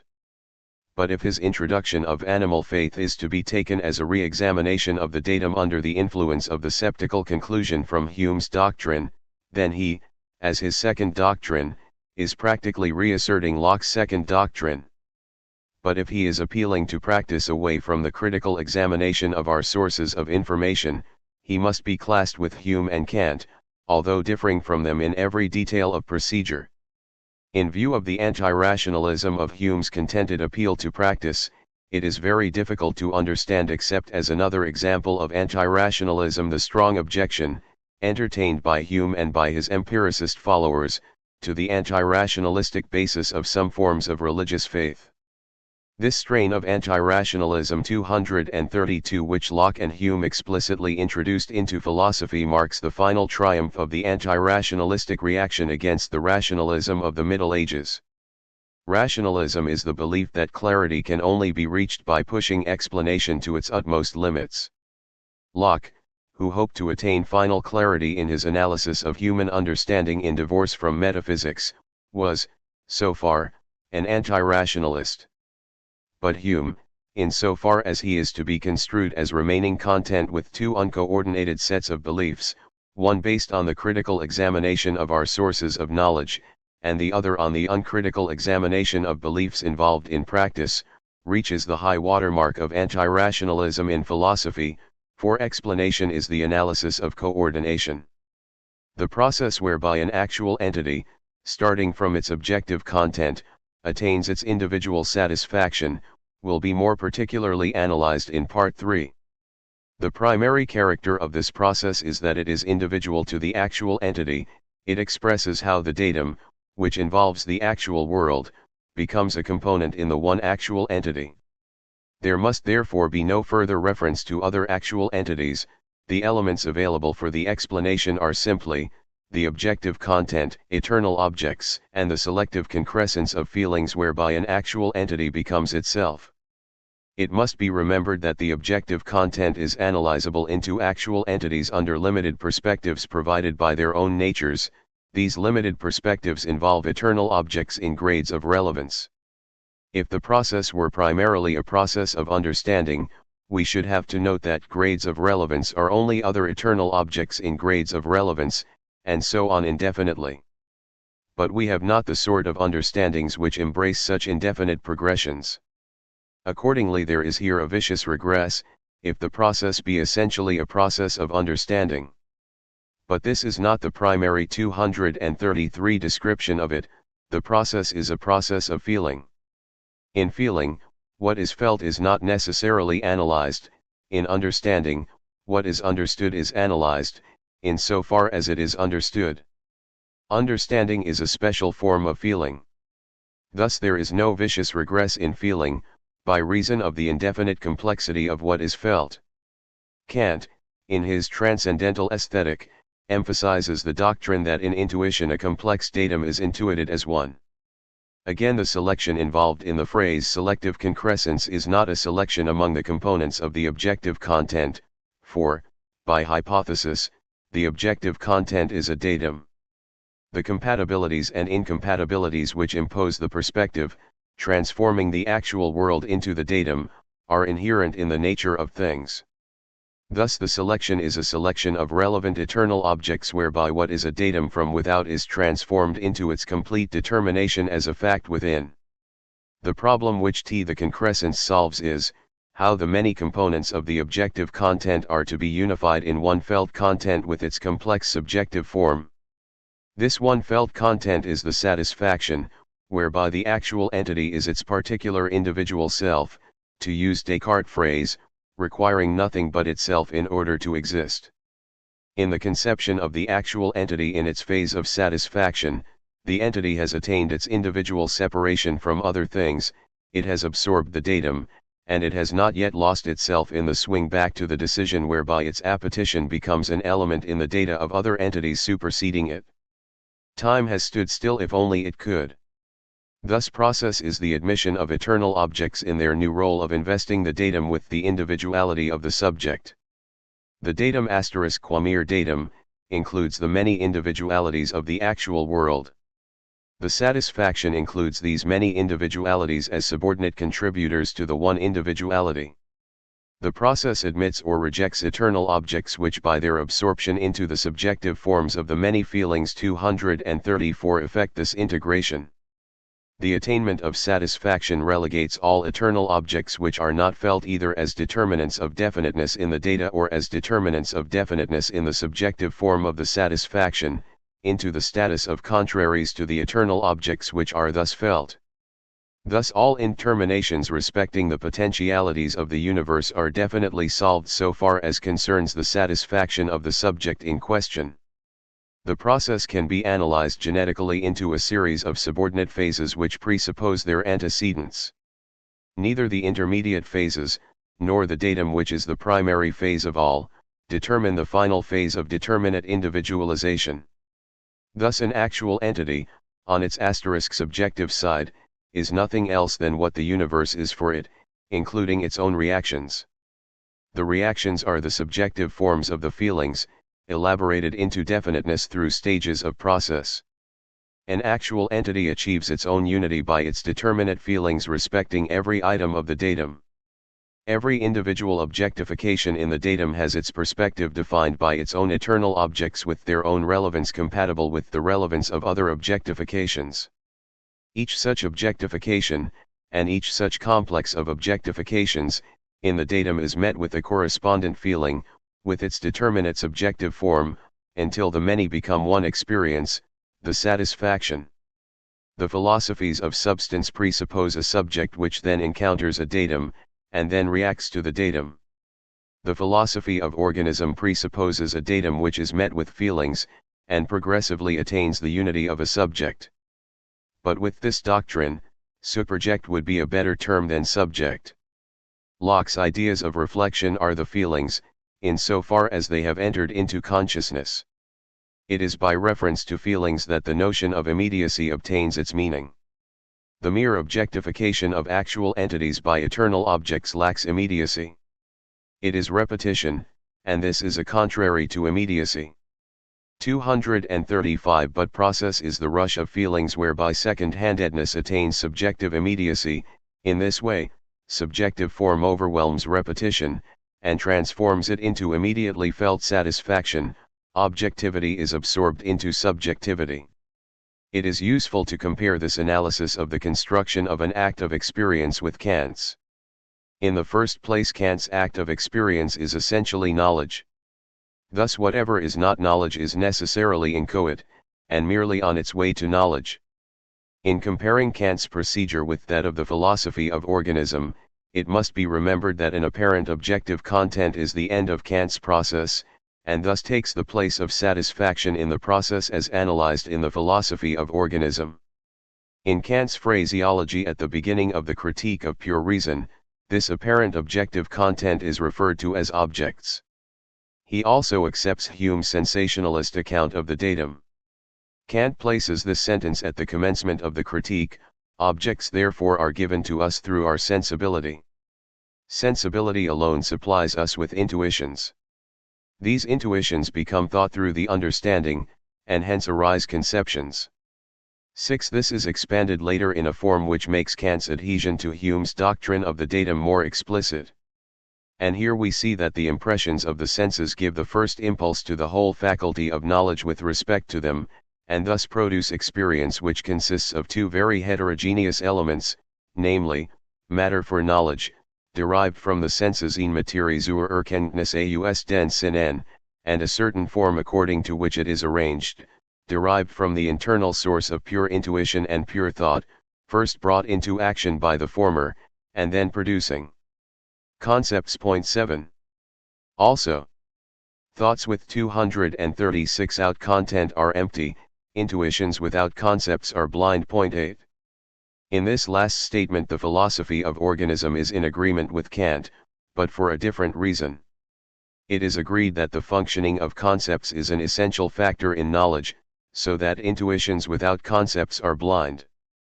But for Kant, apart from concepts there is nothing to know, since objects related in a knowable world are the product of conceptual functioning whereby categorial form is introduced into the sensidatum, which otherwise is intuited in the form of a mere spatio-temporal flux of sensations. Knowledge requires that this mere flux be particularized by conceptual functioning, whereby the flux is understood as a nexus of objects. Thus for Kant the process whereby there is experience is a process from subjectivity to apparent objectivity. The philosophy of organism inverts this analysis, and explains the process as proceeding from objectivity to subjectivity, namely, from the objectivity, whereby the external world is a datum, to the subjectivity, whereby there is one individual experience.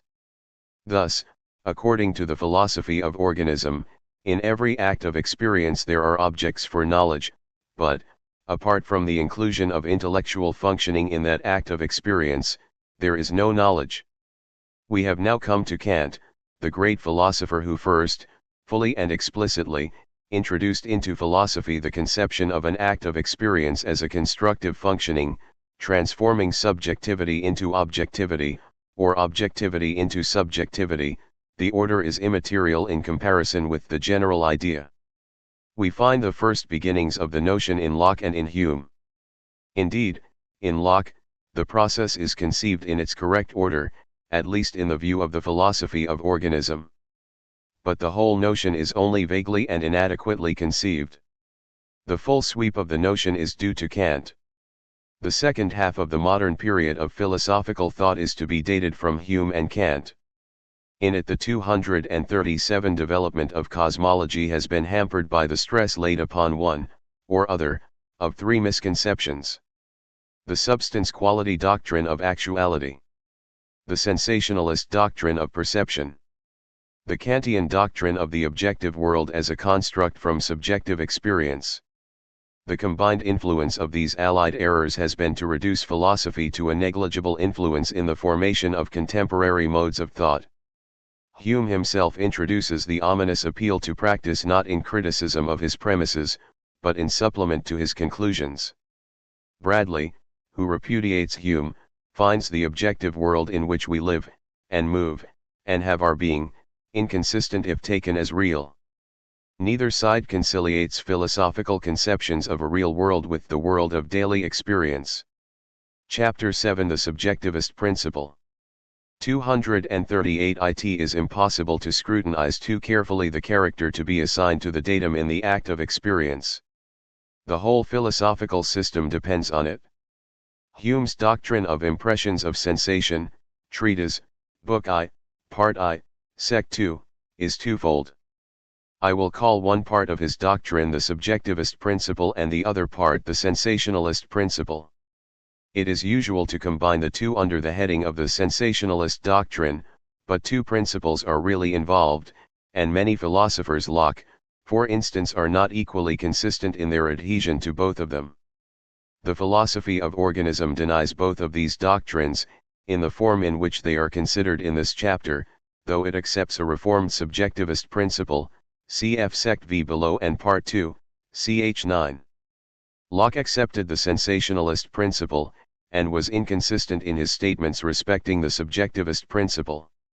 With the exception of some lapses, he accepted the latter in the first two books of his essay, and rejected it tacitly, but persistently, in the third and fourth books.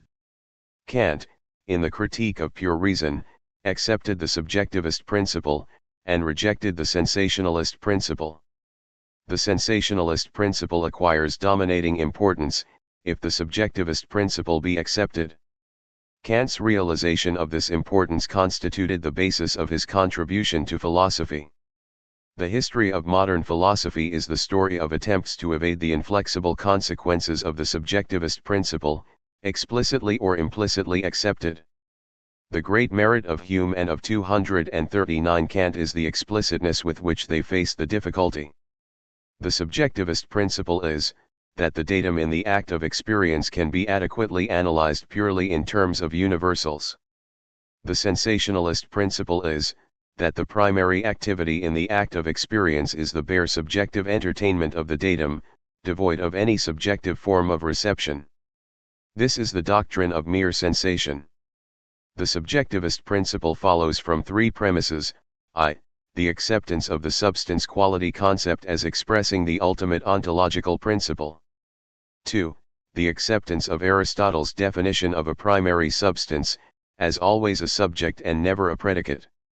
3. The assumption that the experience subject is a primary substance. The first premise states that the final metaphysical fact is always to be expressed as a quality inhering in a substance.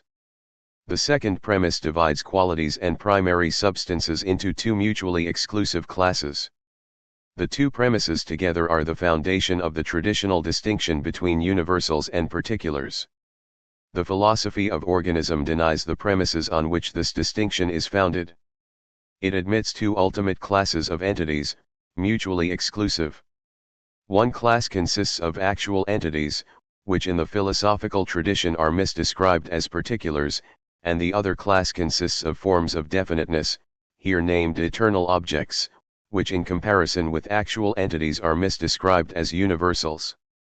These misdescriptions have already been considered, Part 2, ch. I, Sect V.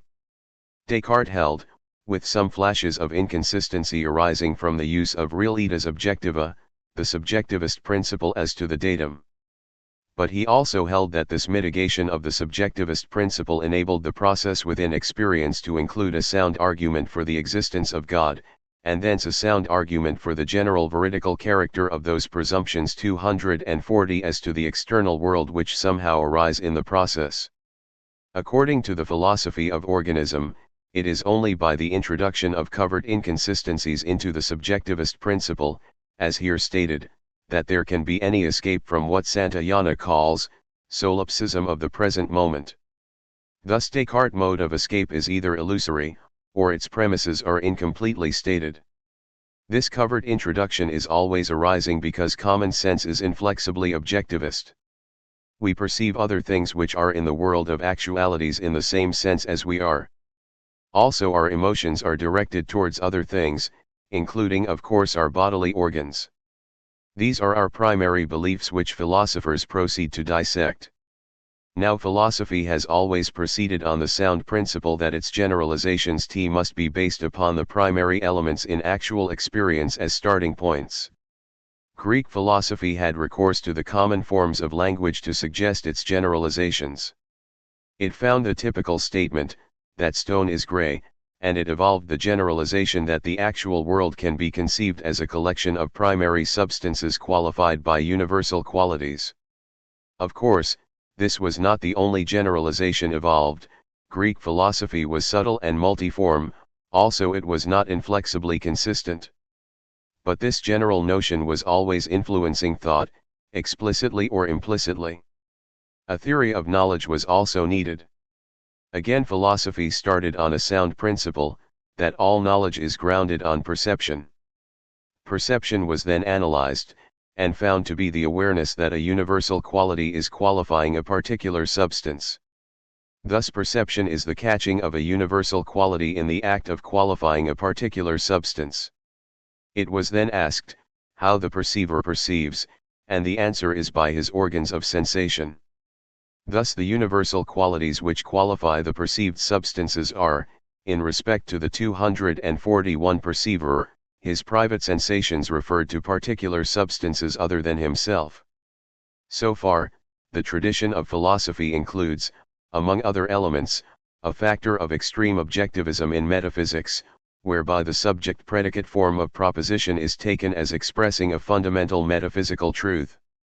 Descartes modified traditional philosophy in two opposite ways. He increased the metaphysical emphasis on the substance-quality forms of thought. The actual things required nothing but themselves in order to exist, and were to be thought of in terms of their qualities, some of them essential attributes, and others accidental modes. He also laid down the principle, that those substances which are the subjects enjoying conscious experiences provide the primary data for philosophy, namely, themselves as in the enjoyment of such experience. This is the famous subjectivist bias which entered into modern philosophy through Descartes. In this doctrine Descartes undoubtedly made the greatest philosophical discovery since the age of Plato and Aristotle. For his doctrine directly traversed the notion that the proposition, this stone is gray, expresses a primary form of known fact from which metaphysics can start its generalizations. If we are to go back to the subjective enjoyment of experience, the type of primary starting point is my perception of this stone as gray. Primitive men were not metaphysicians, nor were they interested in the expression of concrete experience. Their language merely expressed useful abstractions, such as grayness of the stone. But like Columbus, who never visited America, Descartes missed the full sweep of his own discovery, and he and his successors, Locke and Hume, continued to construe the functionings of the subjective enjoyment of experience according to the substance-quality categories. Yet if the enjoyment of experience be the constitutive subjective fact, these categories have lost all claim to any fundamental character in metaphysics. Hume, to proceed at once to the consistent exponent of the method, looked for a 242 universal quality to function as qualifying the mind, by way of explanation of its perceptive enjoyment. Now if we scan my perception of the stone as gray in order to find a universal, the only available candidate is grayness. Accordingly for Hume, grayness, functioning as a sensation qualifying the mind, is a fundamental type of fact for metaphysical generalization. The result is Hume's simple impressions of sensation, which form the starting point of his philosophy. But this is an entire muddle, for the perceiving mind is not gray, and so gray is now made to perform a new role. From the original fact, my perception of the stone as gray, Hume extracts awareness of sensation of grayness, and puts it forward as the ultimate datum in this element of experience. He has discarded the objective actuality of the stone image in his search for a universal quality. This objective actuality is Descartes' realitas objectiva. Hume's search was undertaken in obedience to a metaphysical principle which had lost all claim to validity, if the Cartesian discovery be accepted. He is then content with sensation of grayness, which is just as much a particular as the original stone image. He is aware of this sensation of grayness.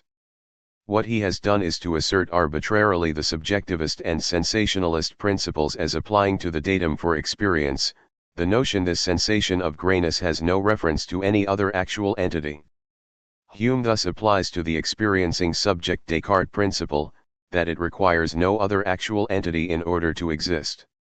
The fact that finally Hume criticizes the Cartesian notion of mind does not alter the other fact that his antecedent arguments presuppose that notion. It is to be noticed that Hume can only analyze the sensation in terms of it universal and of its realization in the prehending mind. For example, to take the first examples which in his treatise he gives of such analysis, we find red, scarlet, orange, sweet, bitter. Thus Hume describes impressions of sensation in the exact terms in which the philosophy of organism describes Con 243 septual feelings. They are the particular feelings of universals, and are not feelings of other particular existence exemplifying universals. Hume admits this identification, and can find no distinction except in force and vivacity. He writes, "The first circumstance that strikes my eye, is the great resemblance between our impressions and ideas in every particular except their degree of force and vivacity." Asterisk. In contrast to Hume, the philosophy of organism keeps this stone as grey in the datum for the experience in question.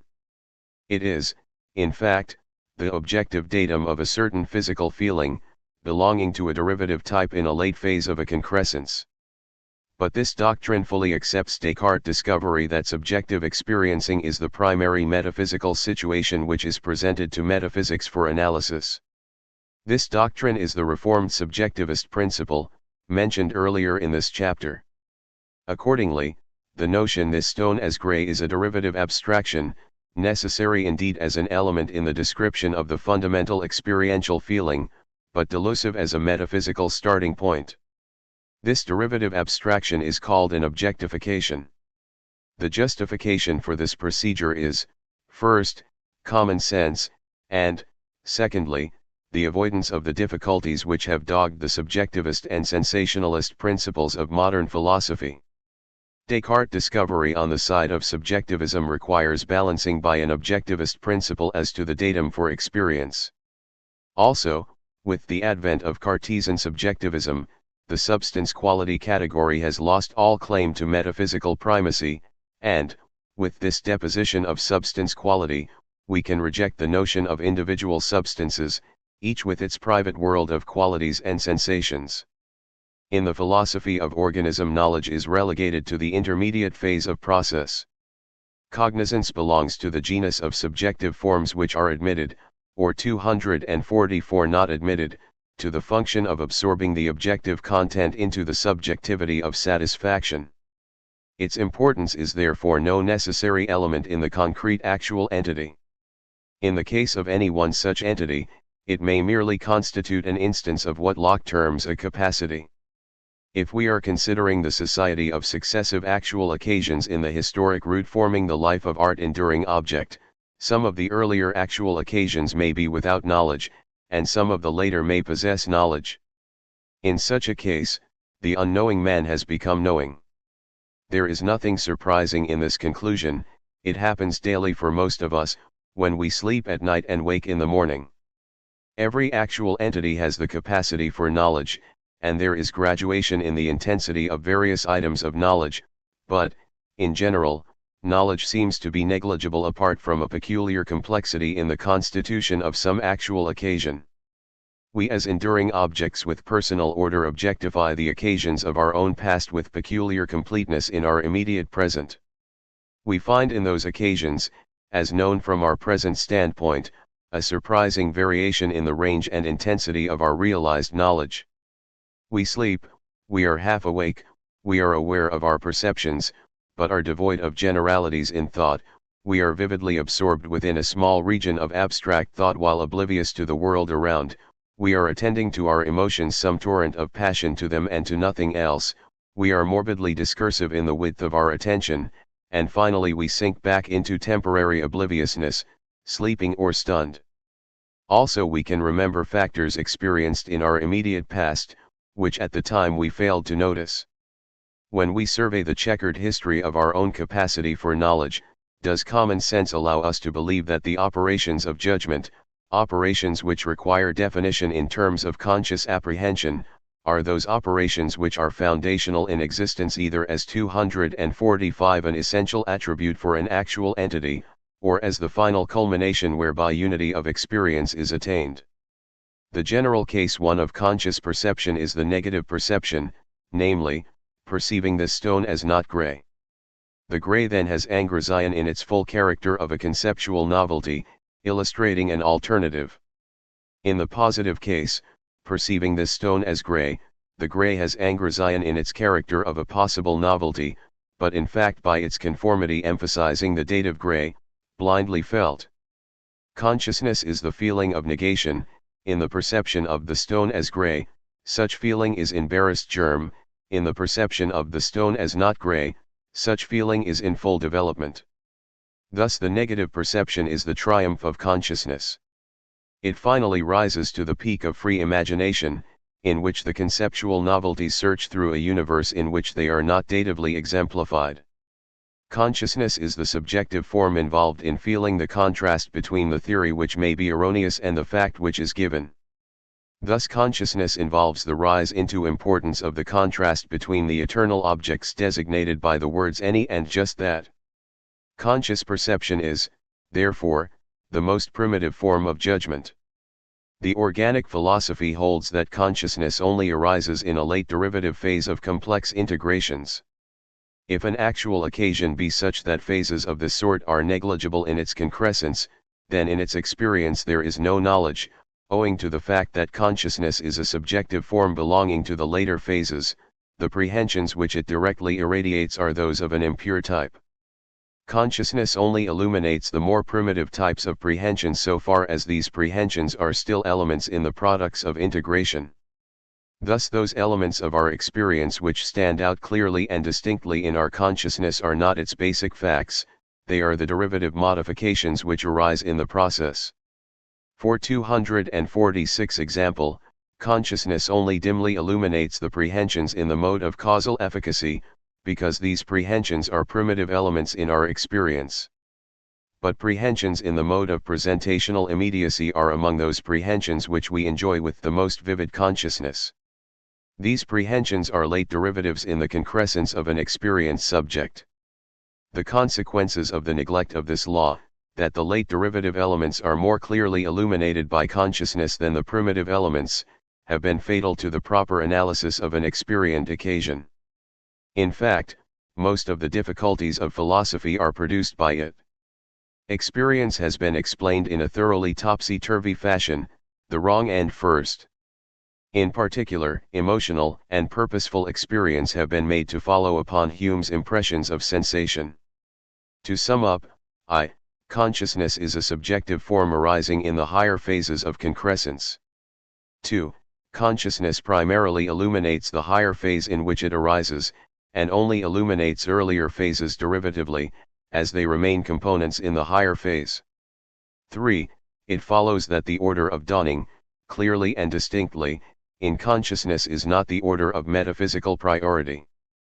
The primitive form of physical experience is emotional blind emotion received as felt elsewhere in another occasion and confirmally appropriated as a subjective passion.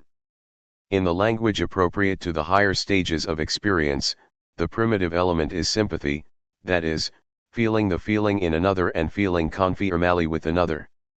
We are so used to considering the high abstraction, the stone as green, that we have difficulty in eliciting into consciousness the notion of green as the qualifying character of an emotion. Yet, the aesthetic feelings, whereby there is pictorial art, are nothing else than products of the contrasts 247 latent in a variety of colors qualifying emotion, contrasts which are made possible by their patterned relevance to each other. The separation of the emotional experience from the presentational intuition is a high abstraction of thought. Thus the primitive experience is emotional feeling felt in its relevance to a world beyond. The feeling is blind and the relevance is vague. Also feeling, and reference to an exterior world pass into appetition, which is the feeling of determinate relevance to a world about to be. In the phraseology of physics, this primitive experience is vector feeling, that is to say, feeling from a beyond which is determinate and pointing to a beyond which is to be determined. But the feeling is subjectively rooted in the immediacy of the present occasion, it is what the occasion feels for itself, as derived from the past and as merging into the future. In this vector transmission of primitive feeling, the primitive provision of width for contrast is secured by pulses of emotion, which in the coordinate division of occasions, cf. Part 4, appear as wavelengths and vibrations. In any particular cosmic epoch, the order of nature has secured the necessary differentiation of function, so as to avoid incompatibilities, by shepherding the sensa characteristic of that epoch each into association with a definite pulse. Thus the transmission of each sensum is associated with its own wavelength. In physics, such transmission can be conceived as corpuscular or undulatory, according to the special importance of particular features in the instance considered. The higher phases of experience increase the dimension of width, and elicit contrasts of higher types. The clash of uncoordinated emotions in the lower categories is avoided, the aspect of inhibition and of transitory satisfaction is diminished. Experience realizes itself as an element in what is everlasting, cf. Part V, ch. 2, and as embodying in itself the everlasting component of the universe. This gain does not necessarily involve consciousness. Also it involves enhanced subjective emphasis. The occasion 248 has become less of a detail and more of a totality, so far as its subjective experience is concerned. The feeling of this width, with its enhancement of permanence, takes the form of blind zest, which can become self-defeating by excess of subjective emphasis. The inhibitions of zest by lack of adequate width to combine the contraries inherent in the environment lead to the destruction of the type of order concerned. Every increase of sensitivity requires an evolution towards adaptation. It must be remembered, however, that emotion in human experience, or even in animal experience, is not bare emotion. It is emotion interpreted, integrated, and transformed into higher categories of feeling. But even so, the emotional appetitive elements in our conscious experience are those which most closely resemble the basic elements of all physical experience.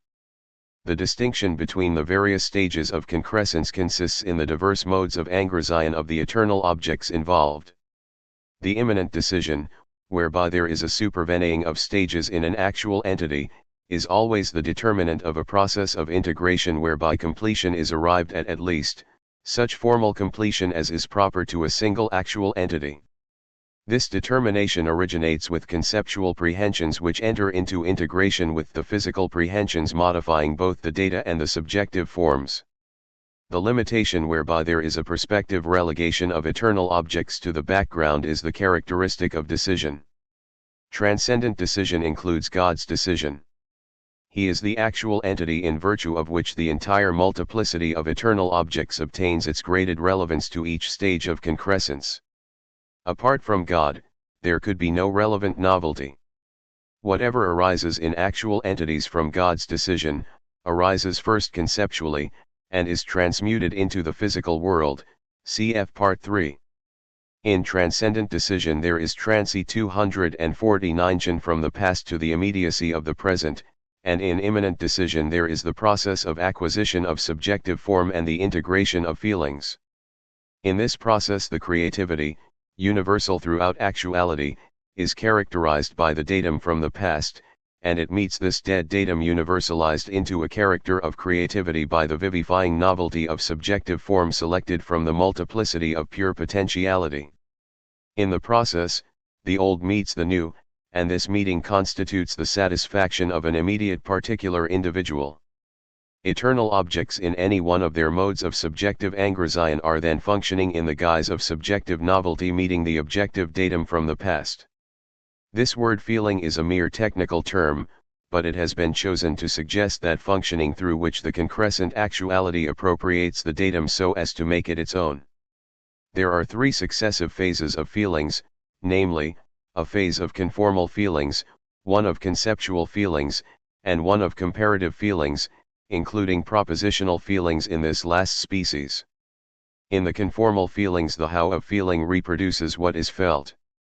Some conformation is necessary as a basis of vector transition, whereby the past is synthesized with the present. The one eternal object in its two-way function, as a determinant of the datum and as a determinant of the subjective form, is thus relational. In this sense, the solidarity of the universe is based on the relational functioning of eternal objects. The two latter phases can be put together as the supplemental phase. An eternal object, when it has angriseion through its function of objectifying the actual world, so as to present the datum for prehension, is functioning datively. Hence, to sum up, there are four modes of functioning whereby an eternal object has angriseion into the constitution of an actual entity, I, as dative angriseion, 2, in conformal physical feeling, 3, in conceptual feeling, 4, in comparative feeling. 250 But the addition of diverse eternal objects is not of the essence of supplementation. The essence consists in the adjustment of subjective importance by functioning of subjective origin. The graduated emotional intensity of the subject is constituting itself by reference to the physical data, datively there and confirmally felt. All references to attention usually refer to such supplementation in which the addition of diverse eternal objects is at a minimum, whereas references to emotion usually refer to such supplementation complicated by profuse addition of diverse eternal objects. Supplementary feeling is emotional and purposeful, because it is what is felt by mere reason of the subjective appropriation of the objective data. But it is of the essence of supplementary feeling that it does not challenge its initial phase of conformal feeling by any reference to incompatibility. The stages of the subjective angriseion of eternal objects involve essential compatibility. The process exhibits an inevitable continuity of functioning. Each stage carries in itself the promise of its successor, and each succeeding stage carries in itself the antecedent out of which it arose. For example, the complexity of the datum carries in itself the transition from the conformal feelings to supplementary feelings in which contrasts, latent in the datum, achieve real unity between the components. Thus components in the datum, which qua dative, are diverse, become united in specific realized contrast. As elements in the datum, the components are individually given, with the potentiality for a contrast, which in the supplementary stage is either included or excluded. The conformal stage merely transforms the objective content into subjective feelings. But the supplementary stage adds, or excludes, the realization of the contrasts by which the original datum passes into its emotional unity. This account enables us to conceive the stage of consciousness as a prolongation of the stage of supplementation. The concrescence is an individualization of the whole universe. Every eternal object, whether relevant 251 or irrelevant to the datum, is still patient of its contrasts with the datum. The process by which such contrasts are admitted or rejected involves the stage of conceptual feeling, and consciousness is evidently only a further exhibition of the stage of supplementary feeling. Conceptual feelings do not necessarily involve consciousness. This point is elaborated in detail in Part 3. Again, in this explanation, contrast has appeared as the general case, while identification is a subspecies arising when one and the same eternal object is contrasted in its two modes of functioning.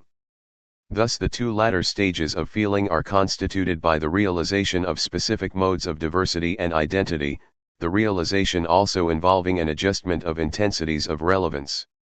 Mere diversity, and mere identity, are generic terms.